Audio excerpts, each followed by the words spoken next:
Hello everyone, welcome to our audiobook channel.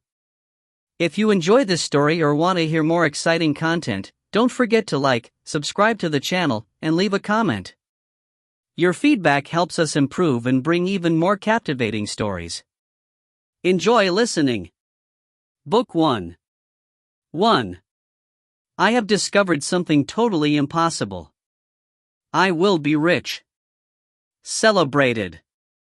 A hero of science. And yet in truth I am so bewildered that I can only sit for hours in this room and gaze out at the rain. What can I do with such terrifying knowledge? How can I ever dare use it? Journal of John Harcourt Sims, December 1846. The boy put on the mask outside the door. It was a heavy black fencing mask, and inside its mesh he felt different. It made him dark, supple, dangerous. An actor. An assassin. He was wearing the costume for Hamlet, Act 5, the duel with Laertes, and he had the fencing sword ready in his hand. He had to be very careful. This could all go badly wrong, and not just in the way he wanted. He took a deep breath and peered in through the glass panel. The rehearsal seemed to have paused. People were sitting around and Mr. Wharton was explaining something, waving an arm expressively to Mark Patton, who was playing Laertes. He opened the door and went in. At once, as if someone had switched it on, he burst into a world of chattering voices and music and loud hammering behind the scenery. Mr. Wharton turned around and glared at him. "Seb! Where have you been?" Without waiting for an answer he swung back. "Well, maybe now we can get on. Are you sure you've got the blunt sword? And you remember the jump over the table?" The boy nodded and climbed up on the stage. It was shadowy there, the lights weren't set up properly, and the cardboard scenery leaned at awkward angles. A mirror reflected him, slanting. He saw he was too tall, that the costume was a little tight. His eyes were dark and steely. "Ready?" He just nodded. "Please yourself," Wharton muttered. The head of humanities, a big man, ex-army, looked hot and harassed, his collar undone, hair sticking up where he'd run a sweaty hand through it. "Right, boys. All set to run through the duel?" Run through. That was apartment. The boy put the foil tip to the floor and carefully flexed the supple steel blade. He watched Laertes come up on stage. Patton, the one with the big shot father. The one with the mouth. Okay. Wharton glanced at the script. So, let's go from "I'll be your foil," and let's have it sad, Seb, really sad and noble. You're confused, you're angry, your father has been killed and all you want is revenge, but instead of the real killer, you have to fight this guy you hardly know. You're sick to the soul. Got it? He nodded, silent. They had no idea how much he got it. The others took their places. He waited, inside the mesh of his hatred, his heart thumping like a machine out of control, the leather grip of the foil already sweaty in his hand. Wharton scrambled down and sat in the front row. The lights flickered, a shudder of scarlet in the shadowy hall. His hand on the sword hilt was suddenly blood-red. "Sorry," someone shouted from the back. "Okay. Laertes and Hamlet duel. Do the moves exactly as we practiced yesterday." Mr. Wharton tipped his glasses to the end of his nose. "In your own time." Patton faced his opponent. "Get it right this time, Pratt," he whispered. "Oh, I will." The answer was a bare breath, intent. Patton stared. "What?" But the boy dressed as Hamlet had already lifted his sword and was speaking, his voice hoarse with the built-up tension of weeks. "I'll be your foil, Laertes, in mine ignorance, your skill shall, like a star in the darkest night, stick fiery off indeed." "You mock me, sir," Laertes snarled. "No. By this hand." He moved forward. They gripped fists, but he squeezed too hard, crushing Patton's fingers. "What the hell?" Patton stepped back. "You're not Seb." The boy smiled. and instantly he attacked, slashing with the foil. Patton's sword came up in alarmed defense. "Hey! Idiot! Wait!" He didn't wait. He shoved against Patton's chest, sending him flailing back into crashing scenery. Wharton jumped to his feet. "That's all wrong. Boys. Seb. Thrust. Parry. Attack and keep on attacking. Fight the anger. Fight the pain and the loss." And then his head seemed suddenly to clear, and he was free and laughing, breathing easier, knocking away Patton's wild blade, ignoring the shouts, the people jumping up onto the stage, Wharton's roar of "Stop this at once." He chose his moment and aimed coldly above the guard, at the bare white flesh between sleeve and glove. Then, as if it weren't even him doing this, he struck. Patton howled. A great howl of pain and fury. He leaped back, flung down his foil and grabbed his wrist. Blood was already dripping through his fingers. "He's sodding mad. It's a sharp sword. I've been stabbed." Clatter. Shouts. The cardboard balcony rippling backward into a dusty, oddly muffled collapse. Hands grabbing him, tight around his neck, hauling him back, snatching the weapon from his fingers. He let them. He stood calm, breathing hard, in a circle of staring boys. He'd done it. They couldn't ignore him anymore. Abruptly, as if a spotlight had come on, brilliant glare blinded him. He realized Wharton had snatched the mask off him and was standing there, staring in astonishment and fury at his white face. Jake. Jake Wilde. "What the hell do you think you're doing, Dot?" He tried not to smile. "I think you know the answer to that." "Sir.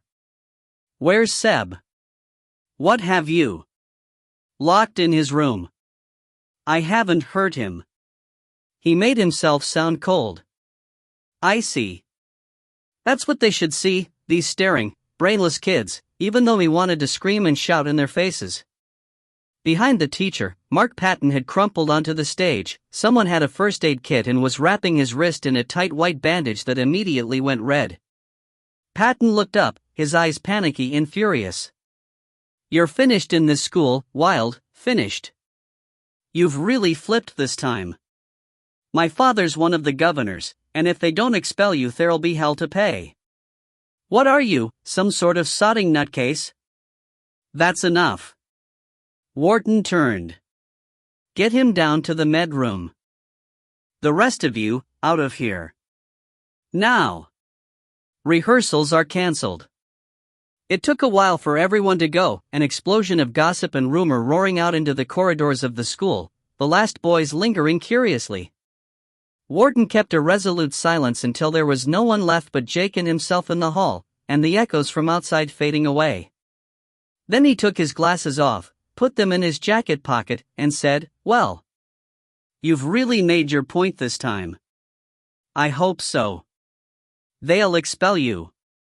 That's what I want." Eye to eye, they faced each other. Mr. Wharton said, "You can trust me, Jake. I've told you that before.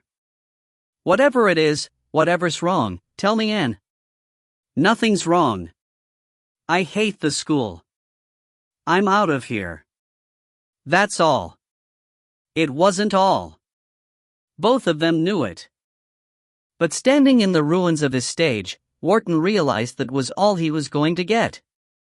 Coldly he said, "Get out of that costume and be at the head's office in 5 minutes." Jake turned. He went without a word. For a moment Wharton stared at the wreckage. Then he snatched up the foil and marched. He slammed through the fire doors of the corridors, raced up the stairs and flung open the office with headmaster printed in the frosted glass. "Is he in?" he said, breathless. The secretary looked up. "Yes, but..." He stalked past her desk and into the inner room. The head was eating pastries.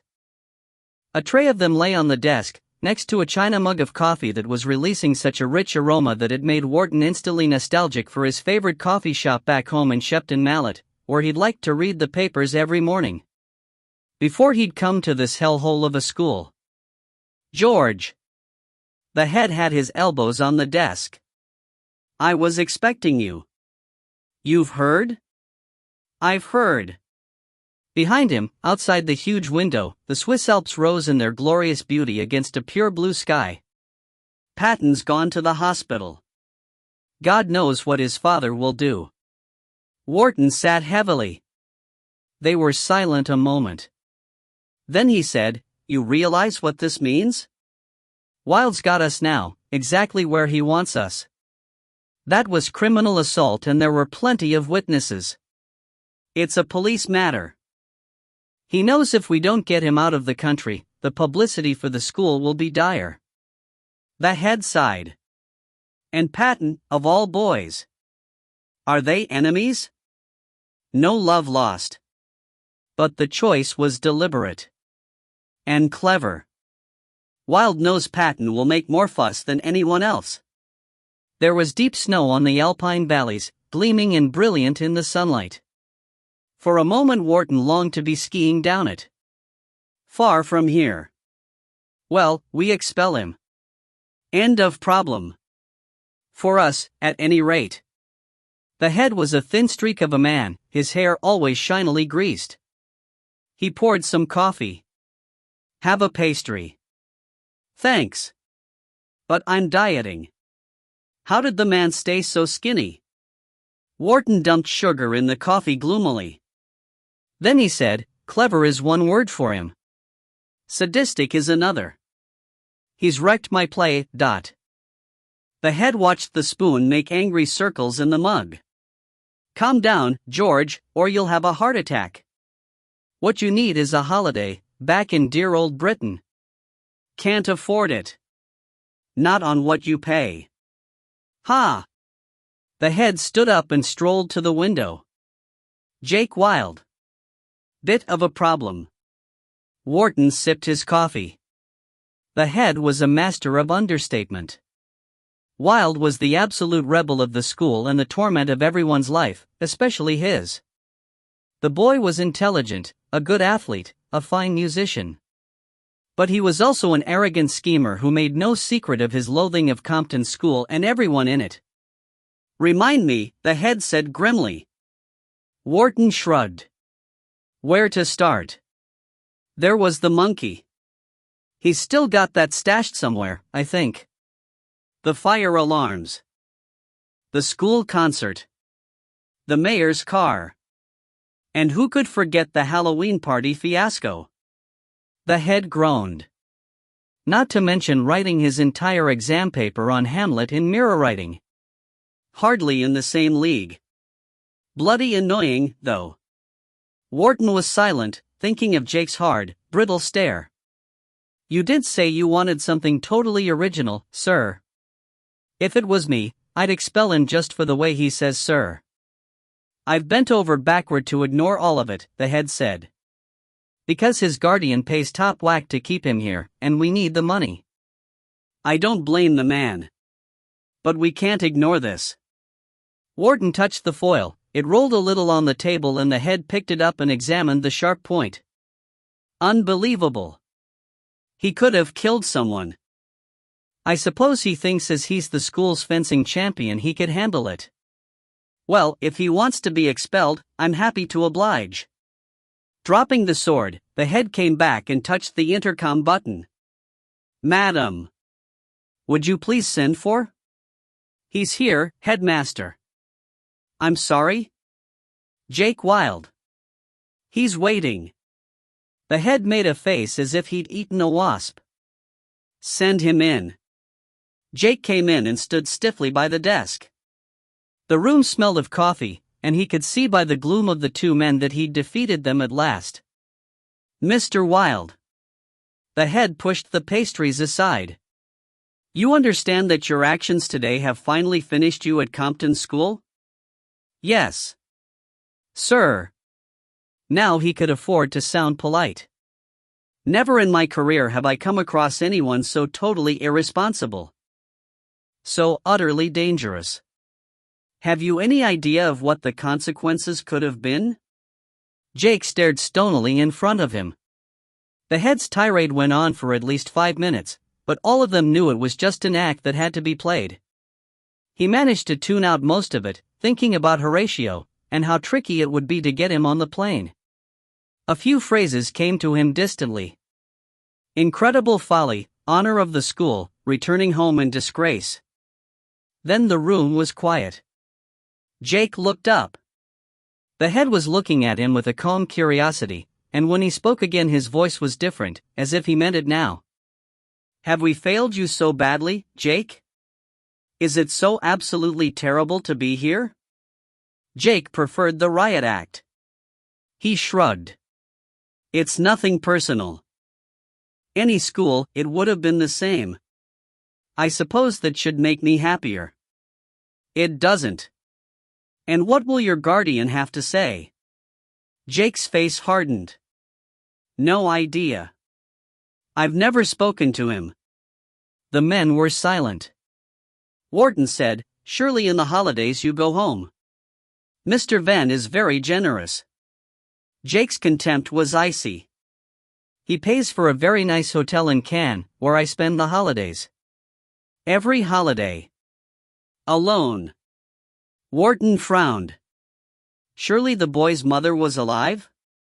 This seemed an odd situation. Was it behind this bizarre behavior? He caught Jake's eye. Jake stared icily back. The old don't ask me any more questions stare. Well, it's about time we informed Mr. Venn all that's about to change. The head turned to his computer. Headmaster? Wharton edged in his chair. Maybe, even now, if Jake. Jake's gaze didn't waver. No. I want to go. If you make me stay, I'll end up killing someone. Wharton shut his mouth. The boy was mad. Let's hope he's online. The head typed a rapid email. Though I suppose your guardian has a big staff to run his estate while he's off exploring the Antarctic or whatever? He doesn't do expeditions anymore. He's a recluse. The head was busy, so Wharton said, recluse? He doesn't leave home. Wintercombe Abbey. I know what recluse means. Wharton felt hot. The boy was such an annoying little, but he kept his temper. Since when? Since his wife died. The words were hard and cold, and Wharton was chilled by Jake's lack of the least sympathy.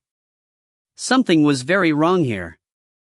He'd read about the famous Oberon Venn polar explorer, mountaineer, archaeologist, the only man to have come back alive from the terrible ascent of the west face of Katra Simba.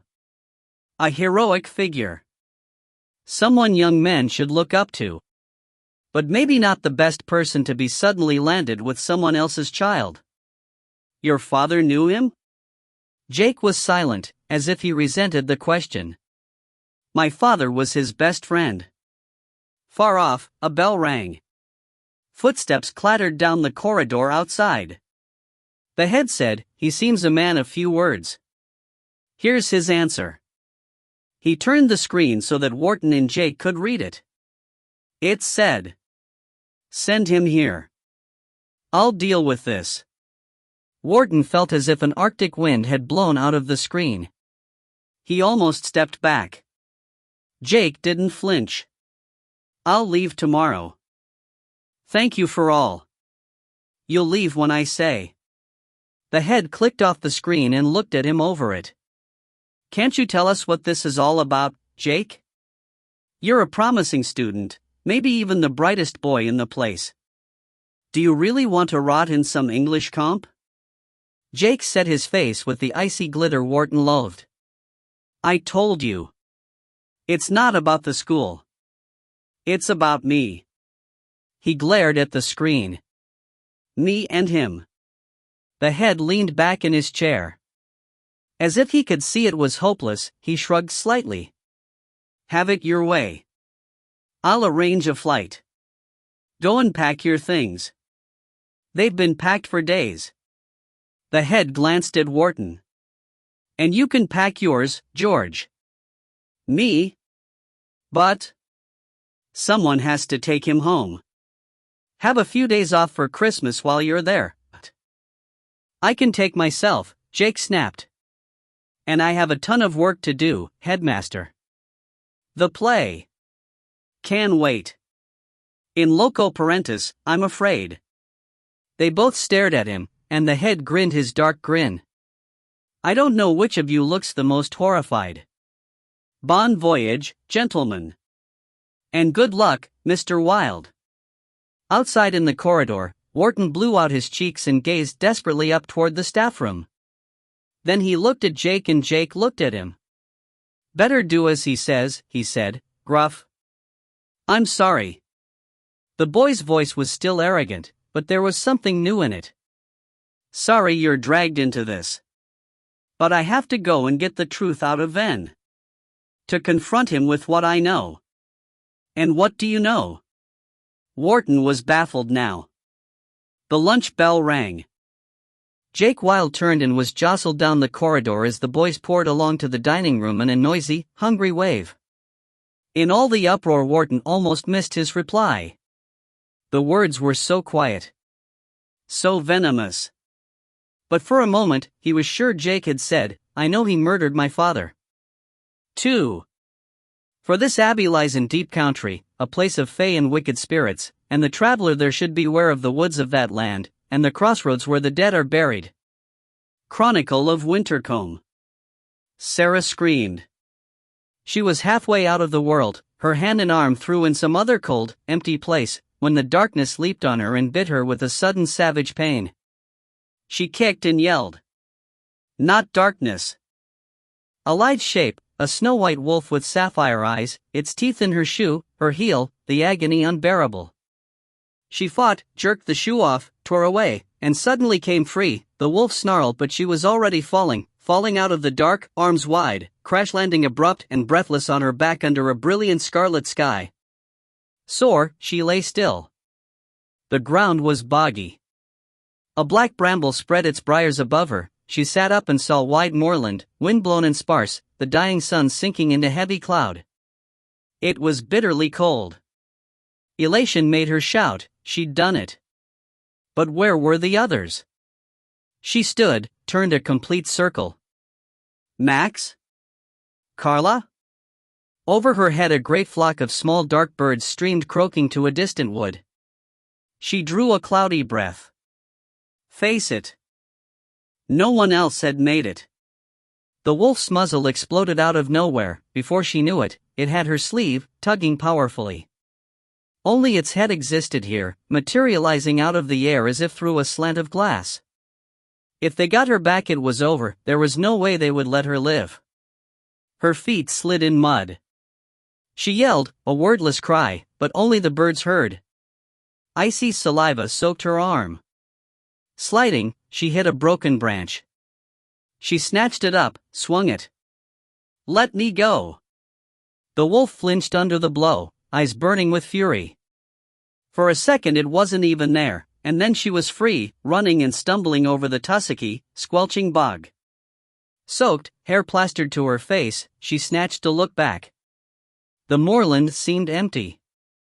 But the sun had set, long shadows leaned from rock and tree. Furious with herself, she limped faster.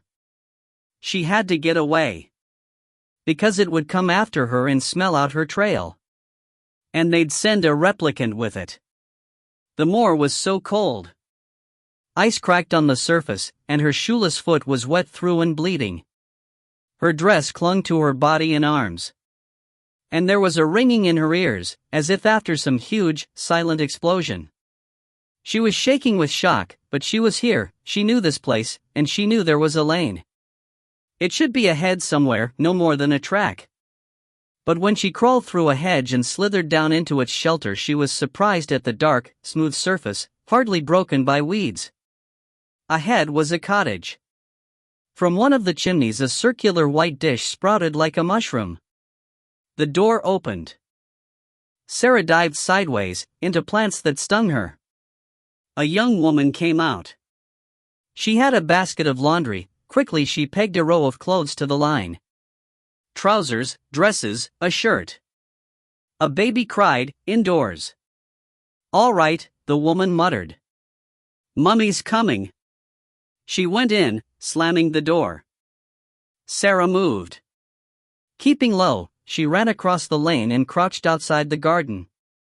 Through the gate she could see toys, a yellow swing, and a vehicle. It was black. It stood, all glass and metal, on the drive of the house. Fascinated, she inched through the gate, closer to it, and touched the icy metal. In its curved surfaces saw herself, warped and strange. Had she been altered? Become aged, unrecognizable? A thread of terror chilled her spine. But then the wing mirror showed the same cropped blonde hair. The same sharp blue eyes. Her relief was stupid. The door opened. She leaped back around the corner of the house as the woman came out again, this time with a baby in her arms. Over the mother's shoulder the baby saw her, and screeched. "Don't be naughty, now. In you go." The vehicle flashed and clunked. Its door was open, the woman strapped the child into a small seat, then climbed in after it. Sarah watched. The vehicle exploded into a roar of sound so terrible she flattened herself back against the wall, because how could anyone bear that? And then with a slur of gravel and a choking stink, the car rolled down the lane and was gone. It seemed to leave a hole in the air behind it. Quickly she ran to the line and felt the clothes. The driest were a green woolen top and a pair of the same blue trousers the woman had been wearing. She snatched them down and changed into them behind the hedge, clumsy with cold, her hands fumbling over zips and buttons, desperately watching the bend in the lane. The clothes felt soft and well-worn. They smelled of lemons, but she really needed shoes. She threw her own soaked dress in the green plastic bin, and as she slammed down the lid, she heard the replicant arrive. A footstep cracking a frozen puddle. A yelp in the lane. Immediately she turned and fled through the winter garden, flinging open a gate, racing through a paddock where blanketed horses whinnied and scattered. She slipped, picked herself up, twisted to look back. Shadows. One near the house, another around the bin, snuffling, long and lean. She stifled a hiss of dismay and slammed against a wooden fence, then leaped it, agile with terror. Crossroads. A weathered fingerpost leaned in a triangle of frosted grass. Exeter 12 Oakhampton 11. And in smaller letters underneath, pointing up a narrow lane. Wintercombe 2. The wolf howled, it had her scent. She turned and saw it streaking toward her, unleashed, a low shape hurtling through the twilight, eager to pin her down. She was running and it was behind her and she couldn't stop the terror now. It rose up within her like a red, snatched pain, the frozen lane quaked with it, the hedges roared. And then it slid alongside her, a vast scarlet machine, stinking of diesel. She flung her hand up, grabbed a metal pole, and leaped on board. "Hold tight, love," the driver said. The bus roared away. Bent double, she dragged in air. The driver, his eyes on the road, said, "Where to, then?" "Sorry?" "Where to? Where are you going?" The lane dwindled behind her, the wolf snarling in the dark. She whispered, "Wintercombe. 140. Baffled, she turned. "I don't have any currency." His eyes flicked to her in the mirror. "I should put you straight off." "Oh, give her a lift, Dave," a woman said. "You were young once." People laughed. There were 5 on the bus, all elderly, all watching her. "Okay. This once. And I still am young, compared to you lot." She said, "Thanks," and went and crumpled onto a seat behind the pensioners. A man glanced at her, disapproving. The moor was the same. But nothing else. She'd never seen a bus before, was alarmed at how it scratched down the lane, its windows clotted with dried mud. The rattling motion and the smell made her feel sick. She held tight to the metal rail in front of her, her bleeding foot braced on the floor. On the next seat was a discarded newspaper. The page was upside down. She turned it quickly. It showed a picture of a blonde girl in a gray dress. The headline was "Patient Still Missing from Secure Unit." She read the article carefully, feeling her heart rate thud to slowness. This was just what she needed. She folded it and dropped it under the seat. The bus ran over a small humpbacked bridge and stopped on a street. The driver peered around his screen. Wintercombe. It was far sooner than she'd thought. She scrambled to the door, looked out cautiously, and jumped down. "Thanks." "My pleasure." His voice was dry. Doors swished shut in her face. The bus roared away. It was the village, but intact. People lived here. Over the huddled houses, the sky was already darkening. Shouts made her turn, fast, but only a few men came laughing out of the pub. The replicant and his wolf could be here in half an hour. She had to hurry. Avoiding the houses, she slipped down a footpath marked Wintercombe Abbey. It led into woodland. Great trees creaked overhead. She felt tiny under them, and uneasy because the wolf wasn't the only danger. Getting into the estate would be difficult. Through the wood. It was so silent, the rustle of her own footsteps scared her. The path descended into a deep hollow, banked on each side. Broken winter umbels lay snapped and trampled in the mud. After about a mile she stopped, holding her side, and listened. Everything seemed quiet. Then, as she turned to go on, she heard the sudden, excited howl. Too close. She ran, the momentum of the descent pulling her so fast that she almost tumbled out of the end of the path, and there were the gates, high black wrought iron gates, streaked with rust, each of their pillars crowned with a sitting lion, one paw resting on a shield. She threw herself against them, but to her despair they were securely locked, and only a battered mailbox with Wintercombe Abbey. Strictly NO visitors leaned in the hedge. She'd climb. As she put her hands to the metal, a click alarmed her and she stared up. A small white camera, mounted on one of the lions, had shifted. It swiveled down. The round blank lens scrutinized her. "Let me in. Please. I need to speak to you. It's urgent." A low growl. She spun around, back against the wet metal. Something was creeping through the dim undergrowth of the wood.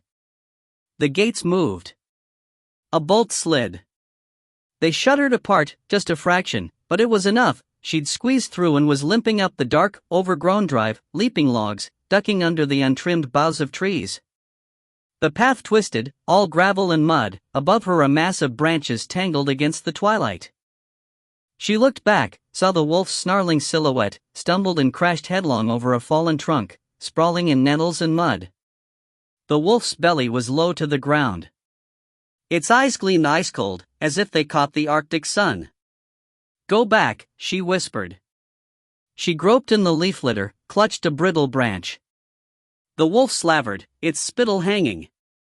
Then, quick as a flicker of moonlight, its eyes darted to the left. She turned her head. And held her breath. In the eaves of the wood a shadow stood. A boy in a green coat, barely visible in the gloom. He leaned on a spear tipped with a flake of sharp flint. He wasn't even looking at her, as if she didn't matter at all, but he had fixed his gaze on the dog and his lips were curled in scorn. One-handed, he swung the spear and pointed it. "Puppy," he whispered. "Little scared puppy." The wolf whined. It cowered, hunkering down as if it wanted to sink into the earth. It scrabbled, panicky, at the mud. Sarah said, "What are you doing? How are you doing that?" The boy glanced at her. She scrambled up, watching the terrified beast abase itself in the dead leaves, watching it scrape itself backward. Then it turned and fled. Amazed, she stared. "I don't know who you are, but I know you," he said. "Don't I?" "No. You can't." Her eyes widened. There was no boy. Just tree shadows. Gnarled and twisted. For a moment she stood there. Then, slowly, she turned and limped on down the path, to the house that waited for her in the moonlight. Wintercombe Abbey was no burned ruin.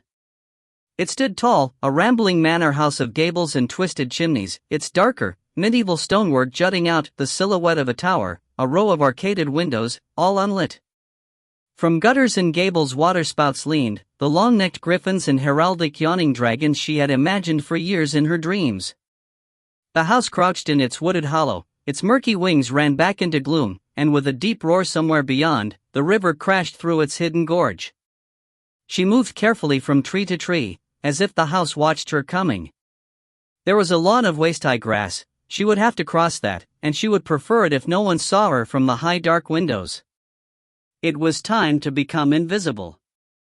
Sore and muddy, she summoned up the small itchy switch in her mind, just as they had taught her in the lab. Done. Now no one could see her. She stepped out and limped painfully through the dead grasses until the house loomed above, the moon balanced on its highest gable, then slipped around the side of the building, over frost-blackened flower beds, through a small wrought iron gate.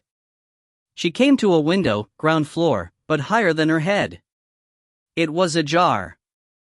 A fragment of curtain gusted through it in the cold breeze.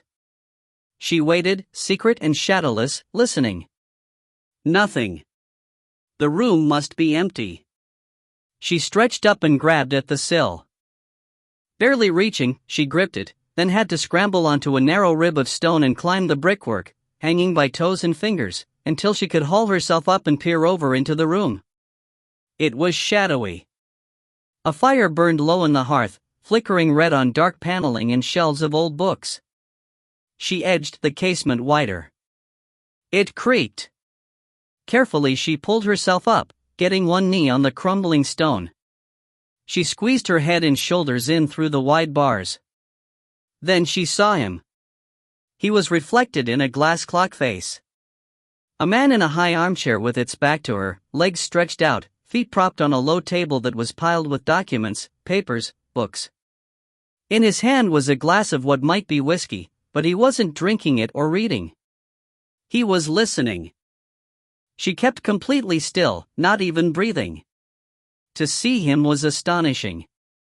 As if a character from a book had come to life, there, right before her. With a sudden lean unfolding, the man stood.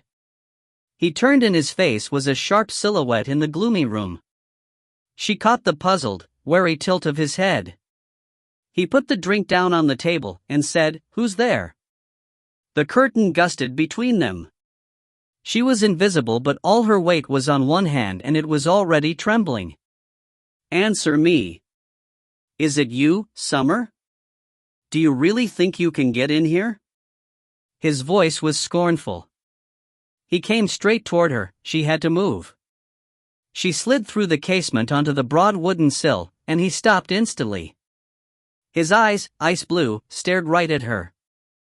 He was so close she could see the shocked recognition come into his face, a spasm of stricken stillness. He reached out, till his hand was touching her cheek. He whispered, "Leah?" She shook her head, devastated, her eyes blurry with tears. "How can you see me? It's not possible." His hand jerked back, as if she'd slapped him. The shock went from him, replaced with a vicious anger that took all the life from his eyes. "Who the hell are you?" he snarled. She jumped down and stood in the room in front of him, defiant, cold hands at her sides. "Sarah. And you must be Oberon Ven." He didn't answer. All he said was, "Your foot is bleeding all over my floor." 3. I first met him on a remote glacier in the high Andes. A friend and I were climbing and had gotten into trouble. We had frostbite and the weather had closed in. We curled in a snow hole, freezing. Late in the night I heard a sound outside, so I crawled out. The wind was an icy rattle against my goggles. Through the mist I saw a man walking. At first I thought he was some creature of the snow, a phantom of the tundra. I must have been in a state of delirium because I called out that he was an angel. His laugh was harsher than the wind. "My name's Ven," he said. "And I'm no angel. Jean Lamartine, The Strange Life of Oberon Ven." Jake gazed out of the plane window at the blue sky. Far below, the snowfields of the Alps glittered a brilliant white. The plane's tiny shadow moved over glaciers and secret valleys where only explorers would ever venture. Explorers like Ven. He focused on his own blurred image in the glass. The plan had worked. He was out of the school forever. He felt strangely tired, though he should be elated. After all, there was no one at Compton's he cared about. He had said goodbye to them all with cool politeness, and then been driven away. Davies and Alec and even Patton had watched him go, standing in a silent group on the steps. He hadn't looked back. They were probably at games by now. They'd probably forgotten all about him. Fine. But there was still a problem, and it was a big one. Wharton was sitting next to him, reading a book. Jake watched the man's reflection. Big for a teacher. Ex-rugby international. Having him along was not an option. He'd have to get rid of him as soon as possible. As if it was Jake's mind he was reading, Wharton turned a page and muttered, "Whatever you're planning, forget it. I'm coming with you to the very door of the Abbey. I can look after myself. I'm sure you want to get back to glamorous Shepton Mallet." "I do." Wharton looked up. But the head's instructions were crystal. Hand the scheming little brat over personally. Jake almost smiled. Wharton watched him. Then he put a marker in the book and laid it on the fold-down table. "So, are you going to tell me what this is all about?" "This ridiculous." "It's not ridiculous, Dot." "Murder? A man like Ven? Come on. You'll have to convince me." Jake held himself still, but the old cold anger crept over him. "What do you know about him?" "Only what you read in the news." "Ven the boy's own hero. Don't you think someone like that out there in the wilds, on the edge of survival, don't you think he could kill if he had to?" "I suppose it's possible." Wharton watched the boy's reflection. "Tell me about him." Jake was silent a moment. Then he said, "I've read everything on him I can find. He was the best. Explorer, mountaineer. Doctorate in plate tectonics. Virtuoso violinist. Collector of Cycladic pottery. You name it, he's done it." Wharton nodded. "I've seen him in a few things on TV. A series on volcanoes." Ven's rugged face, his ice blue eyes and dragged-back tangle of blonde hair were familiar from documentaries and interviews. "A very intense man, I remember. Driven." Jake laughed, but it was a mirthless laugh. "Good word." But his life crashed. 4 years ago he was driving a hired car along a narrow coast road in Italy. His wife was in the car with him. There was some sort of accident, an oncoming truck. The car went down the cliff. Ven survived. His wife, Leah, didn't. The cold, cruel way he said it made Wharton very uneasy. That's a terrible thing for a man to have to live with. Jake shrugged. He was in the hospital for weeks. When he came out he seemed to have been like a different person. No photos, no interviews. He sold his London flat and went and holed up at Wintercombe Abbey, an old place deep in Devon that's belonged to his family for centuries. He set up some sort of secret project and works on it obsessively. He never leaves the estate or speaks to anyone outside. Except my father, David Wilde. Now we're coming to it, Wharton thought. But he kept his voice neutral. His best friend. Jake nodded. He kept his eyes on the sky. They'd been friends since they were kids. Been in some bad situations together. Dad used to say he was the only one Ven trusted. "And where were you at this time?" "Home. We lived in London."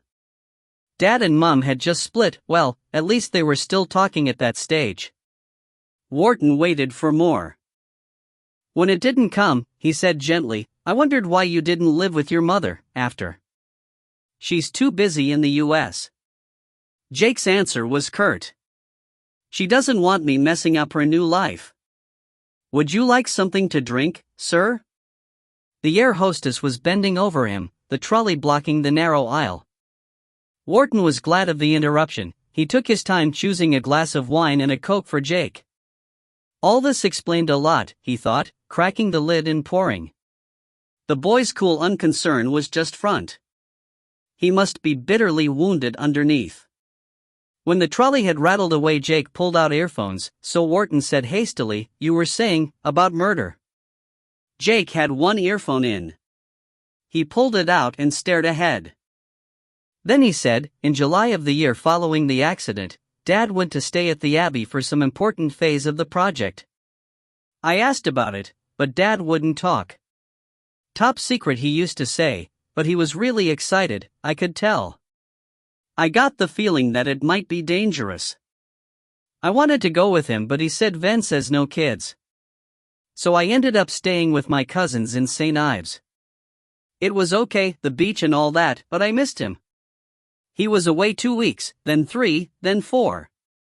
At first there were phone calls, emails. He was careful not to give anything away. I remember him saying something once about a mirror, and then stopping himself. As if he shouldn't have mentioned it. A mirror? Yes. Of course, the mirror's giving any number of weird results. When I asked him what he meant, he changed the subject. I got the feeling someone had come into the room, or was there with him. He laughed. I remember that clearly because it was the last time I ever spoke to him. Wharton kept silent. Jake took a breath. Then he said, "There were no more calls. When we called the Abbey, all we got was voicemail. After 3 weeks of that, my aunt got worried. She called the police. They went there and spoke to Ven. He said my father had left the Sunday before to catch the 9:30 train to London. But he wasn't on the Plymouth station CCTV, and he never arrived in London. And since that day, no one has set eyes on him. My father just vanished from the face of the earth." Wharton had no idea what to say. He sipped the wine, barely noticing the sharp taste, and put the glass down. The plane veered, and the glass slid gently toward the edge of the table. He caught it. "So, you were left all alone." Jake drank some Coke. "I stayed on at my aunt's for a while, but it was awkward. Then she had a call from Ven. He said as he was my godfather, he'd take responsibility for me. He arranged for the school in Switzerland. Expensive. And as far away from him as possible." He turned, suddenly urgent. "You see what he was doing? Paying a fortune to keep me away. Because he killed Dad. Keep your voice down." Wharton looked around anxiously. A dark-haired man across the aisle had glanced at them from behind his newspaper. "You can't just go around making wild accusations." "Why not, Dot? What on earth would be his motive? This thing they were working on. My father knew too much. Highly unlikely." "And you have no evidence of?" "Yes, I have." The words were very quiet, but they were bitter as acid. Wharton felt a small shiver travel down his spine. "What do you mean?" Jake looked at him. "Swear you'll never tell anyone." "Oh, for heaven's sake. Swear." "What is this? Hamlet?" "All right, I swear." Jake kept his eyes on him. Then he pulled out a small wallet from his pocket. Wharton stared at it. It was made of some dark leather, very worn and stained. "Was that your father's?" "Yes. He always kept it with him. He used to say it was crocodile skin, and that he and Ven had killed the croc one time in Africa, when it was terrorizing some village. It meant a lot to him." Jake opened it, he took out a photo and a sheet of paper.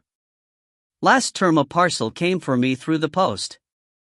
I don't know who sent it. The postmark was British. These were inside. Reluctant, he handed Wharton the paper. It's definitely my father's writing. Fascinated, Wharton took out his glasses and put them on. The letter was very short and had obviously been written in a hurry. The writing was scrawled, in places the pen had broken through the paper. Wintercombe Abbey. Sunday, August 14th. Dear Jake. Not sure if I'll get this to the post. It's a bit of a walk to the village, so I may leave it till tomorrow. Sorry not to have called, we've been incredibly busy with the Chronoptica. I can't tell you how fascinating it is, and what success we've already had. If all goes well tonight, we should go public, whatever O says. It will blow the scientific world wide open. Here's a little present for you. O wouldn't approve, but I can't resist sending it. See you in a few days, promise. Love always. Dad. He folded it slowly and cleared his throat. I'm sorry, Jake. Really sorry. Jake took the note back, silent. O is short for Oberon, I suppose? Dad always called him that. But you see the important thing? Wharton shook his head. The date. Jake laid the note on the table and tapped it with his forefinger. The 14th is the day Van says my father took the train to London. But this is headed Wintercombe, he was still there when he wrote it, and it's clear he wasn't going anywhere. Wharton read the central sentence again. If all goes well tonight, we should go public. They were planning some sort of event that night. Experiment. With this thing he calls the Chronoptica. What is that? No idea. Jake stared ahead, brooding. I think things did go well, and Van wanted the discovery for himself. Maybe they argued. Maybe he killed my father to keep him quiet. It was bizarre. Wharton shook his head. You're just looking for someone to blame. Jake snatched the letter up and folded it, his fingers shaking with anger. Right. Forget it. He jammed the earphones in and turned away, hunched up in the seat. Jake. Jake, listen. No answer. The man opposite was watching again, a handsome man, who turned his face quickly aside. Tugging out one of Jake's earphones, Wharton said quietly, "Show me the photograph." Jake didn't move. I've lost him, Wharton thought. But then Jake took the photo out and pushed it across the table. Wharton turned it. It was a small grainy image, black and white, snapped with some ancient camera. A tall man in a camel coat smiled out. He looked enough like Jake for Wharton to be sure this was David Wilde. He was standing on a street. Old-fashioned London buses and a taxi were visible behind him. He was holding up a newspaper. I wish I had a magnifying glass. I can't make out the headline. It says Beatles storm America. The date is 1965. Wharton frowned. 65? Even I was only a kid then. Your father wasn't even born. Jake picked the photo up. I don't get it. It must be some mock-up, but why? And why send it to me? He didn't post it, clearly. Someone else did. Someone who waited 2 years after his disappearance. Death. You don't know that. Jake's stare was bleak, and Wharton saw the fear behind it. He's my father. Something terrible has happened to him, because otherwise he would have called. He wouldn't just have abandoned me. I know. Warning lights pinged. Ladies and gentlemen, please fasten your seatbelts, a voice said smoothly. We are about to begin our descent. Wharton was glad of the chance to think. He wasn't sure what to do about any of this. And why in God's name hadn't the head told him about the boy's father? At least he would have been prepared. As the plane banked steeply and dropped through a long bumpy glide to Heathrow, he watched the clouds fleeting past and felt the deceleration build like an ache in his muscles. There was no question he'd have to stay with Jake as far as Wintercombe Abbey. Someone needed to be there when the boy and his godfather met. Anything might happen with this crazy stupid idea Jake had stuck in his mind. Because, of course, it was crazy. The plane touched, lifted, then bumped down hard. Wharton clutched the arms of his chair in rigid terror. He didn't mind flying, but he loathed landing. And there was one thing he couldn't explain, that was an oddity in the whole mess. The photograph. What was the point of the photograph? In the baggage hall they tugged the suitcases off the carousel and piled them on a trolley. Wharton reached for Jake's backpack. "No, I'll take that." Jake snatched the bag up quickly onto his back. But as he adjusted it, it made a strange, sleepy squeak. Wharton's eyes widened. "Oh no.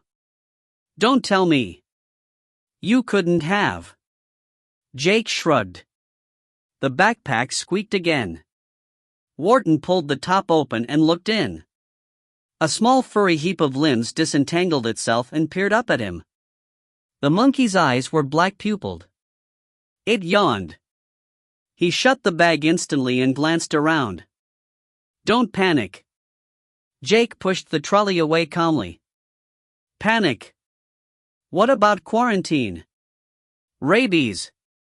Have you any idea of the absolute hoo-ha if you'd been caught? Well, I wasn't, was I? The vet gave me something to keep him asleep. He was fine. But a monkey? He's not a monkey. He's a marmoset." The casual arrogance was back, and it left Wharton furious. "I don't care if it's a bloody aardvark. And we've got to go through customs." Jake shrugged. "It'll be easy this end." He eyed the teacher with dark amusement. "Then can pay the fee, if they catch us." Trailing behind, Wharton sweated through the long corridors and moving walkways, and when they were waved through by a board official, he felt as much relief as if he'd been smuggling diamonds. Outside the airport, Jake opened the bag and the marmoset crept sleepily out and wound its arms lovingly around his neck. Its fur was a lustrous brown. It stared at Wharton like a baby stares, with total indifference. "I wasn't leaving him at that pit of a school," Jake muttered. They stood in the taxi line, everyone staring at the animal. "Put it away," Wharton hissed. "Him? His name is Horatio." By the time they got to their taxi, the thing was wide awake and eating grapes. The driver looked at it doubtfully. "If that beast makes a mess. Just get us to Paddington Station." Wharton tossed the cases in, climbed after them, and sat on the warm squeaky seat, breathing in the smells and fumes of London. After Switzerland it felt like breathing fog. Glancing back, he saw the man who had been sitting opposite them in the plane was just behind in the queue. For a second their eyes met, and he was shocked at the deep scar that disfigured the man's left cheek. Their car edged out into the raging traffic. "I can manage on my own after Paddington," Jake said, without hope. Wharton shook his head. "No chance. I could bribe you. I'm incorruptible. Just keep that thing out of my pocket." Under the garish Christmas lights, they crept through gridlocked London. Far behind, deep in the traffic, a taxi slowly followed them. 4. Fear not, my lord," said she. "The dead are dead and ever will be. Dear is the ransom you must pay, if her lost face you wish to see." Fear not, my lord," she said. "For who can render to the dead? Dark is the journey you must take, her lost beauty to remake."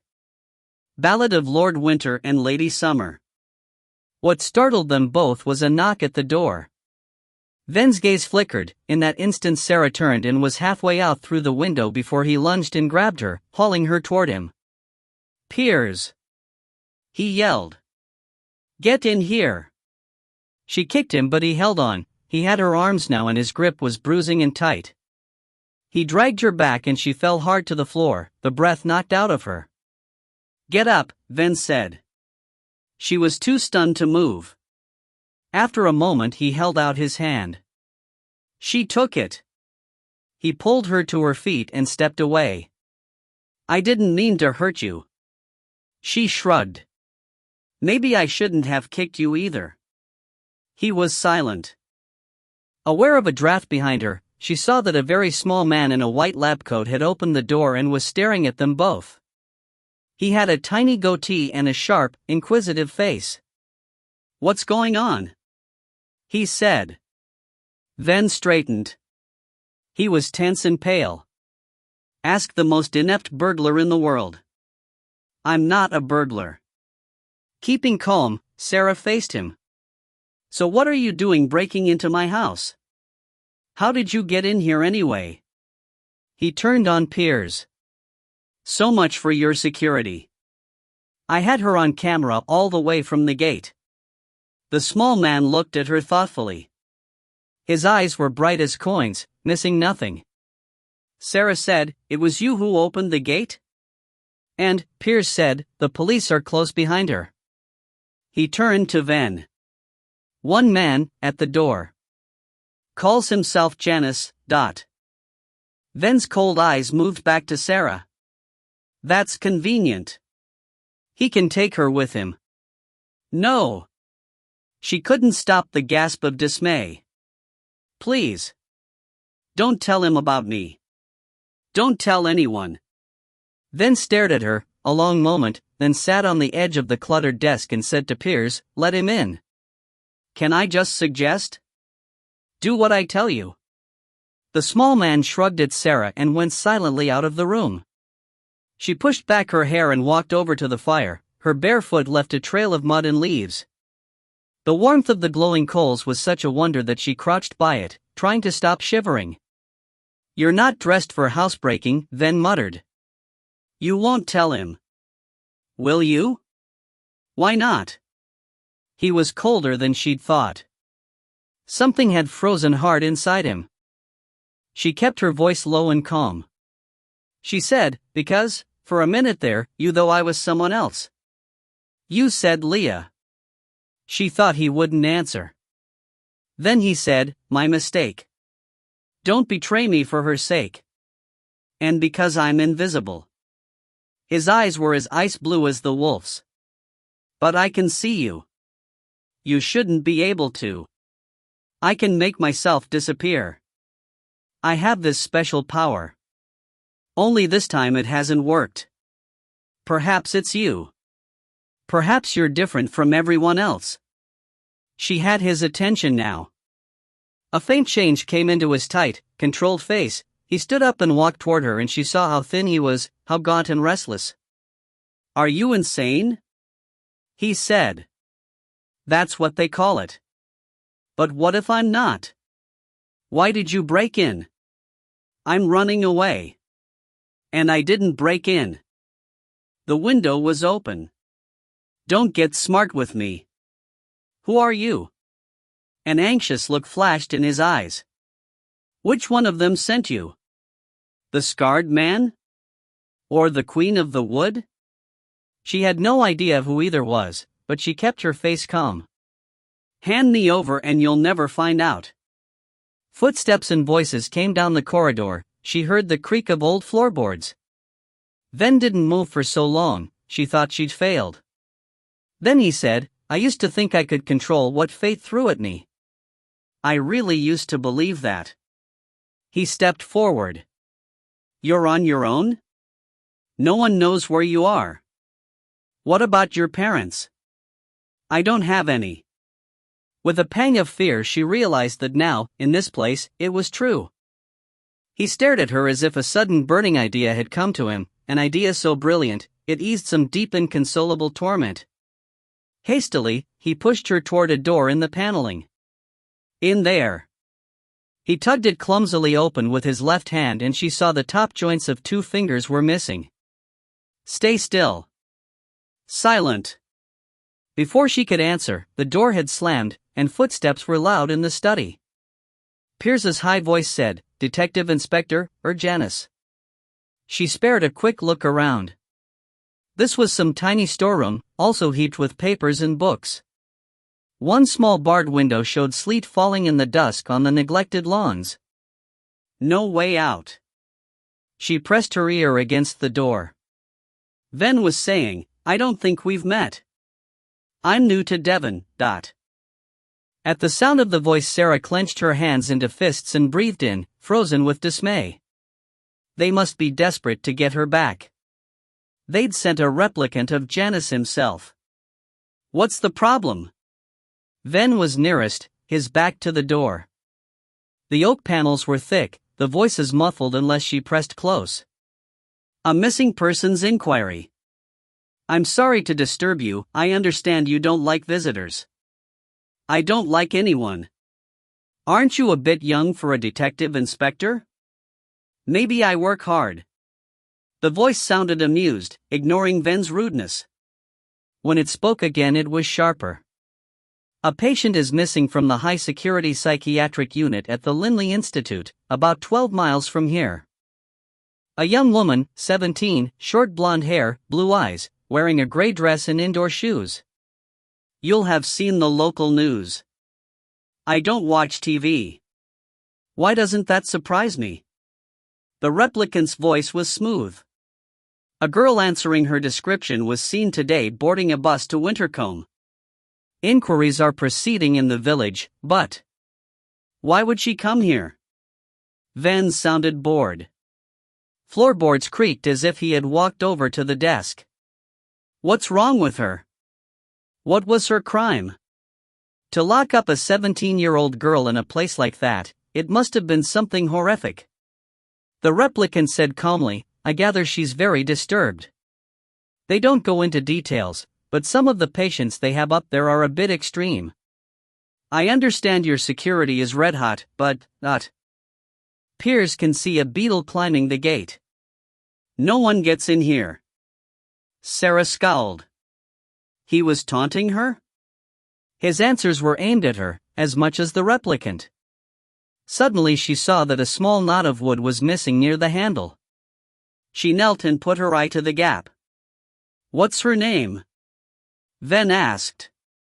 "Sarah Stewart." The replicant was a shadow near the window, hard to see clearly. "If she turns up, we advise you to inform us at once, and not to approach her. You make her sound like a wild animal." A pause. Then Janice stepped forward and Sarah's hands went tight on the doorframe. It was a young one. He was wearing a dark, almost military uniform and his hair was lank, and he was so slim. 20 at most, she thought. But already he had the familiar grin, the small pair of round bluish lenses that hid his eyes. He said, "Mr. Ven, this girl is seriously ill.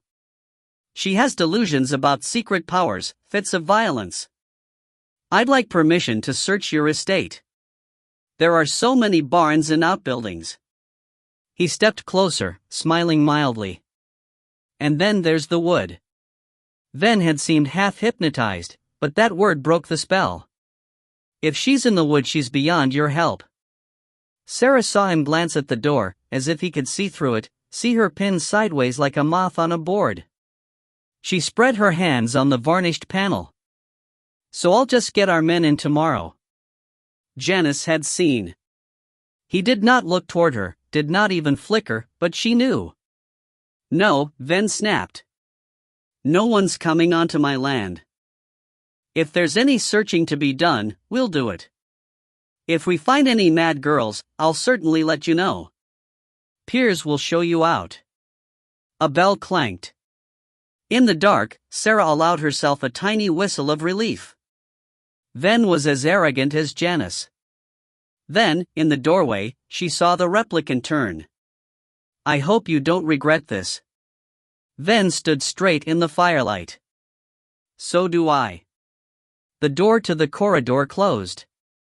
Silence. Very gently, Sarah turned the handle and tugged. It was locked. Then Ven's voice spoke near her ear, cool and close. "I think you'll be staying in there for a while, Sarah Stewart. as you're such a dangerous axe murderer. Let me out. You can't keep me here. I can do anything I like." She slammed a fist against the paneling. "Besides," he said, "what if you manage to make yourself invisible after all? I'd never be able to find you." The icy humor left his voice. "I have a few things to see to. If Piers brings you some food, please don't murder him. He gets everything wrong, but he's useful." Footsteps. She tried the door again and it opened, and she came out into the warm dark study and stood there, listening to the silence of the Abbey, a silence that had its own deep, velvety texture like the heavy brown curtains that hung to the floor, looped back at every window. Beyond, fractured in small glass panes, she saw her own reflections, multiplied as if in some dark kaleidoscope. Only the slow, oily swing of a pendulum and the clock disturbed the stillness. To be in this house again filled her with wonder, and with a terrible piercing sadness. It looked so crammed and dusty. So neglected. She crossed the room and tugged the curtains shut. They were heavy with dust, it drifted down on her lips and face. Then she crouched again by the hearth, comforted by heat. It was something familiar in this winter world. All at once she felt incredibly tired. She wanted to lie on the rug and sleep away the heaviness in her limbs and eyelids. But the replicant was out there in the dark, and it knew she was here. Making a huge effort, she scrambled up and began to walk about, forcing herself to stay alert and look at things. Now, while she had the chance. There were so many books and papers. They were stacked in untidy piles. She turned a few over, but they meant nothing, were just columns of calculations, pages of algebraic formulae. The books were in many languages, some were old leather-bound volumes, their spines eaten away, but there were towers of softer, paper-covered books too, on mountain ranges and ice caps, with great curling maps that had tea stains and ink marks and scribble all over them. He obviously didn't use them anymore.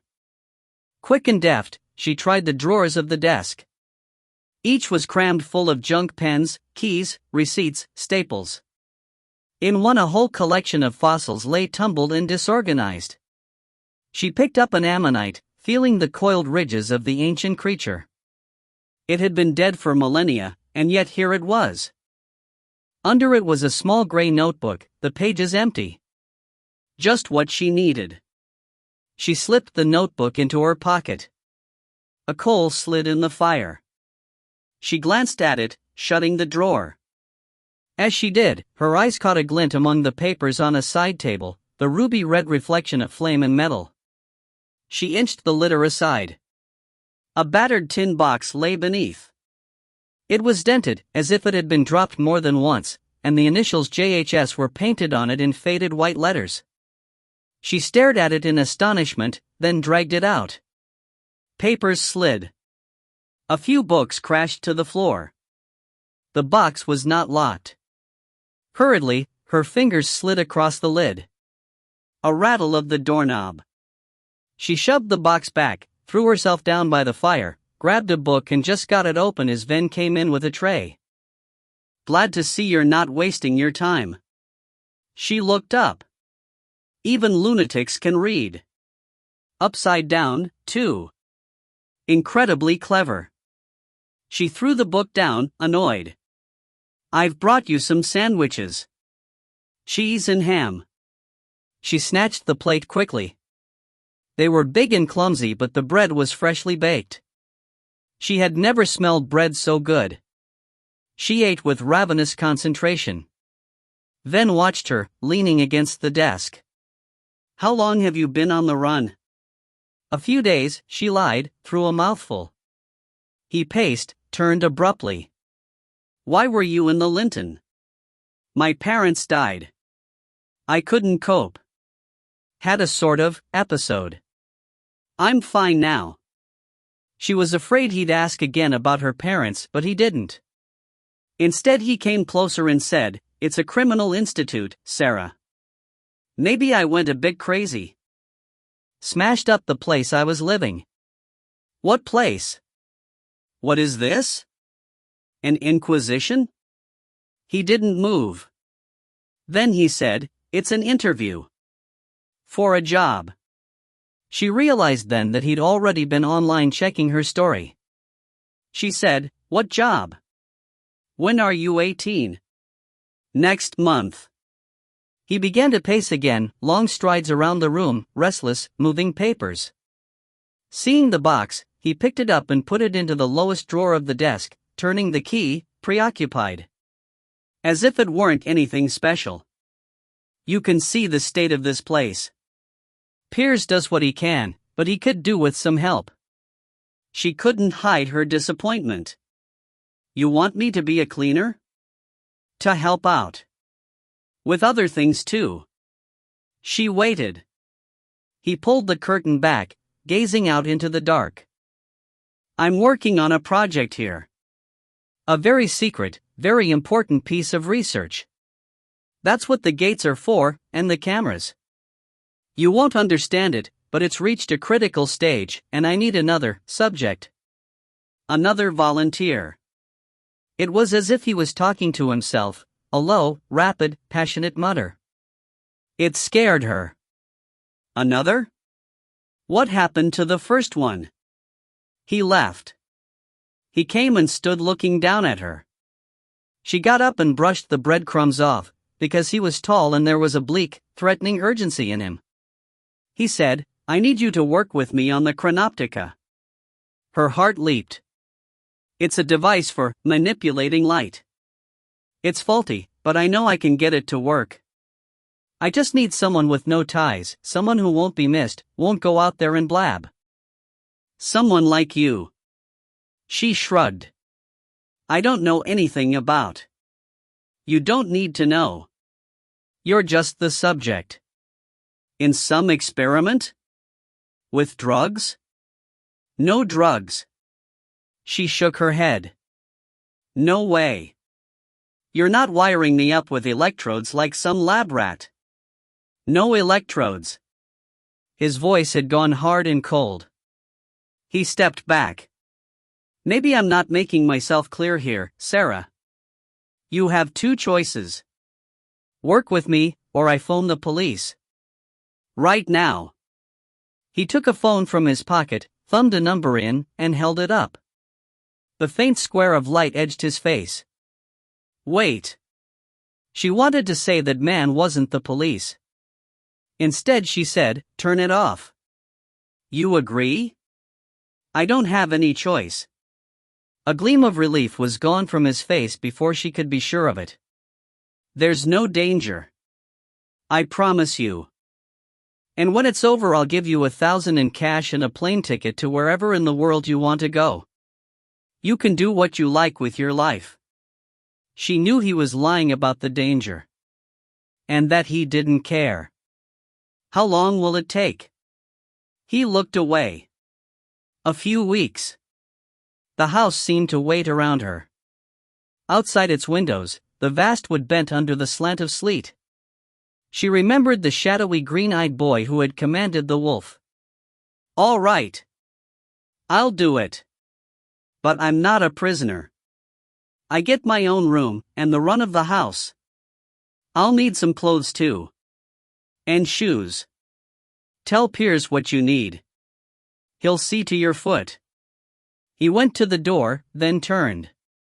"You can go anywhere except the Monk's Walk. And don't go in the wood alone. It's a strange, scary place." He seemed to want to say something else, and for a moment she wondered if he might be grateful, show some welcome that she realized she longed for. But all he said was, "Come on. I'll show you the attic rooms. You can choose one." Later, in dry clothes and her stinging foot tightly bandaged, she sat on the small white bed in the attic and leaned back against the lukewarm radiator. Here they were, the wardrobe, the chest of drawers, the windows safely shuttered against the night. The room wasn't so different. Barer, colder. The blue chintz curtains were gone. Sliding down, she crossed to the floorboard near the window seat and touched it gently with her foot. It creaked. She knelt and felt for the tiny slot where her fingers had always fit exactly. They still did. She smiled and carefully levered up the board. The cavity beneath was dark, full of dust. She put her hand inside and groped around, but nothing was there. None of her secret writings, her private paintings. Leaving it open, she sat back on the bed and curled her knees up. Then she placed the stolen gray notebook on the flowered quilt. Next to it, carefully, from her pockets, she brought out the 3 treasures she had snatched from the labyrinth. Half an odd coin, hanging on a gold chain. A small black battered pen. And, like a shimmering starburst, the diamond brooch. She stared at them, because it was hard to believe they had survived. That, like her, they were really here. For a moment the memories of that terrible fight, the explosion of darkness, seemed to close back in on her. She looked up at the familiar room, the warm fire. Then, suddenly urgent, she uncapped the pen and wrote 3 letters in ink on the first page of the notebook. JHS. December 20th. I've arrived. I'm inside the Abbey, and have even seen a box with these initials on its lid. Then. Is anyone else here? Is anyone left to read this? As she watched them, the letters faded slowly to invisibility. 5. No one could have guessed what Janus would become. As a young man in the militia, he was quiet and watchful. Never one of those in charge, though if asked he always had a clever plan, a considered comment. His sight was poor, he was slight and scrawny, considered a weakling by stronger, louder men. Which only goes to show how wrong they were. Illegal Zeus transmission, biography of Janus. The train from London took hours, traveling deep into the West Country. The land was bleak with frost, the trees black, the distant rim of Dartmoor grim under a hanging curtain of dark rain. Wharton had to ask for them to stop at Wintercombe, a request stop, because hardly anyone used it.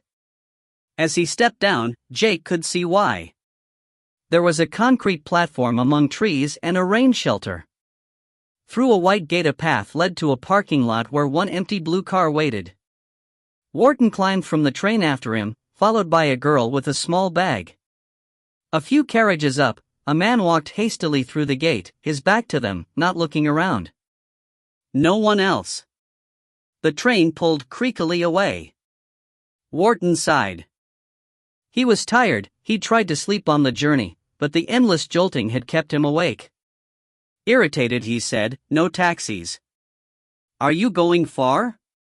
The girl had walked to the car and unlocked it. She was not much older than Jake, very tall, her long red hair heavy with a glossy fringe that almost hid her eyes. "Can I give you a lift?" Well, that would be kind." Wharton looked at Jake, who shrugged. "We're actually going to a place called Wintercombe Abbey. I gather it's not far." Her eyes widened. "The Abbey? Really? Is that a problem?" Jake muttered. "No. Honestly, I'd love to take you. Jump in." But it had surprised her, he thought. More than that, startled her. He climbed into the front seat and Horatio put his head out of the bag and stared curiously around. The girl said, "Wow. Is he yours?" Jake held up a finger and Horatio bit it thoughtfully. "Maybe I'm his." She started up the car. "You'll fit in at the Abbey. They say it's a place for eccentrics." Wharton had time to say really? Before he was flung back in his seat. She drove awkwardly, scraping the car around in a 3-point turn before jerking out of the parking lot. They were through the village before Jake got much of a look at it. Old thatched houses, a post office, the pub, then narrow lanes, high-banked with thorny hedges. "I'm Jake Wilde," he said. "Rebecca Donahue." Her eyes met Wharton's in the mirror. He said, "George Wharton." "One of Jake's uncles," Jake said firmly. "Uncles. Right." Rebecca's eyes flicked between the mirror and the road. Jake knew she was puzzled at the obvious lie. He said, "You live here?" "I'm at uni. In Exeter. I'm home for Christmas." She took a corner at a crunching angle that made Wharton breathe a brief swear word. Do you know Venn? Oberon Venn? She looked surprised. No. Of course not.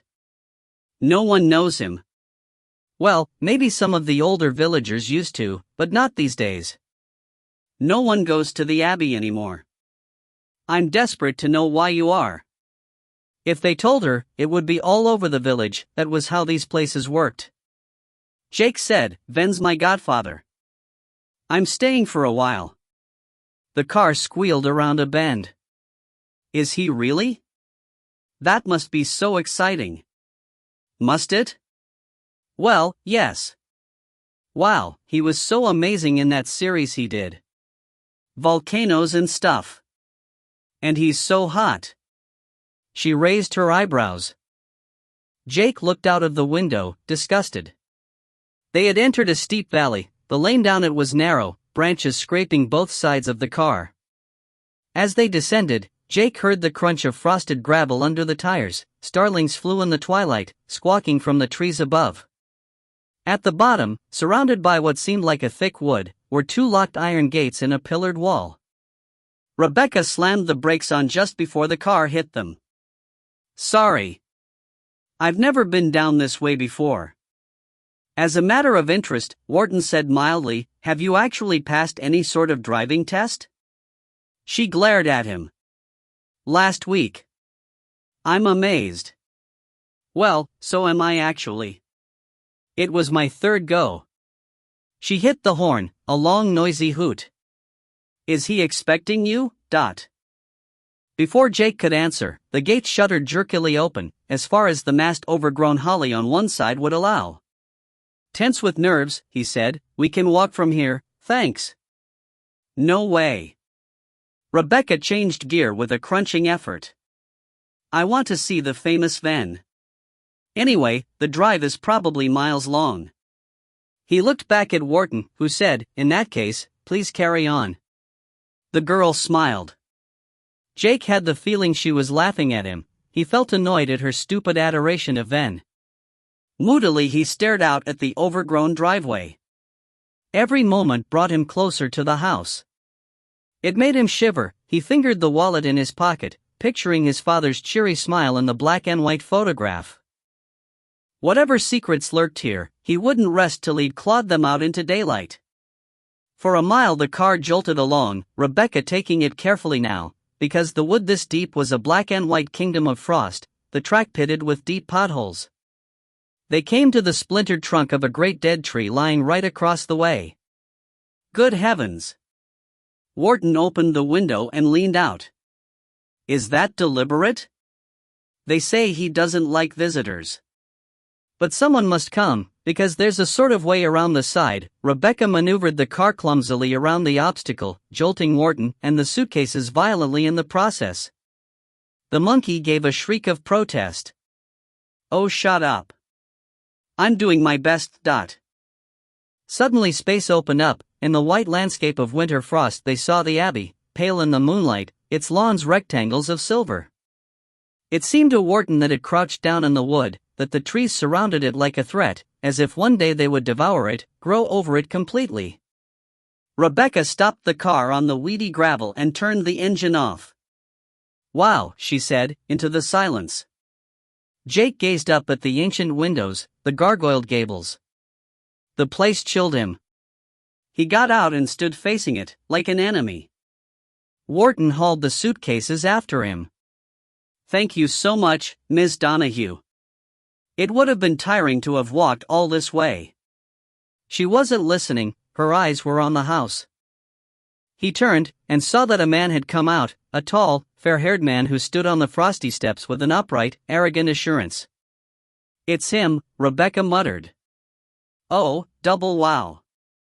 Venn said, I don't know how you got in here, but you can leave now. Jake turned and faced his father's killer. He felt only a coldness. As deep and numbing as if he could never be warm again. Wharton stepped between them hastily. Mr. Venn. Perhaps I should. Who the hell are you? Wharton.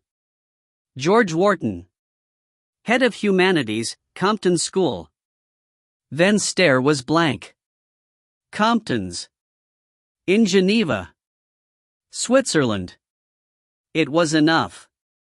The anger in Ven's blue eyes transformed to a swift wariness. He looked at Jake, who hadn't moved. Nervous now, Wharton said, this is Jake Wilde. Your godson, Dot. Ven was staring at Jake.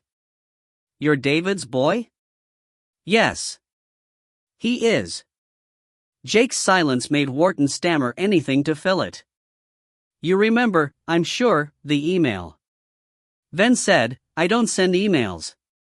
You did, I assure you. We, the school, that is, explained that Jake had exceeded a few limits. Your reply was for us to send him home. Ven seemed to drag his gaze from Jake to Wharton. Then he turned and snarled Piers. In a voice of utter fury. A tiny man in a white lab coat came leaping down the steps and ran hurriedly toward them. Wharton caught the glint of a gold earring in his ear. Ven rounded on him. Tell me you didn't do this. Piers's voice was shaky. I did. I replied to their message. I told them to send the boy. Ven was breathless with disbelief. Are you mad? Am I living in a house of maniacs? What possible? I felt it was the best thing to do. Piers shot a curious glance at Jake. You felt? Ven exploded. What gives you the right to feel anything? Don't you think I might feel something too? About him? About David? Piers held his ground, folding his arms. Yes, of course, but Excellency, you were off in the Summerland. I had to make a decision. And you didn't think to tell me? I felt it was best to let them arrive. After all, it was too late to stop them. Wharton glanced at Jake. The boy's silence, the intensity of his stare, was terrifying. Look, I'm sure he started, but Jake's voice startled them all. Don't think you can send me away. The words were low, hoarse, almost unrecognizable. I'm not going anywhere. Ven was still. Then he stepped closer, and they stood face to face. Your father was my greatest friend. Was he? So where is he now? I don't. Don't care? Of course I care. Then where is he? What happened to him? I don't know. Liar. Jake stood cold and tall. His hands were shaking. He felt as if something was burning and heavy in his chest. You do know. You're responsible. He never left this house. He never got on any train. Ven was white-faced. Even Wharton noticed his flicker of surprise. Jake stepped close. He was all I had. You took him away. Jake. He pulled fiercely from Wharton's grip. Did you think you could buy me off with some fancy school? You must have known I'd turn up here one day, looking for you. You must have known I'd never let you get away with it. Ven stood rigid. Softly he said, What exactly do you think I did? He knew too much about your secrets. You made sure he'd never talk. Secrets? What secrets? The Chronoptica. For a moment Ven's eyes were shards of ice. What do you know about that? He breathed. Jake grinned, sour. I'm sure you'd like to find that out. That's what you killed him for. Wharton, appalled, held his breath. The force of the boy's accusation was raw, like the aftermath of lightning in charged air. The evening hushed to listen, the crows cawed over the wood, a faint warm smell of oil drifted from the engine of the car. Ven's response surprised them. He seemed almost relieved. He shook his head and thrust his hands into the pockets of his dark jacket and stood there, gazing at Jake. When he spoke, his voice was almost weary. You're so much like him. Jake didn't move. Listen to me, boy, I loved your father. He was my only friend. You don't seem to believe that, but it's true. I would give anything to find out where he is. You admit you're responsible. No, not in the way you mean. Ven took a sudden step forward, his voice urgent. David's not dead.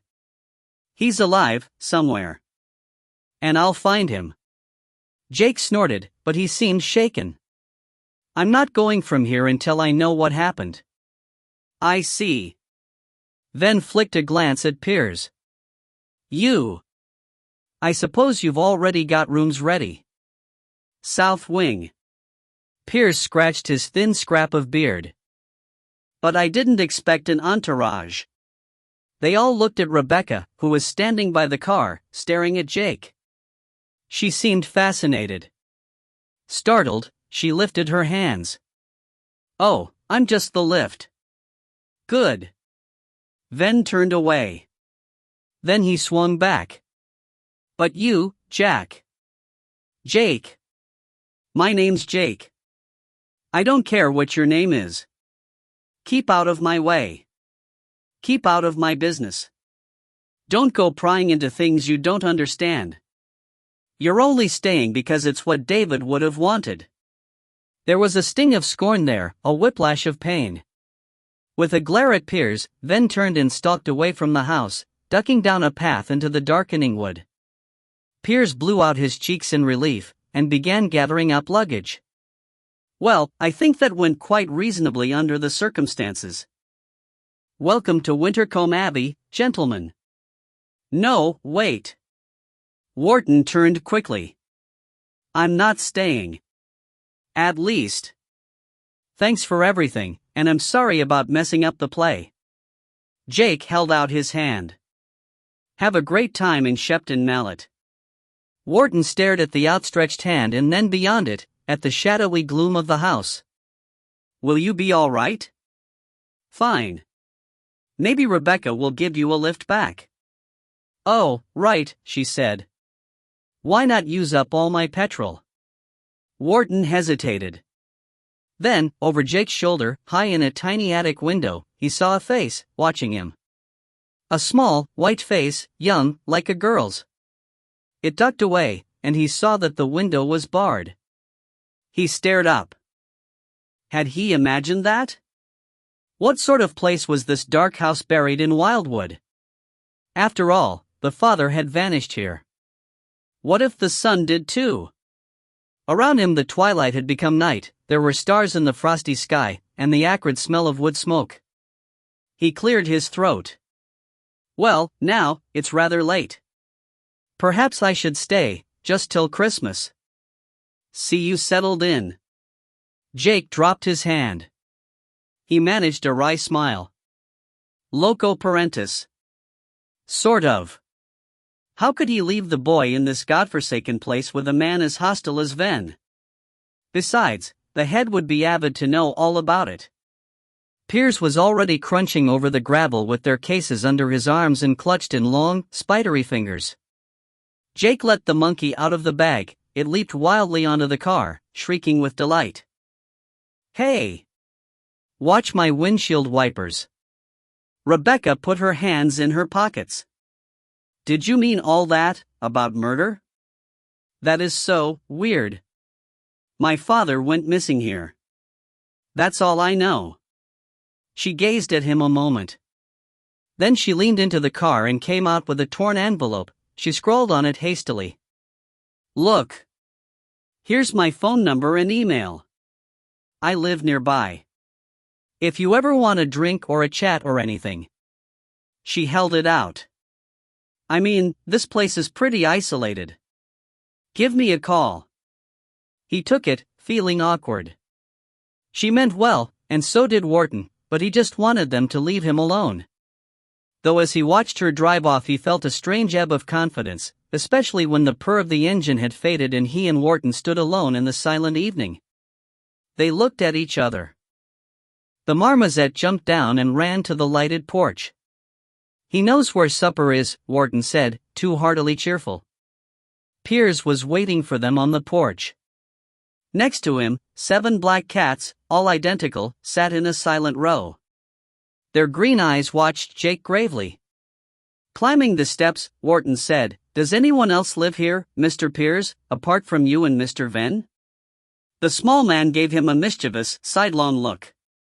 "My niece helps out. Otherwise, quite the bachelor establishment." Wharton nodded, stepping into the cedar-paneled hall. Jake paused on the step. The faintest breeze touched him. He turned and looked out at the wood. For a moment he had felt as if someone out there in the tangled greenery had called him, had silently spoken his name. But there was no one, and he was cold, so he went in and closed the door. Standing high in the oak branches, leaning back against the trunk, Gideon watched the human enter the dwelling. Green as moss, his eyes narrowed, and he practiced a laugh, as he often did, just to hear the sound, to be sure he could still do it. Because one day he might forget how, and the she would truly own him. That fear tormented him. First the girl, now these two. Things were getting crowded in the winter world. He swung himself down and landed light among the leaf litter. His clothes were a patchwork of velvets and denim tagged with scraps of lace, his face and long hair streaked with wood dyes. The starlings saw him but didn't rise in alarm, their beady eyes watching carefully. Summer would need to know about this. He turned. The birds blinked and squawked as he vanished into the wood. A forged process of my death. 6. Christmas at Wintercombe, how wonderful! The great Christmas tree in the hall, the masses of presents, the vast arrangements of holly and ivy and mistletoe all down the stairs and decking every windowsill.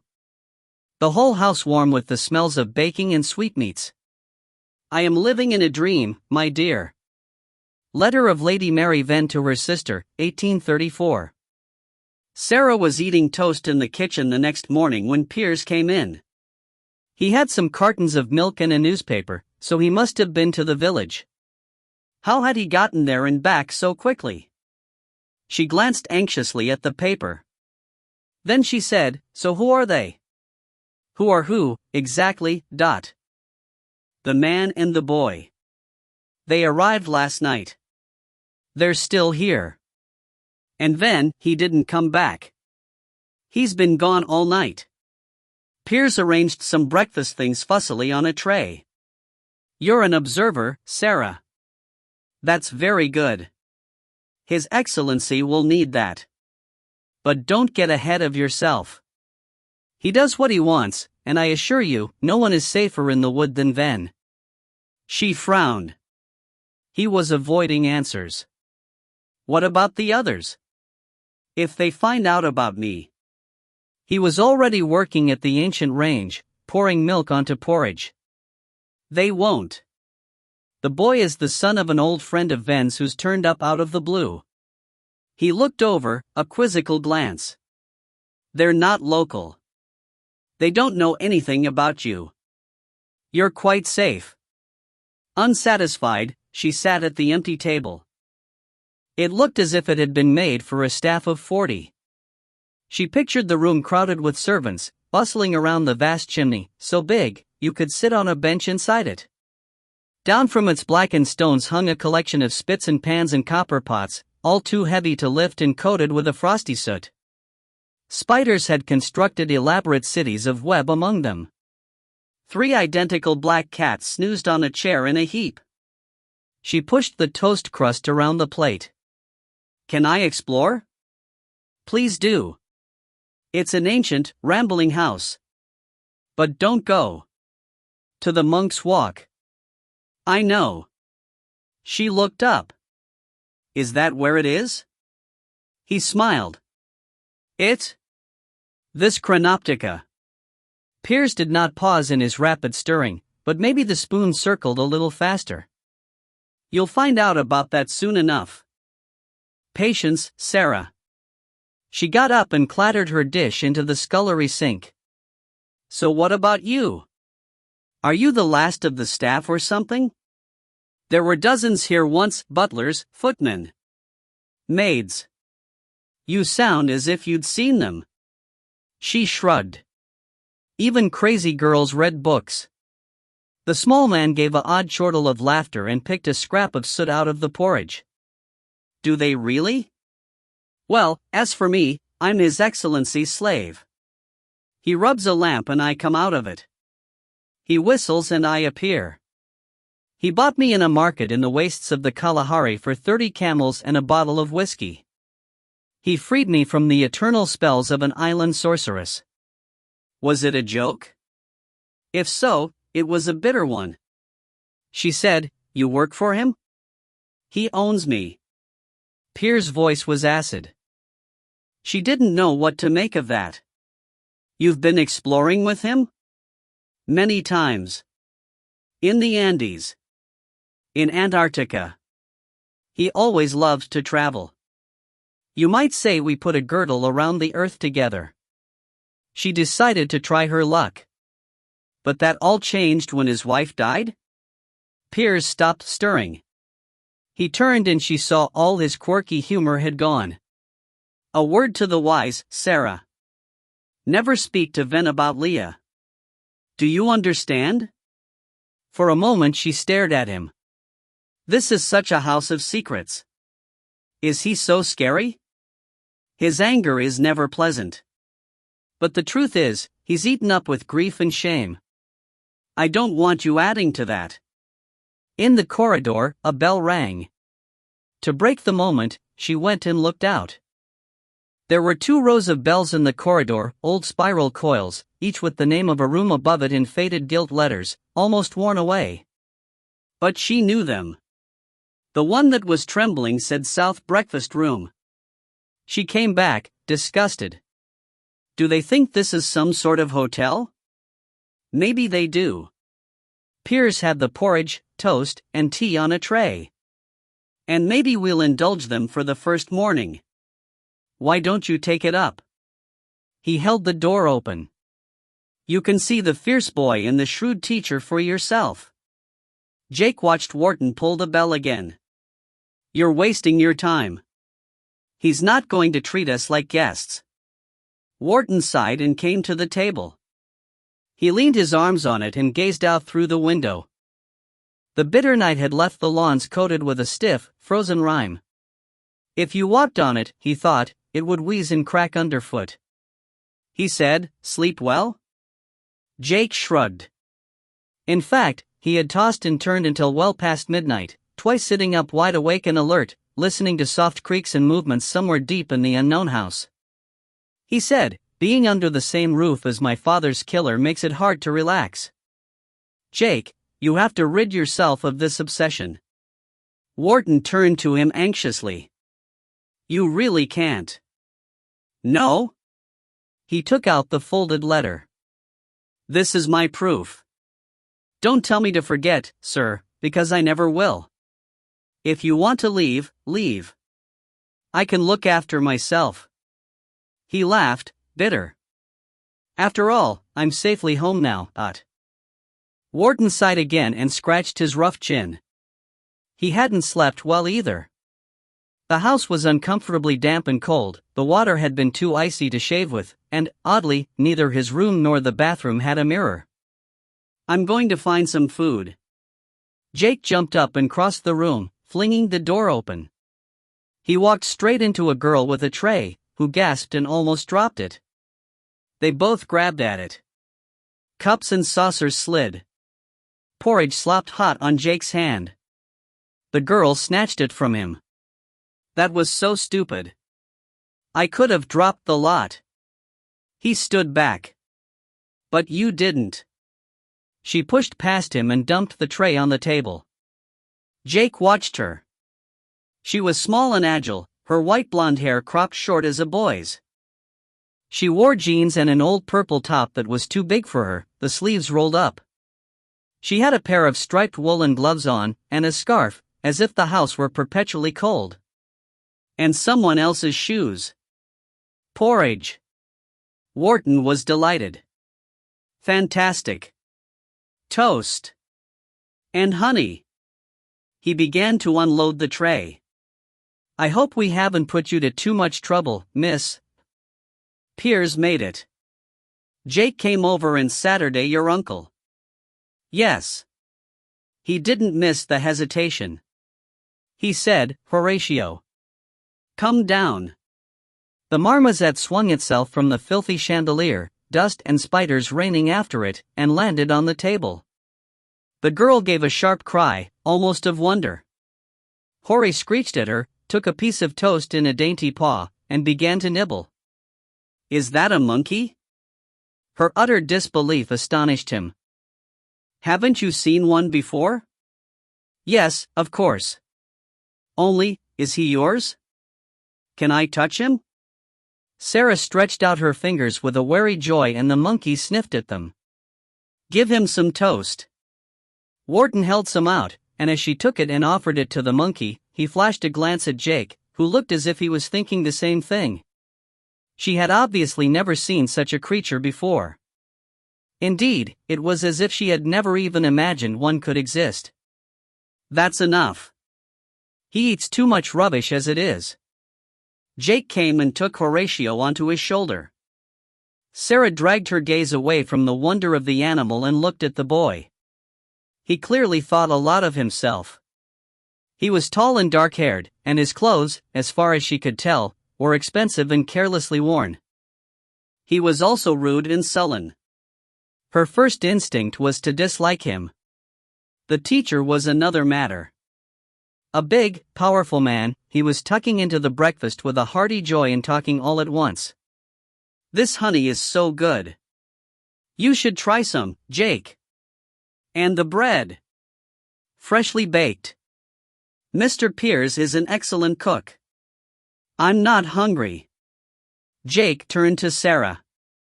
"Why don't you show me around?" He seemed consumed with restlessness. She shrugged. "If you like." He was already disentangling the monkey's grip from his neck. She had a panicky second of worry. She hadn't had a chance yet to see how different the house would be, but she could bluff. And it would be a chance to find out more about them. "Have fun," Wharton said. "Sorry, I didn't get your name." "Sarah." She opened the door and went out, quickly. "This is the Great Hall." She led him under its pale rafters. "It's Elizabethan. I think the paneling is all original." Jake said, "I don't want the official tour." "Where's the furniture?" She was wondering about that too. The tiled floor was almost bare. "I suppose Ven's sold it. Must be expensive, keeping this place going." Jake snorted. "My heart bleeds. He's got enough money to keep me at Swiss boarding school. Maybe you're the reason he had to sell the furniture." She glanced sideways, but if he felt anything, he wasn't showing it. The hall was an icebox. Tiny icicles hung inside the mullions of the windows, as if the damp had dripped and solidified in the long night. Someone, probably Piers, had made a loose arrangement of red-berried holly and trailing ivy on the wide sill.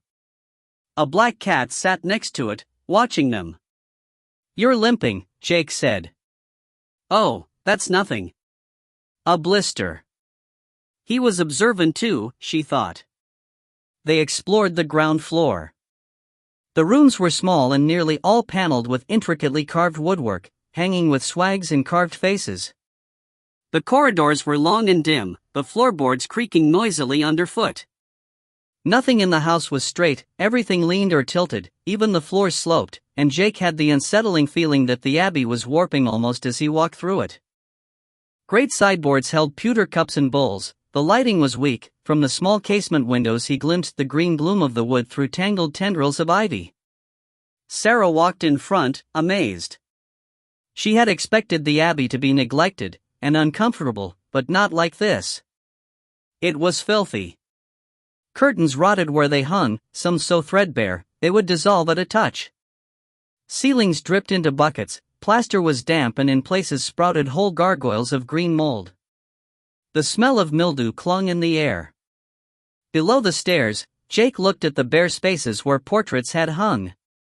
Has it always been like this, or this since his wife? She shrugged. It would have been splendid once. House parties, people, servants, warm fires. Especially at Christmas. They came out into a stone passage that led to the cloisters. This was familiar. Sarah opened the doors confidently. The oldest part, it's medieval. The real abbey, where monks once lived. Jake saw pointed arches and pillared columns, a vaulted arcade leading around in a great square, open to the sky. It was littered with chopped wood, a wheelbarrow, a rusting bicycle. Other people have garages. Ven has a cloister. Am I supposed to be impressed? I don't think that's possible, is it? She just wanted to get rid of him now. This, she said, is the watermill, and flung the door in the wall open, knowing the spray from the great whirling wheel would soak into the skin. Really? He muttered. The wheel was a ruined shell. It rotted under years of algae. She stared at it. Jake watched her. Are you okay? I'm fine. She slammed the door and hurried on. He strode after her. How long have you been staying here? Weeks. I'm working to get some money and help Piers out. What about you? Like I said, a school in Switzerland. Now I'm back. Seems like Ven wasted his money. Sorry? Well, you're hardly grateful, are you? Do you mean back for good? He stared at her, hostile. What's it to you? Nothing. They went frostily together up the back stairs. He wasn't easy to shake off, she thought. Even silence didn't dent his self-absorption. Then he said, Where's Ven's room? She had no idea. Probably off the gallery. Show me. She led him to a turn in the corridor and they went around it and stopped. Jake stood still. Wow. As Rebecca would say. She smiled, secret. Everyone was impressed by the long gallery. Wider than a corridor, it was a room that ran the whole length of the building, maybe 100 meters long. Old Hessian matting covered its oak boards. The white ceiling was pargeted with scrolls and cherubs, and there were the familiar statues she had almost forgotten, in a comforting row on their pedestals of wood. It was dim this morning, as if frost had crept in and fogged the air. You all right? He was looking at her. She realized her eyes had pricked with tears. She shrugged. Cold, she snapped. They walked down. Jake looked closely at the glass cases of books, the sculptured busts. She caught him glancing at his own reflection, slanted in the sunlight, and hers, behind. He said, Were you here when my father disappeared? No. A cold shiver chilled her, as if a draft passed through the room. They both turned, as one. The room had whispered. The sound had come from the far end of the gallery, a faint, distant sibilance. Damp air drifted in the dark spaces. What was that? Jake stared, intent. I don't know. He listened a moment, then walked quickly down. She caught up with him. I don't think. He didn't stop. Scared? No, her eyes glanced back, along the row of locked doors. The oak boards creaked. There was a different smell down here, a musty stench of decay.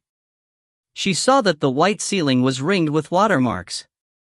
Jake stopped. In a narrow embrasure a wooden panel leaned. At first he thought it was a painting, so with both hands he lifted it and turned it around. Light flashed and slid. He saw himself, angled. It was a wooden framed mirror, its surface so mottled with age that it was patchy and blurred, dark nebulae obscuring his face and eyes. He leaned the frame against the wall. Just a mirror. Which is odd because there aren't any other mirrors. I haven't seen one in the house. Why is that? The answer was not hers. It was a whisper so close, both their hearts jolted. A choked throaty gasp. And the fog in the air seemed thicker, and Sarah knew with sudden fear that it was oozing from the glass. She said quickly, Turn it back. Jake ignored her. He touched the glass, fingers to fingers.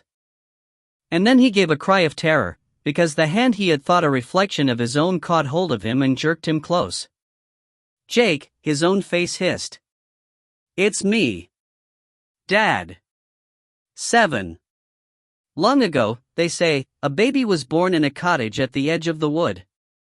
The boy was healthy, and his mother protected him with charms and prayers, and amulets of iron hanging from his cradle.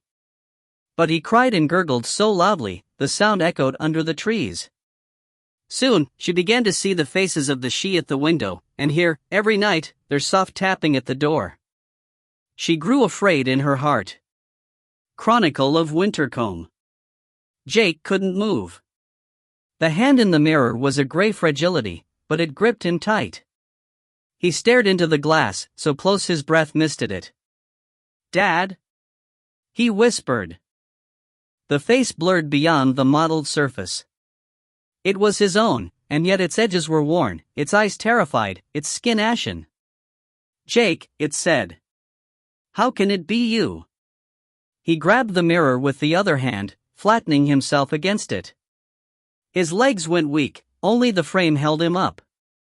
His father's voice was as fogged as the mirror between them. "Ven, need to, trapped." He couldn't understand. He pressed closer. "Are you dead? Are you a ghost?" Was he saying it, shouting it? There was movement in the mirror, a swirl of snow. The plane of glass was flat and smooth, and yet it was deep. If he moved a millimeter he might fall into it and never stop falling. The hand dragged him close. In his ear the lips whispered, "Ven. I can't hear you." His cheek was against the glass. It was ice on his skin. "I can't hear you. Say it again. Tell me what I have to do." "Ven. Did he do this? Are you really dead?" The words came out in a wild cry he barely recognized. Then Sarah had hold of him. She was pulling him away, but he clung on and his own reflection was yelling "Dad" to himself, and the mirror toppled and wobbled and he let go and staggered back. It fell with a terrible crash. A black star of cracks fractured it. He felt the sting of flying glass, tasted blood. Sarah scrambled over and grabbed the mirror and turned it to the wall. Then she spun and stared at him. Jake knelt, huddled. He had a stunned, bruised look, as if someone had punched him. His face was flecked with tiny cuts. "Are you okay?" She squatted next to him. It was him. He looked at her. "You saw, didn't you? He spoke to me. My father." His own disbelief was raw. He couldn't take his eyes off the scatter of broken glass. She moved in front, so he had to look at her. "Your father? He's dead?" "Yes. He's gone." "Do you think that was his ghost?" "I don't believe in ghosts." She sat back, thinking of her own father, rotting in one of Janice's prisons. "But you saw him." He had hold of her arm. His need for reassurance was suddenly embarrassing to them both. Jake let go, quickly. She shrugged. "I thought." A door closed softly somewhere close in the house. They both stared up the long gallery. As if the sound had broken the terror, Jake pulled himself to his feet. "My father is missing and Ven's responsible. This proves it, . A face in a mirror doesn't prove anything." She scrambled up and went and sat on a window seat. "It had hold of me." "Don't be stupid. You imagined that. You panicked." He glared at her. "I don't panic. You don't even know me. Or anything about me." "Then tell me," she said. For a moment she thought he wouldn't. But he paced up and down restlessly, obsessively, and the words came out as if the shock had triggered them. He told her the story of David Wilde's disappearance. She saw the anger and bewilderment that burned in him, the terrible betrayal he squirmed away from. He turned quickly and pulled out a small leather wallet. From it he took a piece of paper and gave it to her. "Look.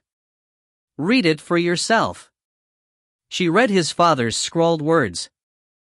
"Sorry not to have called, but we've been incredibly busy with the Chronoptica." Her fingers went tight on the paper.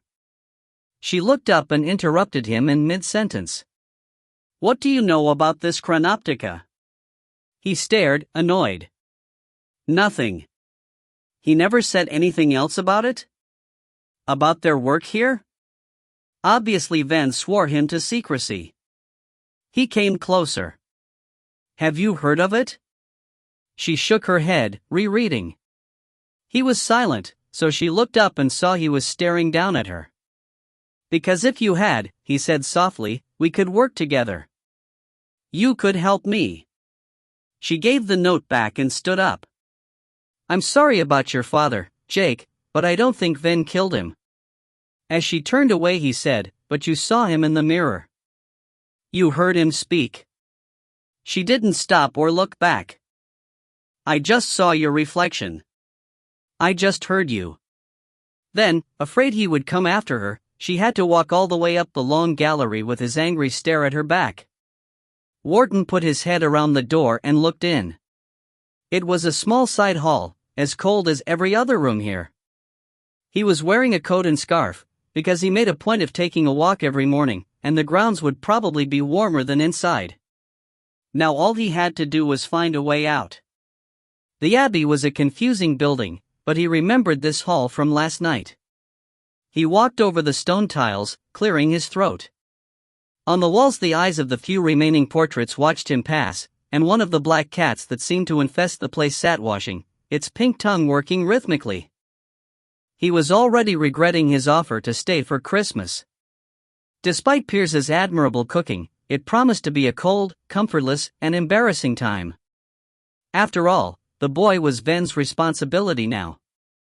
And good luck to him, because Jake could be intensely irritating. Also sullen, simmering, and mixed up. But hadn't there been a faint relief through the sarcasm last night? As if he was quite glad not to be left here alone? Wharton stopped at a glass cabinet. It housed a small collection of pottery figures, elongated and crudely painted. He recognized them as Cycladic, very ancient. One of Ven's areas of expertise. Ven was another mystery. How could a man who had seen so much and traveled so restlessly bear to shut himself up in this cold, silent house? Wharton shook his head. Then he saw the newspaper. It lay folded on a small table by the door. Pierce must have gotten it from the village, because it was today's. The local rag, but something. He flicked the pages. He'd read it when he came back, with a cup of tea. It would probably be the highlight of his day. Then his hand held the page still. It was her. He had only seen her briefly, when she'd brought in the breakfast tray, and the photo was very small, but surely that was Sarah. She was dressed in different, dull clothes and her hair was longer. The byline said still no sign of missing patient. He glanced around.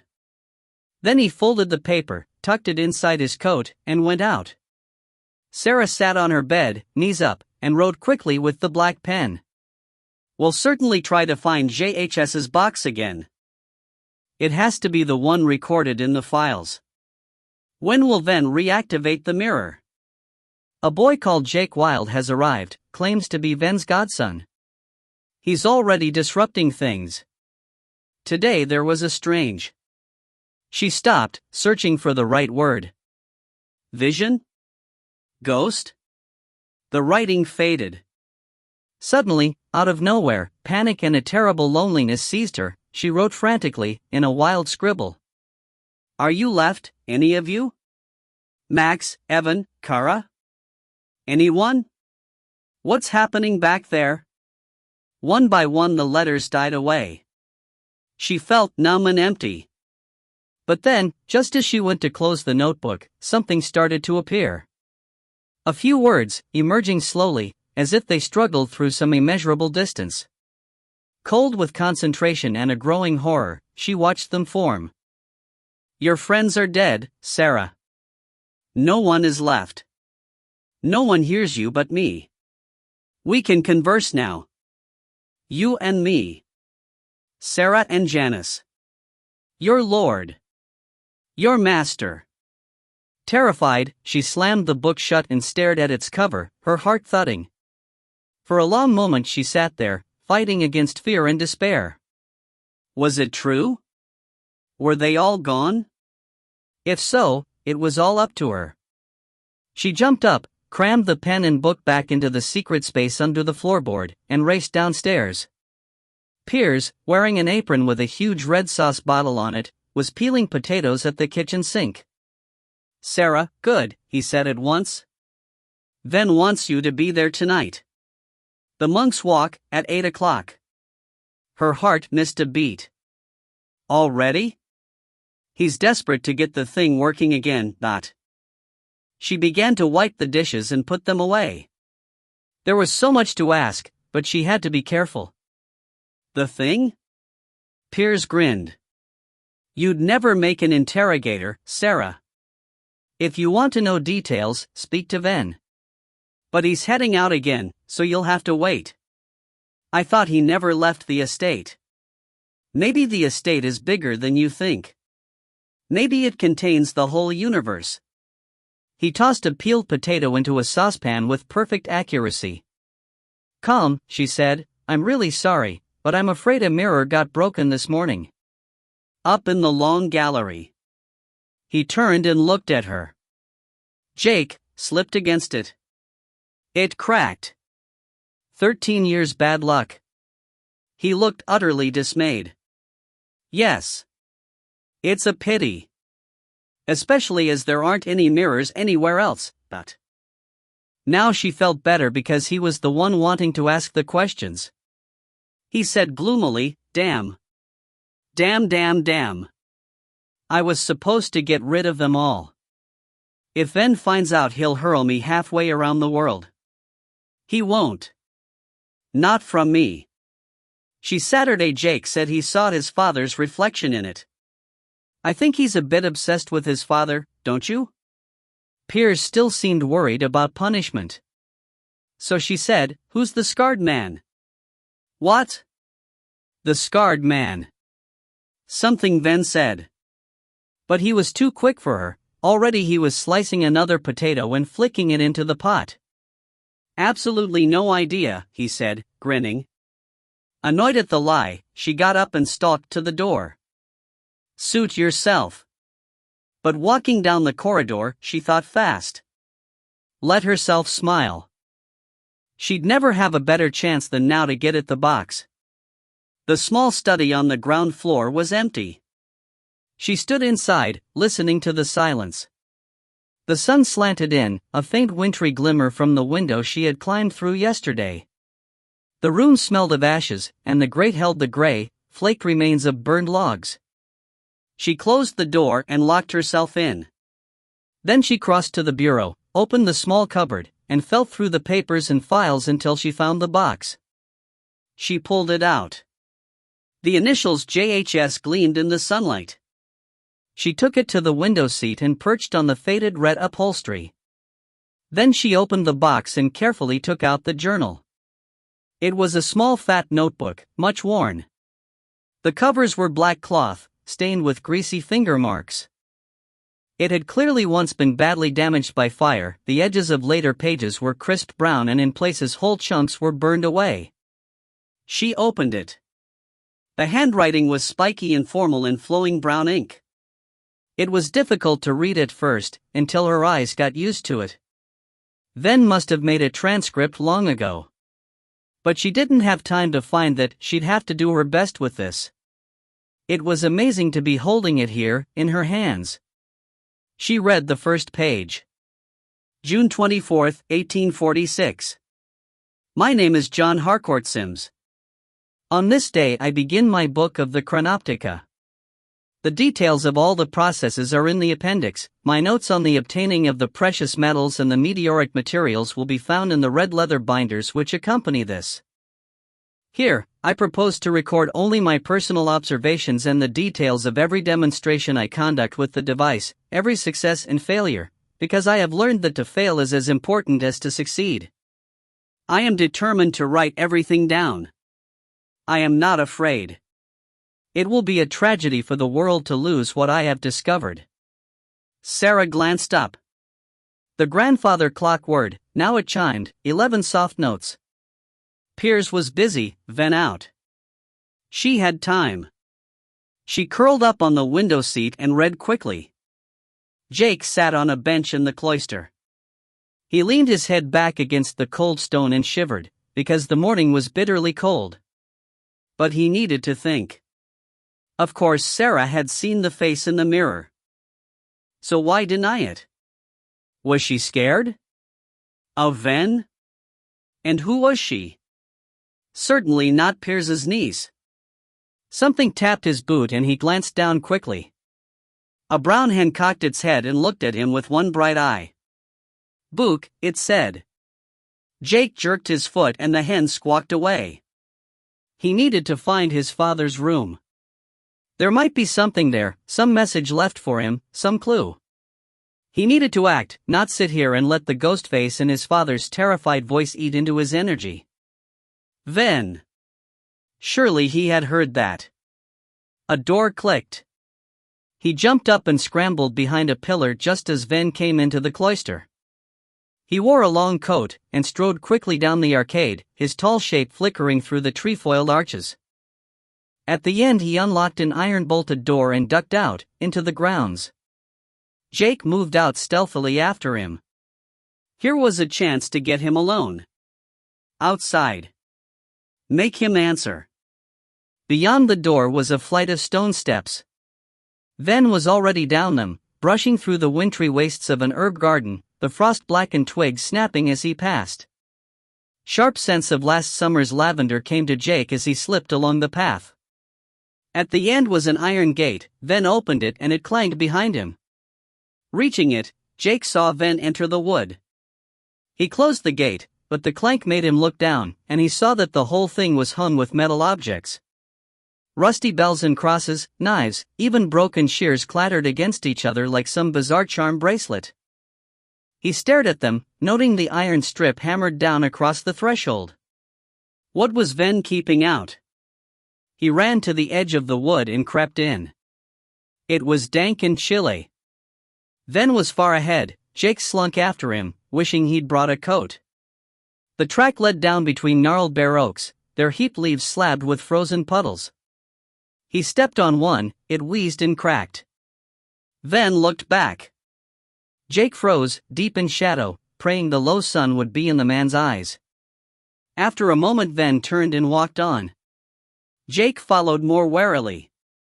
Now he didn't want to catch up. He wanted to see where Ven was going. What if his father was being held prisoner somewhere in the wood?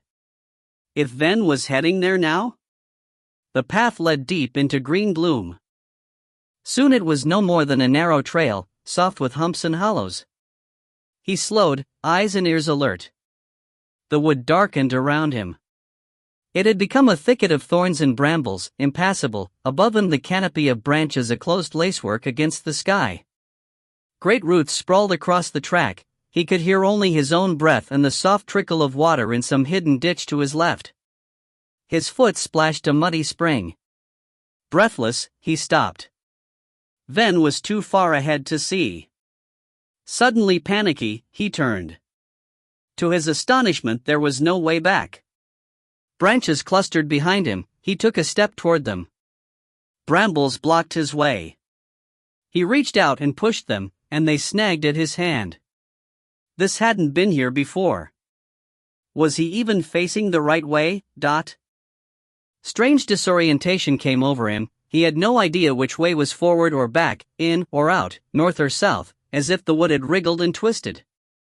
Even the air was as dank and smoky as a November night, though it had been a sunny morning outside. What's going on? He whispered. Where is this? This is the Wintercombe, mortal. And you're inside it. Jake turned, fast. A boy of his own age was leaning against a tree trunk. He wore a lichen green tailcoat and his skin was as pale as ivory. What did you call me? Jake demanded. The boy smiled a bitter smile. You heard. I called you mortal. 8. He was as cold as far Iceland. His heart a frozen splinter. He was as dangerous as the dark. On the deepest night of winter. Ballad of Lord Winter and Lady Summer. All my life I have been an inquirer after strange and singular knowledge. I was orphaned early, my father, Charles Harcourt Sims, being killed in an uprising in India. I was left a child alone with his fortune, wealth gained from the slavery of men and women in his factories and mines, their squalid lives in his cholera-ridden slums. What can you do to rid money of such dark origins? As soon as I came of age I sold everything and had the houses torn down, but perhaps my doom was already fixed. My life already cursed. Certainly my career at Oxford was not a success. I was a lonely, bookish student. I had the money to fill my rooms with arcane volumes and pursue research into subjects that would have shocked my professors. I attended no parties, did no punting on the river. I worked steadily and gained my degree, but made no friends, and after I had left, I doubt many in the ancient town ever knew I had been there. I bought a large house in London and began my pursuit of dreadful secrets. The truth is, I lived 2 lives. By day I was a member of polite society. I attended meetings of scientific academies, was to all appearances a young amateur gentleman about town. My interests were in the new wonders, the experiments of Galvani, the mysteries of Mesmer. I was calm, quiet, popular with the ladies. I was known as a collector of phonographs and chronographs and all the modern paraphernalia of science. My only eccentricity was believing the earth might be hollow. But by night I was a tortured soul. It is true that my mother died in an asylum for the insane. I never knew her, but perhaps I inherited her corrupted blood. How else can I explain how I, like the man in Mr. Stevenson's excellent story, have such a dark shadow inside me? The city made me evil. Something about the lurid twilights of London, the slow lighting of gas lamps down the Strand, worked the change in me. As soon as darkness fell I would put on a long cloak and leave the house, walking till the early hours. I roamed the teeming streets of the poorer districts, flitted down the dank, unspeakable alleys of Soho, explored the warrens of filth that were Wapping and Whitechapel. I desired secrets. Magic. The occult arts of darkness. I desired to enter the deepest depravities of the soul, downways too terrible for science and too unholy for religion. Above all I desired power over men and women and beasts. A power only I, of all the world, would possess. Sarah looked up. A door had opened somewhere in the house. Frozen, she heard Wharton's steady tread squeak past the door of the study. She waited a while, but there was no other sound. She leaned farther into the narrowing sliver of cold sunlight. This was it. This was where it had begun. I dare not write much of this, lest you think me mad. I made expeditions to the corpse-yards of London, so heaped with the dead that the ground oozed with their reek. I explored deep crypts, assisted in dissecting the bodies of gallows-hung murderers. I joined weird sects and strange covens. I allowed vampiric women to feed on me. And all the time I sought my own secret source of power, and found only cheats and charlatans and depraved souls.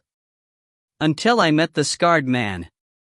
It was an obvious question, but Jake had to ask it. If I'm a mortal, what are you? The boy straightened. A flicker of amusement crossed his pale face. That's my business. I'm curious about you. I watched you all come to the dwelling last night, first the girl, then you and the big man. Ven doesn't let strangers in, so who are you? Jake said, the girl? Last night? The boy shrugged. In your world, last night. I saw her hunted by a wolf. A wolf of frost and snow. So, why do you follow Ven into the wood? He must have warned you, Odot. Jake said shortly, maybe that's my business. He wanted to hurry back, get away with the surprising knowledge that Sarah was a stranger here too, but the boy stepped in front of him. "You can't. There's no way back without my help." Eye to eye, they measured each other. Then the boy said, "Gideon." Jake Wild. Gideon's green eyes widened in sharp understanding. "So you're the son." In the twilit forest, the moon was a silver fingernail through the branches. Jake's hands gripped to fists. "You know about my father?" "Only what I've heard. They don't tell me anything. She and Ven, they keep the secrets." Elegant, he flipped his coattails and sat on a fallen branch. His hands, Jake saw, were as brown and lichen-stained as the bark of the trees. Jake took a breath. Do you know if my father is dead?" Gideon shrugged. "He's not dead, weak brain. He went journeying. And they can't get him back. It happened like this. In November 1846 I was passing a small shop in Seven Dials and heard a tap on the window. I stopped and turned. Between the stuffed heads of a fox and a badger, a wizened Asian man of some ancient age was beckoning to me. I looked around, but as it was indeed me he seemed to mean, I went in. The shop stank of blue and unknown potions. It was dark, and on every shelf glassy-eyed beasts stared out in hideous rigidity. Great stags loomed from the walls. Under domes, mummified birds were fixed in unfluttering flight. I said, "Such things hold no interest for me." I turned to go, but he reached out a hand like a dried claw and laid it on my sleeve. I shook him off, I confess it, with a shudder. "Death and life," he whispered. "The arrest of time's decay.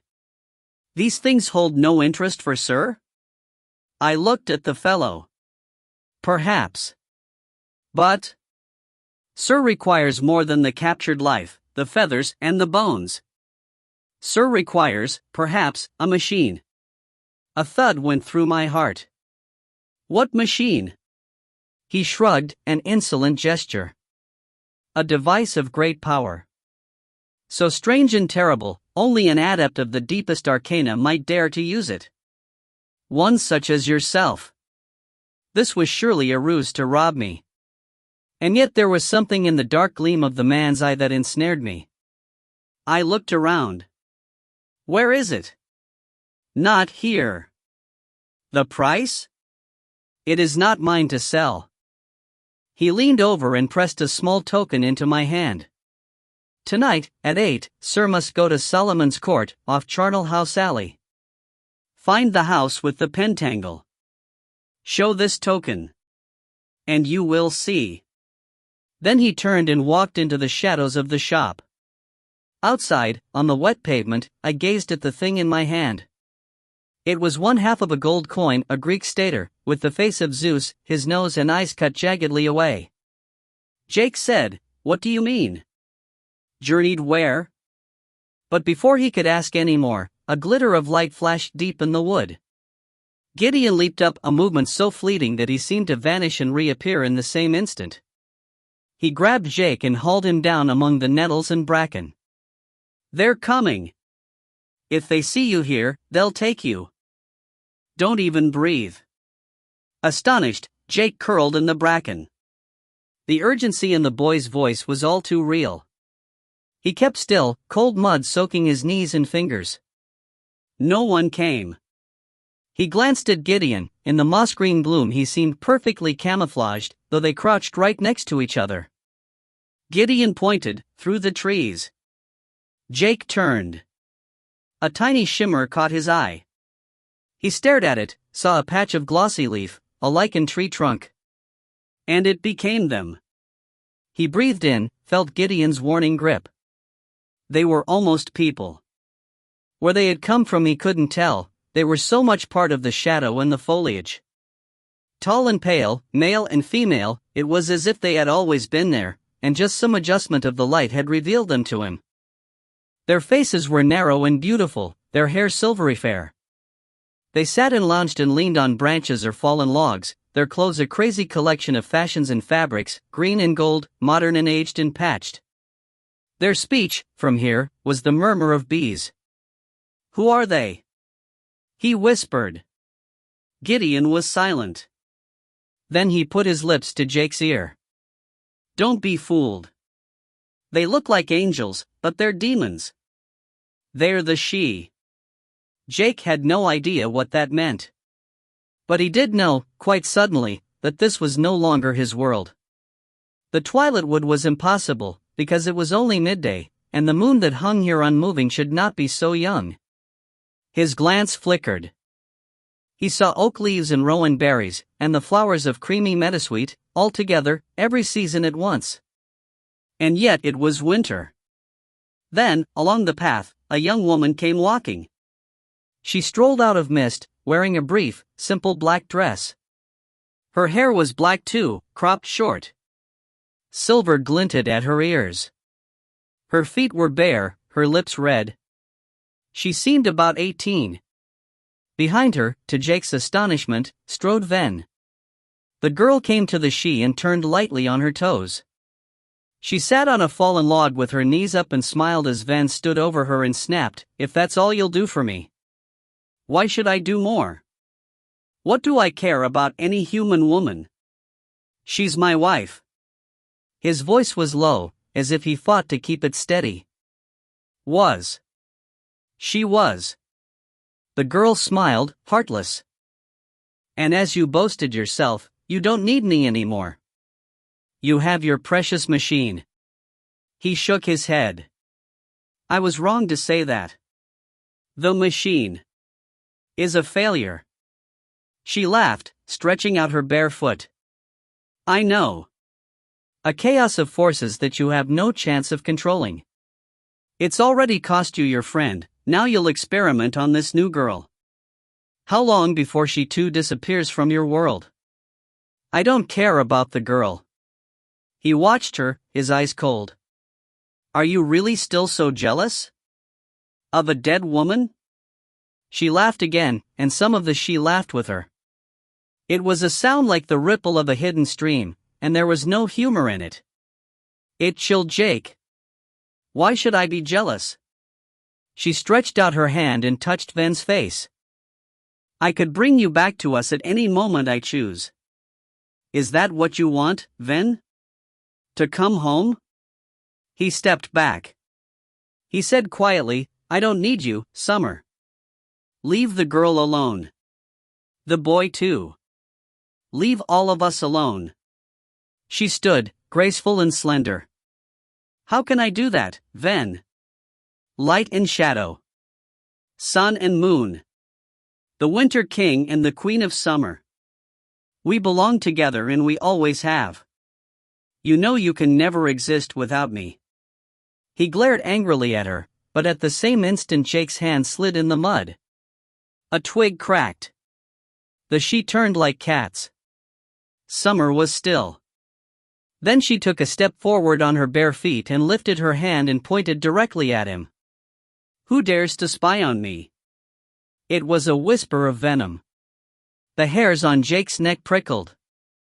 Her eyes were dark as an animal's, without anything he recognized as human. Then Gideon muttered, Leave a window open for me, and stood up, leaves and dust falling from him. He walked out among the she. I do, Summer. Just me. Summer watched him. She let him come close, with no change of expression. She said softly, anyone else, Gideon, would pay dearly for that. I know. He glanced at Ven. I'm sorry. Just curious. Well, as it's you, I forgive you. As the cat forgives the sparrow. As the owl forgives the mouse. Gideon gasped. As Jake watched, he crumpled as if the breath had been struck out of him by a terrible blow. With a cry he fell on hands and knees into the forest mud, gasping and retching. Ven said, Stop that. So you do have some feelings for them. Summer came and stood over Gideon. I envy you, Ven. Most times, they just bore me. Gideon kinked and squirmed in agony. His fists gripped mud. Jake wanted to leap out and stand there shouting not him. Me, but he didn't, because Gideon gave a low, dragging moan and lay still. Summer bent over him. She put her arms around him. She kissed him, over and over, on the hair, the forehead, the eyes, and her remorse was sudden and baffling. Dear child. Sweet child. Help him, everyone. Help him up. She clustered like flies. Their thin hands pulled at Gideon, tugged leaves from his hair. Their fingers, delicate as antennae, felt and picked at his clothes. Then Ven dragged him away. Get your vermin off him. Let him alone. Gideon dragged in a breath. He seemed still dizzy with the shock of pain, but he stood upright and tense, as if ready for anything that might come next, and Jake realized that there was no such thing as safety in Gideon's world. Summer's mood changed with breathtaking speed. Time to go. Now she was coy and amused. She took Gideon's hand and tugged him down the path. Come away, O human child, to the waters and the wild. Goodbye, Ven. She blew him a kiss, walking backward. Guard your lovely machine, Ven. Guard your darling children. Lock your doors and enchant your thresholds, Ven. Because one day, very soon, we will get in. He said, not on my watch. She vanished. They all vanished. Jake just couldn't see them anymore. It was as if they had turned sideways and slipped through some slit in the air, even Gideon. Become sunshine and shadow. Only Ven stood in the clearing, ankle deep in nettles. For a moment he waited, as if making sure he was alone. Then he turned toward Jake. Get up, he snarled. Let's get out of here. Sarah flicked over a few pages, desperately impatient. The paper had been rubbed with finger marks, as if it had been read over and over. The writing was spiky and jagged with excitement. Dank and dismal. Even with my experiences of the filthy rookeries of the city, I found it fouler than foul. The cabman I had hired said, Are you sure about this, Gov? Sure, I said. But remember. 30 minutes, no more. My life may depend on it, . He nodded at me and said, Trust me, I'm no Tommy Flit. Then he turned the cab, and it clopped away into the night. I groped down the alley, cane in hand, slipping in the running sewage, holding my handkerchief firmly to my face. Even so, the stench was stomach-churning. I came to an opening in the dingy wall and a solitary gas lamp flickered over the sign. Solomon's Court. Excitement made my heart thump. I fingered the half-coin in my pocket, and the loaded revolver next to it. Then I edged into the courtyard. It was black as pitch. The houses or warehouses reared high into the fog. My footsteps seemed to shuffle and multiply in the enclosed space, as if there were others here, behind me. The pentangle was scratched on the wall beside a very small door down a few steps running with noisome liquids. I descended carefully, and rapped on the wood with my cane. I was breathless with excitement and avid for danger. These moments were what I lived for. The door opened. A sickly smell enfolded me, which I recognized immediately as opium. It was a vice I had sampled, but I loathed the way it robbed men of their intelligence, and had long abandoned it. I ducked inside. A stout woman in a red dress held out her hand. She no doubt expected money, but I handed her the broken coin. She brought it close to her eyes, and then, seeing what it was, thrust it back at me with almost a hiss of fear. Follow me, she croaked. The den was crowded, heaps of rags that were men and women lying sprawled, the pipes through which they took the drugs spilling from their fingers. Some moaned. I wondered in what nightmare of horrors their souls wandered. The woman brought me to a dismal corner at the back. She pulled a heavy curtain aside and stepped back, gesturing me to go on. I groped my way along a stinking corridor, and at the end, found an open door. Beyond that, a room. A small fire burned in a dark grate. Next to it a man rose to meet me. He was the strangest of creatures. A handsome dark-haired man, until he turned, and the flamelight revealed a jagged scar down the left side of his face, a terrible curve, as if some sword had slashed it. His eyes were dark as a rat's, his hair long, his hands delicate and slender. He lifted one, and held it out. I gave him the half-coin and he spared it one glance, slipping it into his pocket. "Mr. John Harcourt Sims," he said. His voice was curiously husky. I bowed. "You know of me, sir?" His calm stare unnerved me. He said, "Sarah, are you in here?" A banging on the door. Sarah jumped. The sun had gone and the window seat was icy. She shoved the journal into her pocket and hustled the box back quickly in the cupboard. "Sarah!" "Yes, wait, coming," she yelled, then hurtled out through the door. Straight into Wharton. He gasped. The girl had run out without warning. There was a crash and a flutter. He looked down and saw the newspaper with a small fat leather journal lying splayed on top of it on the wooden floorboards. "I'm so sorry," he began, and she said, "No, it's me." They both dived for the papers, but Wharton was quicker. Politely he picked up the notebook and arranged its scattered and damaged pages to smooth order. Words and phrases caught his eye. He stopped, turned back. Surely he had seen Chronoptica. He looked up. Sarah had the newspaper and her face was flushed.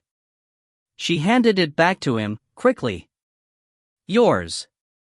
"Piers's, really." He took it. Then he said, "Sarah, listen. I've just read an article in here and your photo is. Please." She looked up at him with blue, urgent eyes. "Don't tell anyone. I mean outside the house. Ven knows?" She nodded. "I ran away because I'm not mad. I'm not violent. I just need some time to sort myself out. Where they can't find me." Wharton felt deeply uneasy. What was Ven doing, harboring a girl so disturbed? He shrugged. "Well, it's none of my business. I'm just en route to Shepton Mallet." He realized he was still holding the journal, and she was looking at it with an anxious, hungry look. He held it out. "Yours." She took it, just too quickly. He said, "Have you seen Jake?" "Not since earlier. We managed to break a mirror." She moved to go past him, then paused. As if she'd made up her mind, she said, "Mr. Wharton, do you think his father is really dead?" Wharton folded the paper absently. "I have no idea. But if he is, I don't think Ven murdered him." She looked at him calmly. "Neither do I." "That makes three of us," Piers said, behind them. They turned and saw he was standing at the end of the corridor watching them, a black cat tucked under his arm. He grinned his sidelong grin. "Lunch is served." 9.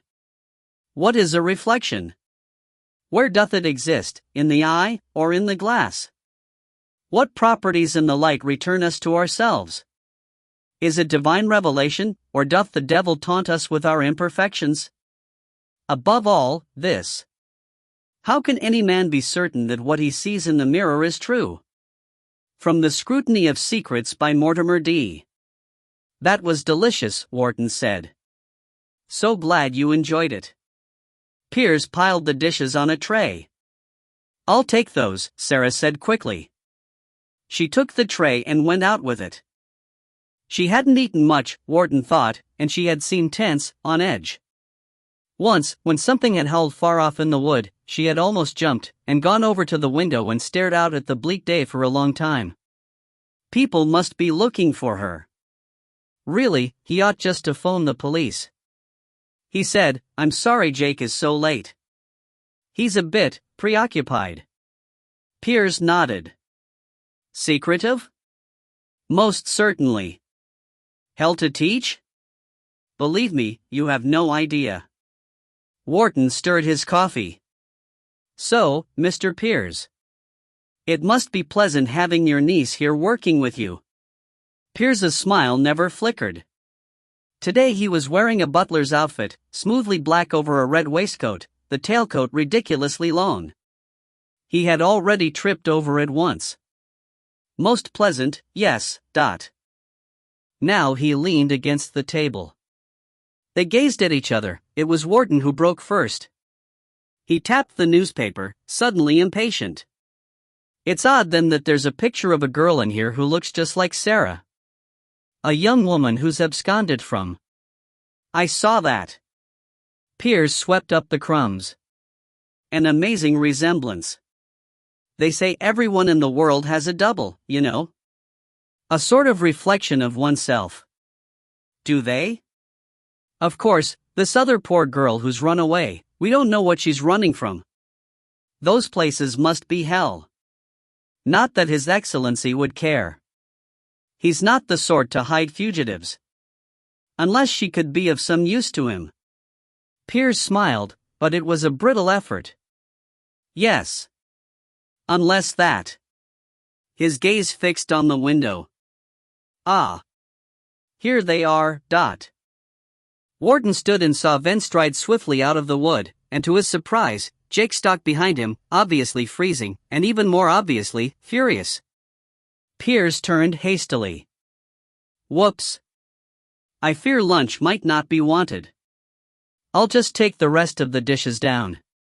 Wharton held the door open for him and he stepped out with a tray, vanishing discreetly as Ven barged into the entrance hall in an icy draft that gusted right up the corridor. Jake hurtled after him, mid-shout. I'll make you talk to me. First off, you lied. All right, maybe you didn't kill him. But you know what happened to him. This machine she was talking about. He's not dead. He's lost. Then find him. You're the explorer. You can't just. Jake. It was the first time Ven had used his name. It stopped him. He saw that the tall man had turned at the bottom of the stairs, one hand on the banister, at bay like a trapped animal. Jake, listen to me. Your father is lost. He's not here. He's not anywhere I can find him. He's lost in time. Jake shook his head. What sort of rubbish is that? I wish it was. I wish to God I had never meddled with it. But I did, and now I have to go on. Whatever it costs. He looked weary and haggard, Wharton thought. No, haunted. He looked like a man who sees a ghost in every mirror. Except that there were no mirrors in this house. Ven turned away. I'll talk to you about this later. You'll talk to me now. Jake leaped up the stairs, right up to the man, so close that Wharton hurried forward. He had seen too many schoolboy brawls not to recognize the sudden urge for violence. Ven didn't move. His eyes were as cold as winter. I should get rid of you, he breathed. There was a terrible moment of silence. Until the phone rang. It erupted like a small explosion in the charged air. They all looked at the old black telephone on its shelf in the hall, as if they barely remembered what it was. Then Piers had slid out of the kitchen and was answering, the abruptly cut-off ringing still echoing in the high vaulted ceiling. Wintercombe Abbey, he said, his voice prim and high. Yes. Yes, certainly. One moment please. He turned to Jake and held out the receiver. It's for you. Jake stared. Then he came and took it. At once Ven stalked up the stairs and slammed a distant door. Piers glanced at Wharton and went back to the kitchen. After a moment, awkward, Wharton took himself off up the stairs too. At the landing he paused and looked down. Jake was talking quietly, into the receiver. Thank God for whoever that was. Because, for a moment there, it had all looked very nasty. Sorry? Who is this? Jake snapped. You don't know me, Mr. Wilde, so my name would mean nothing to you. But I have some information for you. Something you might dearly want to know. The voice was a man's, quiet, faintly husky. Jake leaned with his back against the paneled wall. Like what? There was a small breathy silence at the other end. A scratchy sound. Then the voice said, "I know where your father is." Jake kept very still. His hand shook a little, as if he was holding the receiver too tight. He said, "Where?" "I can't tell you that over the phone. The line might not be secure." "You understand?" Another scratchy sound. Was someone listening in? Piers? Jake said, "Yes." "Okay. But how do you know?" "I'm calling from the village. From the parking lot of the pub." "Can you get here?" "Yes, but..." "Come at once, Mr. Wilde." "Come alone. Then I assure you, I will explain everything." A click. Silence. He replaced the receiver slowly and looked around. Should he find Wharton? No time. And he didn't want the hassle. He grabbed a coat that hung on a peg and went to the front door. It was warped with damp and stiff. He pulled at it, but Piers said softly, "Going out again, Jake?" He swung around, fast. "Maybe I dot." The tiny, smiling man gave him the creeps. Always that mocking grin. As if he knew so much. "It's just that Mr. Venn would rather you didn't leave the estate at the moment." "In your state of mind." "Venn, or you?" Jake stepped forward. "Who's really running this place, Piers? Because you seem to be the one in control around here." "I assure you, I'm just the slave of the lamp. The controller of the cameras." Jake was simmering, but he had to keep calm. He managed a bitter shrug. "I get it. So that's how it is." "That, I'm afraid, is how it is. I'm sure by tomorrow you'll be feeling a little better about things. You can't keep me a prisoner here." Piers shrugged. "It was you who wanted to come, Jake." Jake snorted. He walked past him, down a corridor lined with vases, not knowing or caring where he was going, striding around a corner and past a door that opened. A hand came out and grabbed him. "Jake! In here!" Sarah looked worried. She stood in the dim scullery and whispered, "What's going on?" "You and Venn?" "Forget him." "Sarah, listen, I need your help. Someone in the village has information about Dad. How do I get out of here without Piers knowing?" "You have to be invisible," she said softly. "What?" "Nothing." "Sorry." "Well, there's a side door that leads out by the Wintercombe. But the gates at the end of the drive will be locked, and Piers. I'll climb them. I don't care if he sees me. Show me." She led him through a tiny still room to a black studded door. It took both of them to grind back the rusty bolts. When it creaked open, they found they were looking into shrubbery that had grown thickly over the door. Jake suddenly remembered what Gideon had said, and stared at her curiously. "I know you only came here yesterday. How did you know about this?" She shrugged, irritated. The movement slid a small medal on a chain around her neck. It was one half of what seemed to be a broken coin. "Maybe I know this place better than you think." "Jake, listen. Try and get back before 8. I need to talk to you, because..." He slipped out, impatient. "Because you lied about not seeing my father in that mirror? Get out of my way, Sarah. Tell me later." He had to hurry. Whoever made that call might not wait.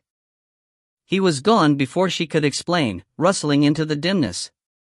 Annoyed, she spared one glance around for traces of the wolf and then slid back in and closed the door, making sure the bolts were rammed tight. He was breathtakingly selfish. She needed an ally here. Someone to talk to. She made herself stay calm. It was his loss. Because she would have shown him the journal. She kept it stuffed in her pocket now, afraid to leave it in her room, since Wharton had seen it. And because she was afraid Janice would come looking for it. She crept down past the kitchen and into the room called the Blue Closet. There she perched in a faded chair and looked at the gilt French clock as it pinged out 3 high notes. She had 5 hours before, what?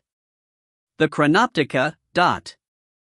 Suddenly cold, she pulled out the book and hastily found her place. I said, "As you see, I've come." The scarred man nodded.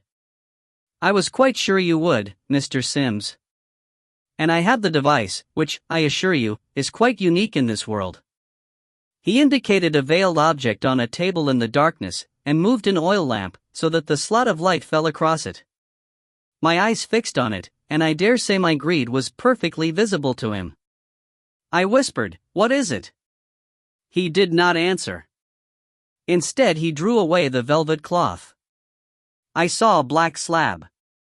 At first I thought it stone, but then as I moved, 1,000 reflections of myself slid across it and vanished, and I realized it was glass, black glass, high as a man, smooth as a mirror. As I stepped closer, I saw my features strangely slanted and shadowed. It was held upright in a narrow frame of silver, an angular design incised with letters of some alphabet unknown to me.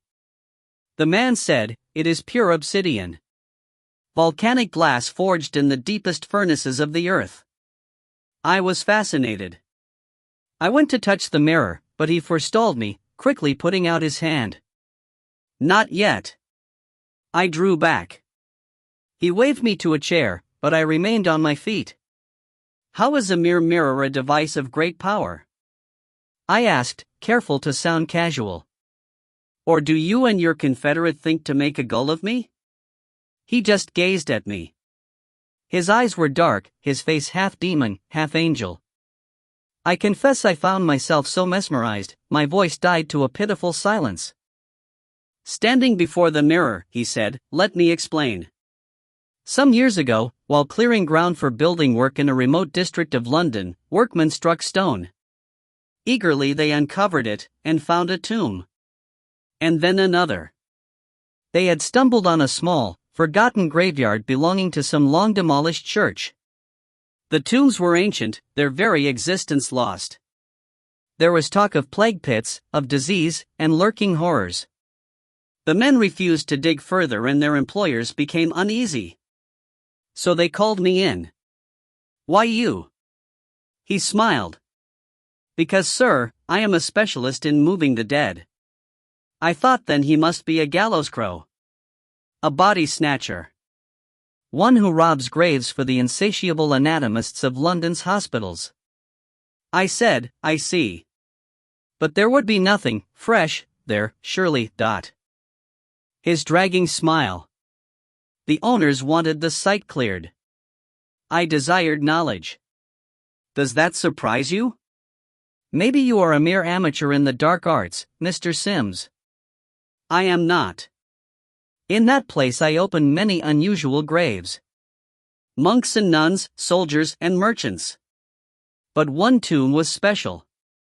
In it, I found this. His hand went out and gently caressed the mirror frame. I felt a shiver of jealousy, as if it were already mine. It was buried with a body? No. That was the strange thing. There was no body, not even the smallest fragment of bone. But the tomb slab had a few words still legible upon it, including the name Mortimer D. and below that alchemist and philosopher.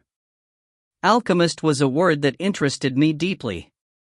The grave I would date from the 1660s or perhaps earlier. I stared, astonished, at this beggarly man who could read and who spoke like some scholar and yet was obviously a practiced rogue.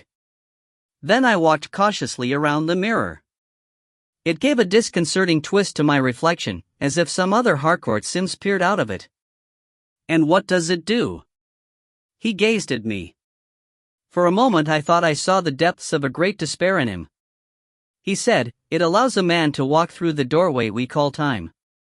Sarah looked up. She gazed out at the darkening estate where the wolf and its handler waited for her. "And make a hole in the world," she whispered. Jake kept out of the wood. Whatever the she were, he had seen enough of them. He half expected Gideon to be waiting for him behind some oak tree, but the drive was dim and gloomy, and only the rooks looked down at him with their beady eyes. He ran. It was already getting dark, the brief December day fading to a smoky twilight. Tomorrow was the shortest day, the solstice. Dad's birthday. Dad always said it was his luck to have less daylight than anyone else, and to be so close to Christmas. He'd always insisted on having breakfast in bed to make up for it. Jake had to bring it up on a tray of toast, usually burned, and black coffee. Once, when he was about 9, he'd put a picture of Mum on there in a rose in a thin vase, but his father had just put those aside and said, "Nice try, old man," and crunched the toast. What was the point of remembering that now? He raced all the way up the foggy drive, stopping only to gasp for breath, sure he was watched. The bare tree branches interlaced over his head. Finally he saw the dark metalwork of the gates emerge from the fog. He avoided the small camera. It clicked and whirred, maybe Piers was searching for him. The fog was lucky, curling out of the damp ground, it would keep him hidden. He climbed the wall, his boots scraping against the mossy bricks, and jumped down the other side into the lane. Then he took out his cell phone and called Rebecca. Wharton stood rigid on the landing. Of course he totally disapproved of eavesdropping, but there was no way he was missing this. Piers's and Ven's voices were muffled by a heavy black baize door. He approached it carefully, praying the floorboards wouldn't creak. He kept still, his hand on the doorknob, and glanced back up the long gallery. Then he crouched and put his eye to the keyhole. "I should throw you into the river." Ven was pacing, glaring at Piers. "Are you mad or just stupid? You bring these people here now, just when we're ready, when we've found a subject. I didn't know that when I sent the email. Besides, it was David. I was thinking of David." Piers came up to Ven and sat on the floor before him, squatting like some eastern sage. It was a posture that astonished Wharton. "Think, Excellency. The boy is a connection to his father. That might be vital. It seems clear that the device responds to emotion as much as anything else. It doesn't respond to mine." Ven's voice was bleak. He moved. For a moment Wharton saw only blackness blocking the keyhole. Then Ven was slumped in a chair by the window. He drew his hand through his tangle of hair. He looked weary. Piers crouched by him. "I worry about us using the girl." "Not that again. We might lose her too. We have no right to put her in such danger." "Don't we?" Ven's voice was so low, Wharton had to press against the keyhole to hear. "There's no other way. After David went, I dare not use it on myself. If I vanish in there before we can calibrate it, I'll never see Leah again. Otherwise it would be me. You know that. But a girl we don't even know, . Ven looked up, staring at the door so intently Wharton jerked back, suddenly sure those ice blue eyes could see straight through to him. "That's the strange thing. I do know her. As soon as I saw her, I felt as if I did.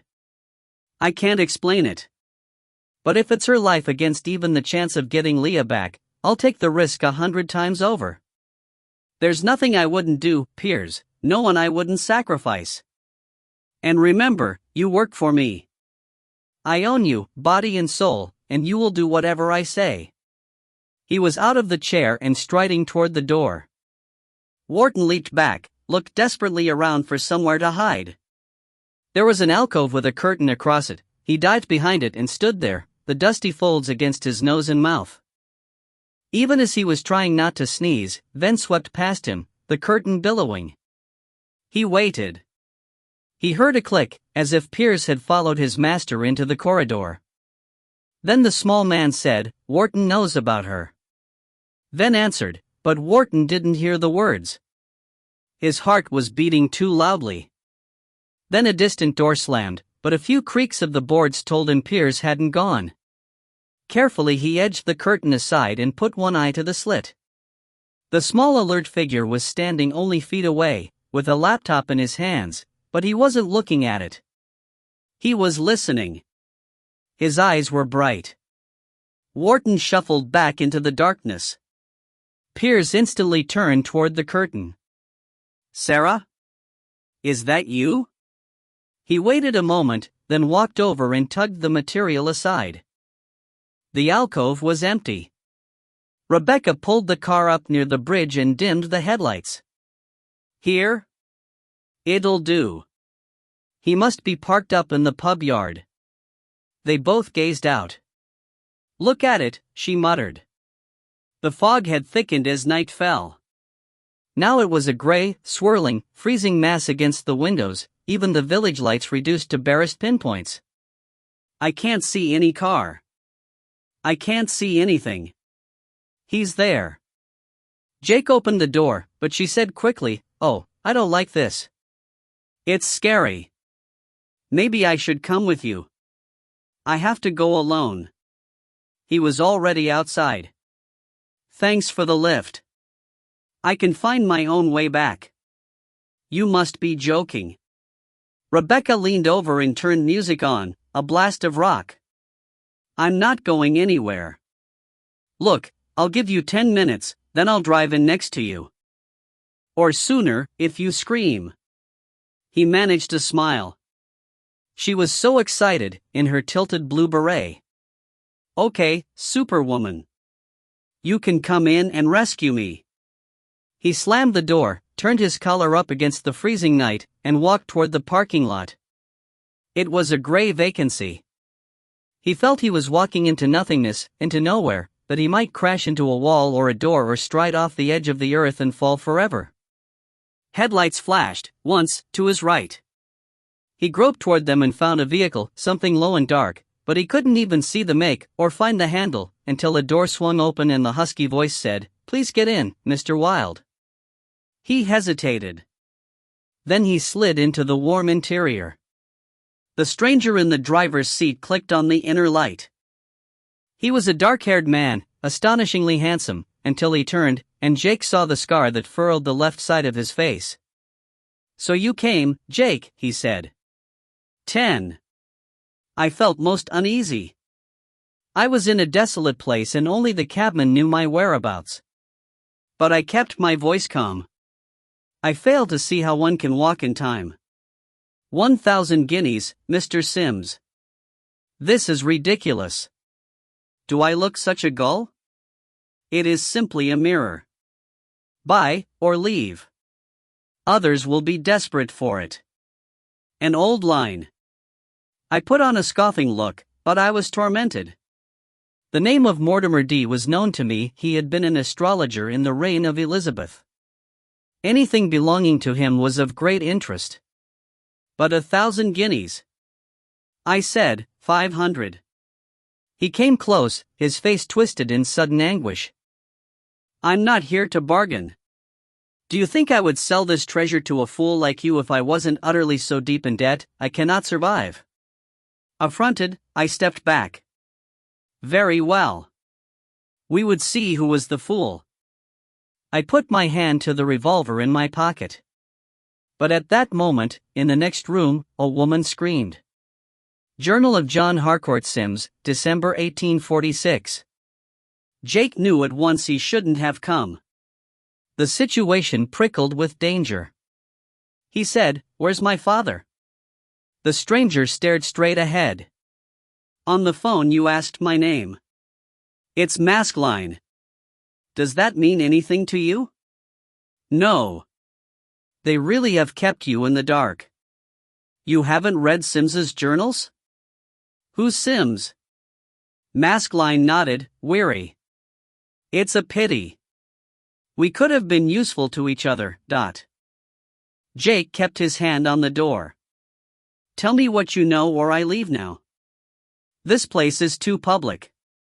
Before Jake could even object, the man had started the car and was backing swiftly out of the parking lot into the lane.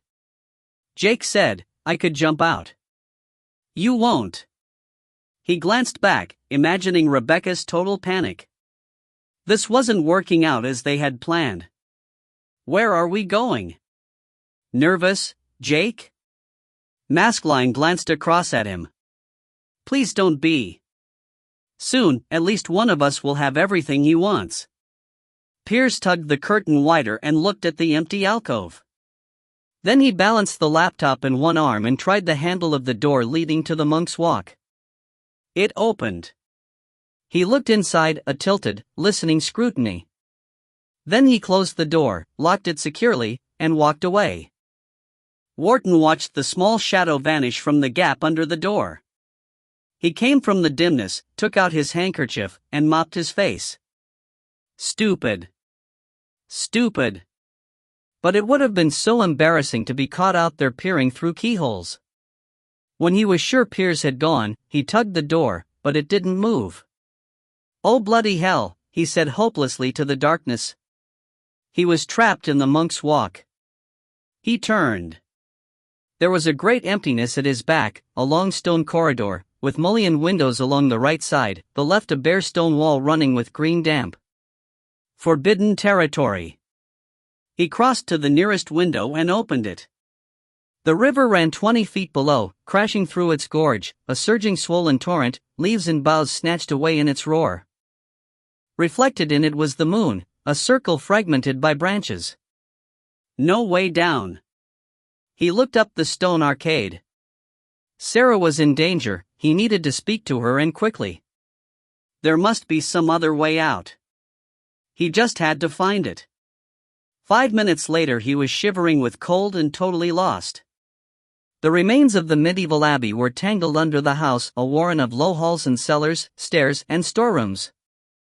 Moonlight slanted in through the few windows, and damp had caused acrid yellow mold to accumulate over the carvings of faces and wide-winged beasts. Worm-riddled angels regarded him serenely. And the fog seemed to gather here. The rooms and corridors were full of it. Descending 3 wide steps, his footsteps loud in the stillness, he came to an archway with the stone mask of a snarling devil on each side. Beyond, wide and dark, seemed to be a vast space. He put his hand up and groped along the wall. Surely there must be some electricity. His fingers found a round switch. He clicked it down. Lights crackled on above him, and then all down the length of a great hall, and he stared in astonishment. It must once have been a refectory, or maybe the monk's dormitory. Now the pillars were roped with wiring, the roof festooned with cables. Every inch of the floor was cushioned with a layer of soft carpet, so thick, his feet almost sank into it. There were banks of storage cabinets, in one corner a powerful generator hummed. But what puzzled him most was the netting. It hung, like the cobweb of an immense spider, from all the vaults and pillars of the room down to the floor, fixed into pinions, stretched rigid. Gazing up, he saw that the stuff was like thick wool. It was a dark malachite green, and had a bright, sticky sheen. He reached to touch it, and then stopped, overcome by the ridiculous idea that if he did, he would be glued to it forever, unable to pull away until Ven came and found him. Carefully, keeping his head low and his hands at his sides, he ducked under in between the mesh. There was a way that led into it, a clear pathway that twisted and turned back on itself. It reminded him of a maze of grass hedges he had once been lost inside as a boy. It was a labyrinth. When he finally reached the clear space at its center, he stared, amazed at the money Ven must have spent on this. State-of-the-art computers, monitors and screens, radiation counters. The area was spotlessly clean, the floor vacuumed dustless. And in the center, as if it were the focus of this obsessive attention, a mirror. He walked around it, considering. It seemed a slab of black glass, high as a man, wafer-thin, smooth to perfection, held upright in an ornate silver frame. Cables were attached to it at all 4 corners. At its back, he stared at a confusion of older machinery, rusting wires, clockwork cogs, some Victorian contraption with a cranking handle and a dial with one snapped finger. As if Ven had imposed modern technology over older. In a locked glass cabinet next to it he saw a single silver bracelet, resting on a black cushion. It was a band of fantastically engraved silver, in the form of a winged snake biting its own tail, coiled around a glowing amber stone. Small red light showed it was alarmed. Wharton didn't touch it. He came back to the black mirror. His own face, Ryan puzzled, confronted him. The mirror was concave, surely, It seemed to be curved, the reflection all wrong, but yet the glass was flat. And the clock face had numbers, but they were not the usual ones. They said 1600, 1700, 1800, 1900. What the hell is this? He whispered. Maskelyne swerved the car off the road and into the woods. They bumped down a track and stopped. He turned the engine off. Sudden silence wrapped them. Tense, Jake waited. Maskelyne turned, the leather seat creaking. I'll tell you the truth now, Jake, because no one else will. Your father and Ven have been experimenting with a device, a black mirror, that has the property of subverting normal chronology. That is, altering spacetime. They've been working on it obsessively. They got it to work and they made a few trials with objects and animals. They needed a test with a human. Twice David Wilde volunteered to enter the mirror. The second time, he vanished. Ven and his slave have not been able to get him back. He was, as we say, journeying. So I'm afraid your fears are right, in one sense. Your father is dead. Depending on how far back he went, he may have been dead for centuries. That's not possible. How can? I'm afraid it is. The flat conviction in his voice stunned Jake. He sat still, numbed. Then he said, but how do you know all this? Maskelyne stared into the dark trees. Because the mirror was mine once. It belonged to me, and it was stolen. And I intend to get it back. The scream rang out. I moved at once. As the police whistles split the night, I shoved the man aside and grabbed the mirror. He came at me fiercely, but I drew my revolver and pointed it at him. Back, sir. I commanded. He stood still. In the opium den, the screeching of the woman was astonishingly loud. A door splintered. Men's voices rang through the squalid court. My cabman had done his errand well. The scarred man's face was white with dismay. You've betrayed me, he said. The device was in my hands and I confess I laughed. I'm not such a fool to pay 1,000 guineas for a mere warped mirror. I raised my voice and yelled, help, ho! In here! His eyes were black with rage. I knew he would be caught by the peelers, and it would go hard with him, that he would be transported at least for body snatching, or even climb the gallows. The door shuddered. A hefty shoulder burst through. The scarred man stepped toward me and I jerked back in case he had a knife. But all he did was spit words in my face. You have no idea how many lives you will destroy by this. And then, imagine my astonishment. Then he made a rapid run toward the mirror, and as the police crashed in and the door burst wide, he threw himself at the glass and into its blackness. And vanished. A great, silent, ringing explosion filled my head. I dropped the gun and almost swooned, because the room was a wild, deep vortex that dragged at the very throbbing veins and nerves of my body. Then I lost consciousness, and knew no more. Sarah closed the journal, threw it down, and looked at the clock. Jake hadn't come back. It was getting very late.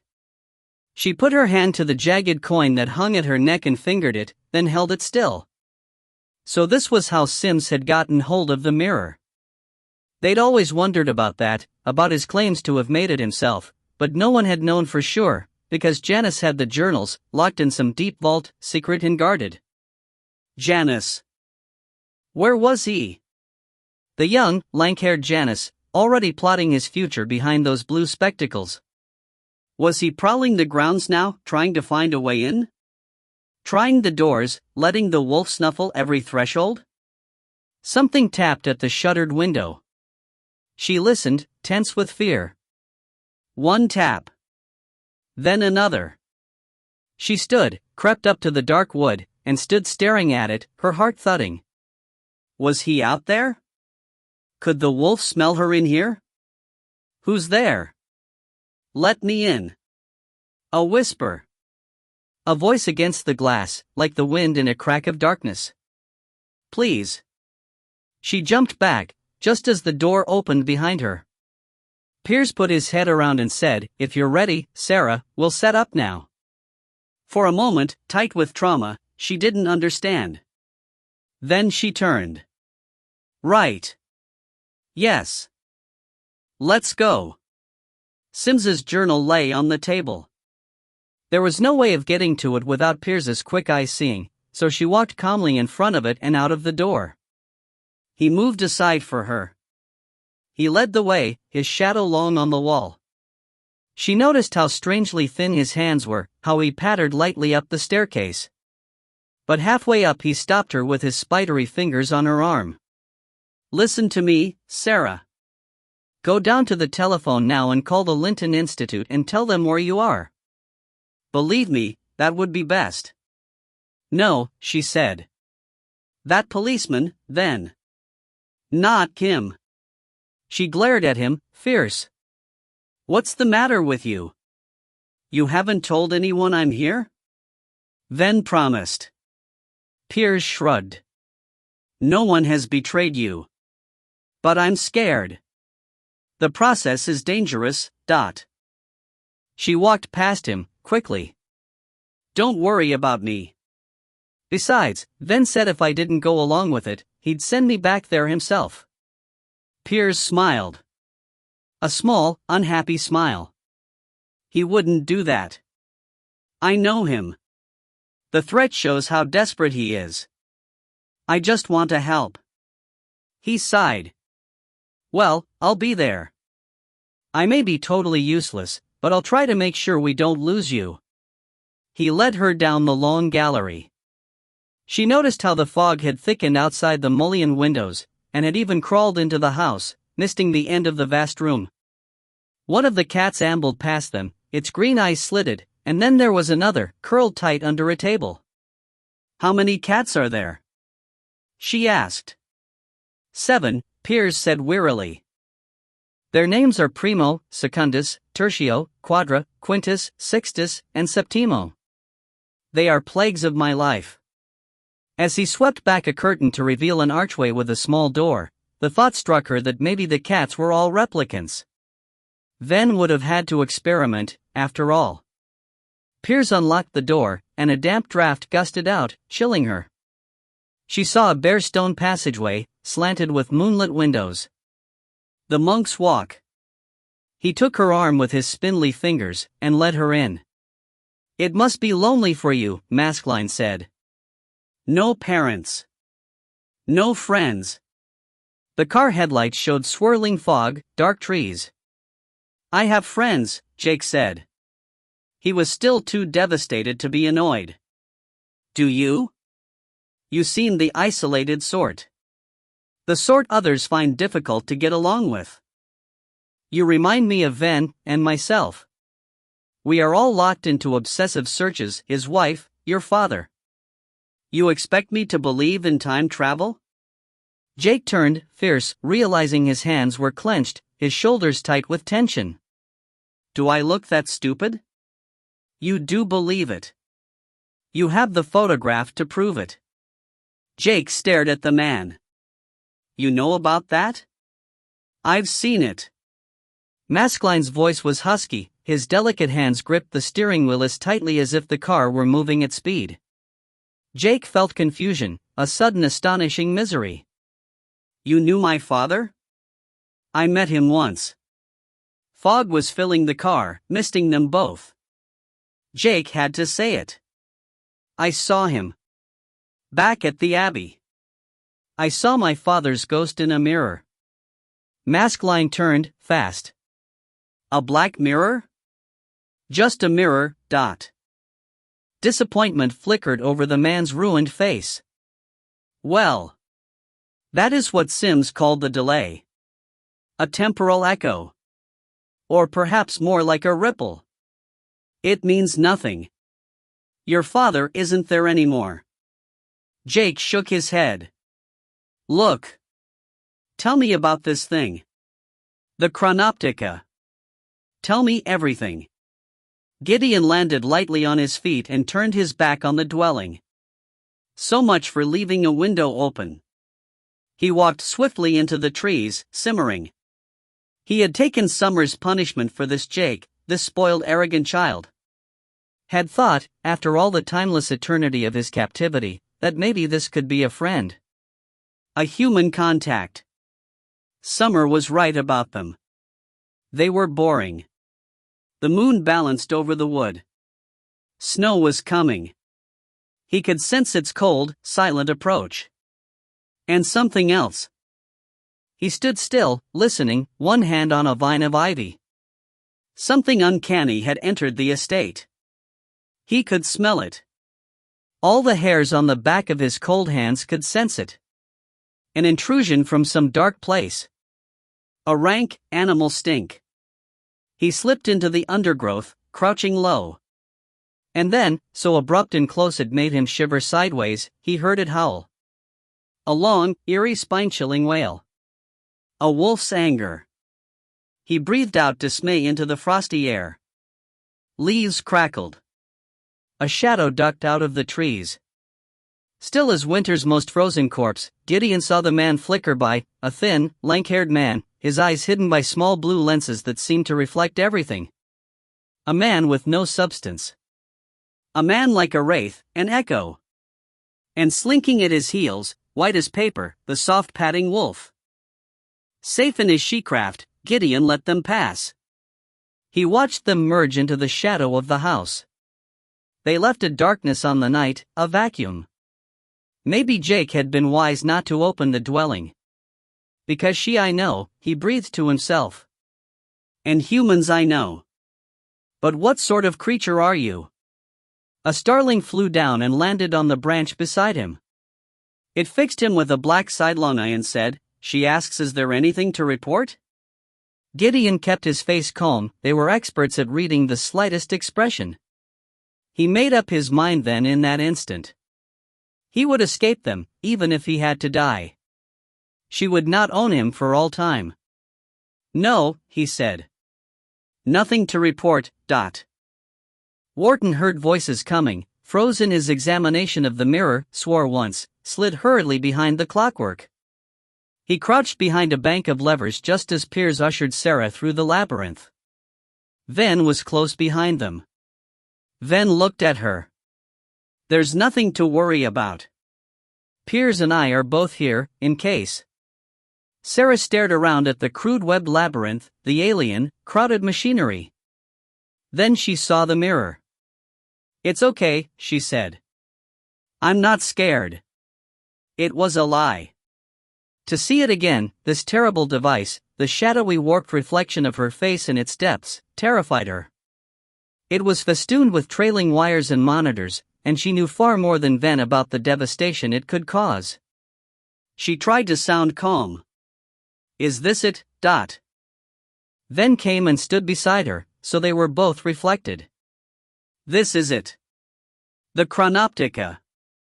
An impossibility in itself, a concave mirror that seems flat.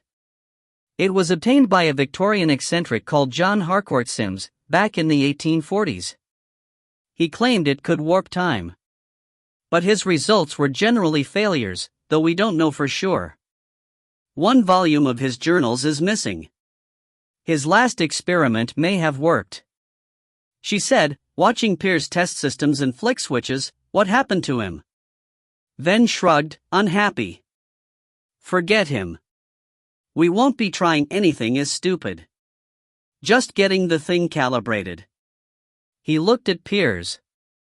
"The bracelet?" "Not yet. Stand here please, Sarah.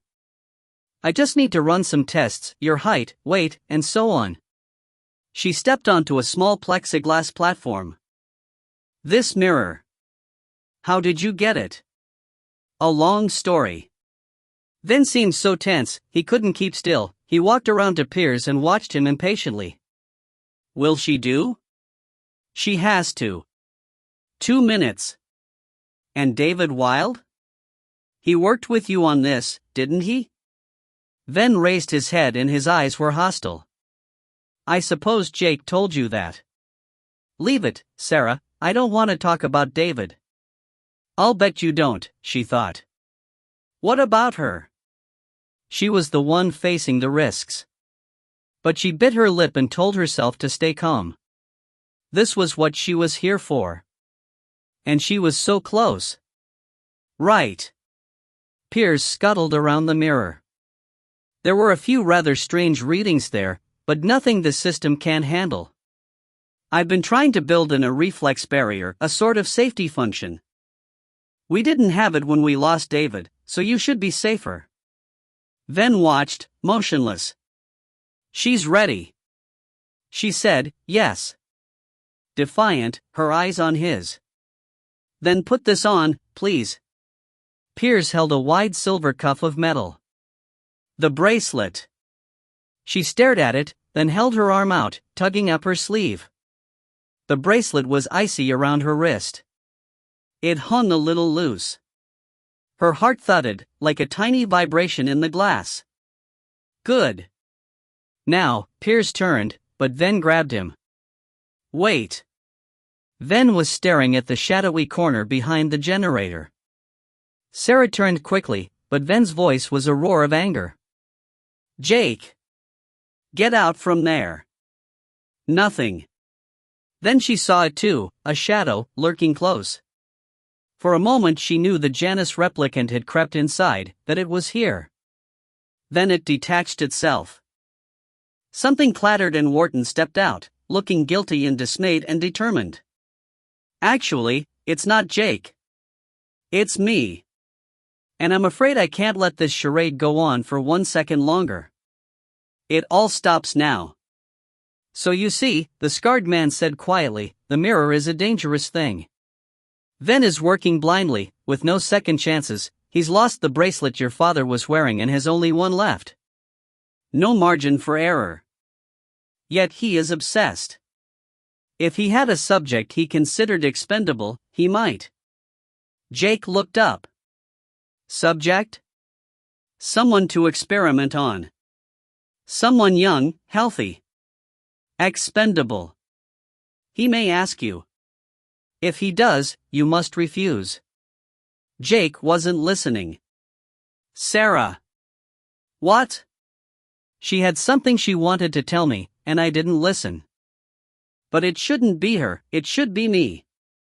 He grabbed at the door handle, furious. Let me out of here. Or drive me back, now. He whipped around. We have to get back there before. He stopped. Maskelyne was facing him, the scar cruelly obvious now, the dark eyes clear and sad. I'm sorry to be crude, Jake. But that's not possible. He had a small strange weapon in his hand. It looked like a long-barreled dueling pistol, but it was made of transparent glass. The muzzle was pointed directly at Jake's head. Jake stared in disbelief. I want my mirror back. You are all I have to trade with. Ven's beloved godson. Jake almost laughed. Are you crazy? He can't stand me. You'd be doing him a favor. His scorn was scathing. Just for a moment, Maskelyne froze in doubt. And Jake attacked. He grabbed the gun, the man twisted away. Jake's fingers were tight over Maskelyne's, he tugged, forcing the weapon up, his other hand gripping the man's throat. Maskelyne was stronger than he looked, they grappled, breathless. Then Jake shoved and kicked, the gun slipped, he touched the trigger. An explosion of brilliance flung him back in the seat, rocking the car, knocking all breath out of him. For a strange, timeless moment the world was splayed darkness, a bruising crash in his ears that became a steady, fierce hammering on the car door. He struggled up.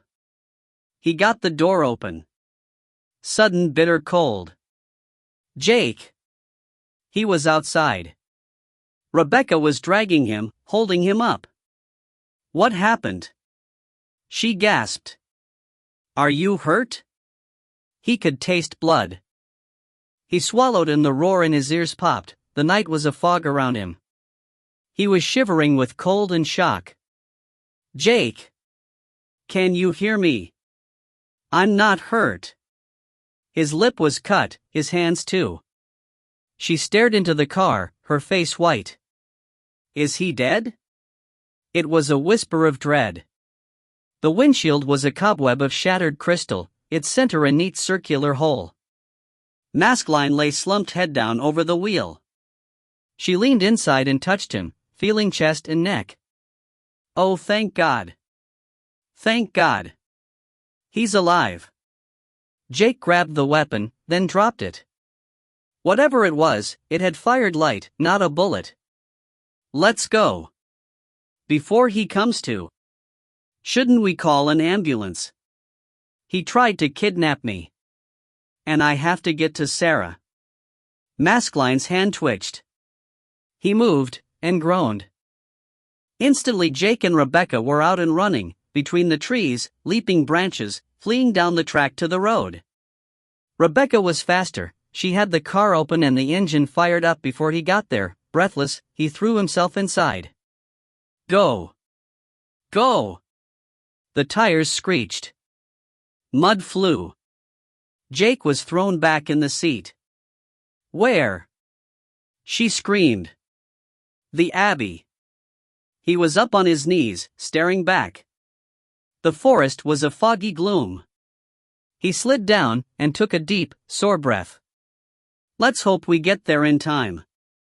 You will sit there, Ven said, savagely, and you will not interfere. Or, as Wharton opened his mouth, even speak a single word. Nonsense. It's my duty. My God. Ven was eye to eye with him in seconds. Tell me why I shouldn't put you into the thing instead of her, Dot. It was a real threat. Wharton sat silent. Piers said, Excellency. We have to do it now. Sarah said, It's all right. Do it.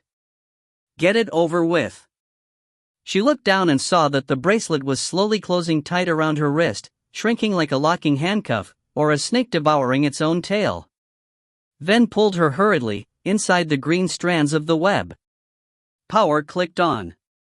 Deep in the obsidian glass, a charge flickered. Light slid and glimmered. Sarah held her breath. This is for you, Max, she thought. For Kara, for all of you. For Mom and Dad. For Zeus. Voices. Doors slamming. The bracelet locked. Ven turned. And then the darkness of the mirror stretched itself out for her, and she gasped. She was wrapped in it. The surface was gone, it was a great black hole of darkness, sucking everything in and down. For a second, the way in was there, she saw it, it lay open and wide and clear, the way home, the way back, and then with a spark of agony it collapsed, and she was caught and tangled and trapped by a mesh of sticky threads, held by them when she wanted to crumple on her hands and knees, giddy and sick. The bracelet fell off and rolled into the dark. She struggled up into Wharton's grip and saw Jake was there, shouting and arguing with Ven, a tall red-haired girl running in behind him. Their voices were all confused in her head, mixed with the echo of carriages, the stink of horses, the mirage of the city on her retina and in her ears. She tugged herself out of the sticky maze, away from Wharton's concern, letting the terrible disappointment fade down into a dull ache of failure. She sat on a chair Piers hastily fetched and put her head in her hands.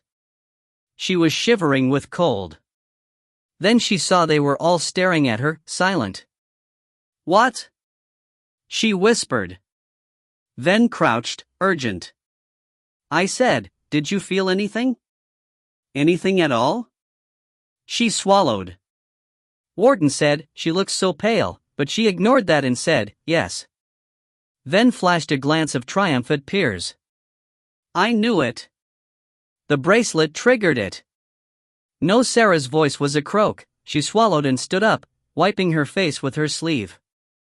No. Not the bracelet. Nothing was working until Jake burst in. It was Jake who triggered it. And then I saw another world. It was worth the failure, she thought, worth the loss. To see the astonishment in Jake's eyes. And the joy in Ven's. Like the hectic in my blood, he rages. 11. Interviewer, and how do you feel about conquering a summit like Katrasimba and going where no one else ever has? Does it give you a great sense of freedom? Then, that's a stupid question. Interviewer, well, Then, you don't conquer mountains. They conquer you. Interviewer, yes, but I mean. Then, you don't have a clue what you mean. If you'd ever been up there, you'd see why. A place like that, a mountain like that, doesn't set you free. She chains you to her memory forever. BBC interview, Volcanoes, Hills of Fury. Sarah knocked again on the door. Jake. There was no answer, but she knew he was in there. It's me. She opened it and went in. Jake said, "Leave me alone." She sat on the unmade bed. It was a four-poster, with red damask hangings, ridiculously grand in the paneled room. You didn't come down for breakfast. Wharton was worried. I'm devastated. He sounded bone-weary. He was sitting, knees up on the wide window ledge, wearing a coat over pajamas, gazing out at the white frost that had stiffened the lawns.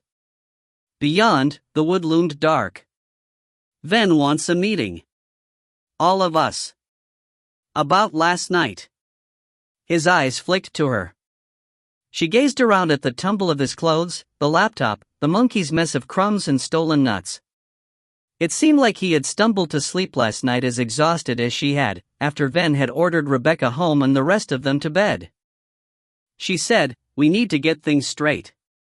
If we're going to succeed in finding your father, we need to be working together, not as enemies. You and me.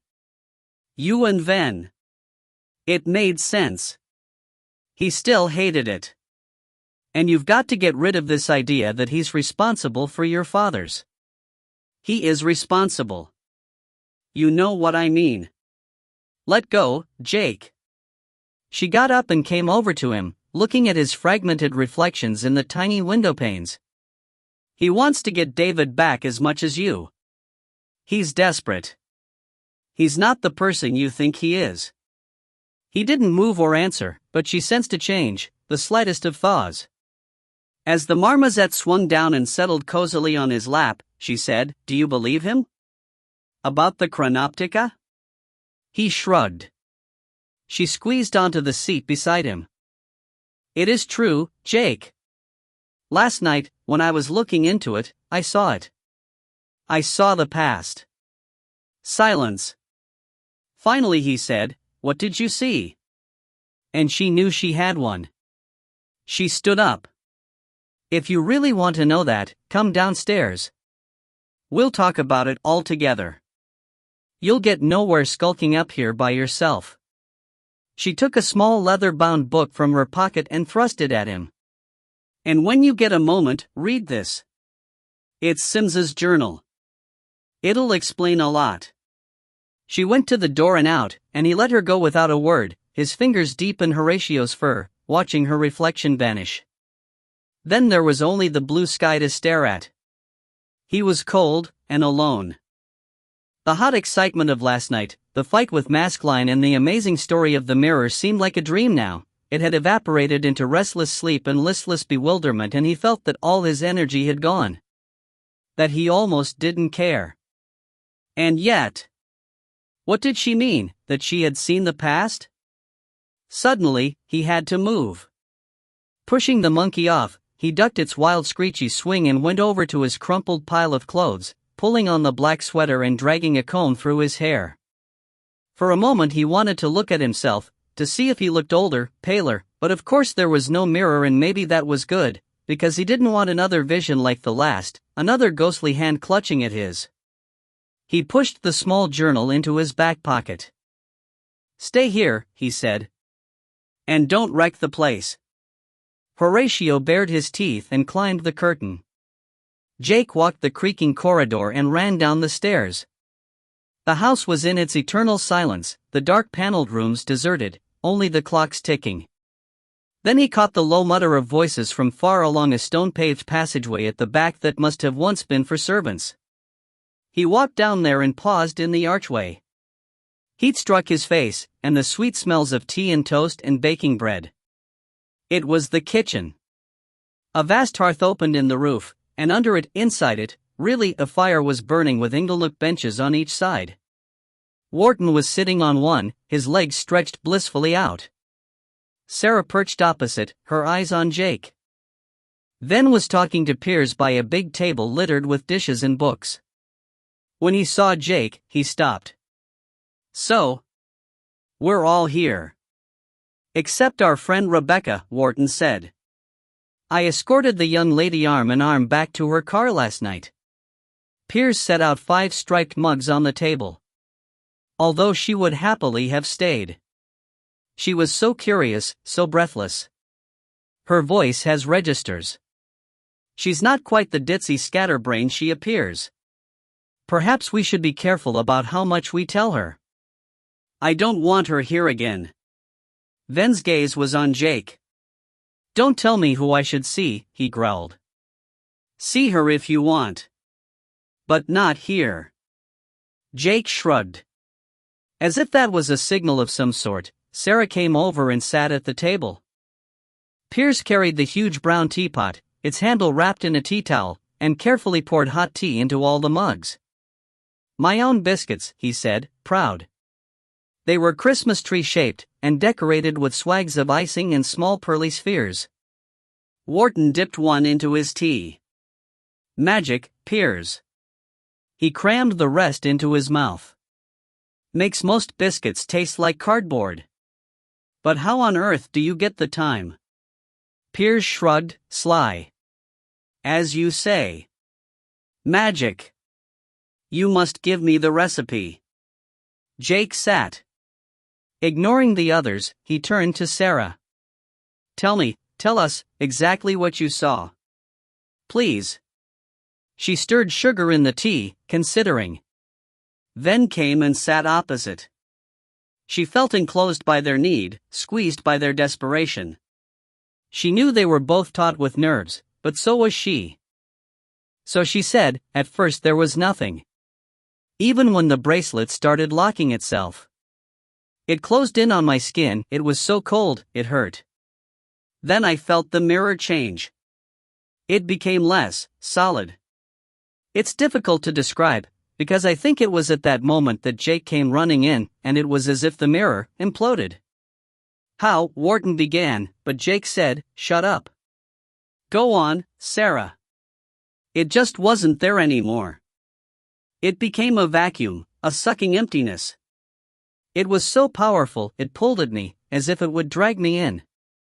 It was a sort of," she shivered, her voice grim, "black hole." Then flicked a glance at Piers, who said, "Like David." She looked up. "If it hadn't been for your spider web, I would have been pulled right inside. I felt as if my ears and nose were bleeding, as if there was some tremendous buildup of pressure. And then I saw the street." Then said, "I didn't see anything." "I did. Houses. Big, like tenements or warehouses. A dull gray sky. People running out of the rain. Umbrellas. The noise of horses' hooves and cartwheels, a terrible clatter. A stink of dung. People?" Ven was leaning close over the table now, his eyes points of fever. "What sort of clothes?" "Old-fashioned. The women had long dresses. Bustles. There were horse-drawn omnibuses." He stared at her, astounded. "Was it London? Maybe. I don't know. My God." He glanced at Piers, then back, his fingers grabbing hers and gripping them so hard, it hurt. "Are you saying this was the 1840s? 1850s? She had no idea. She said, "It was definitely Victorian. From pictures I've seen. But it was only there for a second. A blink of light. And then it was gone, and I felt so sick and giddy, I couldn't even stand up anymore. And you were yelling at Jake and the bracelet fell off and rolled away." To her own surprise she felt upset, almost tearful. Wharton said, "Take your time," but Ven just snatched his hand away and leaped up, pacing to the fire. Piers slid the plate of biscuits toward her. "Eat up. She took one automatically, glancing at Jake. She had, though he would argue angrily in disbelief, but his stare was considering, and she felt sure all at once that he knew more than she'd thought. Who had phoned him last night? What had they told him? Suddenly she needed to know it wasn't Janice. Wharton said, "Well, this clearly doesn't mean, that is, you obviously imagined you saw it." In that dizzy moment, the rain was on my face. I could have stepped through. Gone there. Oh, surely. I'm not a liar. Wharton didn't flinch. "No?" he said quietly. "Leave her alone." Jake's mutter was hoarse. "She's right. She saw the past. That's where Dad is." He swiveled in the chair, to Ven. "You got him there. You can get him back." Ven was near the fire. He turned his head, winter-sharp. "Have you been talking to anyone about this?" "Like who?" "I don't know. But you seem very ready to accept it all of a sudden." Jake shrugged. "Maybe I believe Sarah more than you." Ven's stare was level. Then he came and sat at the table. In the silence, only the fire crackled, and a ripple of tea as Piers poured himself another mugful. "Tell the boy, Excellency," he said quietly. "Tell them all. It's time." When Ven spoke again, he didn't look at any of them. He looked at the fire and he spoke steadily, to the flames. "According to Harcourt Sims, the mirror allows entry to time. I have a theory that it curves spacetime, but that doesn't explain, well. Never mind that now. The fact is we inherited the wreckage of an eccentric dream, and had to rebuild the thing almost from scratch. David found it. He was at an auction sale in Durham one time, and this thing was in the catalogue. Lot 86. Box containing a Victorian mirror, wiring, associated machinery, etc., etc. Turned out to be a journal kept by Sims, 2 silver bracelets, and some files of calculations and notes. It seemed to be just junk, but David was interested enough to bid and he got it all for 20 quid. He brought it here, and he read the journal. Stayed up all night reading it. He got really excited about the thing, the Chronoptica, Sims called it. I didn't care about anything. Maybe he thought at first it might be something to take my mind off Leah. Then he began to get this strange obsession that it might actually work. I didn't need much persuasion. I was living in a terrible Arctic darkness, on and on, for months. This was like a gleam of hope. Like the day you realize the sun will rise soon. We needed help. I summoned Piers up, he's clever with his hands. He and David worked on the thing. They read and experimented and were up all hours.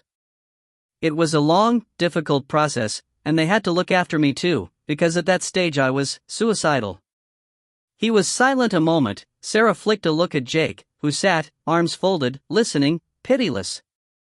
The first time we used it, it almost exploded. Then, the next time, David wore one of the bracelets, walked through the mirror and back out, immediately. At least, that's how it seemed to us, but he said he had been back to 1969 and spent 2 days there. His clothes were dirty, he was unshaven, and he had a photograph of himself holding a newspaper. I remember how I just sat there, staring at it. We were so amazed. We thought if we can do that, we can do anything. Change time. Change history. Avoid the accident. Bring her back. He gripped his fingers tight together, a knot of tension. I can't tell you what it felt like to be given a glimpse of that. We drank, we dreamed, we flung all the windows of the house open and hooped and whistled for joy. But then, 2 days later we tried again. After our pride, the fall. Suddenly he stood up. I can't do this. Tell them, Piers. Give him the key to David's room. Abruptly, he went out, ducking under the low arch. Piers cleared his throat in the awkward silence. One of the cats leaped on the table and head-butted him. He stroked it idly. Ah. Well, it hit him hard, you know. So much hope, so much despair. But your father is a determined man, Jake, and he was desperate to help his friend. I advised against another attempt until we had the web finished, because it was clear the power of the machine could drag us all into it without some safety device. But David wouldn't wait. He put on the silver cuff and we activated the chronoptica. There was a tremendous crack of sound, and every one of the lights in the house blew out. I knew then. We tried, believe me, Jake, we really did. But David was gone. And the mirror was black and hard and empty. Jake was silent. Without looking up, he turned the mug with his forefinger. What did you do? Waited, and waited. He never came out. Wharton leaned back, squeaking his chair. I have to say, it all seems incredible. No, Jake said. It doesn't. He took off the crocodile skin wallet, pulled the photo from it, and placed it on the table. It explains this. Sarah swiveled the photo around and stared at it. She looked astonished.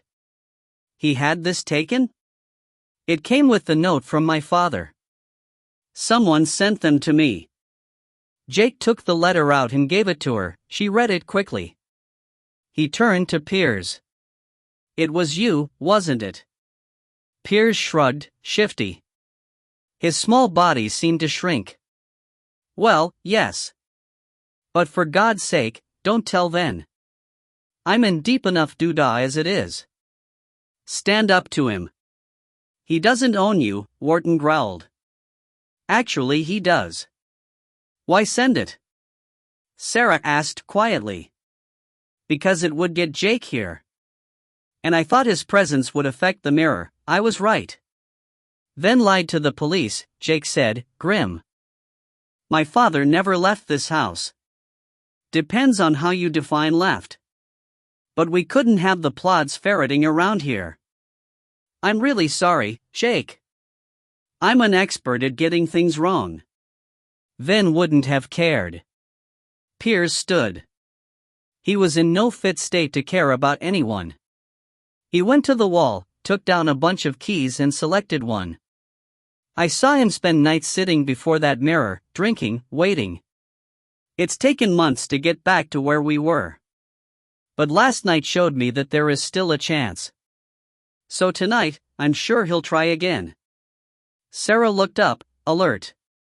So soon? Jake took the letter from under her fingers and folded it back into the wallet. Well, this time I wear the bracelet. Not her. And not Ven.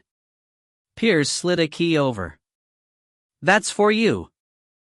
It opens your father's room. Jake took it, but before he could answer, the rapid high peeping of an alarm startled them all, bursting out like a pulse in the silent house. What's that? Sarah leaped up so fast, her chair fell over.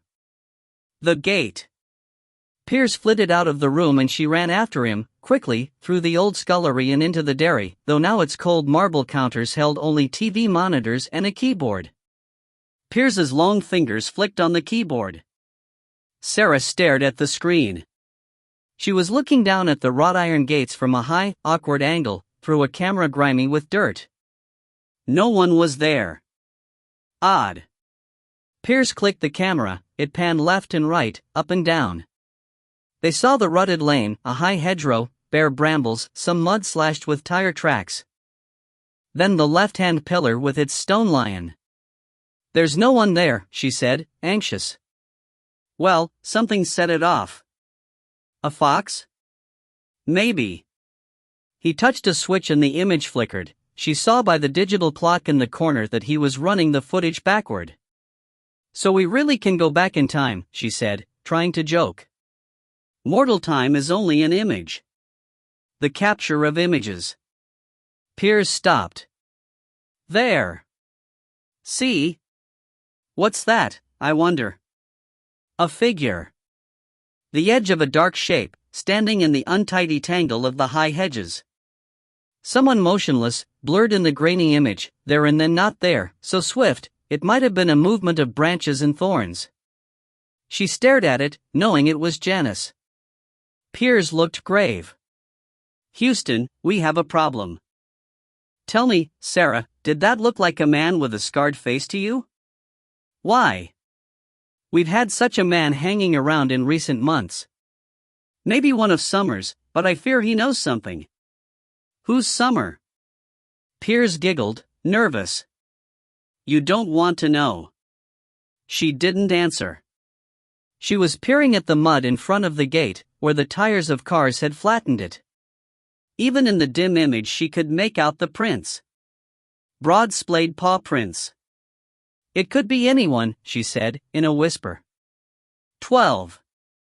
Throughout the early days of the revolution, Janice worked stealthily behind the scenes.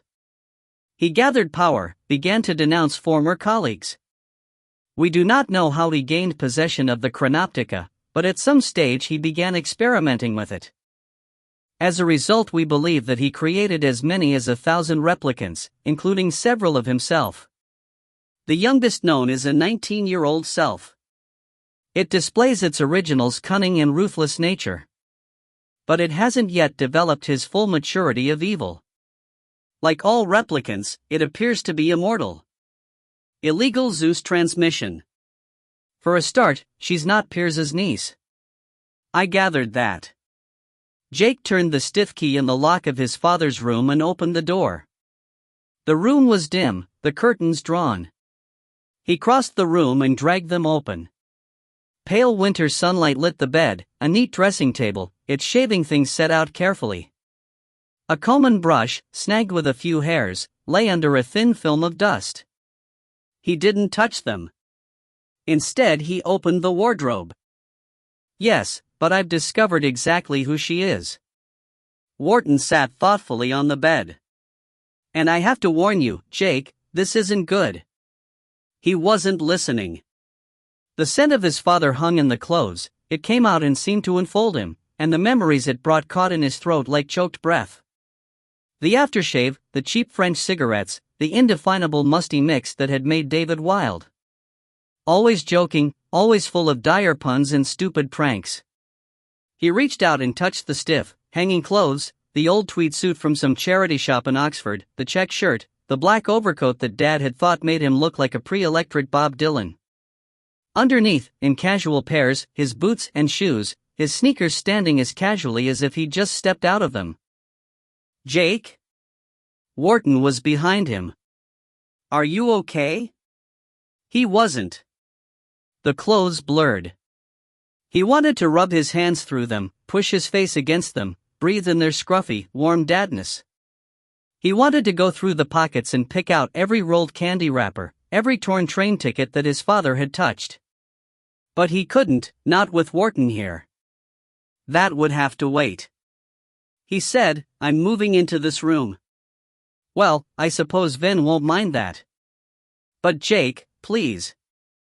This is important." Reluctant, he closed the cupboard door and turned. "I saw it in the local paper," Wharton said, and held out a torn article. Jake took it and stared at the photo. "It looks like her, but she's cut her hair." "Read it." He stood still and let his eyes race over the words. Psychiatric, criminal, still missing. By the end he was taut with attention and surprise. This is crazy. She's on the run and he's hiding her here? Not from the kindness of his heart. Wharton looked uncomfortable. I heard him yelling at Piers. He wants her for this series of tests because no one will come looking for her if she disappears. It's cold-blooded, Jake. Ven is so desperate, he'll do anything to succeed. Does he really believe he can get his wife back this way? Jake said, his wife? It's perfectly clear. Wharton stared gloomily at his shoes. His wife died in the car accident and he was driving. It was his fault. He must be eaten up with guilt and remorse. That's enough to send any man a little insane, and he was an extreme personality before that. Jake went to the window and stared out. He thinks he can change the past? Go back before the accident and make sure it never happens? That's like a fairy tale. Something out of a Greek myth. Fairies don't exist. The Chronoptica does. Jake, thinking of the she, wasn't so sure. But he turned and said, why would she go along with this? Sarah, I mean. He may be paying her. But she saw the past. You heard. Wharton was looking at him pityingly. Oh, come on, Jake. Do you really believe her? Think about it. She wants to stay hidden here. She gives him what he wants. A little fanciful description. Anyone who's seen a period drama on the television could do as well.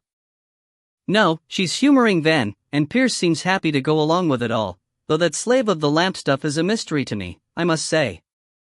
Jake frowned. He went up to the chest of drawers and opened the topmost one. Folded t-shirts. And face down, a silver frame. He said, that reminds me. How come you were in there with them? Did Ven ask you? Wharton cleared his throat. Ah, yes. Well, I was worried about the girl. I insisted on being there. Jake shot him a quick look. What a hero. He turned the silver frame over. The zoo. A cheeky 7-year-old Jake while eating chocolate ice cream, licking a fragment of the cone. The baby chimp in the keeper's arms. A woman, slim, in white jeans and a blue shirt, her hair short and dark, laughing. Her hand on his head. He stared at it. He had not seen his mother for so long, she seemed like a stranger. This was the past. The only past left. Captured by light, frozen in a rigid image. Gone. But if you could re-enter it, if you could go back to that place and be that person again, if you could live that moment again, better, without the stupid remarks, the arguments, the mistakes, wouldn't that be a thing worth taking all the risks in the world for? Very slowly, he set the frame upright next to the others on the dressing table. He turned, sudden. What happens now? What's our plan? Ven will try again tonight, it seems. We'll both be there. I won't allow him to exploit Sarah, or you. Jake shrugged. If what you say is true, she's exploiting him. A knock. Sarah put her head around the door and said, it's the phone for you, Jake. He ran down after her, wondering if she'd caught any of the conversation. Then he thought of Maskline, and stopped. Is it a man? She glanced back. It's Rebecca. She pulled a coy face. Being oh so very secretive and oh so wanting to talk only to you. He wanted to say jealous? But that would be stupid. Instead, he watched her walk down the passageway before he picked up the receiver. Hi. Jake. Are you all right? Rebecca sounded relieved. Fine. I told you to call my cell phone. I tried. There's not one scrap of signal down there. Listen, have you told Ven about Maskline? I mean, about that gun. Not yet. Don't talk too much, because anyone might be listening. Piers has this place wired up like NASA. Well, I just want to say don't say a word. I've found out something, it might be nothing, but we should meet. He heard something rustle. A voice, close by. A dog barking. Where are you? Wintercombe. At the post office. I think it's going to snow, but can you get here? He looked wearily at the sky. It was no longer blue. Heavy cloud lidded the valley. I'll come, but I'll have to walk. Is there any sort of shortcut through the wood? Silence. Then she said, Jake, you don't go in there. Ever. Do you hear? You sound like Ven. He's right. If you were a local, you'd understand. About the she. She laughed, but it was nervous. Well, okay, they're just legend. But people do disappear in there. Stay on the drive and come along the lanes. I'll meet you here in say half an hour. Okay? Bye. The phone clicked to silence. He held it a moment, listening, but there was no sound on the line, and he put it down, just as Piers came through the hall carrying biker's leathers and a helmet. Jake stared. You ride? A Harley. Lovely beast. Puts a girdle around the earth in 40 minutes. He hung up the jacket and shrugged into the worn lab coat. Weather's closing in. Jake nodded and walked up the stairs. As soon as Piers had gone, he ran back down, felt in the pocket of the leathers, and pulled out the key of the bike. He tossed it with one hand and caught it in the other. Sarah put the kitchen phone down as gently as she could. She sat for a moment, considering. Had Jake read the journal? And who was this girl, this Rebecca? But she knew why she was restless. Talking to Jake about his father had hurt. Because she had a father too, and a mother, locked deep in one of Janice's dungeons. And she could never talk to anyone about that. Resentful, she slipped up the back stairs to her room. Jake didn't even know how lucky he was. It was bitterly cold. She was already wearing 2 sweaters that Piers had found for her, but now she pulled a coat on over them and then opened the secret panel in the floor. She took out the notebook and the black pen. For a moment she hesitated, fighting dread. Then she wrote. I'm not afraid of you. You should be. The answer was prompt, eager, as if he had been waiting for her. It spread in bold letters diagonally across the page. And don't lie, Sarah. You are afraid. You are the last of Zeus, the others are all dead. You must know that. She clenched a hand over her mouth. But no. He was trying to break her. It filled her with hot fury. Liar, she wrote. Liar. Liar. Liar. Do you think you can save the world? Be the great heroine?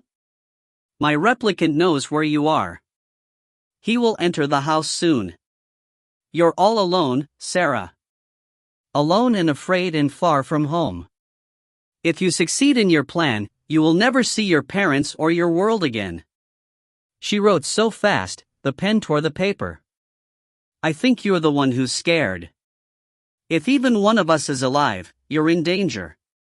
Tonight I'll be close enough to the mirror to touch it. And then. Yes, but what if Fen finds out what you mean to do? She slammed the book shut. Was that another tap at the window? Suddenly wild, she leaped up and flung the shutters wide. Snow was falling gently against the window, a soft crystal scatter. She stared at it, entranced. August 1847. I have spent too many pages detailing my frustrations with the machine, my failures, my long nights of work. Suffice to say I have become a stranger to my old haunts, and my obsession with the mirror grows. Someone else is equally obsessed. Burglary has been attempted at my house at least twice. Last week, as I walked down New Bond Street, a hansom cab came from nowhere and deliberately attempted to run me down. Had not a warning been shouted to me by a stranger, and had I not been quick and agile, I should have been killed. This was Maskelyne, surely, or his oriental accomplice, because I am certain Maskelyne entered the mirror. Tonight, however, something amazing has happened. I can barely describe it steadily even now for excitement. I have had to take cordial and stand outside in the cool garden, breathing the night air. I have had to make myself inhale slowly, to calm my racing heart. I note it down here, carefully. The date is August 11th. The moon is full, the weather warm. The time 12:34. This is what happened. I repeated my operations of yesternight with the rewired machinery, and this time something sparked. A peculiar smell of burning filled the room. And then I felt a great sucking pain in my chest and leaped back, because it seemed to me that the mirror had become hollow, a bottomless chasm. It was no longer here. Then I saw a figure. It was standing within the penumbra of the mirror, darkened and warped, but it was most certainly a human figure, despite the barbaric clothing it wore. A figure of some ancient, primitive time. It moved, lifted its head, looked at me. I saw this was a girl. A young woman, her hair hacked off, as short as a boy's. The shock was so great I stepped backward, and as our eyes met I forgot all scientific discipline and cried out. I recorded nothing, I just stared. She spoke. It was a whisper through the dark glass. She said, "Where is this? Who are you?" She seemed as terrified as myself. I was to her, perhaps, some savage god, some angel of the Old Testament, dark and vengeful. I wish now I had raised my hand and been benevolent, had made my voice wide and reassuring. Instead I was so astonished, I had only breath to foolishly gasp, "My name is Sims." Sims. She intoned it like a syllable of prayer. Then she smiled. And the mirror was solid and empty. At the edge of the lake, Gideon watched the snow. He saw how it fell with silent intensity, how the fallen trunks and briars and thorns took on its whiteness with such a gentle cruelty, you couldn't even see it happen. Just, after minutes, the clotting and accumulation of death. He understood this. This was the way the she worked, this relentless coldness, the slow burial of life, the freezing of his soul. He knew they had almost won with him, that he had forgotten nearly everything of his human life, that he was far more one of them than he even dared think. They had made him immortal and his humanity was a lost thing, far away and in a forgotten place. He looked back. They were playing the music. He stepped, quickly, out of the wood, into the world. The music was dangerous, the most lethal spell they had. If you listened to it, it devoured you, you sickened for it like a drug. Once you had heard it, and he had heard it for centuries, you could never forget it. Never. Gideon? Summer stepped out in front of him. Her short dress had become blue today, an ice blue shift to fit the world's weather, her arms and feet bare. Where are you going? He shrugged, bitter. Where can I go? You've trapped me in this forest. The forest contains everything. She came up and put her arms around him, hugging him close, smaller than he was. Always so moody, human child. Always so sad. But you know, you can go anywhere, do anything. We've given you freedom. Far more than the other poor souls out here have. He opened his mouth to speak, but she laid a cold finger on his lips. Do you want songs, Gideon, or dancing? Rich clothing? Food from far lands?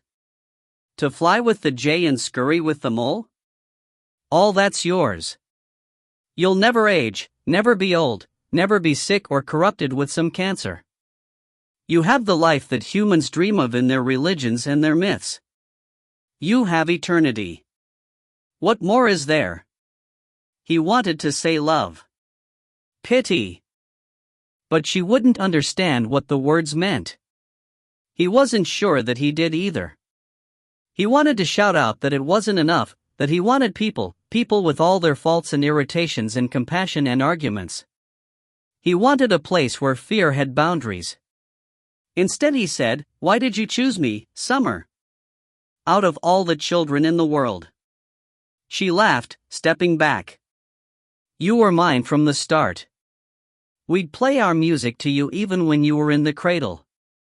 When you were older, you wandered for hours in the wood. They couldn't keep you in their cottages, their tiny dull family.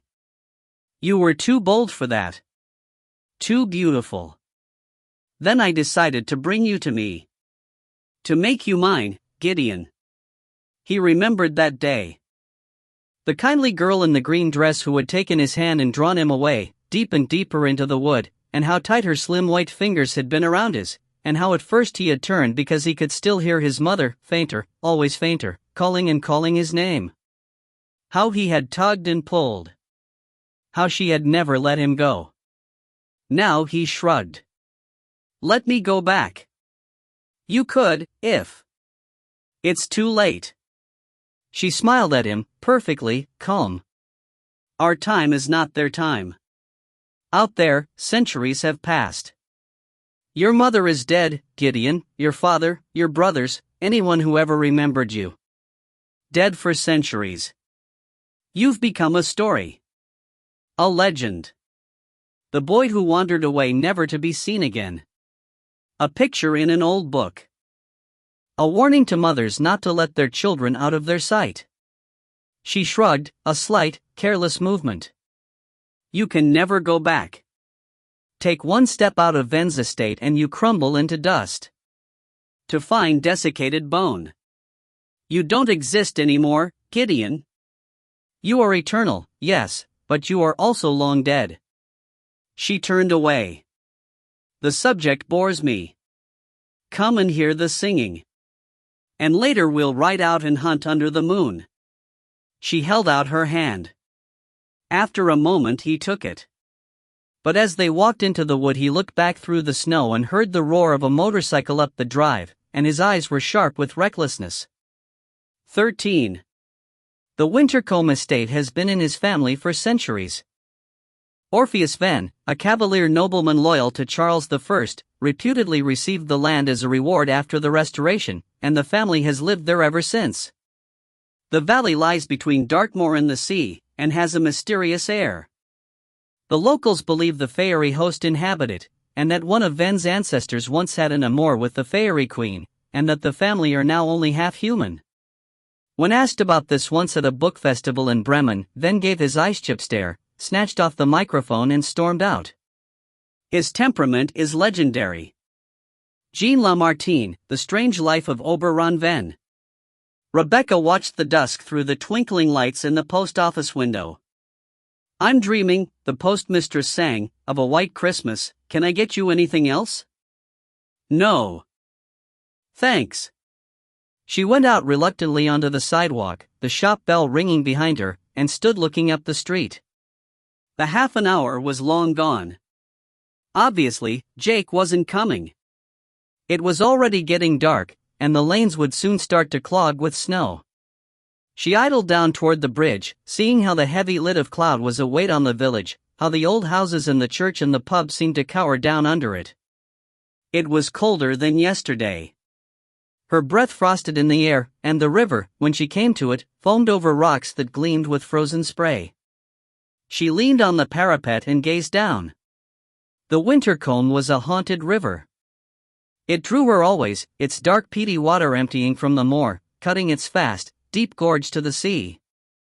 Leaning out, she took a small object from her pocket and held it over the water.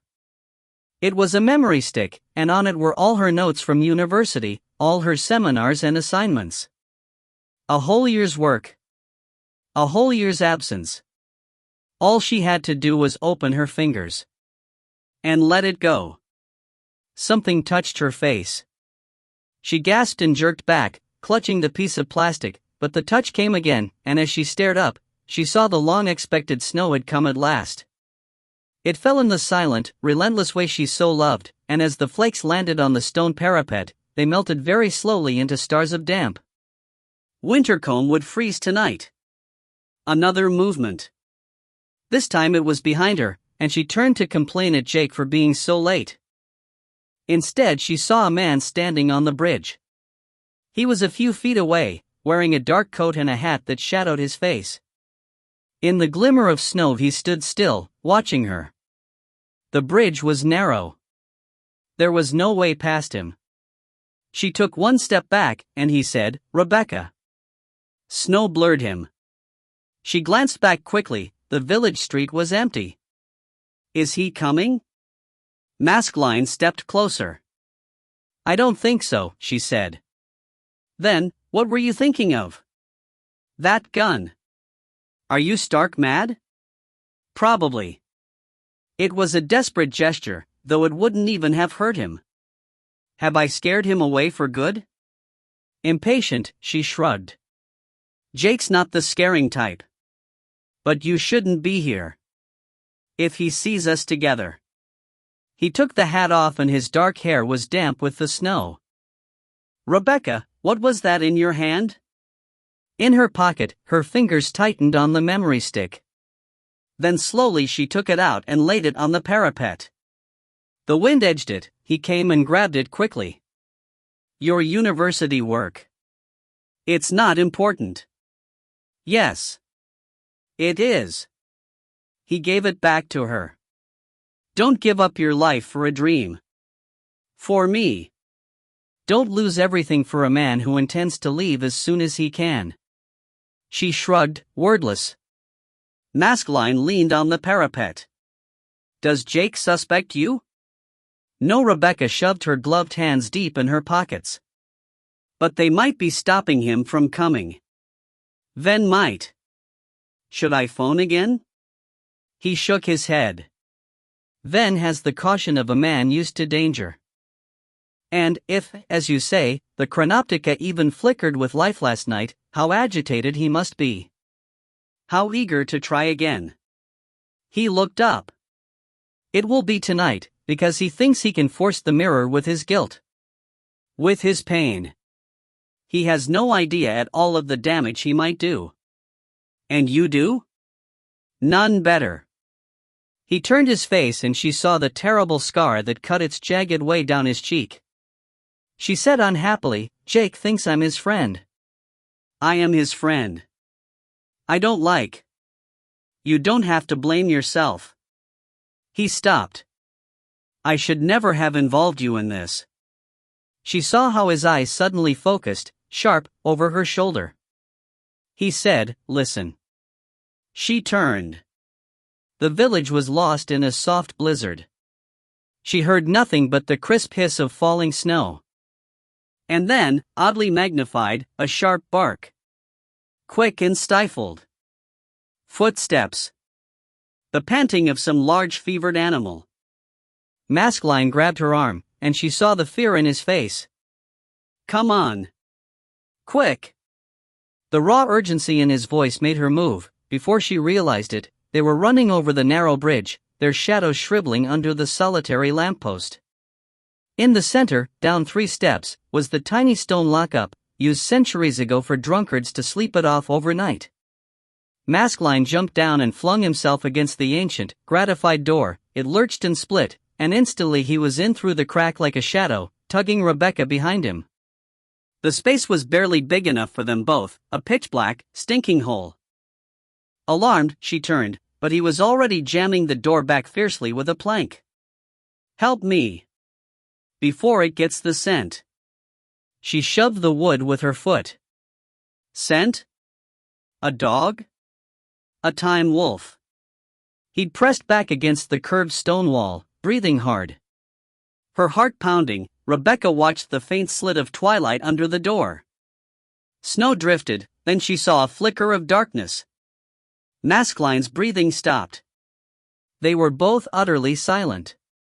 In the blackness only the numbers on her watch shone, a tiny circle of time. She was tense against the icy wall. Every muscle rigid. The shadow snuffled under the door. It pawed and clawed. Then, so close it made her jump, a voice said, I know you're in there, but... Jake got as far as the fallen tree before the bike's engine sputtered out and it slewed to a stop. He whipped the helmet off and stared at the gauge. Empty. Unbelievable.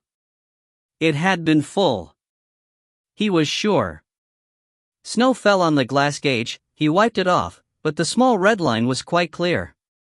Disgusted, he flung the bike over. Oh, I don't think that's called for. Piers sat on the fallen tree trunk, ankles crossed, watching, his eyes bright as coins. Jake stared. How did you get here? Maybe I took a shortcut. The small man stood, his white coat dusted with snow. Did you think I was that stupid, Jake? They faced each other.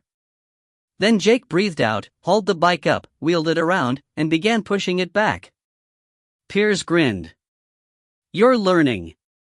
That's so good, Dot.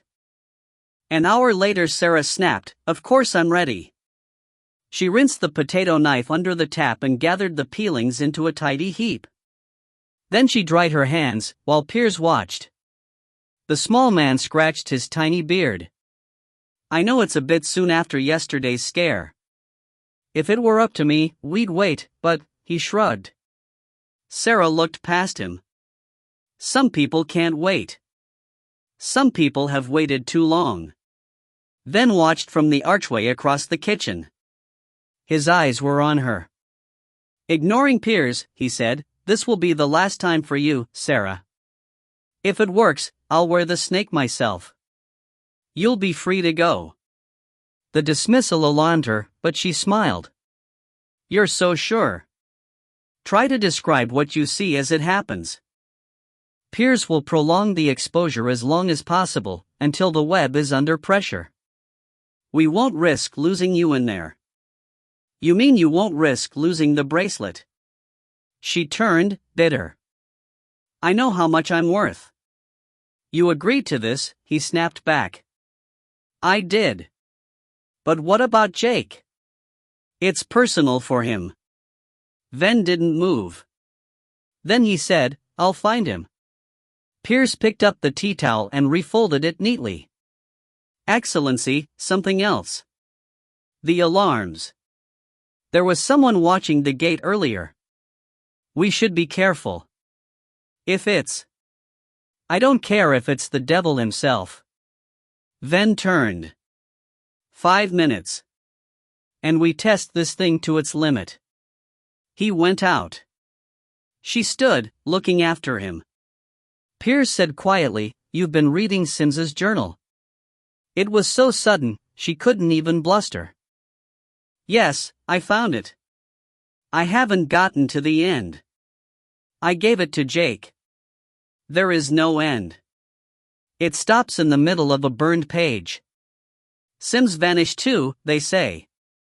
He looked up. "If you're not happy." "I'm fine." She stared at the empty doorway. "I'm ready. It's what I signed up for." The handle of the lock-up door turned softly. Rebecca swallowed a gasp.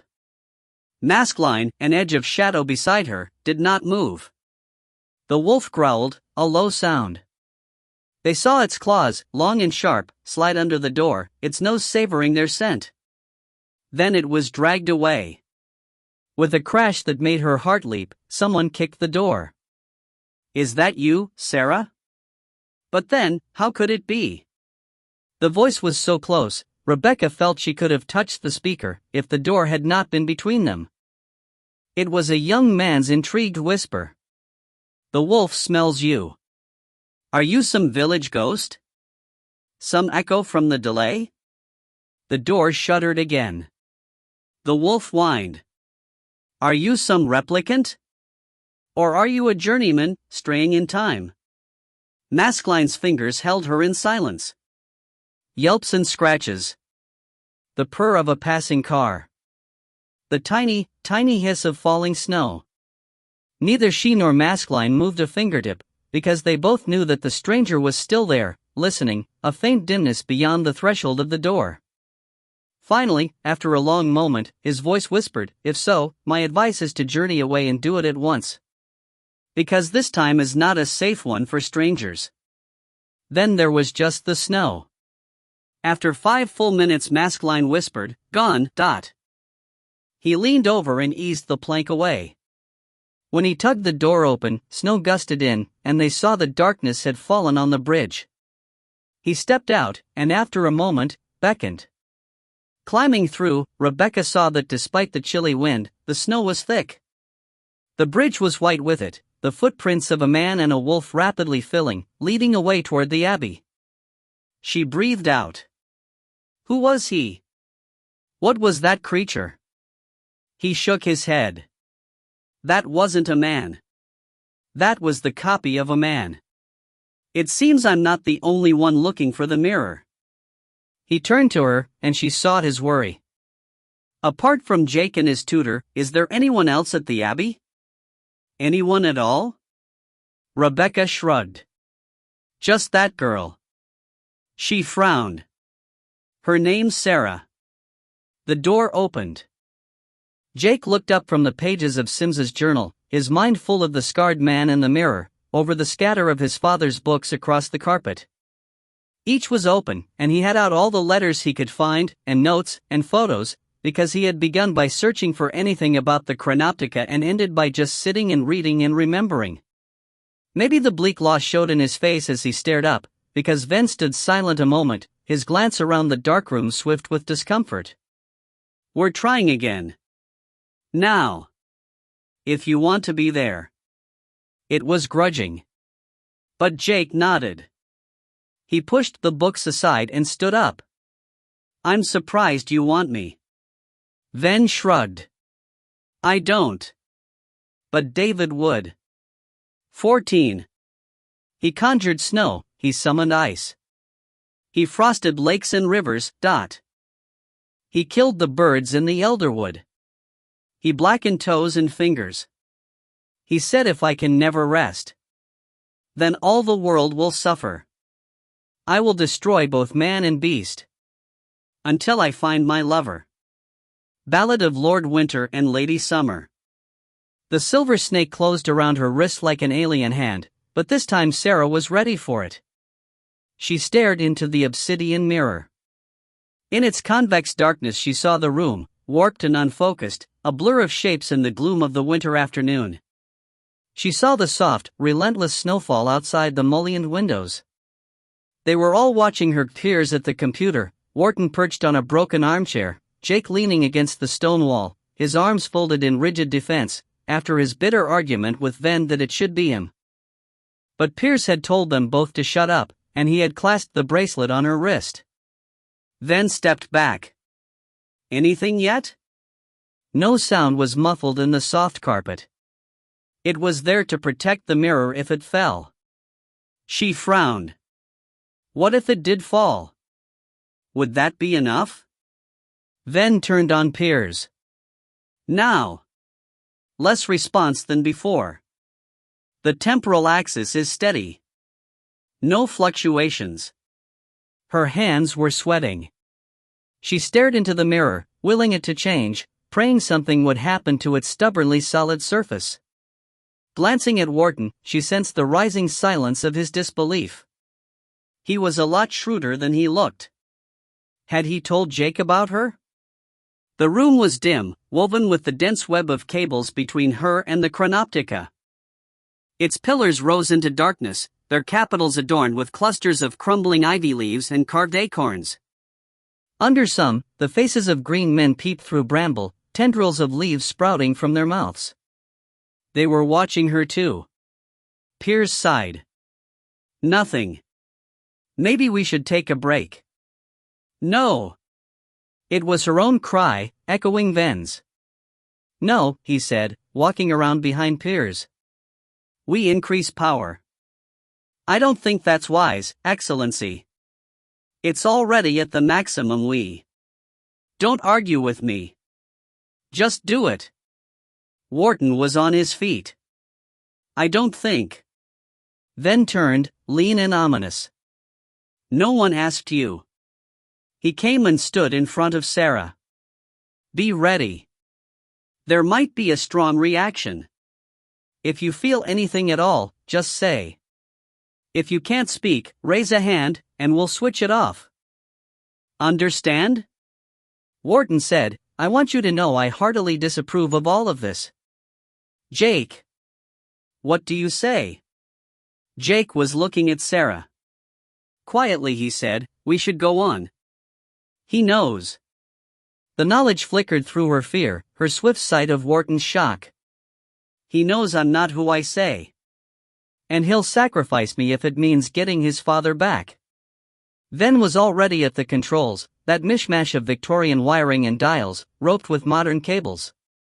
He adjusted a few dials, said, "Now Piers," and turned to watch the mirror. Nothing seemed different, but at once the air changed. It seemed sharper, tasted of metal. Jake peeled himself off the wall. A whine he had barely been aware of before was growing, inside his ears, inside his skull. It was climbing to a shrill, subsonic needlepoint of intense irritation. Sarah was still, focused on the mirror. She made a small movement, as if in pain. Jake said, "What is it?" She didn't look at him, her gaze caught by her own curved reflection. "It's starting," she said. Gideon lay on the top of the high wall of the estate and watched the snow settle on the flat roof of the car below. All he had to do was slide his legs over and jump. He would land safely, ankle deep in the snowy lane. He would be free. He didn't dare. Between him and that safe landing lay centuries of days and nights, sunrises, moonsets. So many lifetimes that almost nothing was left the same from the place he had been born to. He dragged dirty hair from his eyes and lay with his chin on his hands. Was it true, or one of her lies? Would he crumble to dust? Would old age fall on him as soon as his foot touched the outside? Was Ven's estate really a protected outpost of the Summerland, with nothing but death beyond its borders? There was only one way to find out. He stood up, balancing. From here he could see the weather vane on the church tower at Grimsby Deep, miles away. That was the church he had been baptized in. Vaguely he remembered a gaunt, echoing space. It had stayed with him, but it must be very different in there now. For him 17 years ago. He had not changed by as much as a lost eyelash. Everything else had rippled through fat, inexplicable changes. Houses appeared, almost overnight. Carts had crawled, then cars had sped up the lanes. Small planes had fought each other in the sky. Pylons grew. Strange wires that the swallows gathered on every autumn hummed in the frosty wind. What were they all? When had they come? He couldn't remember. And he had never been beyond, to the places where cars and people arrived from, where the planes sailed from, the small fascinating silver birds that flew so high. He had asked her once, what they were. She had kissed his forehead and said, "They are the enemy, sweet boy." A voice said, "You would be a fool to jump." He wobbled, then crouched and turned, furious. "Don't creep up on me." The she, waiting in the dark branches of a pine, smiled its charming smile. It was a male, gracefully dressed in blue and silver, its long hair tied back. "What are you looking at?" "May I see?" They all had this childish curiosity. He said, "A car. Someone's parked it here. And I think they've come inside." He could see from the snow that the car had been here a while. It was a dark, sleek machine, and its skin gave out no heat. She wandered over to the gates and Gideon jumped down beside it. The creature indicated with a long finger. "Look." The gates were open, as far apart as a man could slither.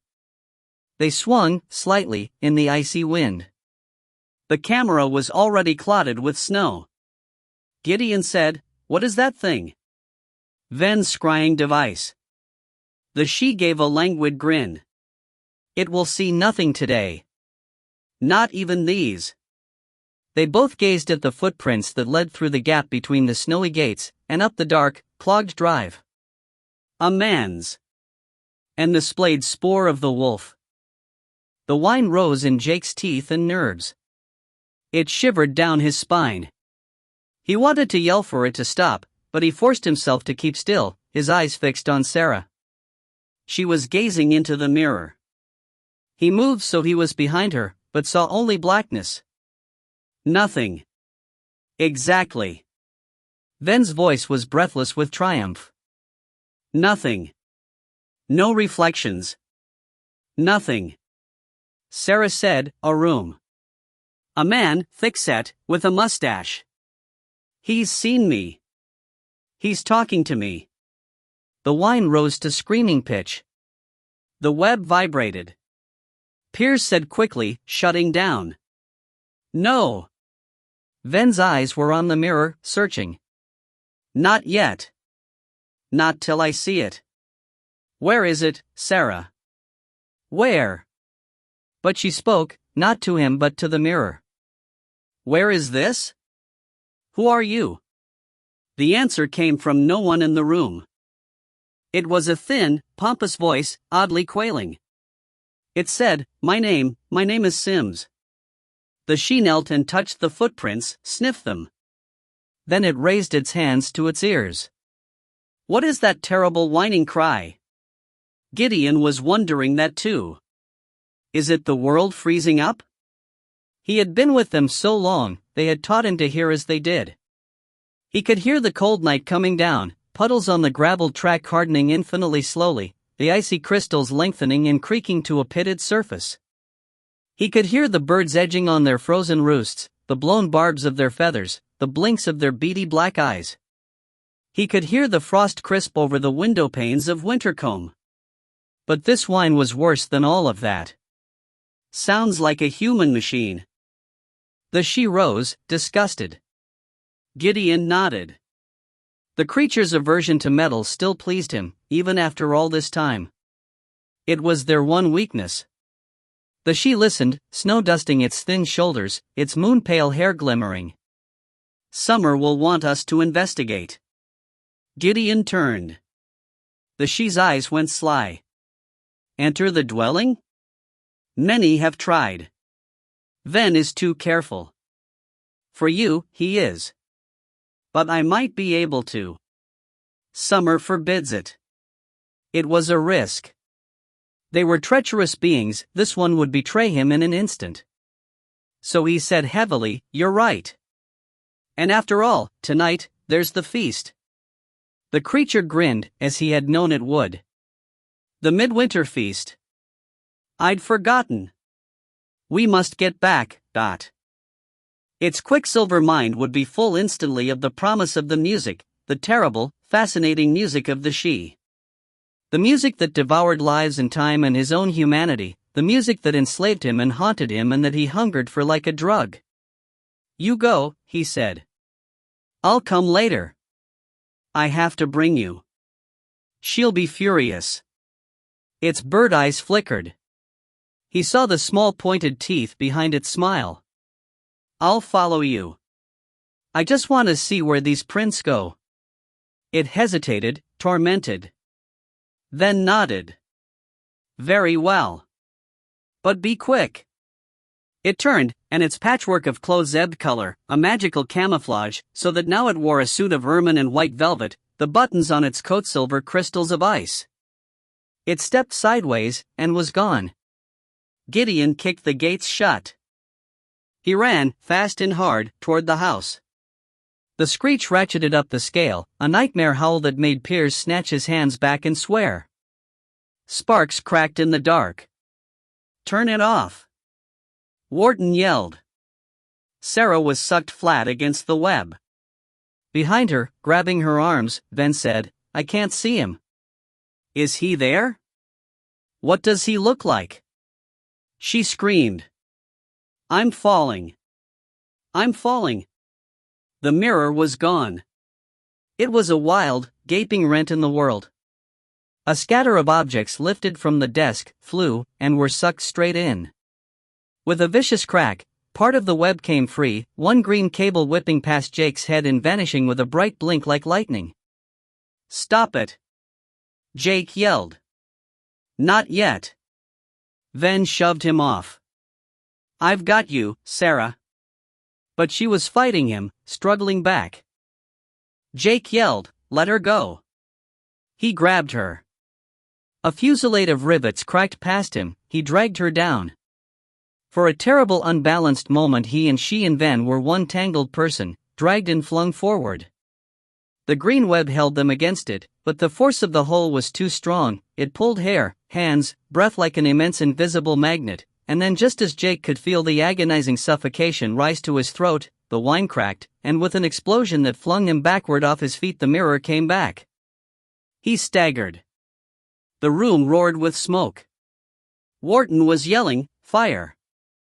In the corners of his eyes brilliant crackles of red were spurting up. Sarah pulled him up. She screamed something, but his ears were ringing. Flames hoomed into the roof. He saw Piers and Wharton appear and vanish through clouds of steam, a ferocious hissing, and then something seemed to pop in his head and his hearing came back, and the fire extinguishers were pumping fierce cascades of foam over the sparking cables, the flaring embers of books and circuits. And then, in a terrible sudden silence, there was only his breathing. When I came to, I was lying in my room with my Indian servant applying stimulants to my brow. The room was oddly dark and stank of burning, with some of the furniture overturned, but strangely nothing seemed severely damaged. A few objects were strewn on the floor, smoldering. I sent Hassan out, righted my chair, and sat on it gaping vacantly at the mirror. I had seen a girl from another time and had spoken to her. We had conversed, across ages. It was then that I realized that not only my life had changed, but that the world had changed utterly.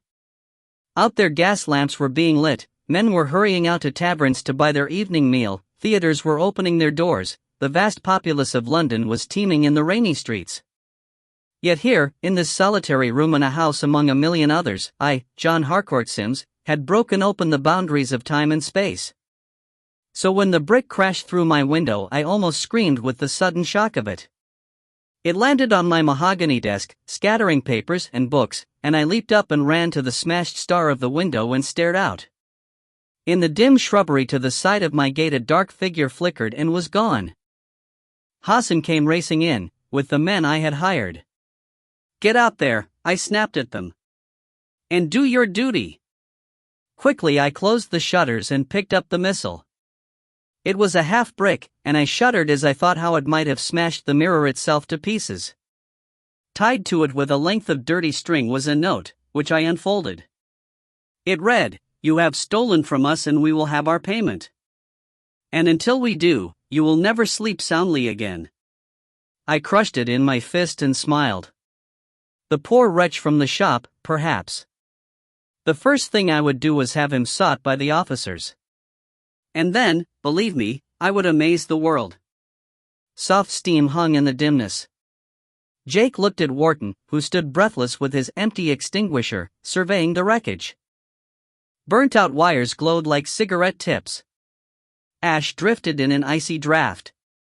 Sarah hugged herself, the snake bracelet tight in her fist. Then picked himself up and pushed past Jake.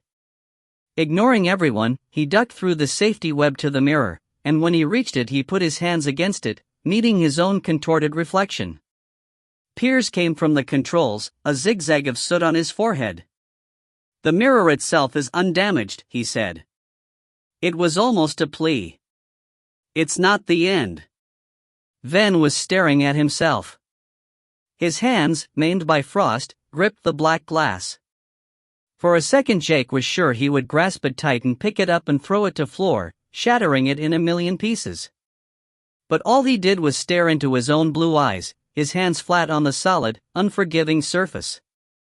He seemed to Sarah to be staring at the torment of his failure. And of hers. 15.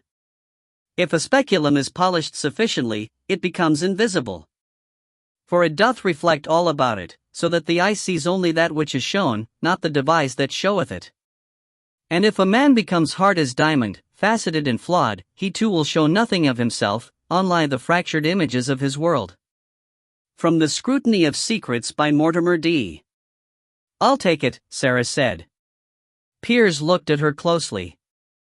"You've had as much of a shock, invisible girl, as him. You should go and rest. It's almost midnight. The last thing I want is sleep." She took the tray with the mug on it and turned to the door. The house was silent, its long corridors still. Wharton had finally gone to bed, and where Jake was she had no idea. Failure seemed to hang in the air, as acrid as the lingering stench of smoke. She was tired, and as she walked along the dim corridors, she still felt the terror of the mirror, dragging at her. But this had to be done. She knocked on the door. No answer. "Venn?" "It's Sarah."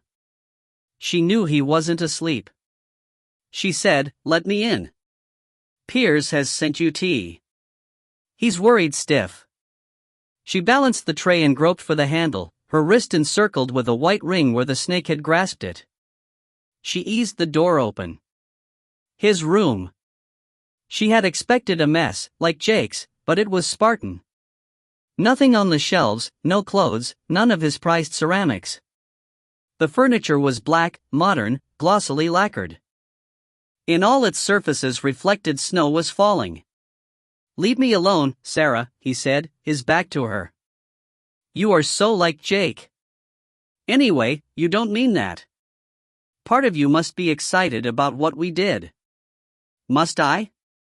He was sitting in a chair facing the window. She put the tray on a table and turned. "I spoke to someone in the past. It's a breakthrough. Piers will repair the damage." "It's over," Ven said. "Burned out. Finished." His voice chilled her. She walked over to him. "He says it looks worse than it is." "He's lying. You can take your money and go tomorrow. Where the hell you like." "I don't want to," she stopped. Because he was holding a small revolver in his right hand, loose and careless. As she watched, he cocked the trigger back and turned its muzzle into his stomach. The tiny click leaped in her heart. Tap. Tap, tap. Snow was falling on the window. Jake ignored it. He stared into the dim embers of his bedroom fire, the marmoset curled cozily on his lap. Had Sarah been lying? Maybe the first time, but this time he had heard that voice, that querulous question. Hadn't he? After the confusion of the explosion, he wasn't even sure anymore. Was she really some mixed-up patient dragging them all into her madness? Not that Ven needed dragging. And if the Chronoptica had really swallowed his father, could they ever get him back again, especially after this disaster? Piers had been upbeat, but even he could see the damage. If only he could get close to the device on his own, maybe there was some way it would respond to him. Maybe now, tonight. Tap. Tap. The small noise filtered through his drowsiness. He focused on it, realizing suddenly that it was too regular for snow or wind. He put the monkey on his shoulder and went quickly over to the window and listened. Tap. Carefully he unlatched the shutter. Nothing. The sill was cluttered with his father's books. He pushed them aside and knelt up there, Horatio's arms wrapped firmly around his neck. Outside, snow fell in slow diagonals, twirling out of the dark. The wood was a black emptiness against the sky. With an abruptness that made him yell and jerk back, a figure hauled itself over the sill and gazed in at him. He glimpsed a flicker of eyes, then the bang of a fist on the glass. Jake opened the casement. Gideon crouched outside, gripping tight to the ivy. He was white with cold. "You!" Jake stared. "I thought I told you to keep a window open." Jake shrugged. "Get in before you fall." "I can't." "You have to pull me in." The wind roared between them. "Why the hell should I?" Jake snapped, irritated. "Because no one has, for centuries." Gideon's fingers slid, bone white on the ivy binds, his eyes green as the leaves. "And because I saved you from summer and I paid for it. You owe me." Jake stared at him. Then he leaned out and gripped the changeling's hand, and hauled him in. Very quietly, so quiet she barely heard her own voice, Sarah said, "For God's sake, be careful." Ven didn't look at her. Too late. "I should have been careful 4 years ago. Now maybe I should finish it here." "Who would care?" "I would. And Piers." She sat on the bed, stubbornly calm, staring him out. "Don't be insane. That from a girl who thinks she can become invisible?" She didn't smile. Instead she said, "Tell me about Leah." It was an enormous risk. For a moment she thought he would really lift up the weapon and fire right in front of her, but then he waved the weapon a fraction to the right. "There she is. Look at her, Sarah." The portrait was positioned so it could be seen from the bed. It was modern in style, a woman's face, dark hair, high cheekbones, laughing at some private moment. Not beautiful but intelligent, and full of life. Sarah stared, fascinated. Ven said, my family has a reputation. Half human, half she. Difficult. Untrustworthy. Since I was a boy, I'd been used to loneliness. I didn't care. I was consumed by ambition, I burned with curiosity about the world, wanted to go everywhere and see everything, to cram it all into me, to fill up the emptiness. I was never satisfied. Even after Katra Simba, after the honorary degrees in TV series and money and fame, I was empty. Not fully human. Until I met her. It was up on Dartmoor. I was driving home, late one night, and it was raining hard. Just up by the crossroads to Princetown, the headlights raked over a car, with someone leaning over the open hood. The rain was lashing down, so I pulled up behind and kept the headlights on full. Then this figure in a black hooded raincoat straightened up and yelled at me. "Don't just bloody sit there. Get out and help." That was her? He nodded. Oh, that was her. Caught in that flash of light, behind the rain. Caught like a hare in the headlights. Wild and free. He was silent, shuffling the gun loosely in his hands, so Sarah handed him the mug of tea. He took it, absently. We were married for 2 years. I was a different man. It was as if some old nagging pain had been healed. Can you imagine that? I think so. She curled up her legs and glanced again at the painting. Then at Ven. He laid the weapon on the table and the mug of tea next to it. He sat back. She could almost feel him gathering strength for what would come next. The last time I saw her was beside a car too. But it was so different. Hot, dry, arid. A blazing sun. A road that looped around the mountains above a sea scored by luxury yachts and ferries. Wild and free, yes, and I was driving too fast. And the bend went on and my foot went down and then a truck was in front of us and I twisted the wheel. His voice was a whisper. The things you wish you could forget are the ones that stay with you. Her hair, all tangled in the grass. A small fly crawling on her forehead. Her eyes, looking at me. Not seeing me. Sarah couldn't move. It was as if the horror of his memories had woven a spell around them, had invaded the dark room. Snow piled and slid on the window. She forced her voice to the cliché. You shouldn't blame yourself. Blame? He turned his gaze on her. You have no idea. I don't blame myself. I don't exist anymore. I haven't drawn a breath since that day. I'm buried as cold and as deep as she is. His self-loathing filled the room with a numb despair. She glanced at the door. She desperately wanted Piers to walk in, or even Jake. Anyone. And yet this was her chance and she had to take advantage of it, now, without pity. And so you think, with this device. He looked at her, sharp. Always the device, Sarah. Well, I'm the one you're experimenting on.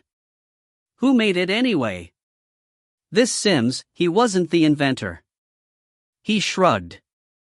Maybe this man Maskelyne. Maybe Mortimer D. Maybe it's even older. But I know Sims got it to work. He looked up. So I had to have it, Sarah, because I'm even more insane than you. You're just invisible. I intend to bring my wife back from the dead. Wharton dived out of his bedroom and grabbed Piers as he passed, just as the clock downstairs began to chime 12. I have to talk to you. Piers looked worried, less sparky than usual.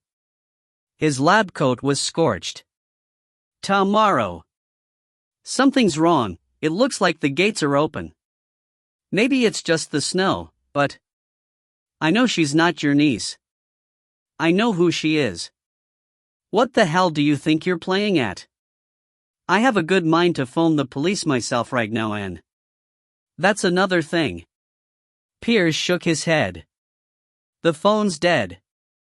The lines must be down. Or Wharton felt a cold chill in his heart. Or what? Someone cut them. Piers shrugged, his gold earring glinting in the hall lamps. I don't suppose you know how to load and fire a shotgun, Mr. Ex-Army teacher, do you? Wharton stared. In that instant the doorbell clanged, loud and urgent. What's that? Gideon looked around, startled. Someone at the door. Jake threw him a towel. You're soaked. He was more than that. He was saturated with water, a trickling creature of moss green and ivy, dirty as a gargoyle, gazing in greedy wonder at the room around him. He looked at the towel as if he had no idea what to do with it. How long since you've been in a house? Jake asked quietly. There is no time with the she. There's just now. And now is always hungry and usually cold. He wiped his face. Livid moss stains smeared the material. Then he saw the plate of nuts on the table and went straight for it, grabbing and crunching a mouthful. Horatio shrieked a horrified protest from the curtain. Gideon turned, whipping out a sharp flint blade.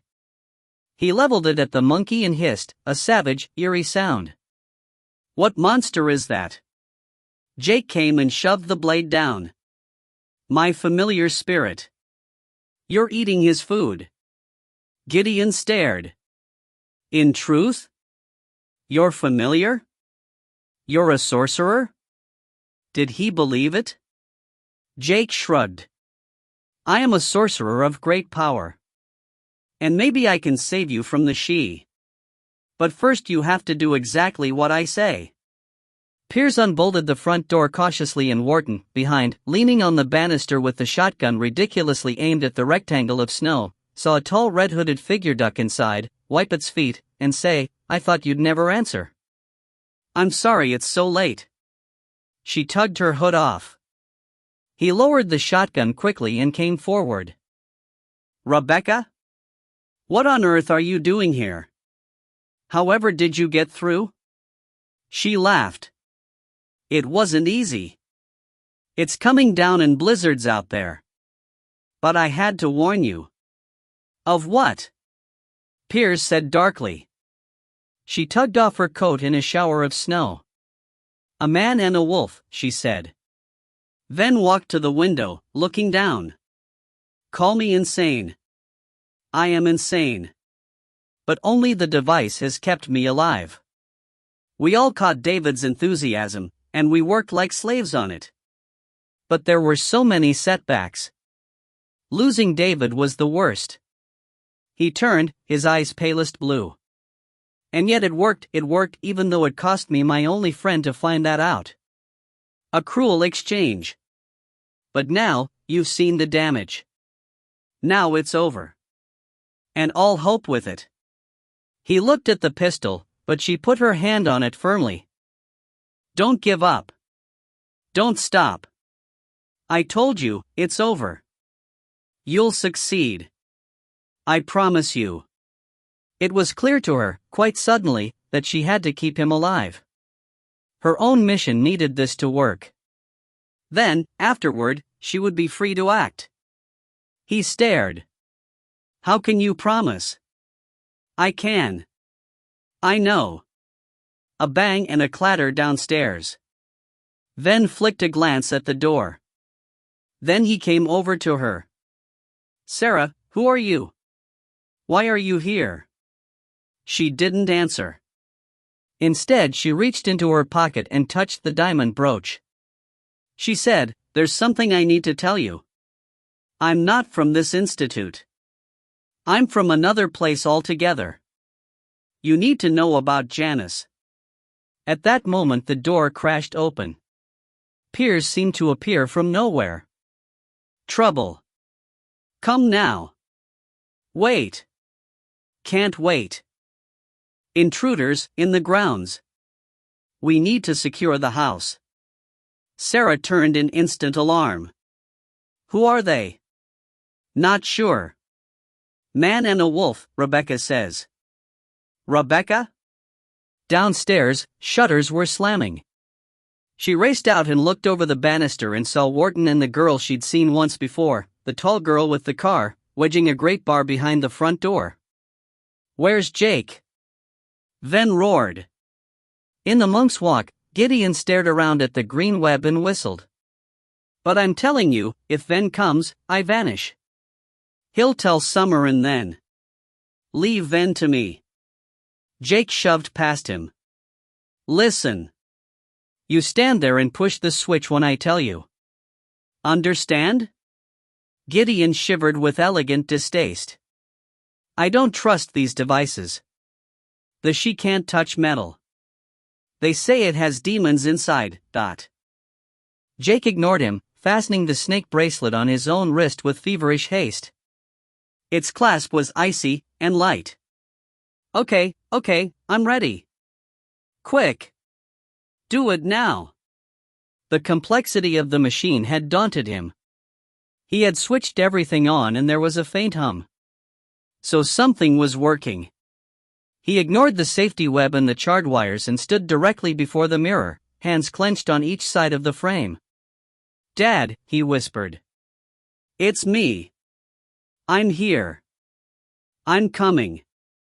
Gideon stepped back warily. It may not be a demon, but it's making a howl like a fox in a trap. He could hear it, a terrible cracked, broken whine. He could hear crackles and snaps around him, distant bangs in the house. His skin tingled. A charge like fear built up in him. Snow swam in his eyes. The bracelet tightened like a vice around his wrist. It was happening. The mirror was folding, collapsing in on itself, over and over, like an origami of glass, and into its emptiness was the only way left in the world. He staggered, was dragged a step forward. He said, "Now." Did Gideon press the switch? He had no idea. Because everything in his mind was gone, sucked into the dark void, all his thoughts, all his memories. Everything that was him. Until all that was left was his body. "Jake!" The yell of anguish came from the door and Gideon instantly leaped back into shadow, snatching his fingers from the magic lights and howling moan of the metal. Then tore through the webbing like a madman, shadows flickering behind him. "Jake! Step back! Now, ." His voice was sucked down the vortex. Jake couldn't turn. Can't hold. He let go, but Ven was faster. With a yell of anger he ran across the room and grabbed Jake, just as the whole inner core of the Chronoptica became the utter blackness of a vacuum, the nothingness of infinity. Of silence. Sarah, breathless, leaned on the stone wall and gasped. Wharton and Piers and Rebecca came racing in behind her. The mirror was black and silent. The room was empty. Wharton stared. Did they? "Oh my God, they haven't, no, surely, Jake?" Sarah was numb with anger. She whispered something, and for a moment he thought the words were, "me." It should have been me. At that moment every light in the house went out. If like a crab you could go backward. 16. There was always something strange about the boy. He laughed at shadows, he sang different songs. When the other children were merry, he was still and silent. More than anything he loved the music of pipes and viols. His mother's anxiety about she made her stern. He was never to enter the wood. He was never to stray from the cottage and the lanes. But one winter twilight, when the stew was simmering on the fire, she went out to call him, and he was gone. It was said he had been seen hand in hand with a woman in a green dress. He was never seen again. Chronicle of Wintercombe.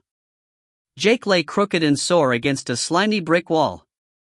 His neck was bent at a painful angle, his right leg was numb. Something was sticky and wet on his fingers. He moved, and groaned as pain shot from his ankle. "He's alive," a voice said. Jake froze.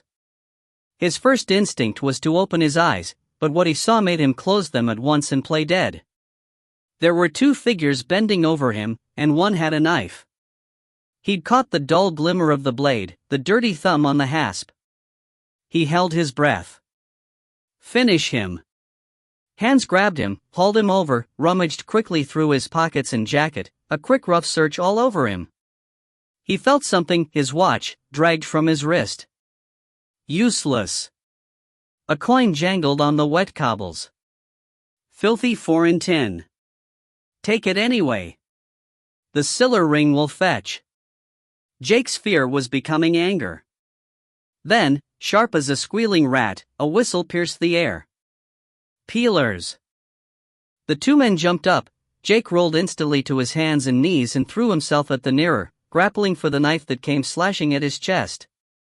He got one good kick in before a punch cracked darkness into his eyes. When that had cleared, the alley was empty, except for a 2-pence coin and a spatter of blood. He picked himself up, cursing, and looked around. He was in a narrow place, dark, with high buildings on each side. He took a breath and his eyes widened at the stench of the air. A fetid, gagging smell of sewage and old vegetables, of smoke and sweat, it almost made him retch. Groping toward light, he peered out onto a tiny courtyard, and his hand felt a few words incised into the stone. He rubbed away soot and black moss to read, Solomon's Court. It sounded familiar. Dizzy, he tried to remember where he had heard the name, but then the whistle came again, urgent and near. A group of black-suited men charged in from the street against a small door in the corner, burst it open, and ran inside, yelling. Jake stood still, one hand still leaning on the wall. He had to fight against astonishment. Keep calm. He had entered the mirror. He had journeyed. But where was he? He felt so sick, it was difficult to think, and his head throbbed. He took a few steps nearer the door. Screams met him. A large woman hurried out, throwing on a shawl, and after her a stagger of wrecks and drunks fled into the night. Was this some sort of raid? And instantly the memory of where he had seen the name came back. It was the place Sims had written of in the diary, the place he had gotten the mirror. Was this the same night? At once, ignoring his blurred vision, Jake raced down the 3 steps, past the pentangled doorway and into the opium den. It was in chaos. The police, if that's what they were grabbing money and goods for themselves, rummaging in the pockets of opium eaters too drugged to even notice. The sweet smell of the drug choked the close air. Remembering Sims's journal, Jake looked for the back room. He raced across, shoving a man out of his way, and burst in through the dingy curtain. The room was empty. Beyond, a back door banged in the wind. He made 2 steps toward it before a hand grabbed him. And we'll be taking you down too, Sonny. He was swung around. A huge man in a dirty black uniform grinned at him. See the duds on this? Come and take a look, lads. Here's a gallimaufry. A few chortling faces grinned through the curtain. Let me go, Jake snarled. The peeler snorted. Very good, me lord. He opened his hand. It was sarcasm, but it gave Jake an idea. He drew himself up, raised his chin, and fixed the man with a glare. Take your hands off me, man. Don't you recognize your betters when you see them? How dare you involve me in this disgusting farrago? Warden, he thought, would have been proud. The man's face lost its grin. He said, You mean, Lord love you sir, I shall have you dismissed without pay for this audacity. Jake dusted down his clothes. He had too many bruises. Too much dirt for the part. But the man was cringing. I had no idea, sir. In this den. I'm not here for the opium. I'm looking for a gentleman. His name is Sims.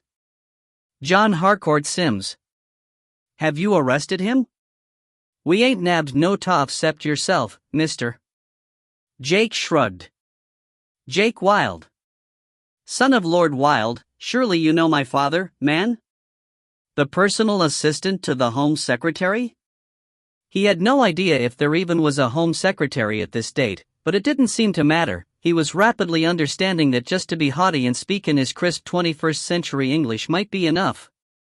As the peeler looked around hopelessly for help, he pushed past him. He was here, in this room, minutes ago.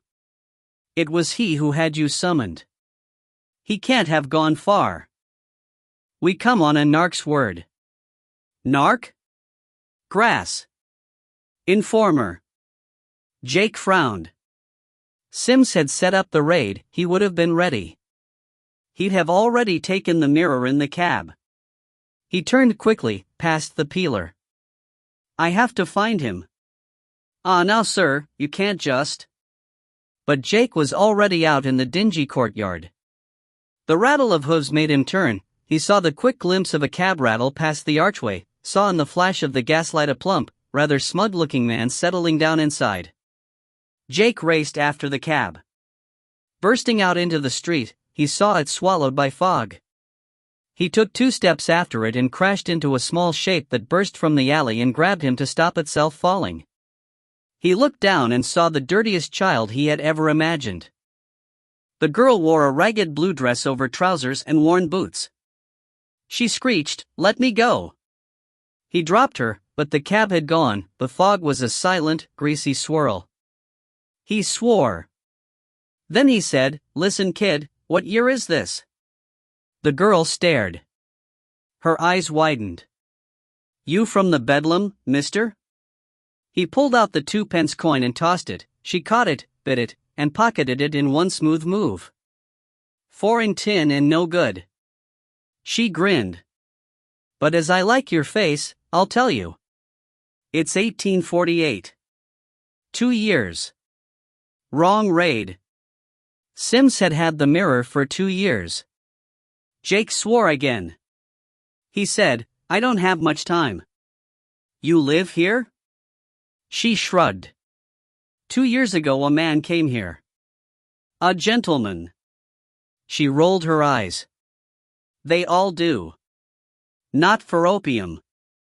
He came to buy a mirror. There was someone in the back room, a man with a scar on his face. He groped after the name. Maskline. Do you know him? For a moment intelligence flashed into and out of her face. Then a yell from the den made her twist. I knows him. And I knows them as robbed you. She sounded breathless. As took your siller. Bail me and I'll take you to M. For a moment he thought she was speaking some foreign language. Then a peeler came out of the door and said, "You. Girl. Come here."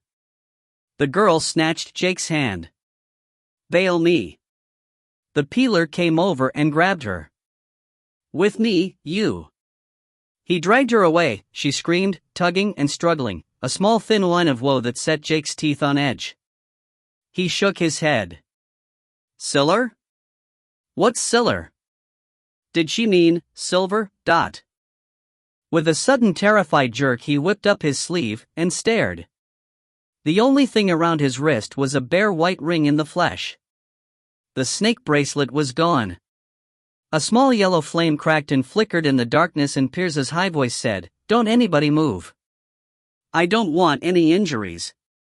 Or accidents." The flame moved jerkily across the blackness of the hall. Wharton heard noises of opening, and then the click of a powerful flashlight beam swept his face. He had a nightmare glimpse of a slot of dark room with Sarah standing in it before Pierce focused the beam on the generator. "This is our emergency supply. If everything's in order, we should get light." A faint, flickery crackle as the overhead lights came back on, the generator erupting into an efficient hum. Then it went off, just as abruptly. Pierce groaned and tried again. Nothing. "I loathe machines," he hissed. Wharton took the flashlight and turned it on the mirror, black and enigmatic in its silver frame. Sarah came and stared into it, and her reflection turned Wharton cold. She looked devastated. He hurried across. "Rebecca," just a voice behind him, said, "But where's Jake? What happened? Are you all right?" Wharton caught Sarah's elbow and drew her gently back. She shook her head. Near the glass the air was charged. It felt as if a great surge of power had somehow drained it, and Sarah too. As Wharton held her arm, she staggered. He grabbed her and said, "Fetch a chair, quickly." Rebecca dragged one over. "I don't want a chair." She wished the shaking in her fingers would stop. No wonder he thought she was scared. How was he to know it was dismay and sheer fury? Jake had journeyed. This girl is in shock. Wharton swung accusingly to Piers. "And I have to say, so am I. What has happened to Jake and Ven? Have we lost them too?" Piers had lit a candle and was studying the controls. He seemed calm, but Wharton could see the faint sweat on his lip. "How am I supposed to know? You're the teacher, mortal." He took a breath. "Okay." They both seemed to have entered the mirror, apparently only 1/50th of a second apart, though only Jake wore the snake. "I don't know what that will mean. They could come back at any moment. Or not for hours. Or never," Wharton thought, catching the panic under the forced control. He drew himself upright. "Then I'm taking charge. Listen to me now. We need to regroup. Split up and work together." In the slant of the flashlight beam he caught Rebecca's giggle. "Well, you know what I mean. We have two emergencies here. This intruder. He seems to have disabled the lights." "How?" "The main supply comes down under the drive. There's a control box in the stable block." Piers shook his head. "I'll need to get over there and work on it. But after I'm gone, you must make sure every window and door is firmly locked." He glanced at Sarah. Wharton said, "Is this intruder anything to do with you?" She wanted to tell him. "But then, we know who it is." Piers came over, wiping his hands on his coat. "He's been spying on the place for a while. We call him the Scarred Man. Ven thinks, well, you've read the journal, Sarah. You've read about Maskelyne." Rebecca turned restless. "Look, it doesn't matter who he is, he could be forcing his way in right now. You should have seen that huge white wolf. It was terrifying. Let's lock this place down." Wharton nodded. "Okay. You're with me. Sarah, stay with Piers. No one is to be on their own." He hurried out, and Rebecca, after another glance at the mirror, ran after him. Sarah reached out toward the obsidian surface, and touched its solidity with her hands. "So where did they go, Piers?" she said quietly. He shrugged. "Somewhere near where the mirror is. David told us that he did not actually emerge from it, but it was within a mile or so from his arrival point. They have to find it." But his voice was uncertain. As she turned, a flicker of eyes caught hers, a green glimmer in the mirror. She gasped. "Who's that?" Piers grabbed a crowbar. "Where?" At first she thought it was one of the cats. Then she reached into the shadows and drew him out. He slid into the candlelight as if he had materialized out of air, a green-eyed boy in a ragged frock coat, watching her with the wary stare of a trapped deer. "The boy from the wood." Gideon said slyly, "Don't you know me, Piers?" Sarah saw Piers's eyes widen in disbelief and then raw fear. "You? How did you get into the house?" He whirled, flashing the flashlight into all the dim corners. "Are they here? Is Summer here?" Gideon smiled. "Stay calm, little man. It's just me." His eyes moved to Sarah's. "After an eternity in the greenwood, I finally got inside." "Wait." Jake came forward and grabbed the peeler's arm. "There's no need for this. The child is perfectly harmless." His heart was thumping. Terror froze him. Without the bracelet, he was trapped here forever. He would have to live out his life in this stinking century and never see his father again. The girl watched him through her thatch of dark hair. Her eyes glinted with sly triumph. Allow me to." Jake's hands scrabbled in his empty pockets. A single-pound coin remained. He pulled it out and held it up, so that it glittered in the gaslight. "Allow me to recompense you for your troubles, my man. And leave the child out of this."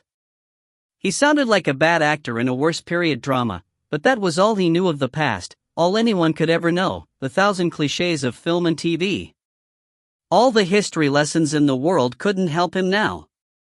The coin gleamed. The peeler said, "Well, mebs I could." His eyes on the coin. Jake threw it. It flashed through the dark.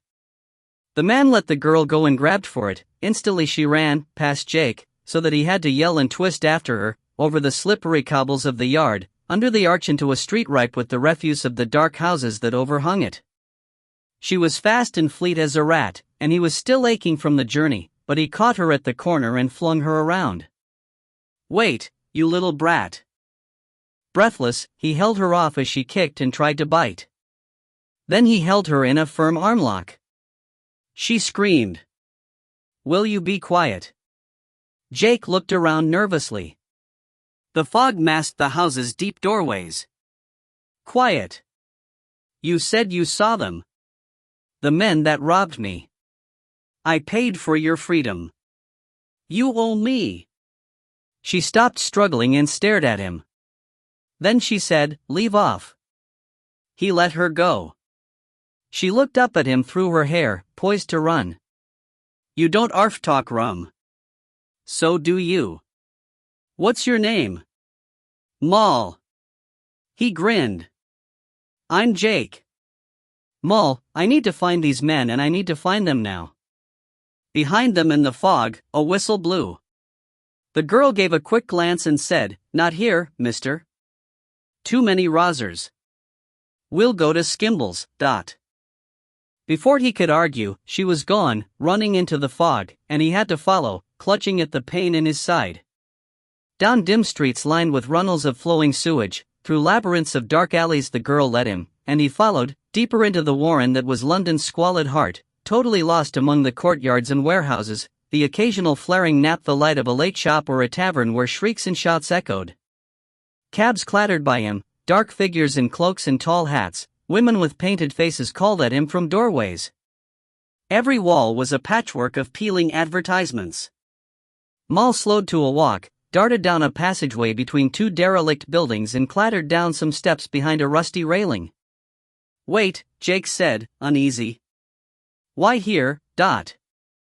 "Because this is it, mister." She pushed at a warped dark door until it opened. Jake stopped. She caught his arm, impatient. "Don't be frit. It's just Skimbles." She pushed through into a corridor and he followed, wary. The corridor was dark, running with damp. Once it had been ornate though, because above him were odd swirls of gilt paint, a ragged swath of scarlet curtain, tied with a fat tassel of silk. "What is this place?" She shrugged. "A DOS. A night pad." He had no idea what she meant. And then, as they came to the end of the corridor, she ducked under a broken barricade of what looked like smashed-up chairs and led him into a sudden emptiness of tilted palaces and crumbling, painted paper mountains. They stood on a wide stage and before them ancient seats soared in tiered glory into the ceiling. "Skimbles," she said. 17. I dream of the scarred man. He comes and stands at the foot of my bed, and he is half angel, half demon. He says, "Don't try to use the mirror. The mirror will possess you. The mirror will devour your soul." He is too late. I have already discovered that. My house is a fortress, locked and bolted and barred. But ghosts and phantoms flicker here, in polished surfaces, in glass and crystal. And someone is watching every move I make. Journal of John Harcourt Sims. Who is he? Sarah snapped. Like I said. Piers lowered the crowbar reluctantly. He's is a changeling. He's with the she. Ven knows him. Gideon laughed. He flicked his coat-tails and sat, as if relishing the comfort. She was astonished at him. He was thin, almost insubstantial, as if his very being had worn away through centuries. And yet under the fever-bright eyes and the crazy costume, there was a lost boy, someone so far from everyone else, there was no way back, and she understood that only too well. Not only that, his presence here was a sudden fierce hope for her. The she, if they existed, were reputed to be creatures that lived outside time. To them, all times were the same. She thought quickly. "Jake brought you here?" Gideon shrugged. "Foolishly, I thought he wanted to help me. But he only wanted me to operate the machine. That was all he cared about. And what do you care about?" Sarah quietly watched as Piers turned back to the black mirror. The boy smiled, bitterly. "Going home. Though that is not possible." "Why not?" "Because nothing is left.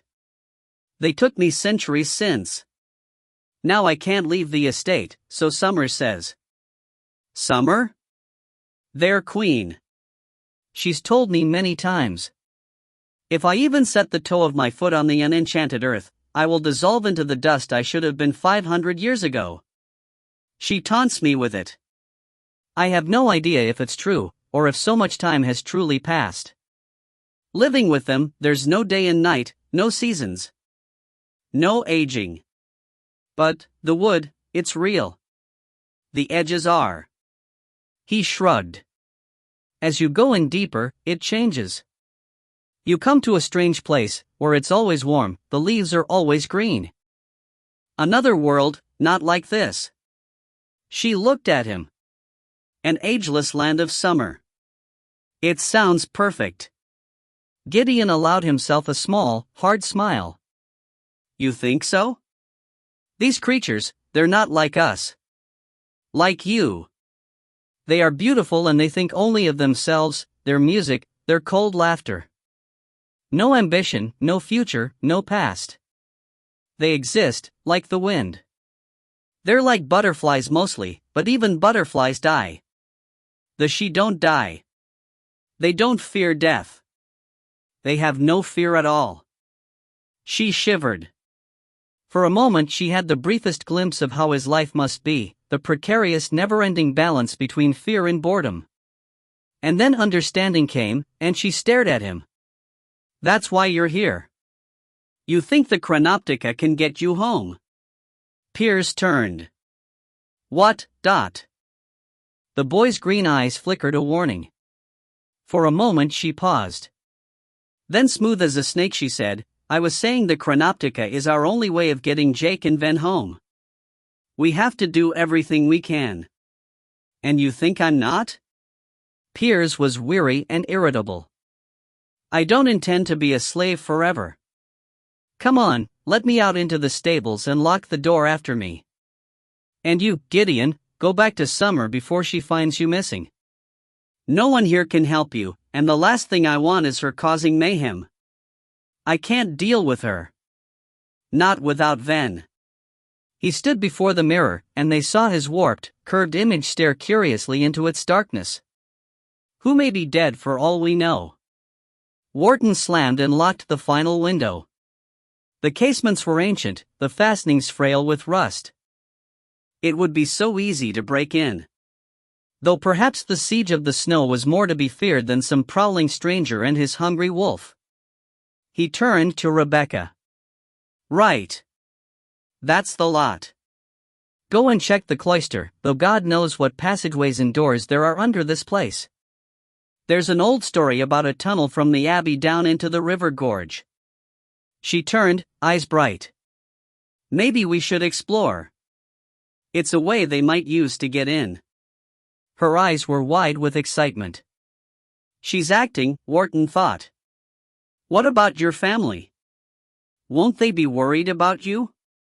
For a moment she just stared. Then her eyes flickered and she said, "Oh no. That's okay.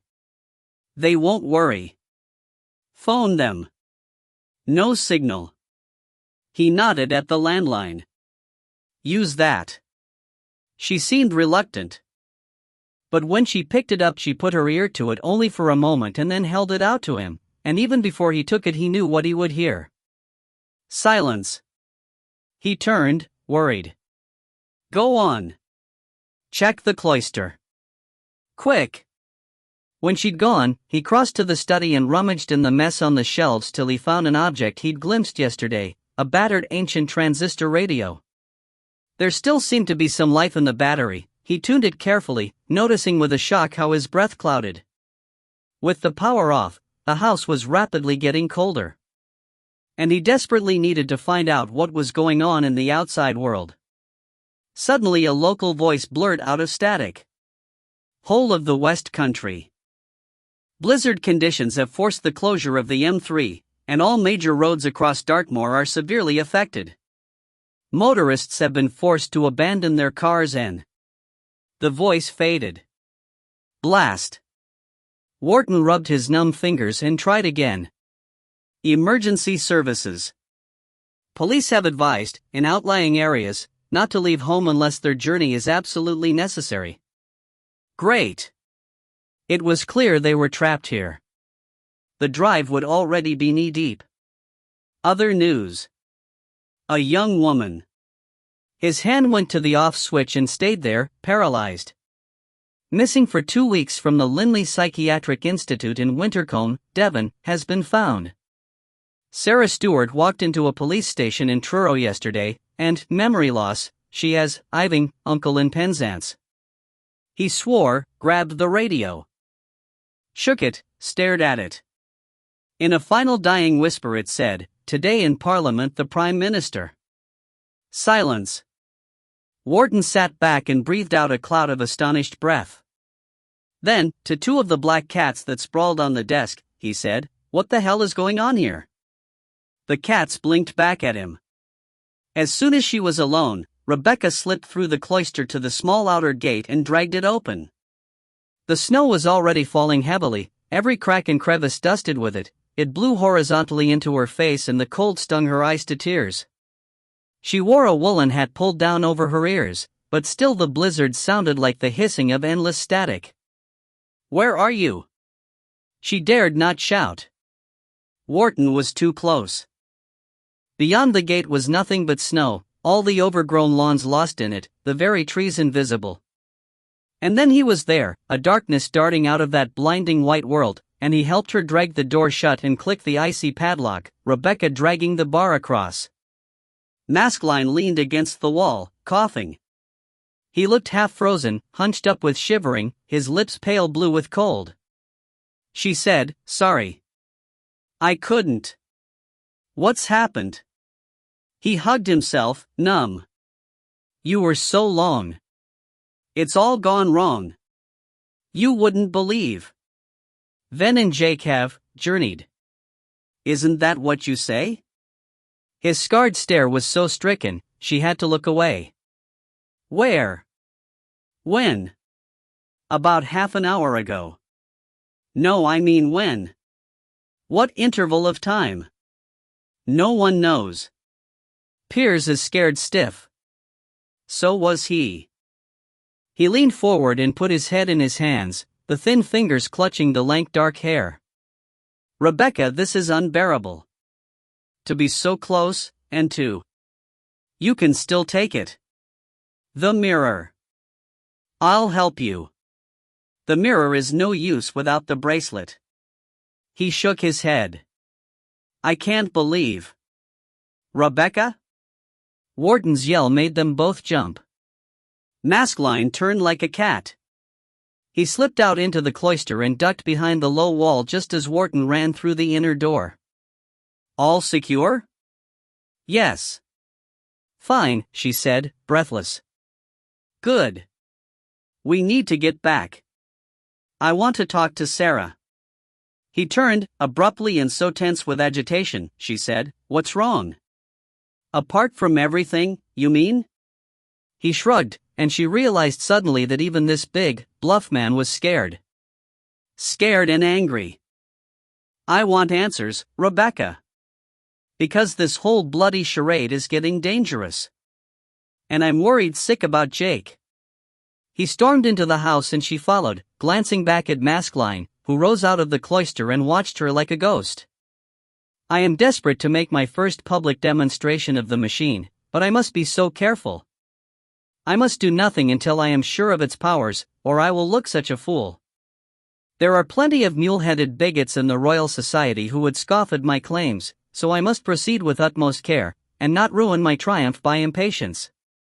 5 times now I have managed to create the vortex in the mirror. I have had to supply a vast amount of voltaic energy, and create a magnetic field so powerful, its effects can be felt streets away.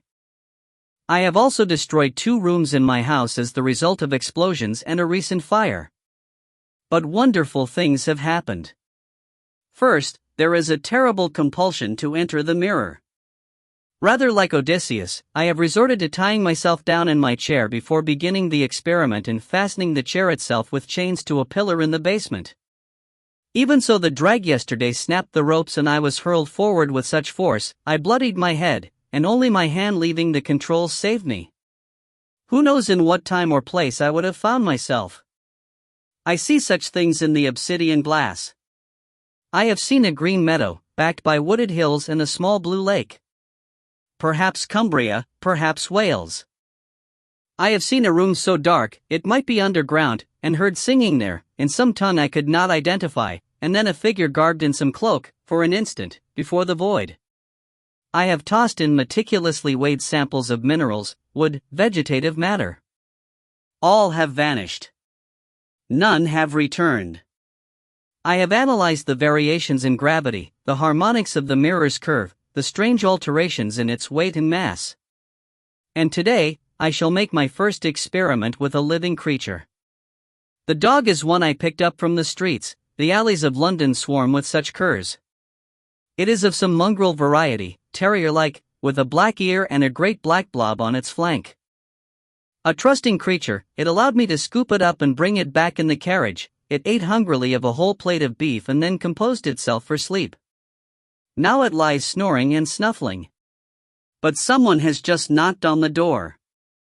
As I look down from the window, I see it is a man. He looks up. He has dark hair. He is a stranger. Jake tasted the vile brew again, this time it was infinitely worse. He put the chipped china cup down politely. Thanks. Moll looked at his face. Too sour for you? No. It was lovely.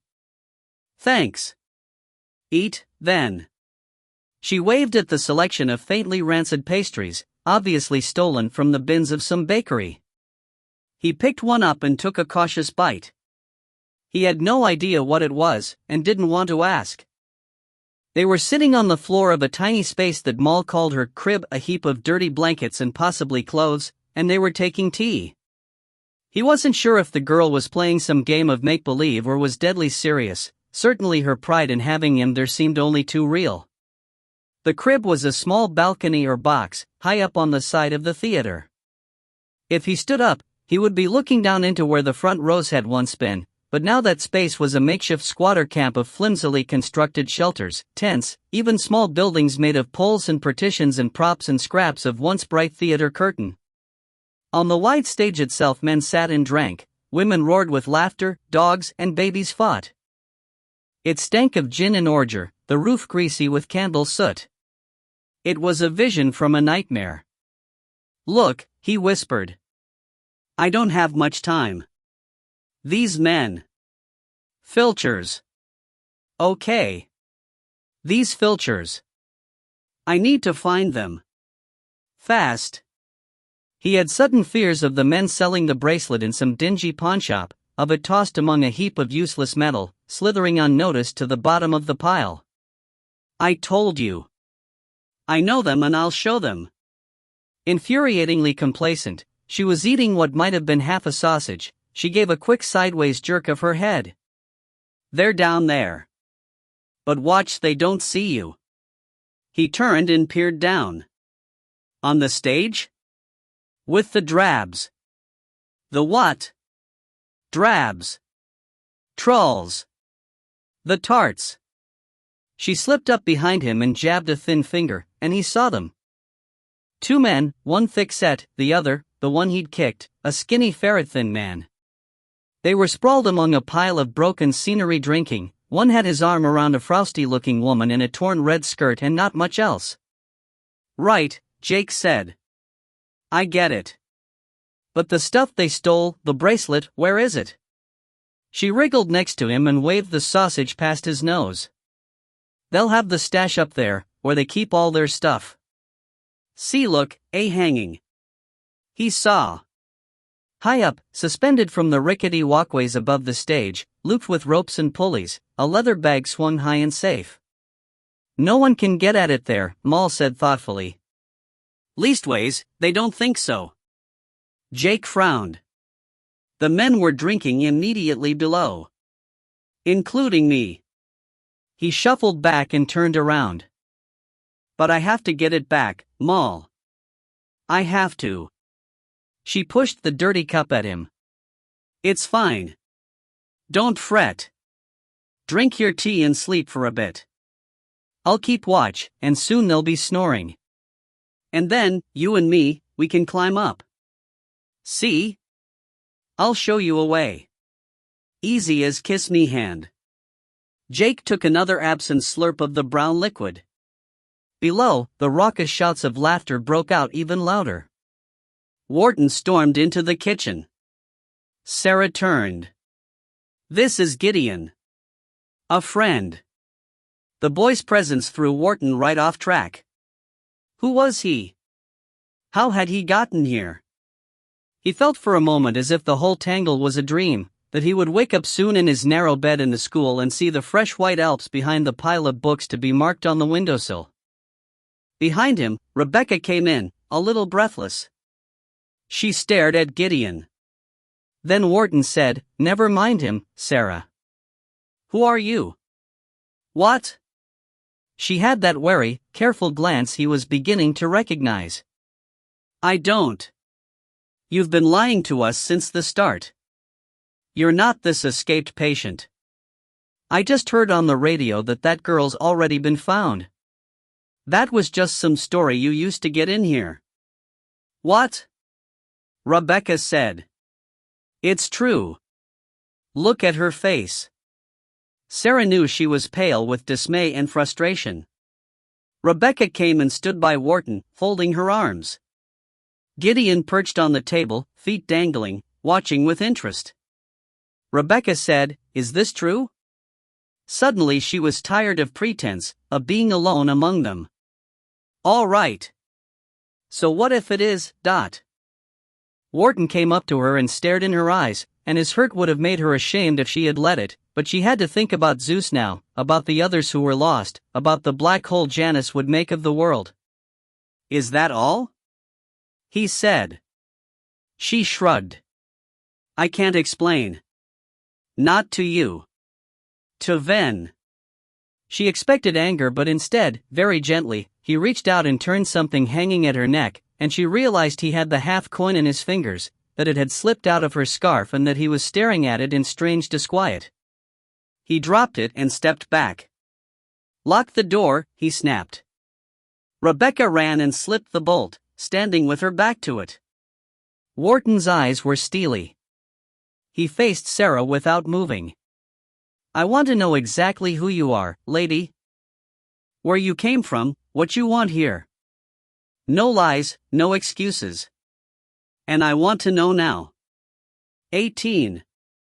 That a man could grow quietly into so much power. That he could plan and scheme and have his enemies removed one by one, and then his allies, until finally everyone is too terrified to speak out against him. Until he rules with a scepter of steel. We should have seen this coming.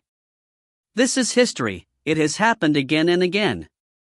But if he then discovers a weapon that can destroy the world, we are the first to fight against such a terror. Illegal Zeus transmission. Wake up, Cully. It's time. The small hand was shaking his shoulder, he rolled over and nearly groaned, but the dirty fingers clamped tight on his mouth. Moll drew back. Her tangled hair had been pushed into a man's cap, her eyes were lit with excitement. Jake sat up. He must have slept for a few hours. He was stiff and sore from the hard floor and his mouth was dry. Scratching his hair, he felt flea bites. He whispered, "Water?" She shook her head. "Probably just as well." "So, where are they?" In answer, she squirmed alongside him, and they both peered cautiously over the balcony. The thieves had drunk themselves into oblivion.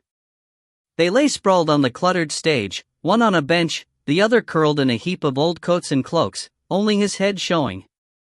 The women had gone. Right. Jake glanced up at the swinging bag. "We need to lower that.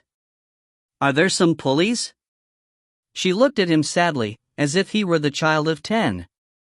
"Not as works, Cully. You have to climb." He scowled.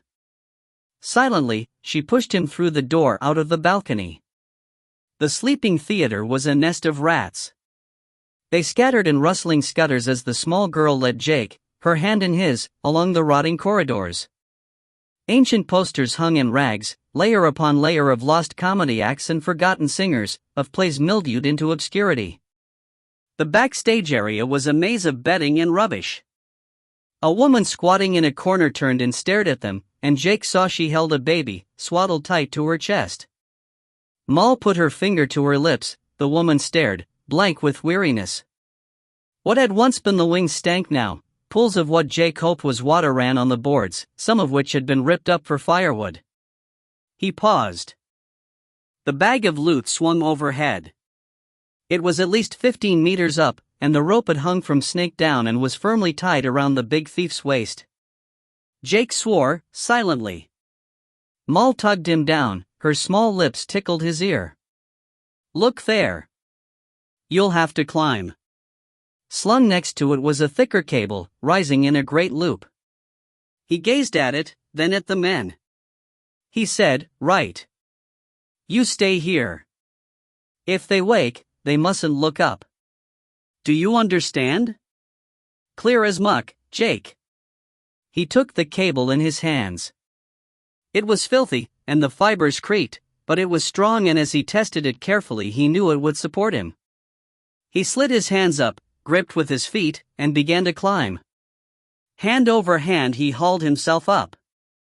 The rope's end twitched and swayed, then it came loose from somewhere and skittered over the stage, making a soft rustle that froze him in fear. The big thief snored. Moll, crouched in the darkness, gave him a double thumbs up. He climbed on. Soon his hands were red and sore, his knees and back one fierce ache. The higher he went, the more the rope swung, its end kinking and flicking. Up here it was dark, and sweat stung his eyes, but at last he was alongside the bag, its dim shape an arm's length away. This was tricky. He tried to reach out and grab it. Twice he missed. The third time, with an effort, he forced the cable to swing, and as the swing brought him close he caught at the bag and this time held it, the leather soft and yielding. Gently, he drew it toward him. The cord leading down strained tight around the fat man's belly. He snuffled and muttered something in his sleep, flinging out one arm. Carefully, gripping only with knees and ankles, Jake eased his hand inside the bag. He felt cloth, the greasy edges of coins. He felt the solid round lump of a gentleman's watch. And he felt the bracelet. Its snake form was cold under his fingers. He tugged at it. Coins slid and clinked. He had it, but it was tangled on something in there. He pulled it again with more force. The rope swung, the cable swept. In a sudden dizzying moment he lost his grip, his ankles slid, he grabbed wildly at the rope and at once he was upside down, gasping, the snake bracelet ripped from the bag of loot that tipped out all its contents, crashing, tumbling, an iron rain, onto the sleepers on the stage. Sarah said quietly, "I never actually said that girl was me. I let you believe it. I saw the report in the paper and the photograph was like me.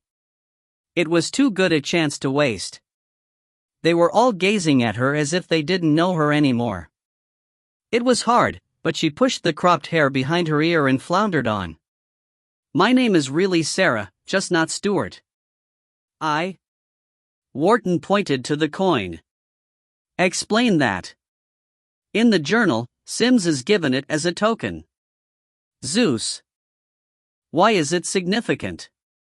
His voice betrayed his anger. She stared. You read the journal? Wharton looked slightly red. Well, I went into Jake's room and there was all this stuff. She nodded. The journal is about the past. I don't come from the past. I come from the future. Rebecca stifled a grin. Sarah's eyes flickered to her. Don't laugh at me. She glanced back at Wharton. He believes me. He shrugged. Yesterday, an hour ago, I would have laughed too. She's telling the truth. Gideon's voice was cool and disinterested. I've seen her, she was a little girl. Will take, her parents away. She stared at him, dizzied by the way all time was won for him. Then she said, I will be born here. But my Wintercombe is a ruin. A place of ghosts. A colony where ragged people live like rats, and where I hide my secrets in a hiding hole in a brambled room. She shrugged, and went and sat on the inglenook bench, staring into the flames. I can't tell you all of it. But there was a man in the camp called Janus. He started off as one of us. One of the revolutionaries. Gradually, he changed. Became one of them. My father said, he's going too far. Thinks he's more important than the cause. One night, in winter, we heard him on the radio. TV was long gone, the internet dead. We heard Janus and we knew he was all that was left. My mother laughed, but my father was afraid. It only took an hour after that for the headlights of the trucks to come roaring down the drive. They took my parents away. I don't know where. They took me to the labyrinth. Gideon came softly and sat next to her. A place of terror? She laughed. A place where I learned to be invisible. A place of secret experiments and strange procedures. A place where they studied humans, how to make them more than mortal. He laughed too. More than mortal. Rebecca shivered. But a few of us were stubborn. Sarah looked up. We formed a resistance cell. We called ourselves Zeus because of the coin, and because of the story, the legend in Greek mythology. What legend? Rebecca asked. Wharton nodded. I see. Kronos, that is time, was a titan who murdered all his sons one by one. Until Zeus was born. Zeus was the one who defeated time. He looked at her. How many of you were there? She shrugged. 6. 6 friends. Angry, disaffected kids with no hope. No plan. Until we found out about the mirror. Wharton got up and put a new log on the fire, pushing it well down into the hot red embers. So you get yourself in here, you make us feel so sorry for you, you lie and pretend, and all the time you want to steal the mirror? His anger was sharp as a wasp. He stood there and dusted his hands and held her with his annoyingly honest stare. Not to steal, she said quickly. Then. To protect it.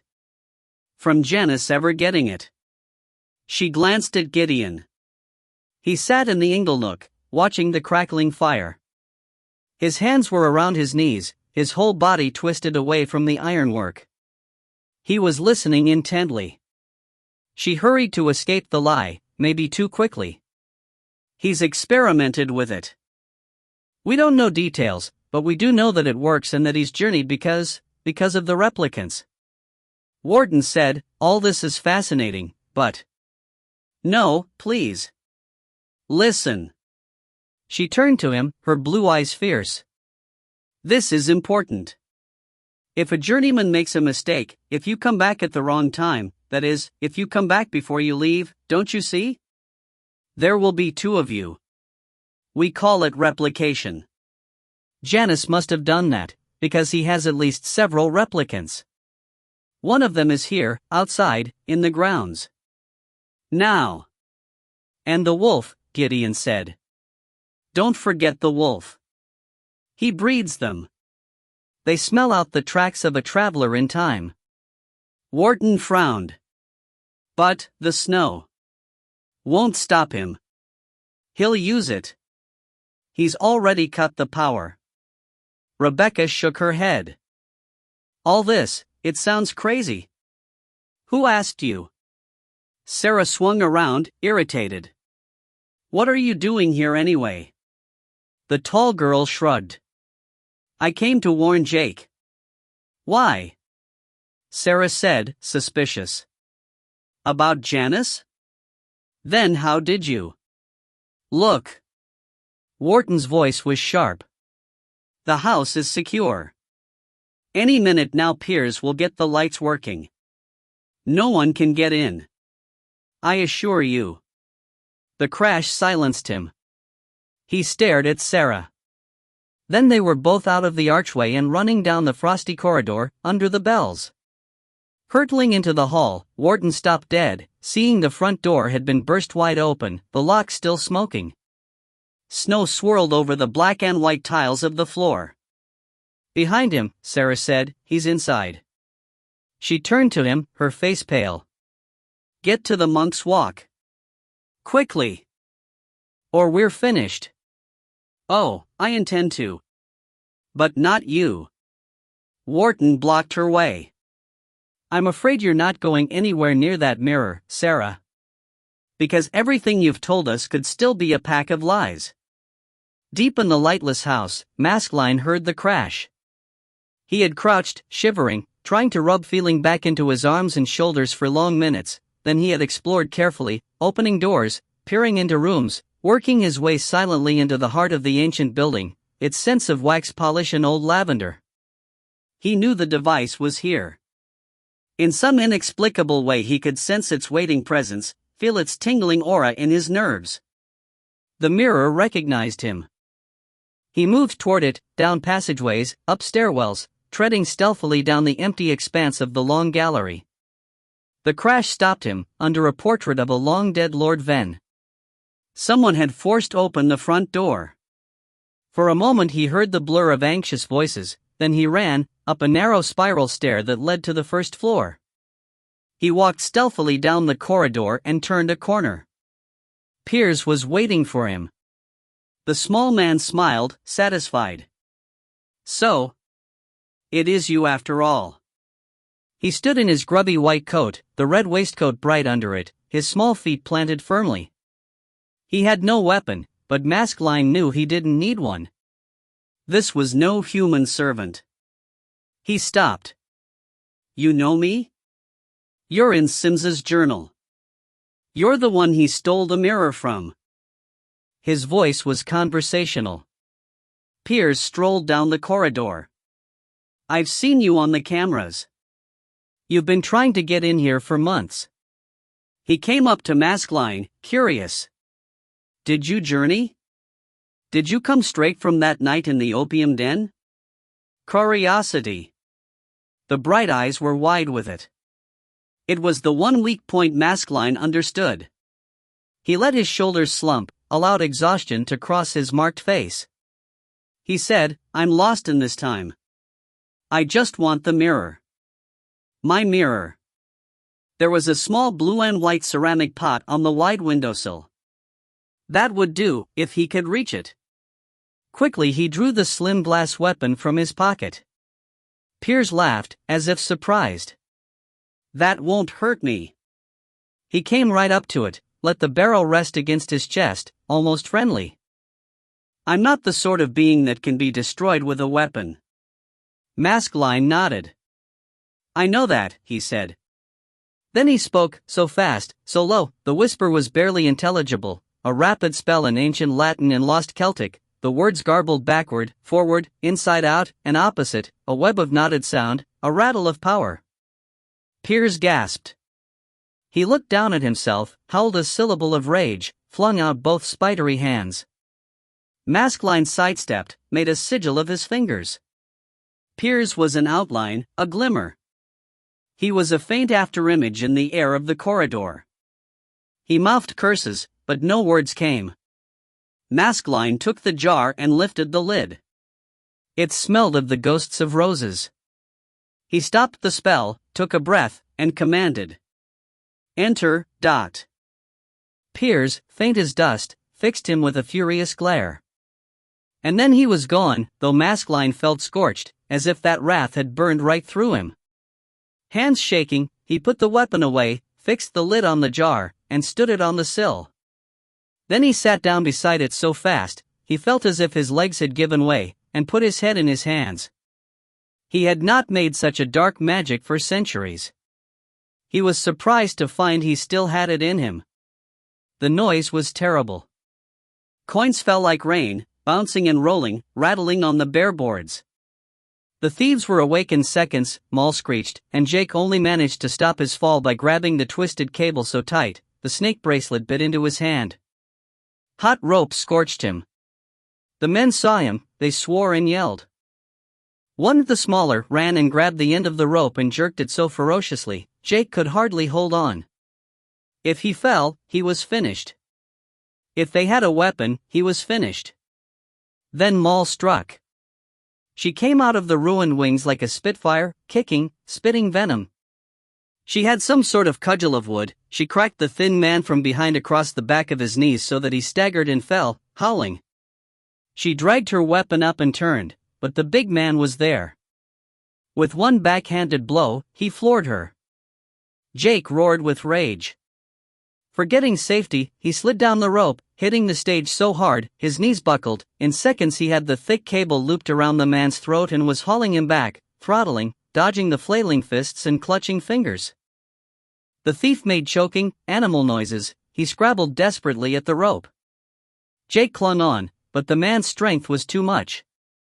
With one convulsive jerk he turned, and a knife slashed so close to Jake's neck, he felt the whistle of air. Moll yelled, "Jake!" He leaped back. Breathless, he confronted the thief. The man tossed the knife into his right hand and plucked another from his back pocket. The blade slicked out. Menacing, grim with anger, he moved in. "Down, Jake!" Her screech was so shrill, it sounded like the monkey's. He gave one glance back, then threw himself aside with a yell, and the vast stage curtain swept over him like a smothering tidal wave of darkness and dust. For a moment he was drowned in it, and then he had rolled free and she was grabbing him, dragging him up. "Run! Run!"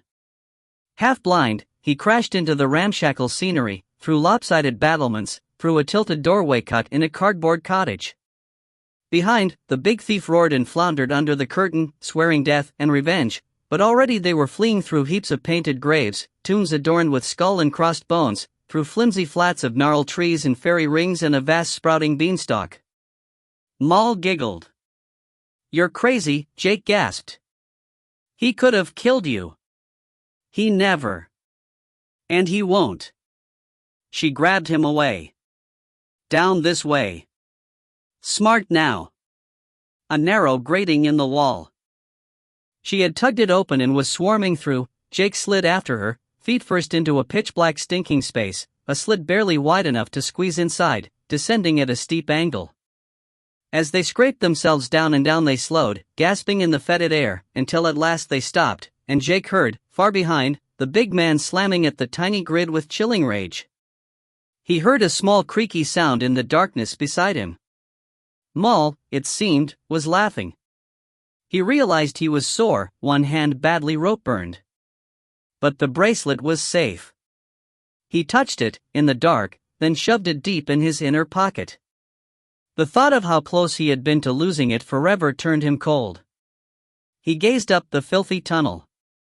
"How far does this go, ? "Into the gutters," she said, snuggling up tight to him. "All the runnels and sewers, the new ones, they all meet down here. This is where the meatmen live, and the rat boys too. But don't fret.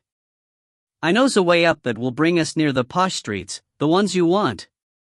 "Why should I want them?" He caught the glimmer of her grin, patient and knowing. "Because that's where he lives, don't he? The one you want. The cully what took the mirror." Sarah paced the tiny scullery, furious. Wharton had been polite but utterly firm. He had taken her arm, marched her in here, and locked the door. She gave a small scream of frustration. They had no idea what they were dealing with. She stopped. Taking a glove off, she pulled the gray notebook from her coat pocket and for a moment stared at it. Reluctant, she opened it. The page was covered with the sloping script of Janice. "I'm sorry, Sarah. My replicant is in the house now. And thanks to that little subterfuge of yours, which of them will trust you anymore? The bluff teacher, the little genie, the remarkably curious local girl? Give up, Sarah. Or your parents will pay." Icy with dismay, she stared at the words, then slammed the book shut and flung it from her as if it were infected. She had to get out. She ran to the door and rattled the handle, strained at the lock. Maybe if. Girl from the future. A quiet, amused voice. She stood very still. She said, "Who is that?" "Gideon." Her hands clasped tight on the handle. She said, "What's happening?" "I have to. You can't get to the mirror. Rebecca and Wharton have gone down there and he's armed. You could let me out." He sounded as if he was laughing, a cool, rare laugh. "Why should I? Listen to me, Gideon. Open this door. Take me into the wood. Take me to summer. That's what I want you to do. And in return, if I get Jake and Ven back, then I promise I'll get you home. Back to your family." Before this nightmare ever began. He was silent so long, she thought he had gone. When he said, "Summer is far too dangerous," she almost cried with relief. "I have to try. Please." A rattle of sliding bolts. She stood back. The door opened and he stood there, in his moss-green ragged coat, looking at her. "Will you betray me too, Sarah?" "Of course not," she lied. 19. And you would not believe the pleasant happenings. On Christmas Eve the waits came and sang, and then late at night, the mummers with their old play, all dressed in ragged costumes, and then rather eerie this, my dear, the grey mare, a horse's skull on a pole, carried by villagers. And all the while the land lies deep in winter snow under the roundest of moons. Letter of Lady Mary Venn, 1834. Like a shadow, Maskelyne crept down the long gallery. Again he stopped and looked back, swiveling the weapon. The house was dark, and only moonlight slanted through its casements, reflecting here and there in dim polished wood, the angled smiles of framed faces. Twice he had thought he had heard a footfall, the faintest tread. And once, a snuffle, a sinister, animal breathing. Quietly he said, "This will kill you, replicant. Do you hear me?" Nothing. He hurried on, letting the mirror draw him. He felt its disturbance like ripples in his mind, like an ache in his bones. It was close now, closer than it had been since that night when the stout, pompous man he had thought such a fool had tricked him out of it. And he had thrown himself in, guideless. He came to the covered alcove and drew the curtain aside. There was a door, and it was locked. He worked quickly. Years in the thieving underworld of London had taught him many skills. He had the door open and closed behind him in seconds. The monk's walk, its grim cold Gothic stone, made him smile, because this was familiar. He had explored many vaults like this, broken through all too many crumbling sepulchres. He walked on, carefully. The room beyond was vast and dark. He paused in the doorway, listening. Had they left the mirror unguarded? Because there it was. He could not stop himself. He pushed hastily through the feeble remnants of Ven's safety web, ducking under broken threads and snapped green cables. After years, after centuries, after Sims's betrayal and his own bitter, stretched arrival, here it was. His chronoptica. He walked right up to it and it showed him his own warped reflection, his face twisted and ugly and then in a shiver of moonlight, handsome and whole. He leaped back. Rebecca?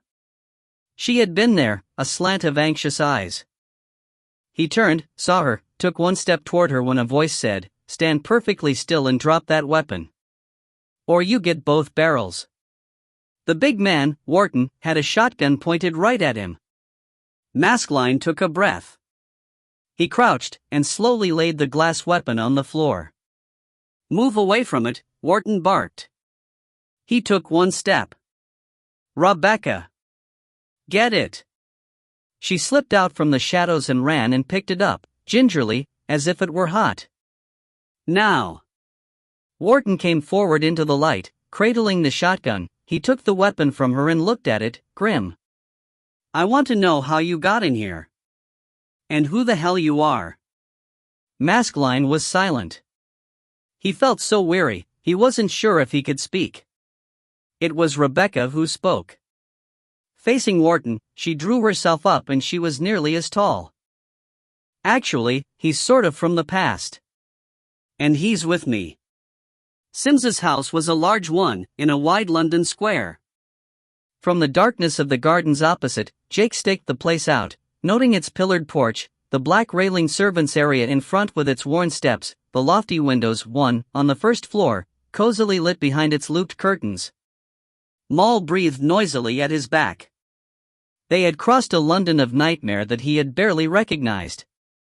Great rookeries of filth and squalor, sudden tangles of slums, and then at a turn of a corner a gracious street, a wide avenue he knew in his own time. But the foul stench of the place, its rumbles and clanks, even its voices, had an alien note. They seemed to hang too long in the air, to be pitched too high.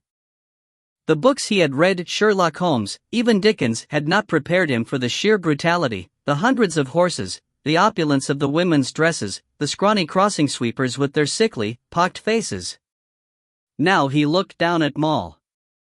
Her breathing was harsh after the running. What would happen to her? Consumption? Smallpox?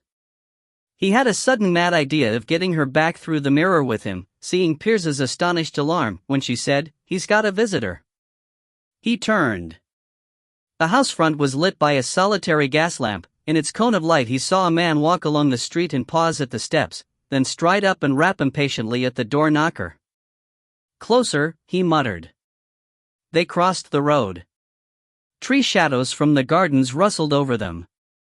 The man was tall, he wore a dark hat, and as he swept it off and the hall light fell on his fair hair and lean face, Jake took a breath of surprise. "Who is it?" Moll whispered. "It's Ven." He was intensely relieved, and then filled with bitter envy. Ven obviously hadn't been set on by thieves. Judging by his Victorian outfit, it had been he who had done the stealing. Jake moved along the railings. "Ven!" he breathed. Ven turned, fast, but at that instant the door opened and a servant in a dark suit said, "Yes?"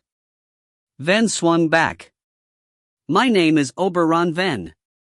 I'd like to see Mr. Sims." The butler looked doubtful, but Ven's heightened bearing seemed to reassure him. Still he said, "Mr. Harcourt Sims does not receive visitors at this hour." "He'll receive me."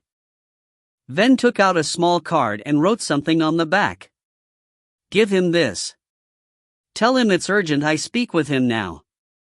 The butler vanished. Instantly Ven turned. "Jake?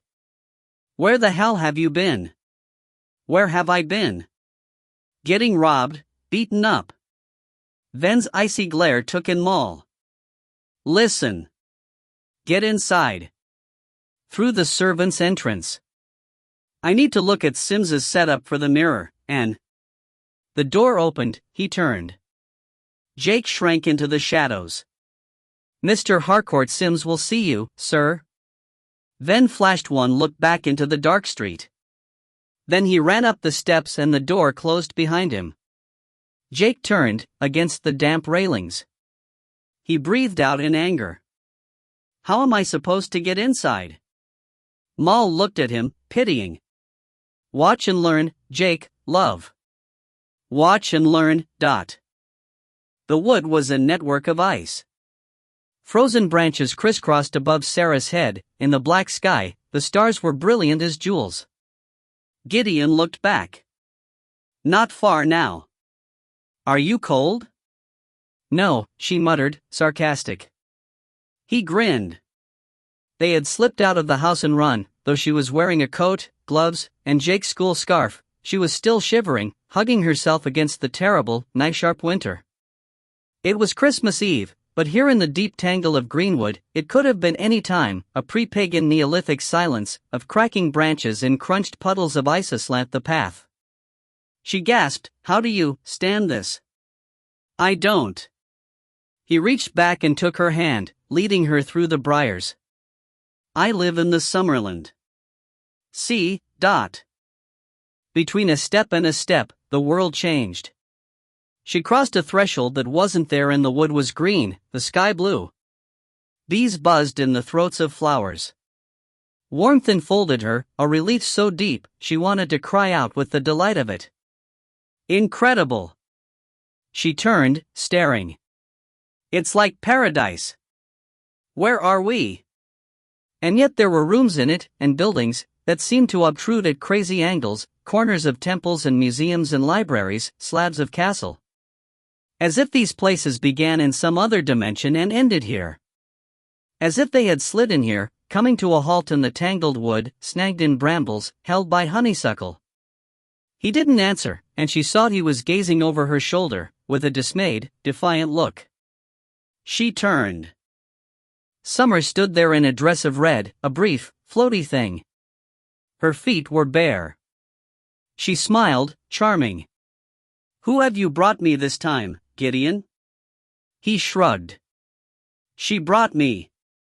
Sarah went to speak, and found she couldn't. She tried to move, and nothing would work. In silent, suffocating panic she stood trapped in an immobile body, even unable to turn her own eyes and watch as summer slowly circled her. A strange child indeed. So old, and so young. Summer came around, reached out a finger and jerked Sarah's chin up, studying her face. A plotter and planner. A mad girl, of water and weeds. Her hand dropped. Then Sarah felt the lightest of touches, and realized the fairy woman had lifted the broken coin from her neck and was examining it carefully. Zeus. I met him once. Another fool who came to nothing. She looked up, and Sarah looked for a moment deep into her eyes, and they were green and no light reflected in them. Then, as if she had lost interest, Summer turned, and Sarah, with a gasp, could move. She looked around. The clearing was grassy. There were fallen trunks and a sweet cascade of honeysuckle. Under it a fountain splashed into a deep well where salmon swam, hazelnuts fell from a bush above and floated in the water. On the grass a selection of chairs stood, rough and wooden, an ornate gilt stool, a toppled plastic garden chair, a faded painted throne that might have been Egyptian or from some film set. Summer sat on the stool and spread her bare toes luxuriously in the warm grass. So, Sarah, what do you want with us? Not many mortals have the gall to come here. I need a favor. From the she? Summer laughed. We don't do favors.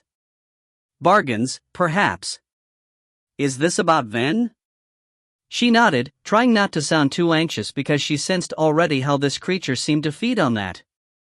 Last night Ven and Jake entered the mirror. They haven't come back. Summer's laugh was a tinkle of spite. So he finally got to seek his lost love. How I hope he rots in some brutal age forever. He won't, Sarah said quietly, and you know that. You're jealous. Summer stood, swift as a cat. I am not jealous. Of a woman. Did you ever meet Leah? Did you know her? Sarah's curiosity was sudden and real. She saw Gideon glance at her quickly, a warning. Summer shrugged. Human women are all the same. I don't remember. But Ven. Ven is one of us. Our music is in him. When he gets tired of his obsession with the mirror, he'll come home. Summer frowned. Don't I know you? Haven't I seen you somewhere before?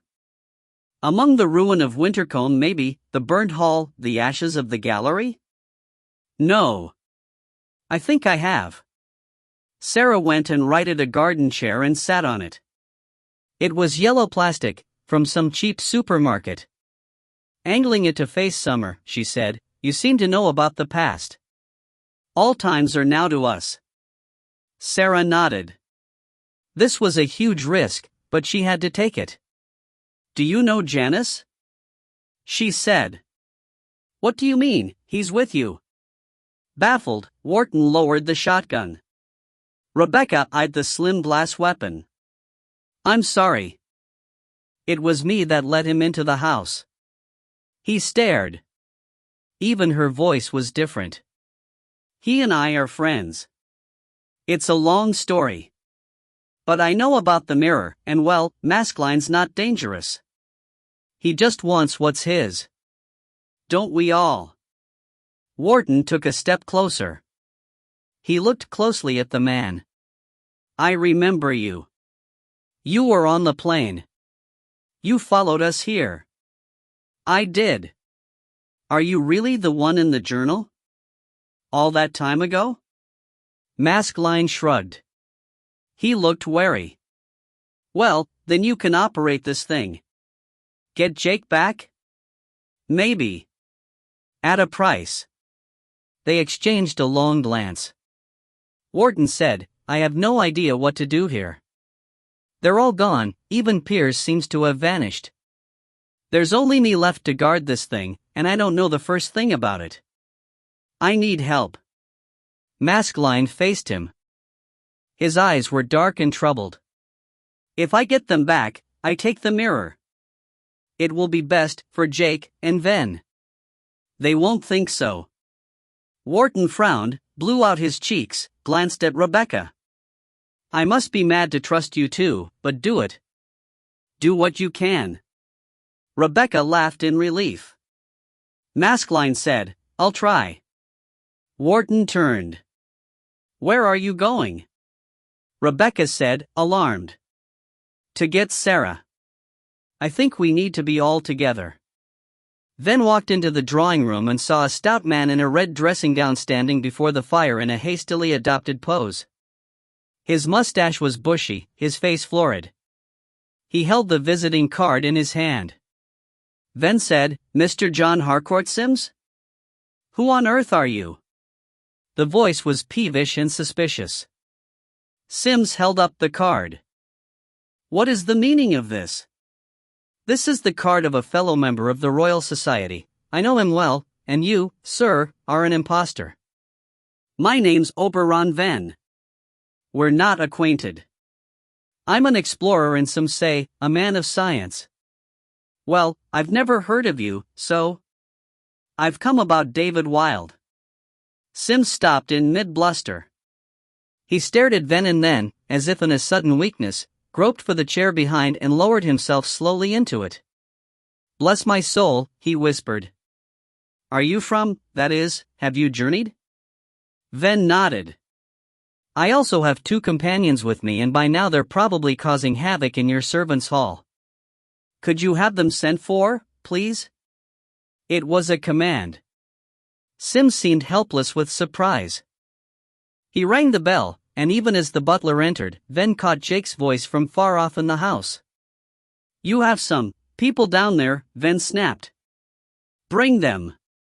The man looked at his master. Sir?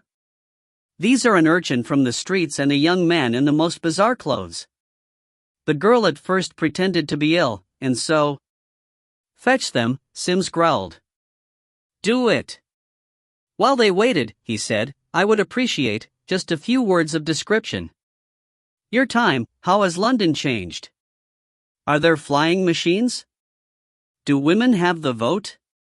Ven said quietly, David never spoke of it, then? He said it would be best if he did not. Ven smiled. That was David. As the door opened and Jake strode in with a small ragged girl trotting at his heels, he suddenly saw the resemblance again between the boy and David, that sharp awareness. That rapid taking in of everything around them. Moll's eyes were wide. She went straight to the fire and crouched there, almost purring. Jake faced Ven. What's going on? This is Harcourt Sims. He met your father. Jake said, What? He turned fast. When? Sims's answer devastated him. 3 months ago. Ven sat on one of the armchairs and nodded to Jake to do the same. I knew David would come here. He must have realized that if we managed to journey after him, you'd be the one we'd search out. So he said.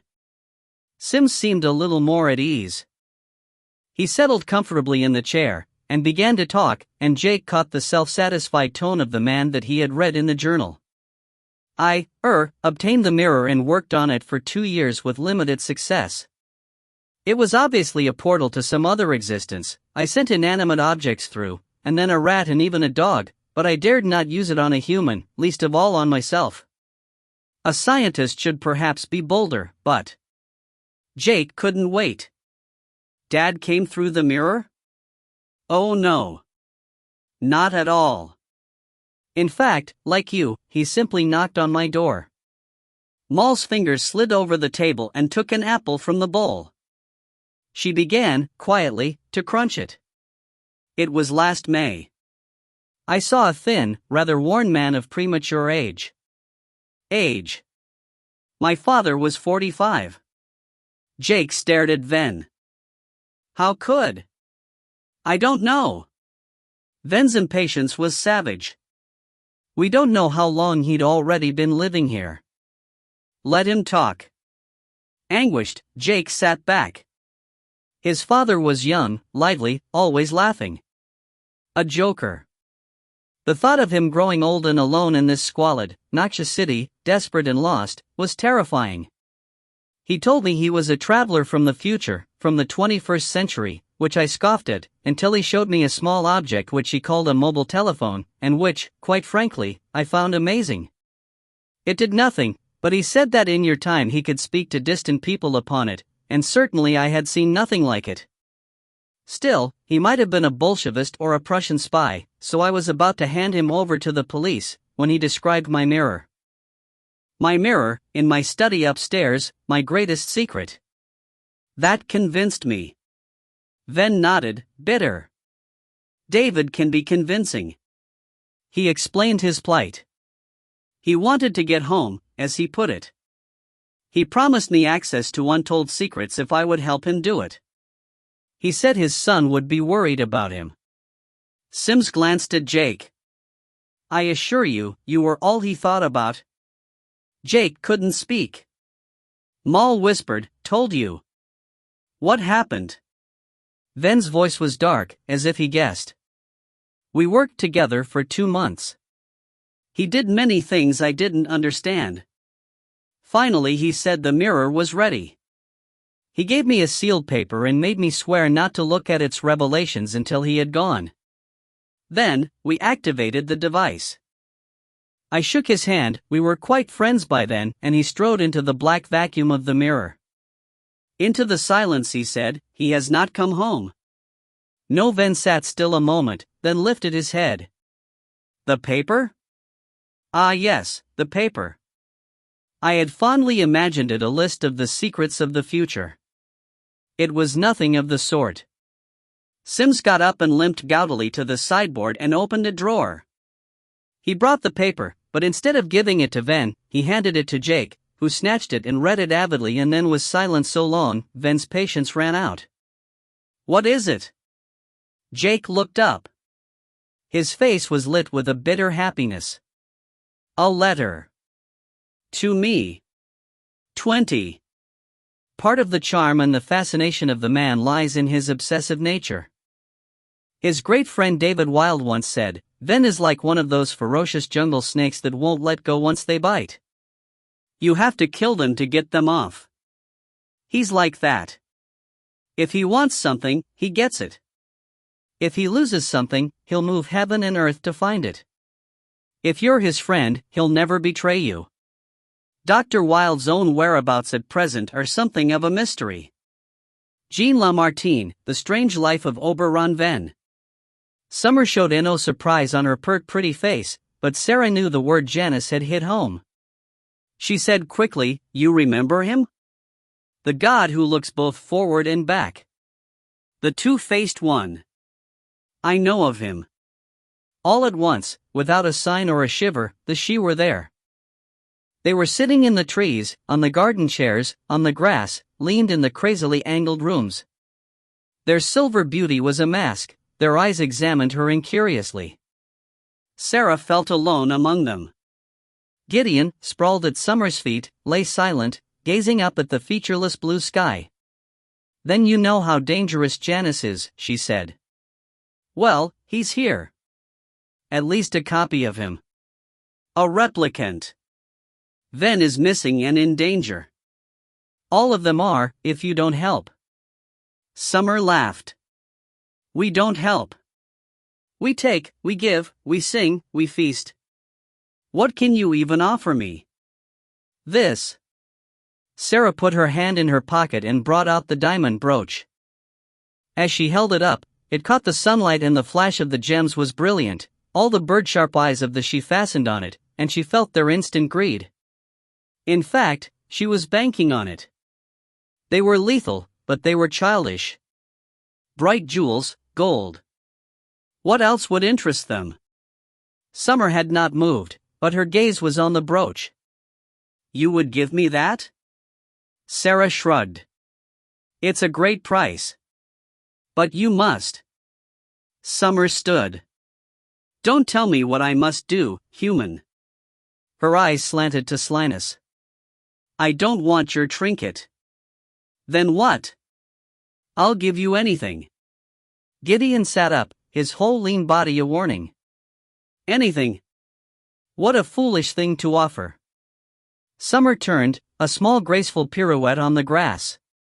What power you give me, Sarah. Think what I might demand. She was still with dismay. Stupid, she thought fiercely. Stupid. Don't worry. I won't ask for the world. I'll just have that. Summer reached out and indicated the half coin on its chain. Give me that, and I'll consider. She held out a slender hand. Sarah didn't move. Afterward. Are you mad? I can destroy you with one murmur. That was probably true. Sarah didn't let herself flinch. She closed her hand over the brooch and put it hastily away. Afterward. After you've dealt with the replicant. Where is it? In the dwelling, Gideon said. And a wolf. Summer looked annoyed. Too much work. Ven will be grateful. Think of that. The woman shrugged. But the idea seemed to appeal to her, because suddenly she smiled archly and said, Very well. Call me, when you need me, and I'll come. If I'm not too busy. It would have to do, though Sarah knew full well that the promises of the she were worthless. But if she didn't get back soon, she would be trapped here in this endless realm like Gideon. He was shaking his head at her. She looked back at him while she answered Summer. Keep your promise. I'll keep mine. And then, enjoying their complete astonishment, she made herself invisible. Wharton stared at the empty scullery in utter dismay. Who on earth could have let her out? The boy from the wood? But why? He turned. Down the dark corridor an icy wind whispered. He had a sudden vision of wide-open doors and windows, the abbey undefended, the enemy deep inside the house. He had to use army tactics now. Get back to the Monk's Walk. Barricade themselves in. Ring of steel around the mirror. Without it Jake would never get back. And after all, he thought with wild hope, maybe Maskelyne had done it. Maybe Jake was back already, with Ven, even with David Wilde. Then he and Wharton could go and spend a late Christmas in Shepton Mallet and pretend all this madness had never happened. He walked warily to the hall, then ran up the stairs. Halfway, on the wide landing, he turned. Something clicked below in the hall. He lifted the shotgun. Sarah, is that you? Snow drifted. The cold was so intense, he felt it was gnawing at him. He stepped up, backward, keeping his gaze moving. Something was here. Something strange and close. Then, as if his eyes had focused, as if it had blurred out of deepest night, he saw the wolf. It was slinking up the lower steps, against the banister, a white, sinuous thing with no shape or outline, hard to see, except for its eyes, small glowing sapphires in the dark. It gave a low, eerie growl. He whipped up the gun with both hands, pointing it at the beast. It came on, watching him. "Get back! Get back or I shoot!" He stamped and threatened. The wolf snarled, a terrible sound. Behind it, someone laughed. Wharton backed. "Who's down there? Control this animal or I'll be forced to. Do you hear me?" No one answered but the ice animal. It leaped 3 steps and streaked toward him. Wharton gasped, missed his footing, fell backward. And fired. London, August 1848. Dear Jake.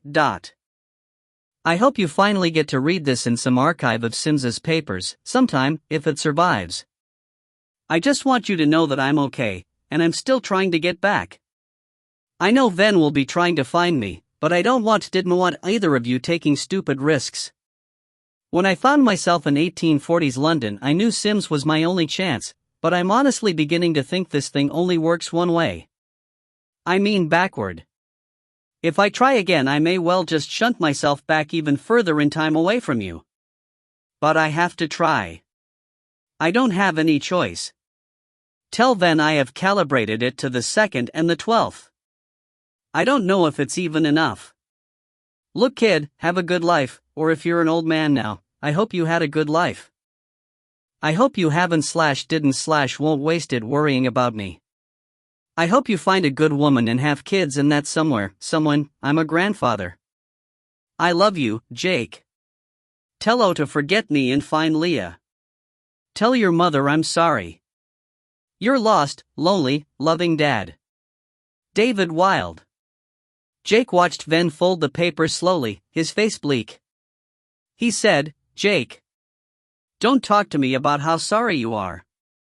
Jake's snarl was savage.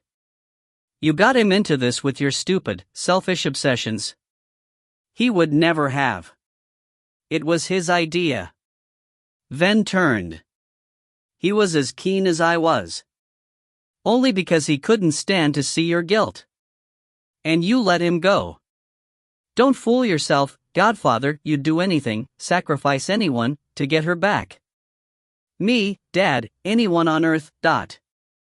Ven's face was icy, but before he could answer, Sims said calmly, "Gentlemen. We are scientists and we must approach this problem in a scientific manner." He was back sitting by the fireside and had lit a small dark cigar. He seemed to have recovered from his shock. Now he was self-possessed, smoking and thinking, one knee crossed casually over the other. I could never make the mirror operate fully before Dr. Wilde came, but that was because I did not have the other device, the bracelet he wore on his wrist. He never removed it, and when he left, he was wearing it. You, I observe, have an identical one. Jake, still simmering, glanced at Moll. She grinned. Thanks to me he does, mister. Yes, Sims inhaled deeply.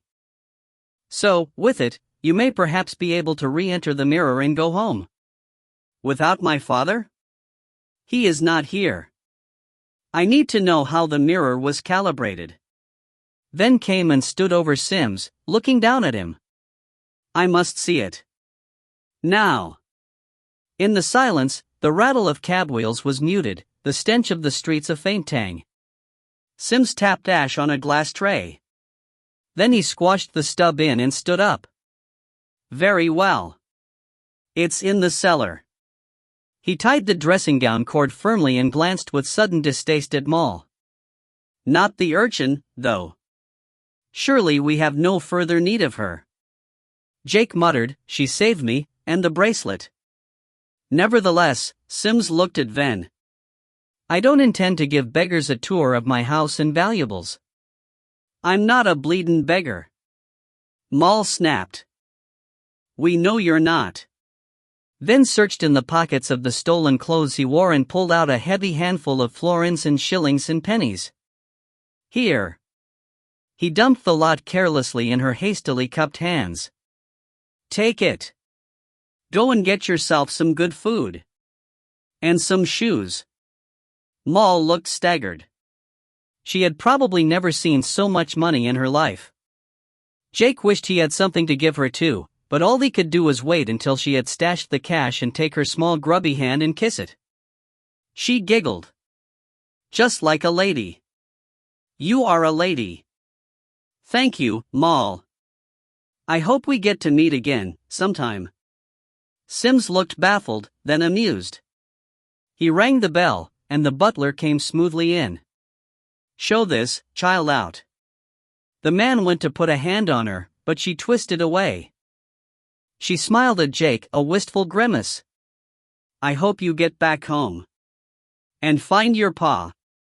He said, thanks, Moll. And then she was gone, the door closing firmly behind her small upright back, and Ven was turning impatiently. Right. Where is it?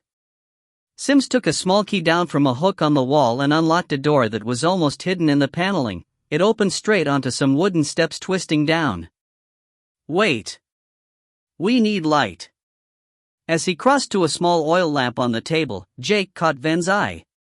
But there was no time to speak. Sims was back, and leading the way into a damp darkness redolent with the faint smells of spilled wine. They hurried down. Behind him, Jake heard Ven's boots scrape on the stone, both their shadows, huge and distorted, flickered over the brick walls. Sims held the lamp higher. This was at one time my wine cellar, but I had it cleared and furnished as a laboratory, after the first attempt at burglary. By far the most secure location in the house. Burglary? Ven's voice echoed. By the scarred man, the one you stole the mirror from? Maybe.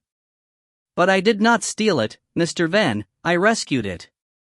I shudder to think for what nefarious purposes it had been used. He had reached the bottom. There was a short corridor ending in a heavily barred door. Would you hold this, please? Handing Jake the lamp, Sims tugged the rusty bolts. As he turned back, the lamplight flickered on the silver bracelet. Sims frowned. Strange. That is not the same. What? As the one your father wore. They are not the same. Ven pushed through. What are you talking about? They're a pair. Identical. I assure you, no. Dr. Wiles was definitely not in the form of, what is it, a snake? May I see? Reluctant, Jake unclipped the silver link and slid it off. He held it up and Sims took out a pair of glasses, put them on and bent forward, examining it intently. The snake biting its own tail. An ancient symbol of eternity originating perhaps with the ancient Egyptians. And yet, I'm sure it is different. He took the arm ring and turned it in the spilling light of the oil lamp. A silver flicker cascaded down the walls. And instantly Jake saw the man's hand flash out and felt a fierce shove that sent him flailing back against Ven. They crashed against the cellar door, it slammed open and they were tumbling inside, into a dark straw-scattered space of casks and cobwebs. Ven was fast, he had rolled and scrambled up and thrown himself at the door, but already Sims had it slammed shut in his face. Even as Ven beat his fists against it, they heard the rusted bolts grate tight. Ven roared, Sims!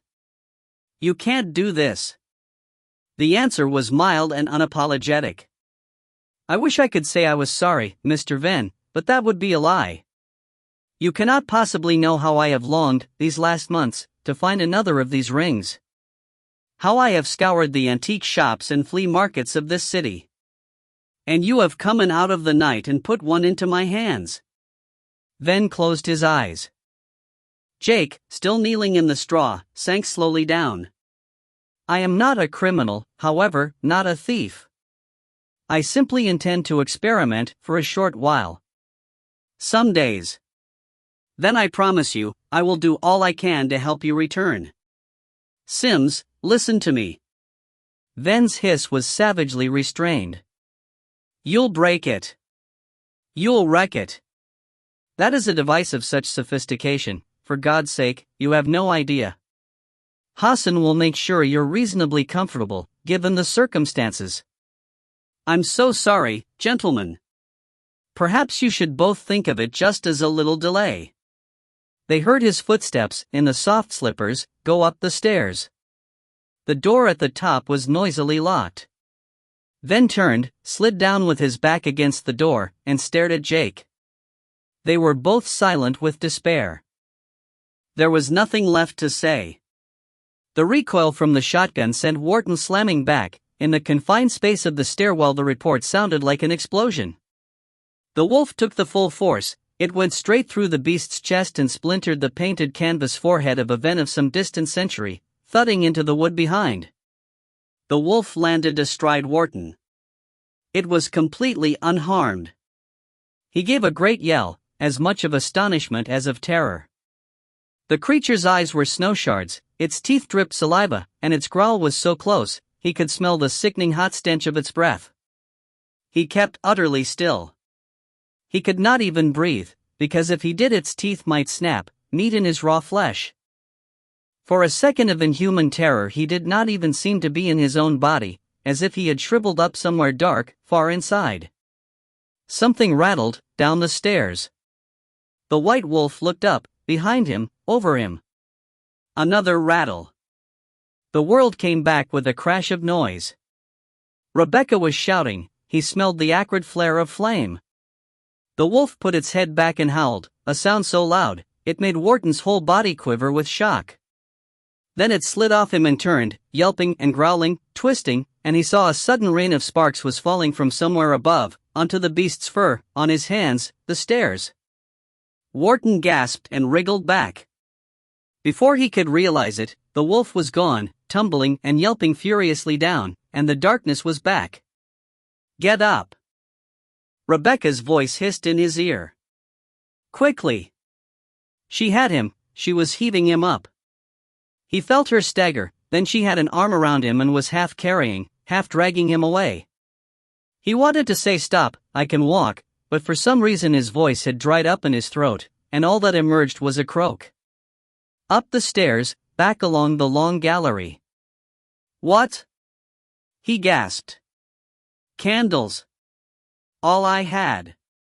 They backed with reckless haste, but now Wharton could breathe. He gasped, "I can manage," but Rebecca muttered, "It's back," in nervous dread, and he saw the ears, and then the long muzzle of the wolf rise threateningly over the top stair, saw its moonsilver slink along the floor of the gallery. He scrambled backward, raised the useless gun. "Get that door open, Rebecca." "Ready? Now, Dot." She had it wide. He turned, flung himself in, and as they slammed the door Wharton had one nightmare glimpse of the beast leaping, before its savage impact made the boards of the door crack and splinter. Rebecca had the wooden bar, Wharton grabbed it and they forced it across, safe into the solid iron bracket. The door shuddered again. They stood back, breathless. Wharton felt as if he had been scraped from some collapsed building. Every inch of him ached. "Are you hurt?" Maskelyne was running down the monk's walk. He grabbed Rebecca. "Did it injure you?" She shook her head. Wharton was bent over, one hand on the wall. "I shot it. I shot the bloody thing. And yet—" "No weapon will kill it except mine," Maskelyne said. Wharton gasped. "Well then, I'll use it." "Not you." "Shush." Rebecca grabbed his arm. "Quiet. Listen. Footsteps. Not the wolf's, but the calm, measured tread of a man walking at his ease along the creaking boards of the gallery, admiring perhaps the paintings, the glass cabinets of ancient books. He came to the door of the monk's walk, and stopped. Silent, they waited, and they knew the replicant was waiting too. Until it said, "I'm still here, Sarah. Master of all this house now.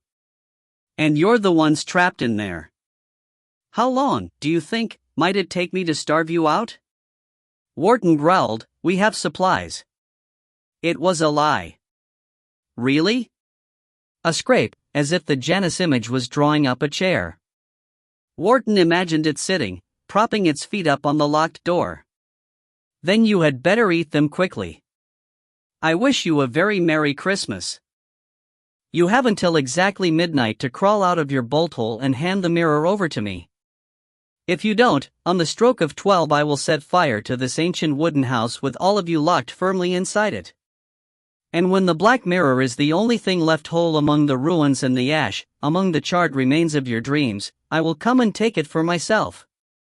The time is out of joint, O cursed spite! That ever I was born to set it right. 21. I confess that my ruse pleased me exceedingly, and made me foolishly proud of myself. As I hurried to my study with the bracelet I chortled that a man like Van, a man who had claimed to travel in time, could be tricked so easily. I gave instructions to Hassan and secured the apartment. Then, with trembling fingers, I fastened the bracelet around my wrist. The metal was warm, and the eye of the snake seemed to shimmer and wink at me. I was agitated with fear. But I switched on the apparatus. Journal of John Harcourt Sims. Jake was cold. Cold and hungry and tired. He sat huddled up in a corner, his arms around his knees, trying not to shiver. Where's your watch? Ven muttered. Stolen. As soon as I got to this godforsaken place. Jake didn't look up. They got the bracelet too. If it hadn't been for Maul, they'd still have it. Quickly, he outlined the events in the ruined theater. Ven listened without comment, his spare figure looking even leaner in the dark Victorian suit. When Jake had finished, he said, "You did well. And now we've lost it again." In the bleak stillness they heard the rattle of cab wheels above them, the iron clang of horseshoes on the cobbles of the street. A tiny grid in the roof above Jake dripped rain. "What about you?" he asked. Ven shrugged. "I think I must have arrived here about an hour or more after you. All I remember is grabbing your sleeve and then nothing. But we've discovered something, that it's possible for two people to journey together, and arrive at least close in time." "Were you in the alley?" "No. A dilapidated garden behind a public house. A dog was barking, I was disorientated, dizzy, but I managed to scramble out. I turned a few corners and walked straight into a scene from Dickens. It was the Tottenham Court Road, I think, but with stalls and a fish market. I just stared at. Where did you get the clothes?" Ven looked uneasy. "Well, obviously I had to go native.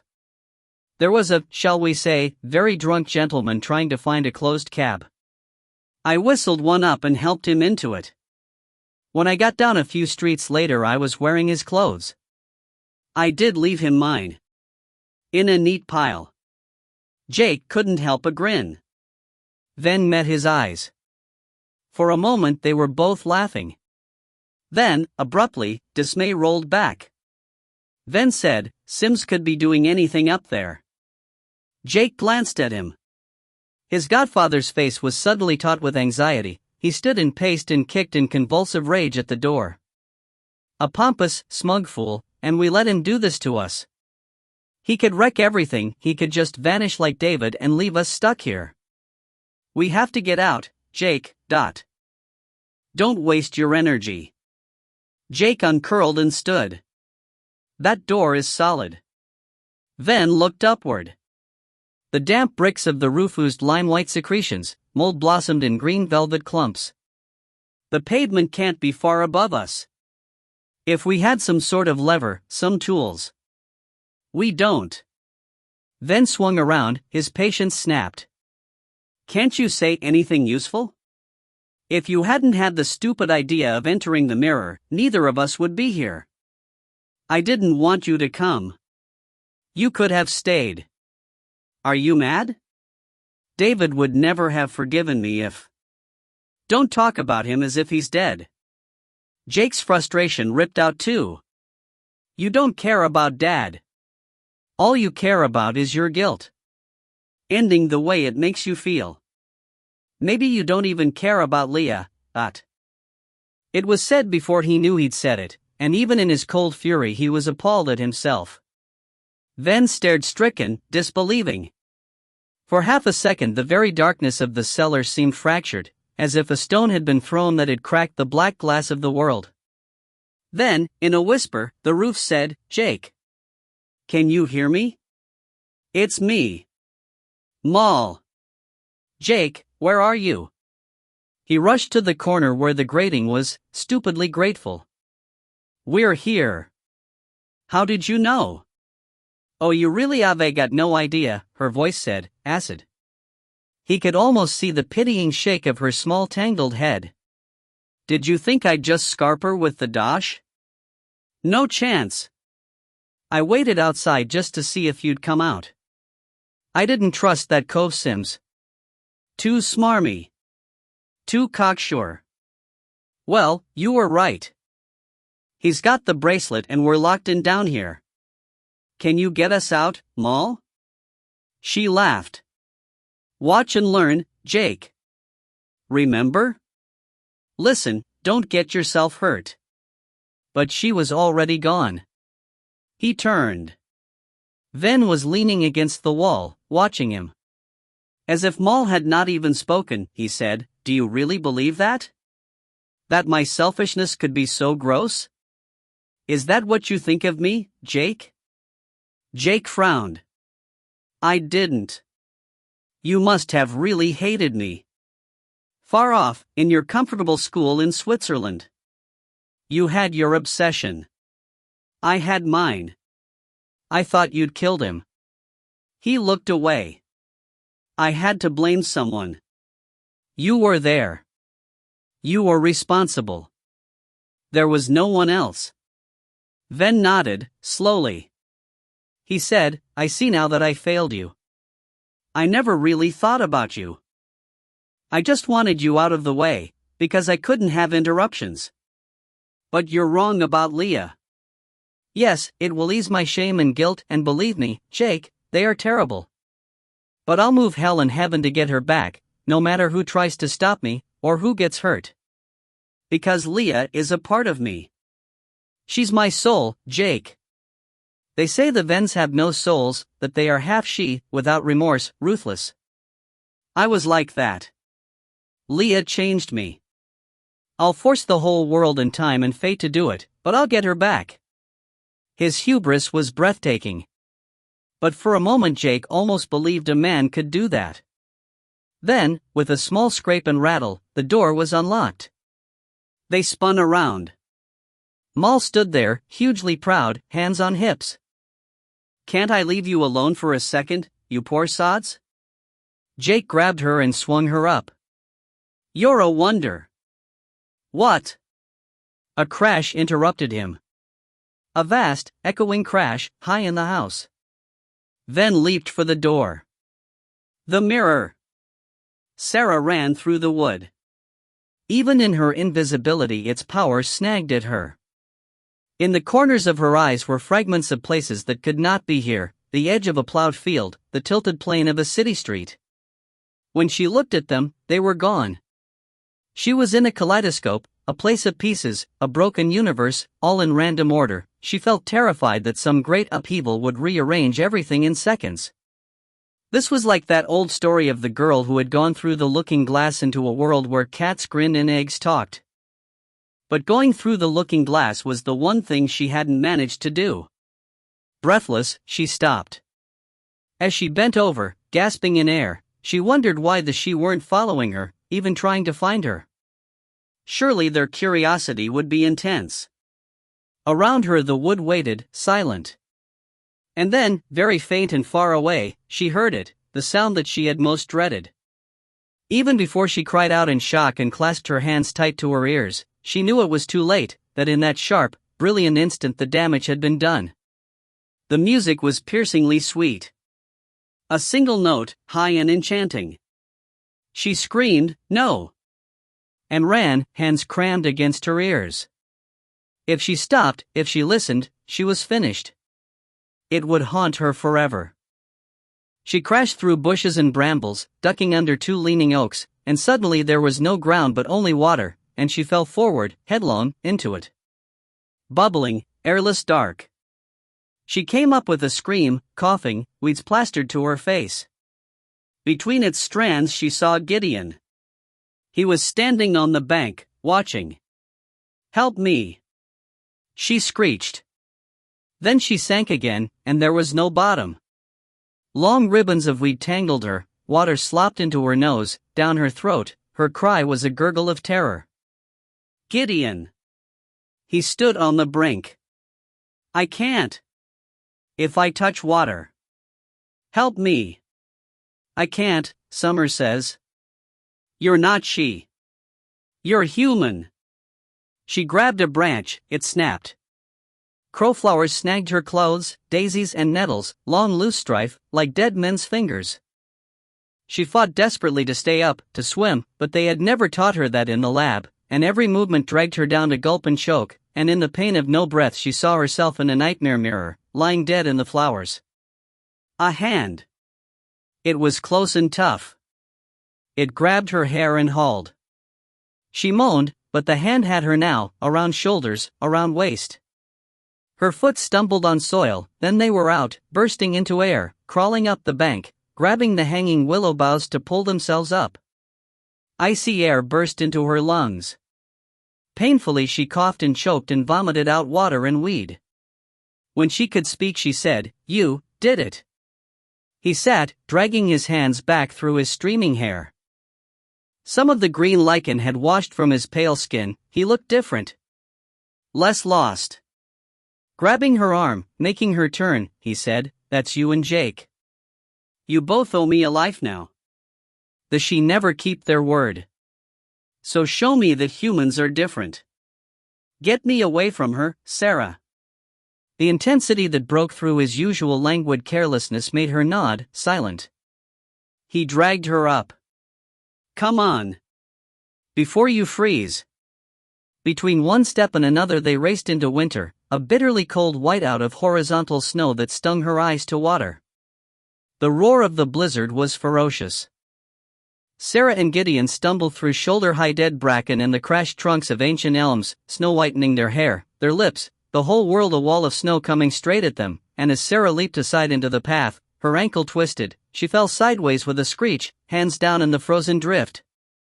Something gave a harsh cry, just above her. A huge starling sat on a branch, huddled against the blizzard. Its small beady eyes, tilted in curiosity, watched her. Gideon stopped. "They're here." "You go on," he yelled, his lips close to her ear. "Don't forget me." She scrambled up and hobbled, shivering. Where was the abbey? The wind was so ice-sharp through her wet clothes, it was hard to catch her breath. In seconds she was alone, not sure if she was even heading the right way. Maybe the she were enticing her back even now, toward the jagged place where the corners of worlds intruded. She staggered out of the trees into the knee-deep snow of the drive. And gasped. Wintercombe Abbey was an Arctic ruin in a wasteland. For a moment she knew she had emerged from the forest in the wrong time, centuries too late, because surely this was the ghost of a house, every roof and gable thick with snow, the very windows silted up, the door wide open and blocked with a great drift. No lights burned, no chimneys smoked. Maybe they were all dead. Vin, Piers, Jake. Maybe this was her own desolate winter, Janice's world of no hope and no color. Then, faint as the tiniest point of light in a dark eye, she saw the flame of a candle. It glimmered at a high window in the long gallery, then moved, as if carried past the panes. Someone was in there. Sarah picked herself up and fought her way to the door. The steps were thick with snow, but a trampled mix of deep prints led in. She wiped her face and eyes, pushed back her soaking hair. Then she forced her way through the built-up snowdrift into the hall. It was in darkness. The stairs were marked with wet prints. Very quietly she followed them up, running her hand along the thin snow crust on the banister. Reaching the first landing, she stopped. A sound came from above her, up in the high vault of the ceiling, a small creak, a tinkle. Dust fell on her. She saw that the chandelier up there was swinging, softly, as if the gale had set it in motion. A ripple of movement stirred the dark red hangings of the landing. She turned, but the stairs behind her were dark and empty. Not even a cat. Suddenly, panic rose up in her.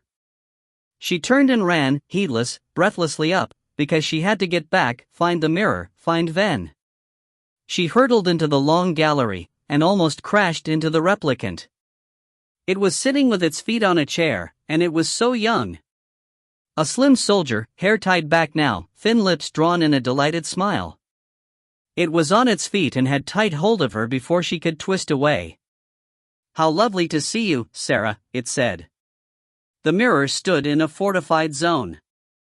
Under Wharton's orders, Rebecca and Maskelyne had dragged the heaviest furniture against the door, then retreated to the labyrinth, where the only weapon they had, the shotgun, was aimed at the entrance arch. Wharton kept it, and had the glass gun jammed in his belt. "Because I don't trust you," he snapped, when Maskelyne asked why. Rebecca shook her head in disbelief.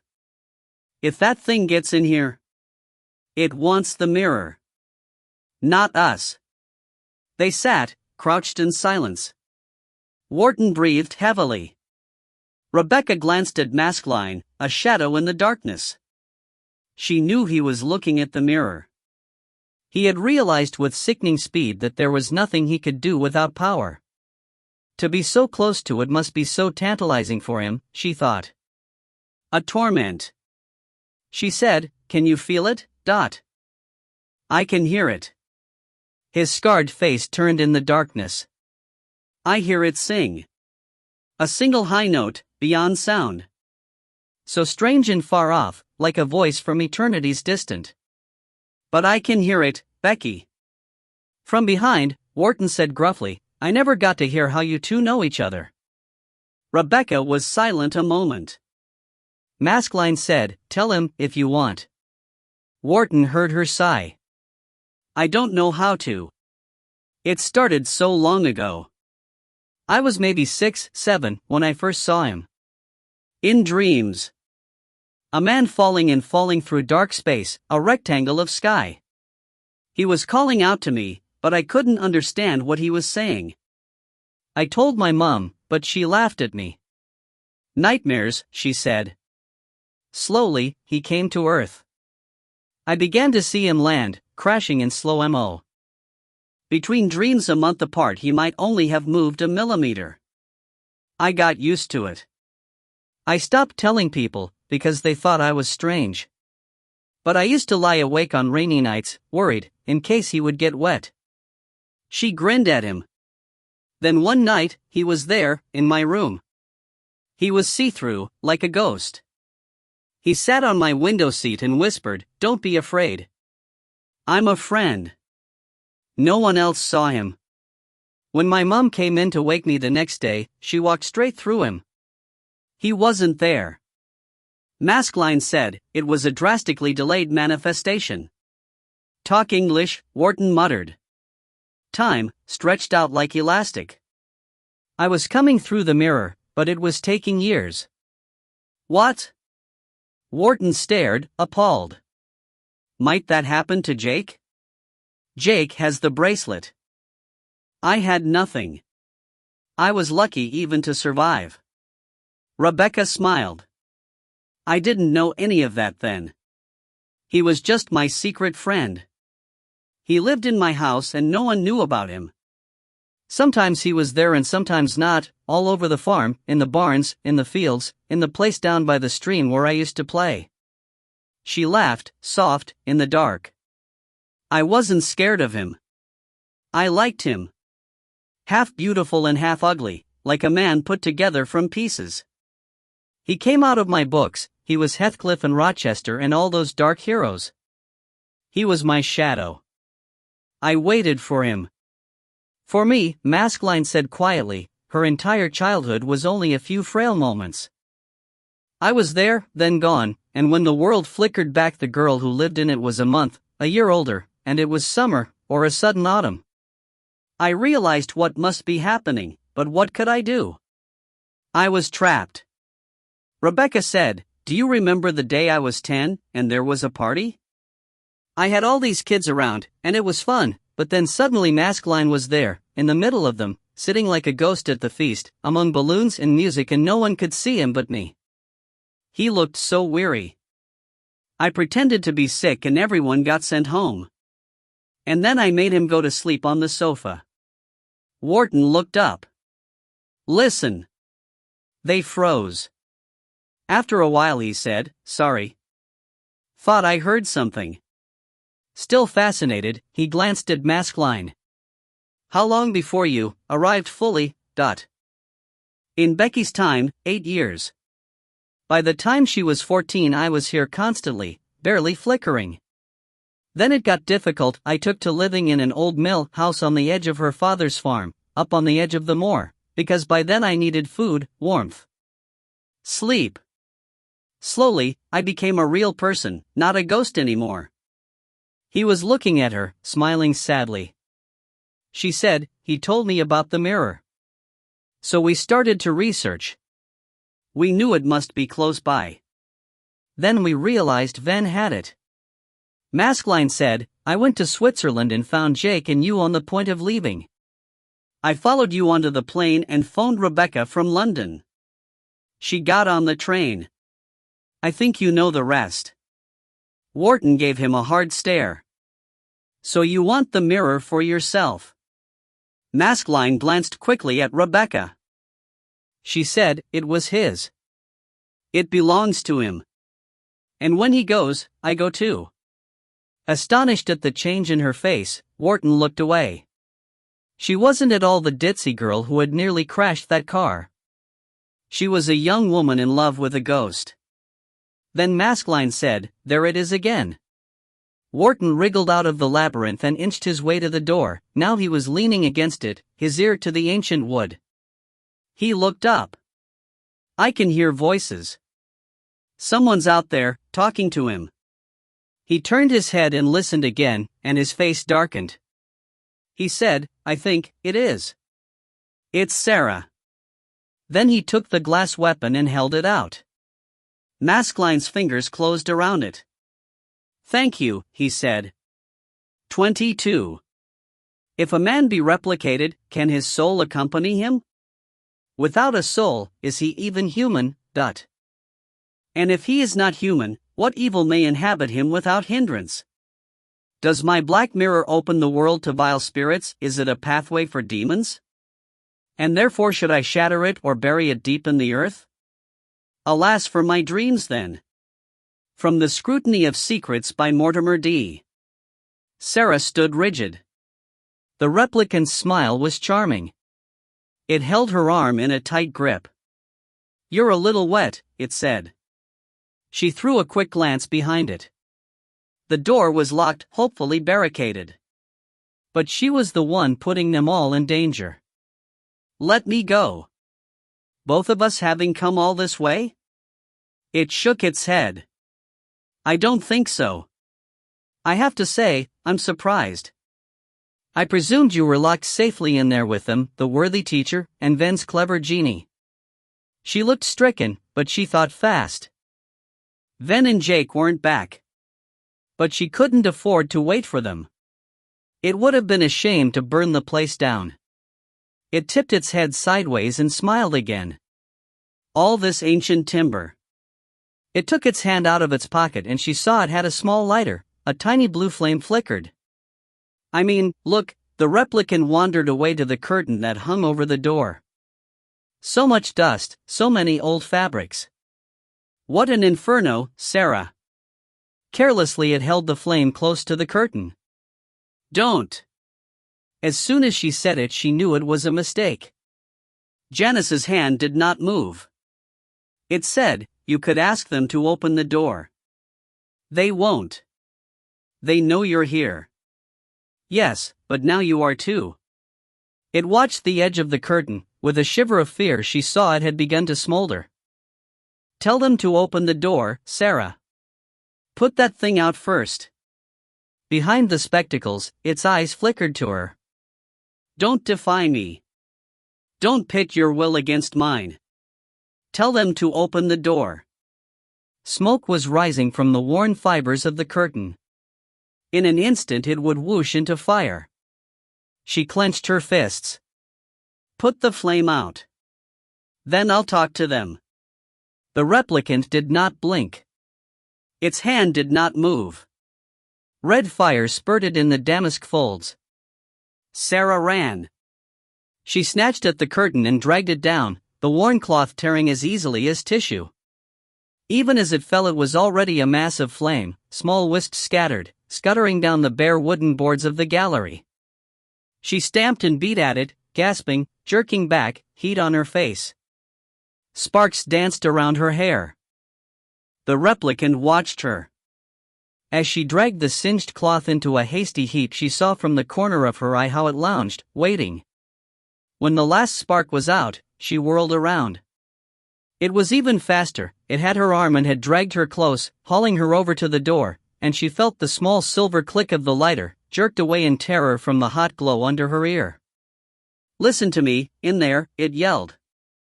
I have a friend of yours. Open the door. The flame was raised. She fought to pull away. Tell them. Gritting her teeth, she struggled, lashing out with her free arm, but it held the flame closer, and the heat of it under her eyes made her gasp with terror. Then, with a crack, the door unlocked. Let the girl go, Wharton growled. Or I'd blow you to kingdom come. Ven and Jake thundered up the stairs. At the landing, the butler came out of a room carrying a silver tray. Before he could jump back, Ven had shoved him aside in a crash of china and raced past, Maul tight at his heels. Jake glanced back. Hassan had dragged out a whistle. He blew it, 3 shrieking, terrified blasts. Ven stormed down the corridor, flinging open doors, finding only bedrooms. The last door was firmly locked. That must be it. Maul hissed. Ven stood back. Jake. Together, they shouldered the door and burst through. Get away from there. Ven yelled. Sims turned. He was standing before a complicated assemblage of brass, a creation of springs and oscillating pendulums. Some ornate construction made of bands of metal had been fitted to encircle the mirror, like the meshed orbits of tiny planets. The glass itself was held steady in a frame ratcheted to the floor. Jake saw at once that Sims was wearing the bracelet. He leaped forward, but Sims moved first. He caught a smooth lever that was set into the machinery and shoved it down. No. Ven said. I have to. Sims was breathless. You know. You an explorer. You know I have no choice. And he was gone, into emptiness, a great silent implosion that tore Maul and Jake into a rolling tumble of limbs, and made Ven cling to a chair as it was dragged across the floor. The mirror rippled and closed behind Sims. Ven swore. He scrambled up. Get that door closed. But Jake was too appalled to move. For a stricken moment his mind seemed as black as the glass, until Maul started dragging the chest of drawers across the door. Don't just stand there, Jake. Come on. He grabbed the furniture and hauled. Men were running up the stairs outside. A heavy fist pounded on the door. Mr. Sims. Sir? Keep them out. Ven stared at the mass of brass components in bewilderment. What in hell's name has he done to this? The door shuddered. The chest of drawers jerked, even with Maul sitting on it. Come out of there. We are armed men, and if you resist, we'll shoot. Do something, Jake muttered, his back braced against the barricade. Ven grabbed the lever. With one firm jerk he put it into reverse. The mirror spat. For a moment the whole room seemed to turn. And then it opened, like a black hole in the world's heart. The replicant eased Sarah aside and walked toward Wharton, who pointed the shotgun with tense resolve. Janice didn't pause. Even if you fire, you'll find nothing happens to me. I am not here. How can you kill a reflection? It stalked into the monk's walk and glanced down the dark stone corridor, then back, appraisingly, at Wharton. Look at you. A rational man, an educator of the young. And yet after less than a week in his company, what has Ven done to you? He has taken your mind and twisted it to believe impossible things. Wharton said, Sarah. Come over here. She stepped across to him. She couldn't see Piers, surely he must be staying close to the mirror. She said quietly, it's true. You can't hurt him. But he can hurt you. Wharton glanced at her. She was staring at the replicant with a bitter hatred. The image of Janice smiled. It made to stride swiftly down the monk's walk, but Wharton did not move and they came face to face under the vaulted roof. Icy winds whipped snow through the open arches. Far below, Sarah heard the roar of the swollen river in its winter flood. You don't get past me, Wharton growled. The replicant shook its head. You have no idea what I am. Or what she is. You're so out of your depth, you've drowned and you don't know it. Get out of my way, old man. Wharton scowled. I've faced down bigger men than you in. He stopped, astonished. Janice had turned sideways and vanished. He spun around. The dark figure of the replicant was walking swiftly down the corridor. Snow gusted through the lean shape. It turned and laughed, and then whistled, and behind it the shadow of a wolf slunk at its heels. Sarah grabbed Wharton. We have to protect the mirror. I really fail to see how. She tugged the chain with the half-coin from her neck. If all else fails, she said, with this. She held it up. Summer. I call you. I need you. Now. Maskelyne had only time to yell Becky. Before the wolf raced in from the dark and leaped on his back. He fell and it was on him. He rolled and gasped to find its white teeth snapping at his throat. He gave a wild cry of terror, scrabbling for the dropped gun. Rebecca froze. For a moment she could not even breathe. Then she dived for the glass weapon and whipped it around. She raised it, double-handed, and pointed it straight at the wolf. But there was a man in the way. He was standing there, bewildered, a stout, perspiring mustachioed stranger in a red dressing gown. He was staring blankly at the wolf, in a sort of horror, and he said something, but she didn't know what, because at the sound of the whisper, the beast swiveled, its sapphire eyes glittering with instant new greed. Good God! Sims backed away. Fresher prey, Maskelyne gasped. He's just journeyed. Rebecca swung the weapon. The wolf jumped. Sims screamed, a sound that made Rebecca's fingers clutch and slip on the trigger. Then he, and the wolf, were gone. They burst back through the black mirror in a furious tangle of flailing limbs, the man and the white-furred beast a tight confusion of violence. Ven moved instantly. He grabbed the wolf and hauled it away, but it was a thing that twisted and dissolved through his fingers. It snarled and backed, its great muzzle snuffling, bewildered, toward Moll. She screeched, ducking behind Jake. But already they saw it was fading, its whiteness clotting. Whining, it squirmed around, biting at its own tail as if it would devour itself, but now they could see through it, and even as it died it tried to leap, but Jake held Moll safe. With a shiver that struck deep into his heart he felt the thing fling itself over him. Become nothing more than a jagged spark that briefly lit the keyhole. And then nothing at all. Outside, there was a brief silence. Then the butler's voice. Mr. Sims. Sir. He's fine, Ven yelled quickly. Don't shoot. We're coming out. He already had the bracelet off Sims's wrist. The man was in a state of complete collapse. He sat huddled on the rug, his eyes closed, his breathing a strangled gasp. Ven went to the desk, swept papers aside, snatching up every notebook and journal he could find.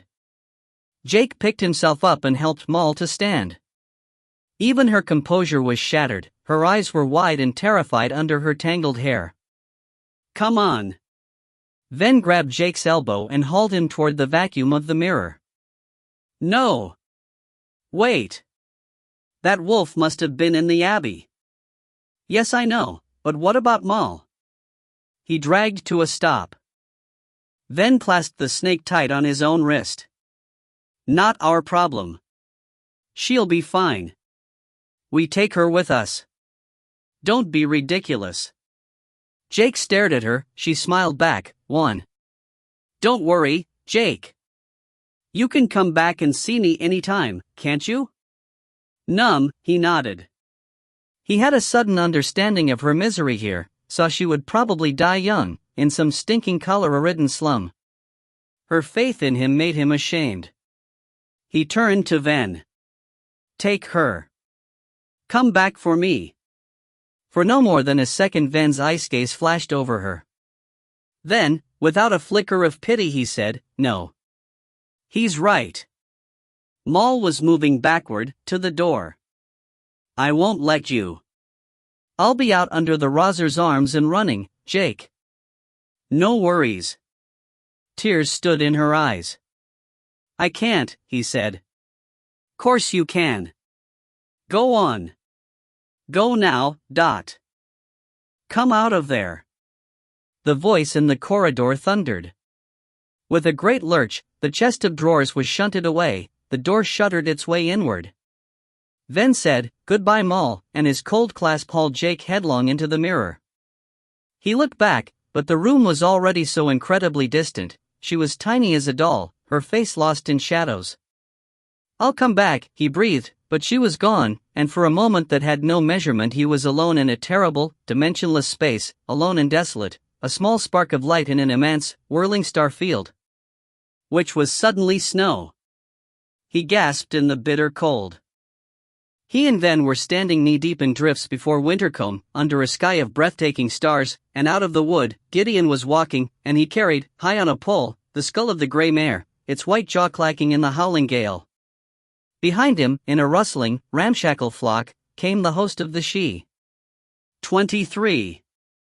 I will come when the wind is high, she said. I will come when the moon is bright. I will come in the dark of Christmas Eve.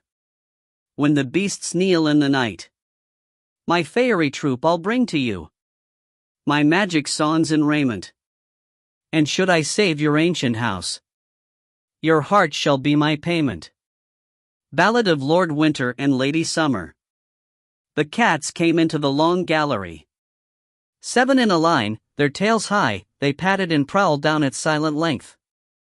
Outside, faint through the casements, the drums of the she pounded. Flame light rippled on the pargeted ceiling. One by one the inky identical shadows climbed and dropped and searched. They leaped on chairs, under tables. They slid in through any open door. They sat and scratched on books, sprawled on the piled papers of desks. One of them looked up at the jar. It was blue and white and the cat's pupils widened as it jerked, very slightly. Once, then again. Nearer the edge of the high shelf.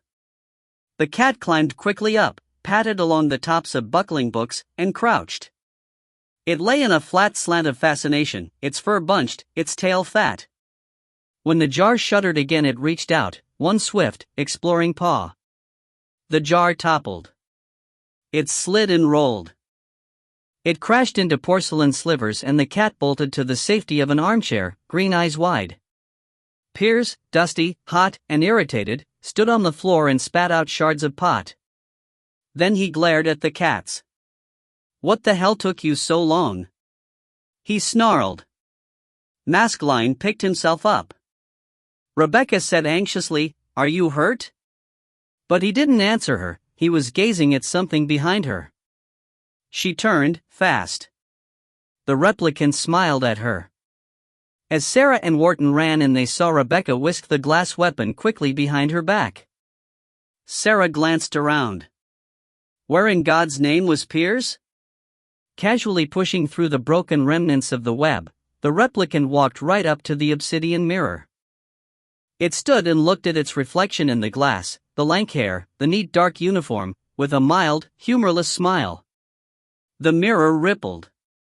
Wharton saw it clearly, a vibration that traveled within the glass, as if some unbearable tension had been set up. Maskelyne must have seen it too. He stepped out, anxious. Don't stand so close. Keep away from it. Janice spared him a swift, interested stare. So there was an anomaly. It was you on the bridge last night. What sort of journeyman are you? Maskelyne said, journeyman? Don't play the innocent. Has Zeus sent reinforcements? No one sent me. I belong to no group. I travel alone. Behind the replicant, Wharton edged sideways, toward Rebecca.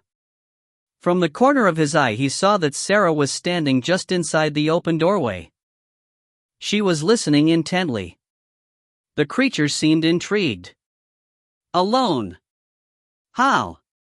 Maskelyne kept his eyes away from Rebecca.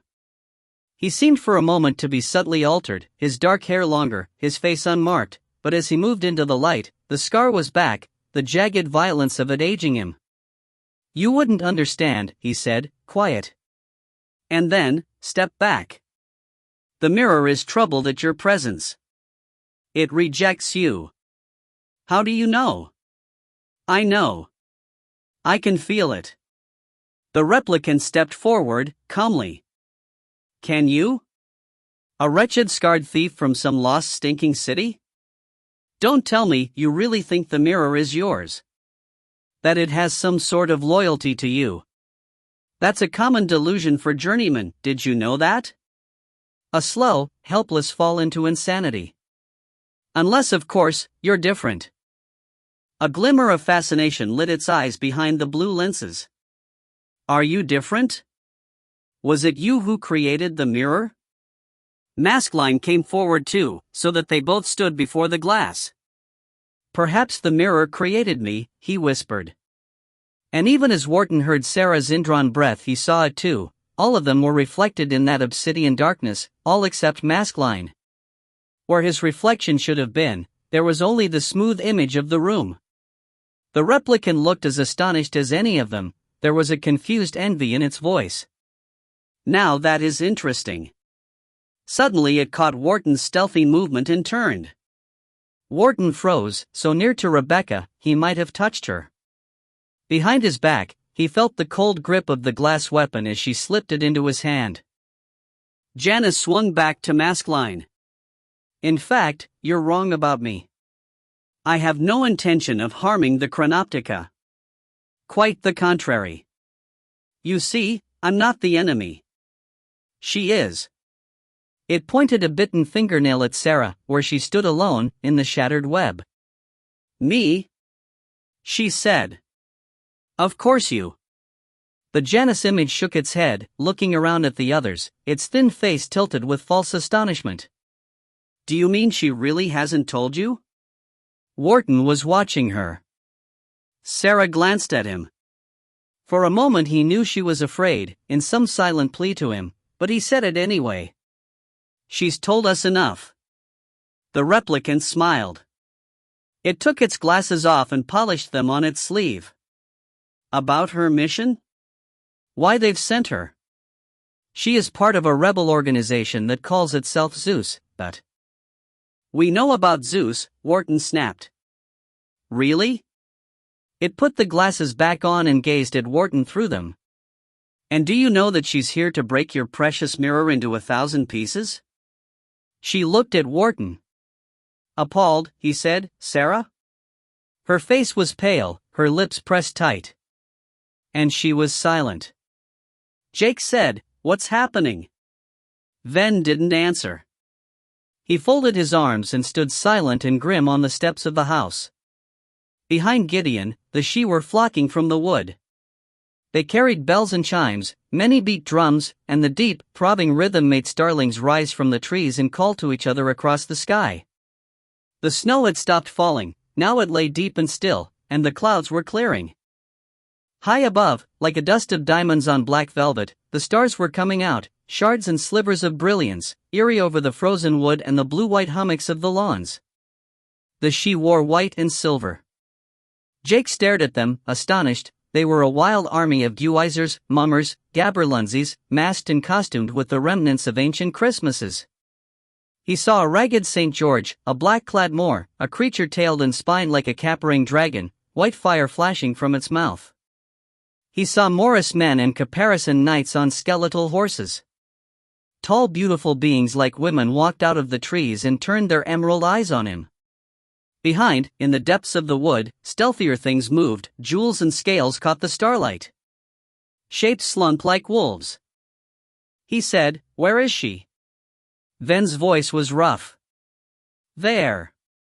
Summer came sitting elegantly on a vehicle Jake's eyes could not quite focus on, a great glass sleigh, he thought, or maybe a crystal carriage, pulled by a huddle of her people, their hair bright, their eyes cold as the moon, but as they drew near the steps the carriage dwindled, it became a child's simple wooden sled, painted in faded blue. Summer stepped down and stood barefoot in the snow. She said, "So you got back? Without your lovely wife?" Ven snarled, "This time. Or the long-lost father." She smiled narrowly at Jake. "What a pity. What are you doing here?" Ven glanced at the dark house, the snowdrift in the hall. "What's happened?" She ran lightly up the steps and peered in at the snow-covered hall. "Your enemy is inside your defenses, Oberon. And I've agreed to help." Ven snorted. "For what price?" She reached out and took his hand. "A great treasure. And you can't stop me, because Sarah has invited me in." Jake shot a glance at Gideon. The changeling's green eyes were uneasy. Ven was silent. He looked over the noisy, crazy army. Then he said, "Summer, I may need your help now. But believe me, if things weren't desperate you'd be the last person I'd." She was so clever. "Who?" "Sarah. Did you know she can become invisible?"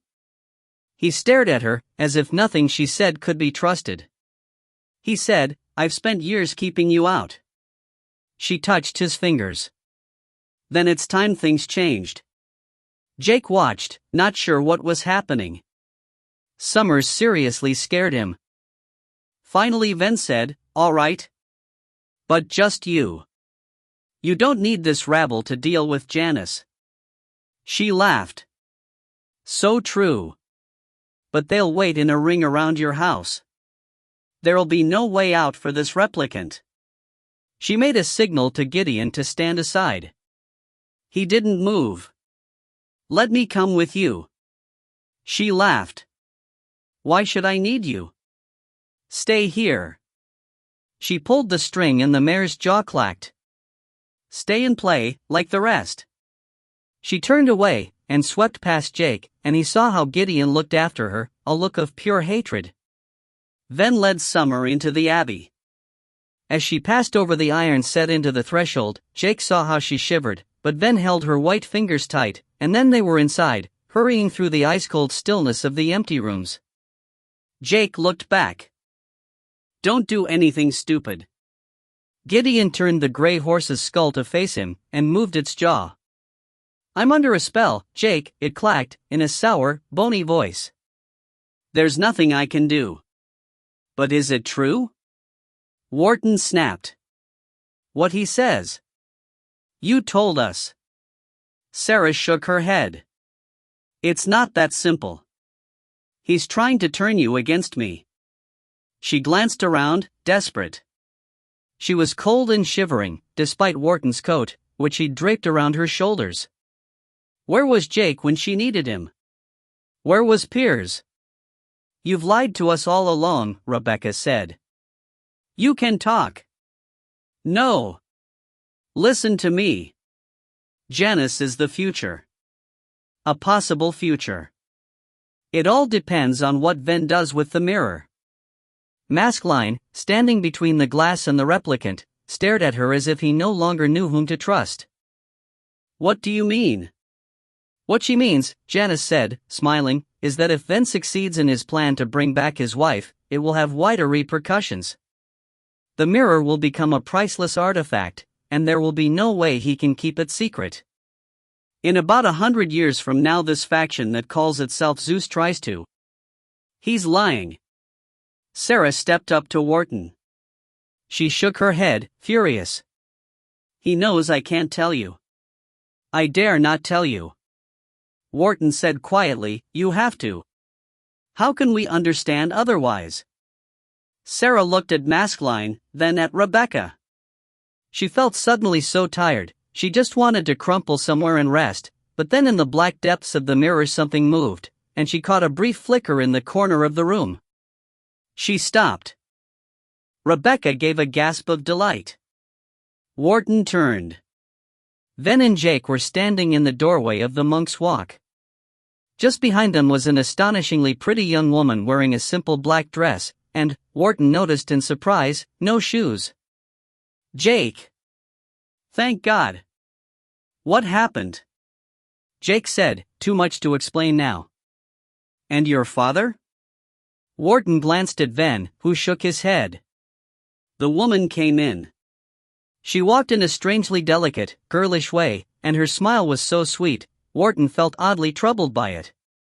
She looked at Janice with open curiosity and Janice looked at her. At once Sarah knew the replicant was at a loss, that it had encountered something outside its knowledge. Who are you? It snarled. Summer is one of my names. She stared in fascination at the mirror. So this is it. Your obsession. Your gateway to bliss. She was talking to Ven, but he had turned to Sarah. He said, so what's the world like in your time, Sarah? Is it so terrible that you can't tell us about it? Do you want my mirror to change things, to make things better? Or is it so perfect that you don't want any chance of it being spoiled? His voice was raw with bitterness. Sarah stared back at him. Then she came up close to him and stood face to face, her blonde hair short and ragged. She said, there is no world. In my time, the world is gone. All the people, the animals, the cities. Destroyed by a madman. And do you know what he used to destroy it? No meteor from space, no terrible plague, no nuclear explosion. He used your mirror, Ven. Your mirror destroyed my world. All the lights went on. With a whine of power the web shuddered. The doors slammed. Every machine and piece of cable in the room seemed to flicker into sudden new strength. From nowhere Pierre's voice crackled from a speaker, making Wharton jump. The house is secure, Excellency. Welcome home. 24. The fate of humanity rests on our efforts. We are only a few against his power, but we have courage. We're the sacrifice. The Avengers. If we succeed, we'll never know it. Perhaps if there is a future, we'll be looked back on as gods or angels. Believe in your destiny. Let nothing, not hatred, not despair, not even love, stand in your way. Illegal Zeus transmission. December 1848. It has taken 3 days, but finally they have found her. The men I employed brought her to the house this morning, a small, tousled, rather ill-smelling child wearing ragged clothes and boots that were too big for her. She was bruised and handcuffed.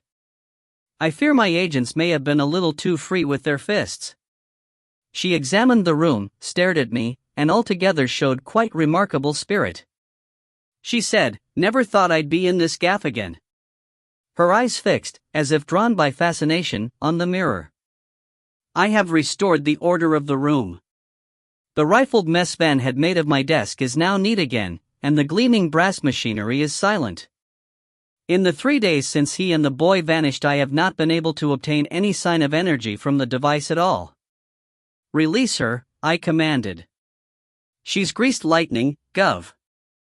She'll be gone before you blink, like last time, when we broke in. And she's a biter. Toby's got the marks of her all down his arm. I said, then you will please stand outside and allow no one to leave.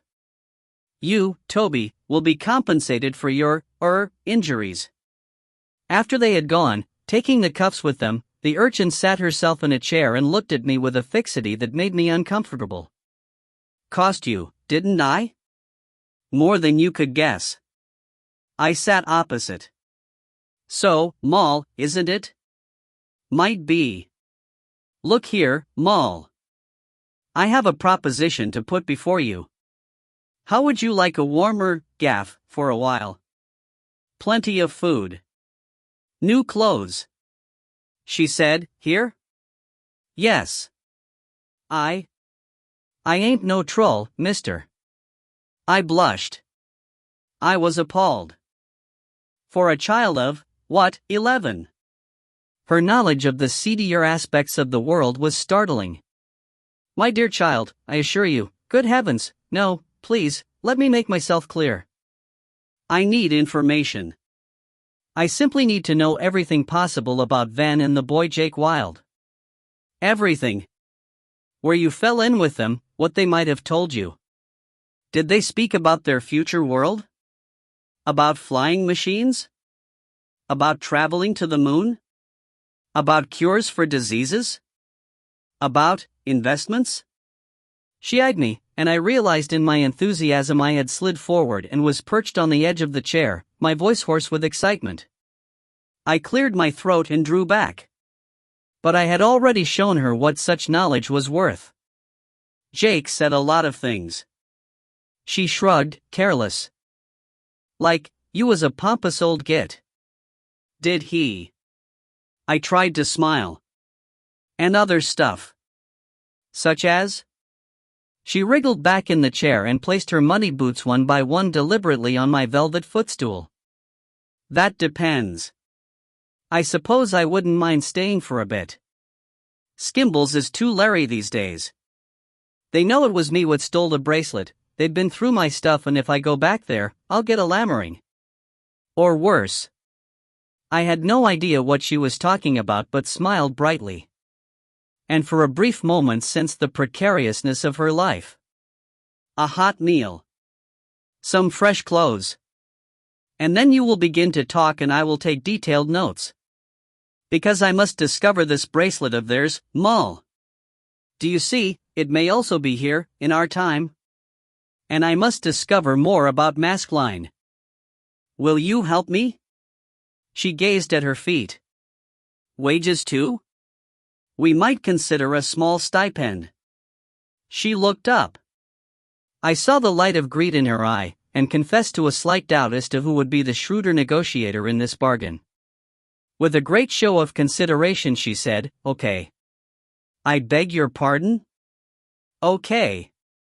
That's future talk. Code. It means I will. Jake said it.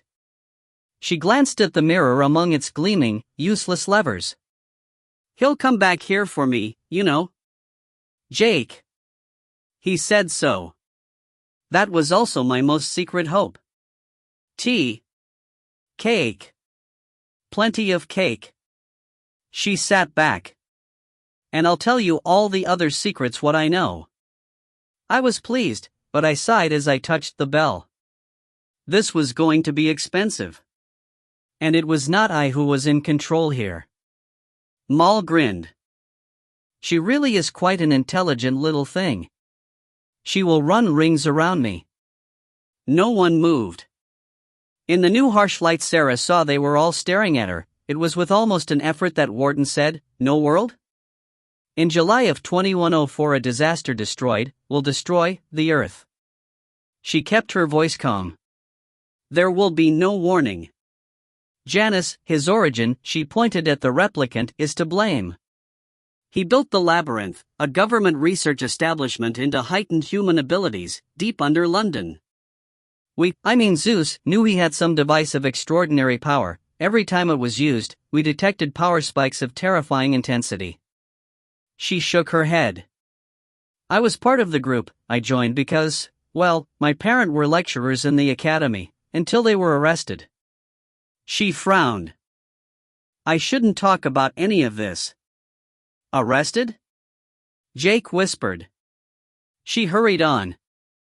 We were just a small secret group, crazy kids with wild imaginations.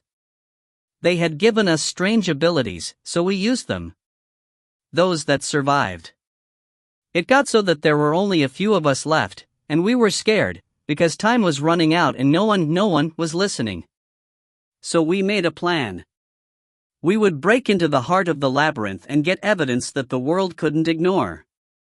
Janice snorted. Jake saw Wharton take a stealthy step nearer the replicant, holding something behind his back.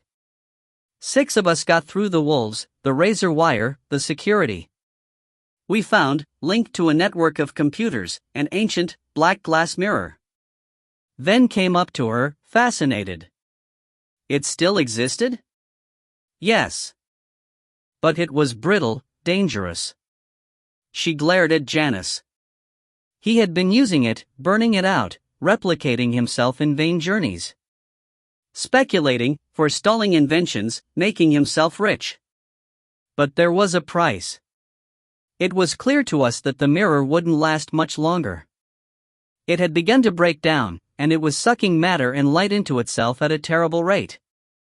When it exploded, and that would be in hours, maybe only minutes, it would create a black hole that would engulf, who knows what?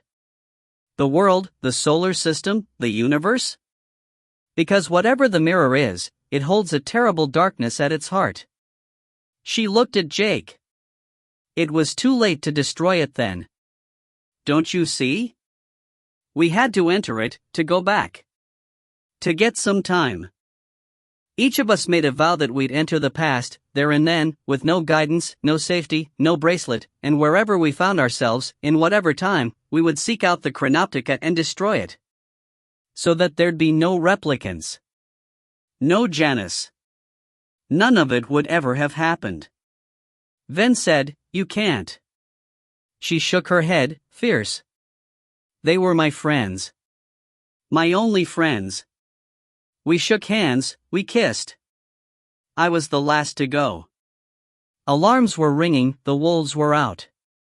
We only had seconds. I don't know if the others made it. But it's true, what that creature says. I'm sorry, but it's true. I'm here to destroy the mirror.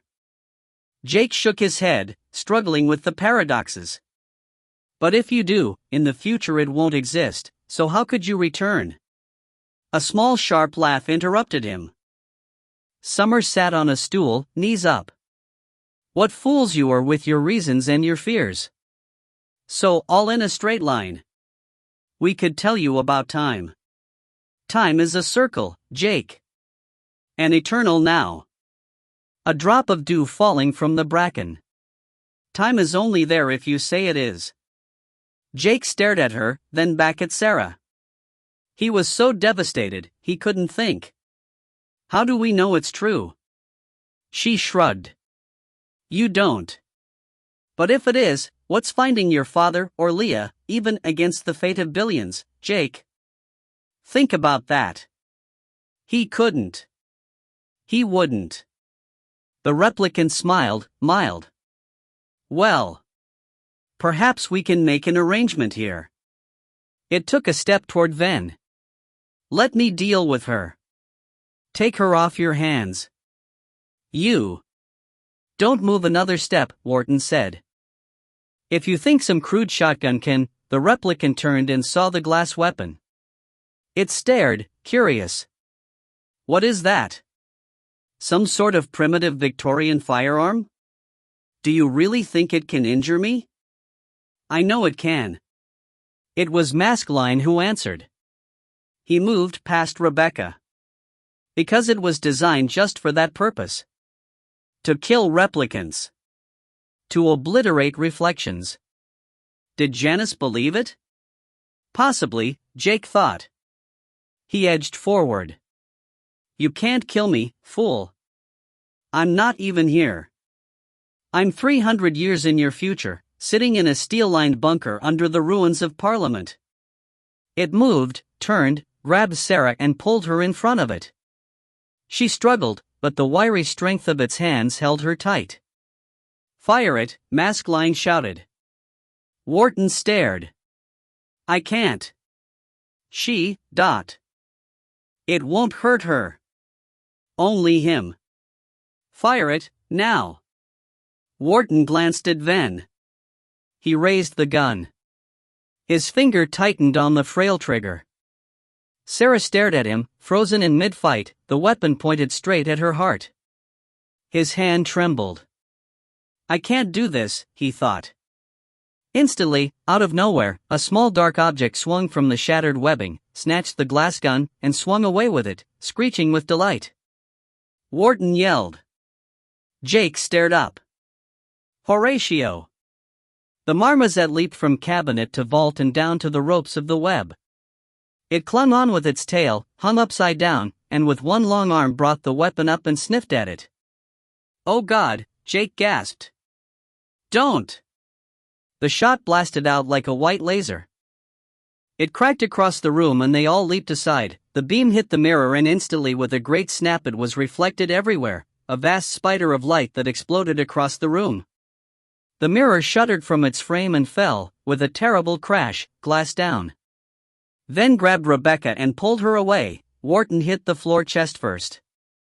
When he looked up, the room was clogged with bitter smoke. To his dismay, Jake was clambering up, hand over hand through the cables to the roof. Give it to me. Give it. Far from dropping the thing, the monkey was fascinated by it. It transferred the glass gun to its back paw and climbed up a little farther. Jake swore. Glancing down, he saw that Janice was dragging Sarah to the door. Then scrambled up, ran to the mirror, and hauled it over. It was undamaged. Give me that! Jake yelled. Horatio chattered and jumped. He landed on the floor. Summer said, "Creature." The monkey stopped and stared at her. Then it did something that astonished Jake. It made a spitting, snapping sound he had never heard, all its fur standing up like a ruff of terror around its neck. She held out her hand. Horatio flung the weapon down and screeched away, high into the roof. Jake dropped. Summer picked up the gun and turned, tossing it to Ven. Deal with him. Out in the monk's walk, Sarah struggled in the replicant's grip. They believe me. Maybe. And the mirror fell, you heard.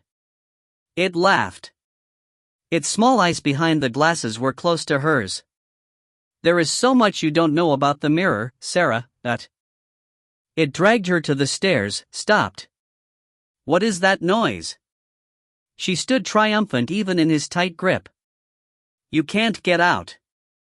I've made sure of that. Then raced after the replicant, tearing through the house. Jake and Wharton followed, leaving Rebecca to help mask line up, dazed by the ringing crack of the light. Where? Then hurtled through into the long gallery. Downstairs. They raced down. At the foot of the stairs, Jake crashed into Ven's stillness. The hall was a swirl of snow. The replicant was a shadow in the drift, holding Sarah tight. She flashed a look at Jake and stood calm. Jake went to move, but Ven grabbed him. There was no way out. In the snow she waited, an ominous horde, their war drums a pounding beat. Some of them peered in, watching in calm curiosity, never crossing the threshold. Every window was clogged with their alien, inquisitive faces. The doorway darkened, and Gideon stood there, the horse's skull on its pole leaning beside him. His arms were folded, he smiled a slanting grin at Sarah. Don't fret. You're going nowhere. You owe me. Janice spun. Are you ready, Ven? Summer was standing near the door, even though Jake knew she had not passed him. Look, my changeling's even guarding the threshold for you. Here are both your enemies. Why not destroy them together? Ven spared her a taut glance. I think my true enemy is you, he breathed. Summer nodded. I think so too, she whispered. Ven pointed the weapon straight at Sarah as Janice held her. Let her go. No. Clear the way for us. We escape into the night. Janice was urgent. I take her, you keep the mirror. We both win. The she will do as you tell them. Ven hesitated. At once Sarah said, don't listen to it. Shoot, Ven. Do it. Then smash the chronoptica. That's what you have to do. She looked up and saw Wharton watching, mask-line a shadow on the landing, Rebecca holding the monkey tight. All of you. Make him do it. You must. Jake glanced at his godfather. Ven's hand was steady. His grip did not tremble. What if it kills you? I'm not even born yet. Do it, Ven. Save the world. Tears were blinding her. Through them she saw his eyes on hers. You don't know me well enough yet, Sarah. Before I save the world, I'll save my wife. He fired. She screamed. The white bolt of light drilled through her chest like a spear of pain. It passed right through her and struck the replicant with full force, and for a moment, their faces so close, she saw the glasses vaporize, the ash-gray eyes widen in terror. It was a weight against her, a hollow outline of brilliance against her retina, a clutch of long fingers. Then it was gone. 25. Have you thought, I once asked him, that before long there'll be nothing left for you or anyone else to explore? We were sitting at a café terrace on the Rue Saint-Honoré in Paris. It was 3 months before his wife's death. He said, the world is finite. Time isn't. Neither is the universe inside us. I thought he was joking. But he never jokes. Jean Lamartine, The Strange Life of Oberon Venn. Wharton put the match to the kindling and sat back, watching the small sticks slowly snap and crackle into almost invisible flame. Soon he felt heat against his chilled fingers, as the peats caught, fragrant smoke spiraled into the chimney. He scrambled up, dusting his hands. Despite the return of the electricity, Jake had found some candles, and was lighting them obsessively around the kitchen, stabbing them into holders as if the heart of the house had to be made warm and safe again. The snowy night closed out. Sarah sat by the table. She was staring into the crackling fire, one hand turning the small gold coin she wore at her neck. Wharton sat opposite. How do you feel? She shrugged. She had no answer to that. How could she explain to him that the weird surge of light from the weapon had not hurt her, not like the angry despair in Jake's look, the way he lit one candle now from another and would not even meet her eyes? That was the wound. She wanted to destroy his father's way home. He probably hated her for it. Wharton must have sensed it. He gave a quick glance at Jake and said, I'll just go and help Piers bring the food in. When he'd gone, she got up and crossed the room. Jake. I'm sorry. She was standing close behind him. He kept hold of the last candle until the flame caught, then placed it deliberately in the iron candlestick. When there was nothing else to do, he turned. She looked pale and shaken, her eyes ice blue. She had changed into warm clothes, but they were still someone else's, and for a moment he even wondered if Piers had found some of Leah's for her. But she was still defiant. He said, Is it all true? About the black hole? Yes. You can't be sure. If you left before it happened. It was inevitable. Otherwise I wouldn't be here. And my father? Like I said. He's just one person. Jake leaned against the table. To me he's everything. You're so like Ven. She stared, exasperated. You're both obsessed with your own needs. What about everyone else? What about the future? He shrugged. That's all too big for me. Too far off. You're lucky, Jake. You haven't seen what the world will become, thought. He wanted to ask her then, about how it was a few hundred years from now, but he knew she wouldn't tell him any more than he had told Sims about cars and planes and computers. So he said, It's not up to me. Ven won't stop. You saw him. He fired that weapon even though he wasn't sure, not really, that it wouldn't kill you as well. He's ruthless. He'd sacrifice any future world to get Leah back. And anyway, the mirror is unbreakable. Maskline says so. She didn't believe that. She wouldn't. If there is a way, that man knows it. She turned as Summer said, I think so too.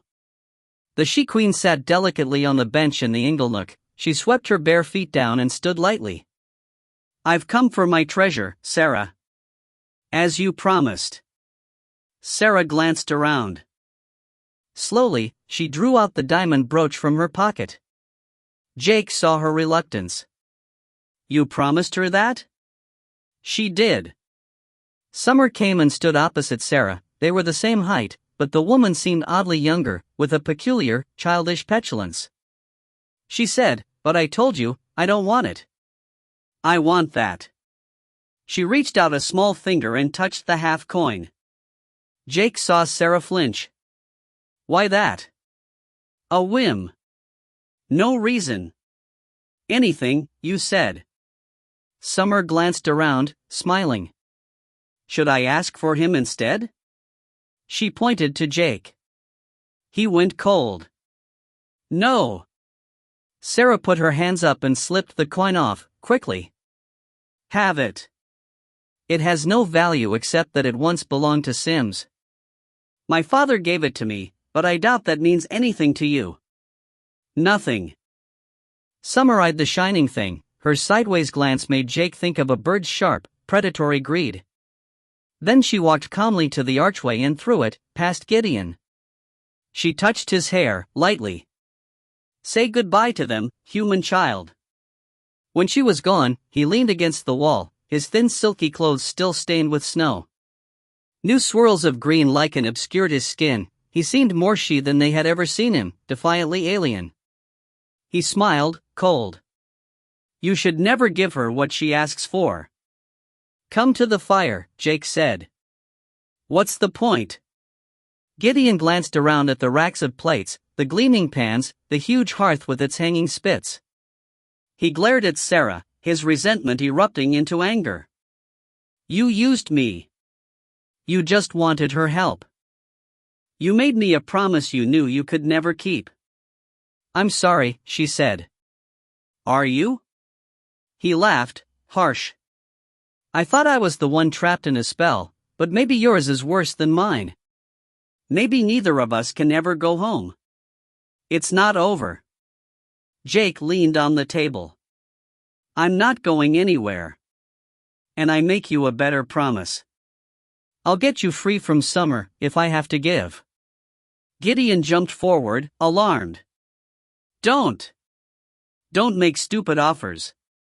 It's not safe. Whatever you say, she'll hear it. Don't promise anything to her, because she'll take it. Your soul, your father, your life. One thing I've learned about the she is that they don't give second chances." Wharton paused in the hall.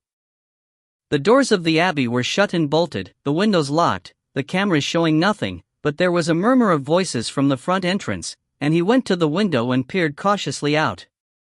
The hosts of the she were waiting, but as he watched, Summer came out and stood in the deep snow, the moon casting a long shadow. She said, "Go home. It's all over." He hardly saw them change. They transformed before him, shrank, glittered, shimmered. Their clothes sprouted feathers, their beaked faces shrieked. Only their eyes, bird-sharp, aslant, stayed the same. And then they were up and flying, a great swooping host of starlings, dark and furiously noisy against the starry sky, breaking and reforming in sudden bizarre patterns, the whooshing of their wings loud as they poured and split. He stared, amazed, until the last formation fractured and broke. And then they were gone, in long streamers of darkness over the sleeping wood. Summer watched, ankle-deep in snow. Behind her, Wharton saw Ven. "I could have dealt with the replicant. Sarah had no right to come to you. But she did. And here is my reward." She turned and held something up, and it caught the moonlight as it hung on the gold chain. For a moment Wharton didn't recognize it. Then he saw it was the half coin that Sarah had always worn. "What use is that?" Ven asked, suspicious. "No use."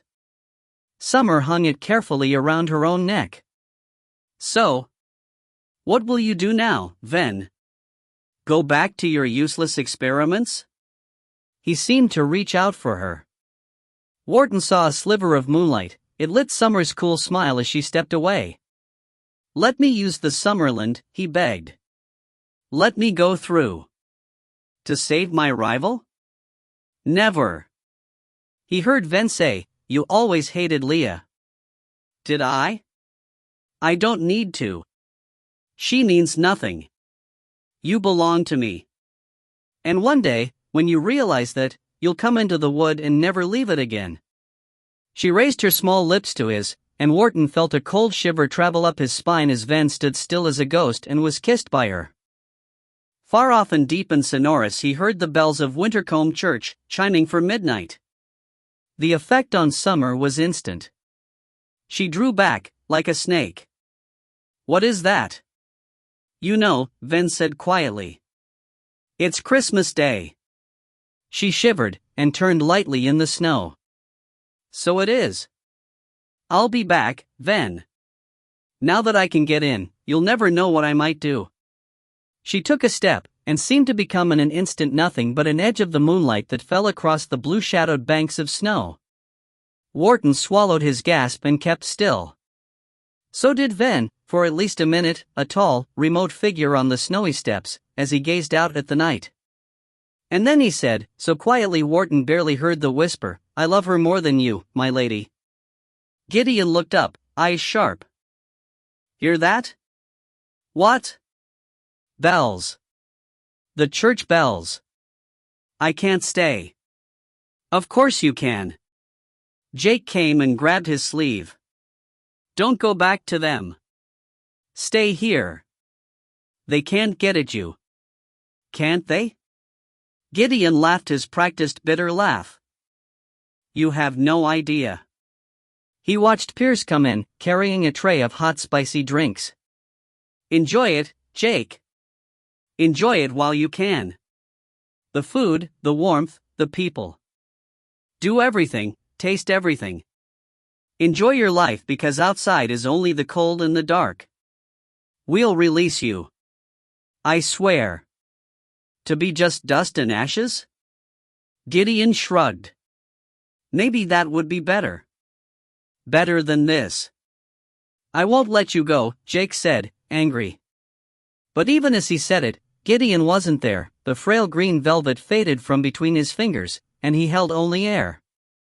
He looked up to find Ven standing by the fire, watching. "You can't hold them, Jake. It's like trying to hold the wind." "She'll never let him go." Wharton came in. The teacher seemed a bigger man, somehow, than he had in the school, and his glance at Ven was oddly measuring. He said, "The house is sealed now. The mirror is safe. Maskelyne and Rebecca are in the drawing room, but we can't keep them here. Tomorrow, when it's light, you'll have to let them, go." Ven said to Piers, "Get them." In the silence the fire crackled, smelling richly of applewood. The room had grown warmer. Sarah went and stood by the flames. She felt as if the water of the lake had chilled her forever, as if a splinter of cold had reached her heart and lodged there, like failure. Wharton piled a plate with the sandwiches Piers had made. His hunger was suddenly an unbearable pain. Maskelyne came in and stood by the table, Rebecca behind him. She looked at Sarah. "Are you okay?" "Fine. You and your secret friend are free to go," Ven snapped. "Don't let us keep you." "Surely," Wharton muttered. "Not in this weather." Rebecca looked at Maskelyne. "Don't worry about us. The car is by the gates and if the snow is thick, we'll walk. It's only a few miles." The scarred man stood dark and brooding in the red flamelight. He turned and looked at Ven and Jake. "First, I have something to say to both of you. In private. Please." He seemed agitated. He went out into the passageway and walked down it, waiting for them like a shadow under the coiled bells. After a moment, Ven followed. Jake glanced at Wharton and went after them. Maskelyne waited until they were both close to him, then gazed back at the lighted kitchen, where he could see both the girls and Piers, pouring out tea. "What?" Ven said. "Listen to me. Sarah wears a token around her neck. The right half of a coin. Jake, alarmed, said, but she gave it. Shut up, Jake, Ven said quickly. What about it? Was it the token Sims had? The one I gave him long ago. Maskelyne leaned against the wall, his head back. He looked very tired. But you don't know its significance. I have no choice but to tell you, because you need the mirror safe now as much as I do. I have to trust you. It was as if he was arguing himself into it.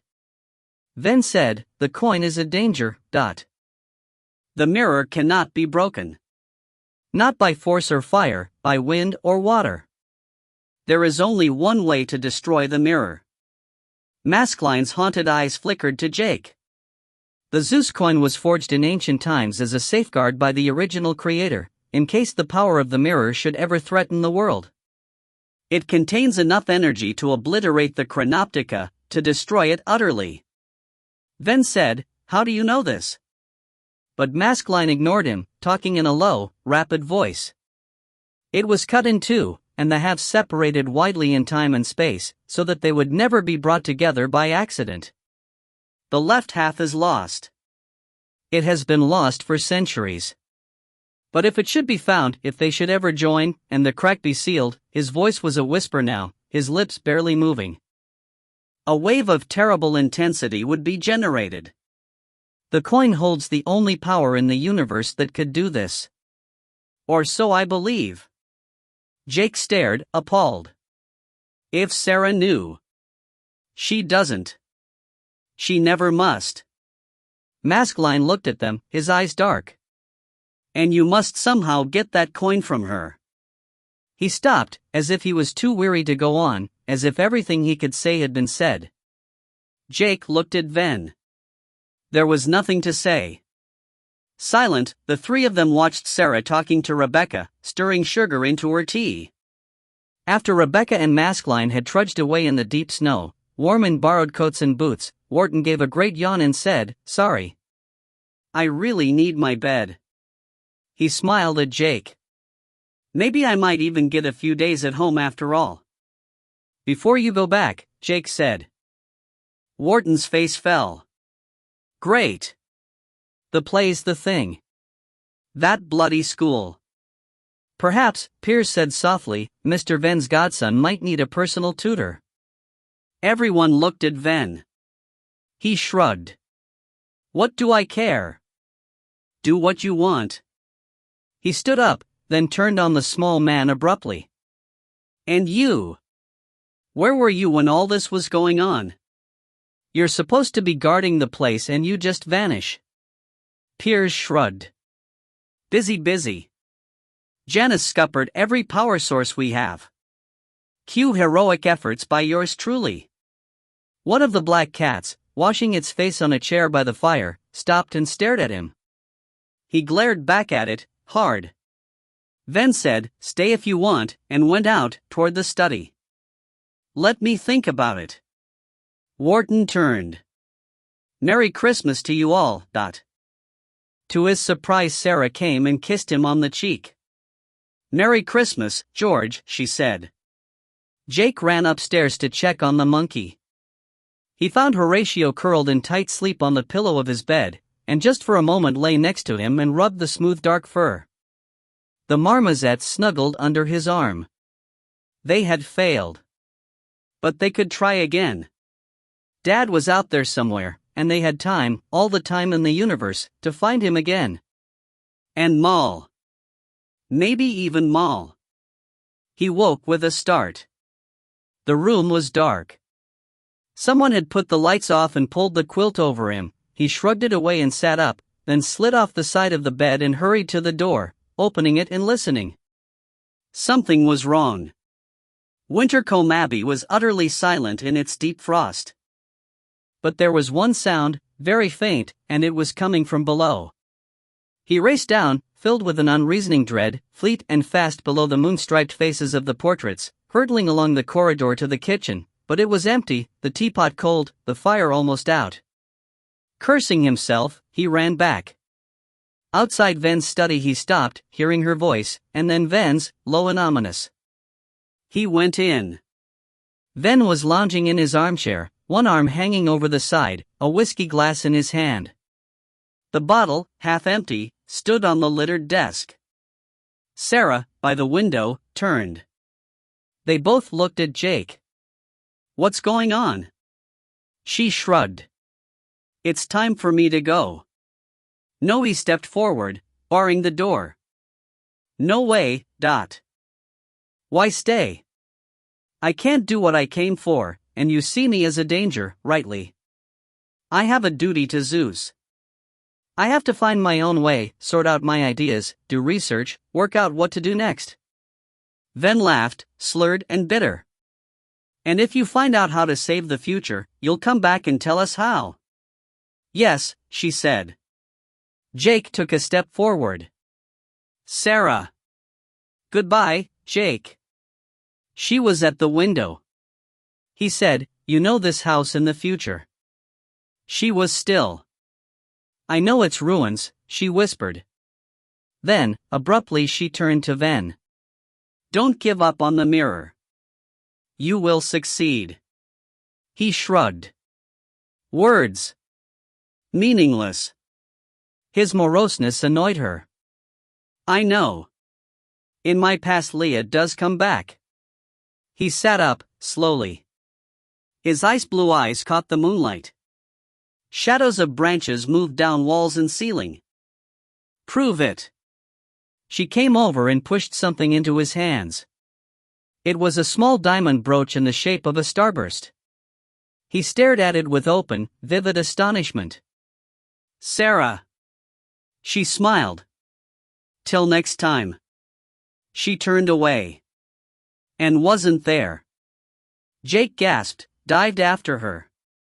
The window latch was lifting, the casement swinging wide. He heard a scrape, a breath of effort, but Ven had leaped up, shoved him away, was grabbing at the swinging casement, hauling himself onto the windowsill, yelling at the empty snowfield. "Sarah." Her whisper came so close, it tickled his skin. "You and Leah had no children." Her breath warmed his cheek. Close behind, Jake barely heard his answer. "No." "But you will have," she said. A crunched landing in the snow outside. Her voice, calm and clear in the frost. "I'm your great-granddaughter, Ven. Yours and Leah's. That's how I know." Then there was nothing but the creak of the window against the frame, and a soft shower of dislodged frost. Jake said, "She might be lying." His voice was quiet. Then spun, slid down with his back against the bars. He stared at the brooch in astonishment. "This was Leah's, Jake. I buried it with her. In her coffin." He looked up, and out at the snow, then flung the window wide and yelled, "Sarah." No one answered. A single set of footprints led away, through the snow, into the dark. End of Book 1.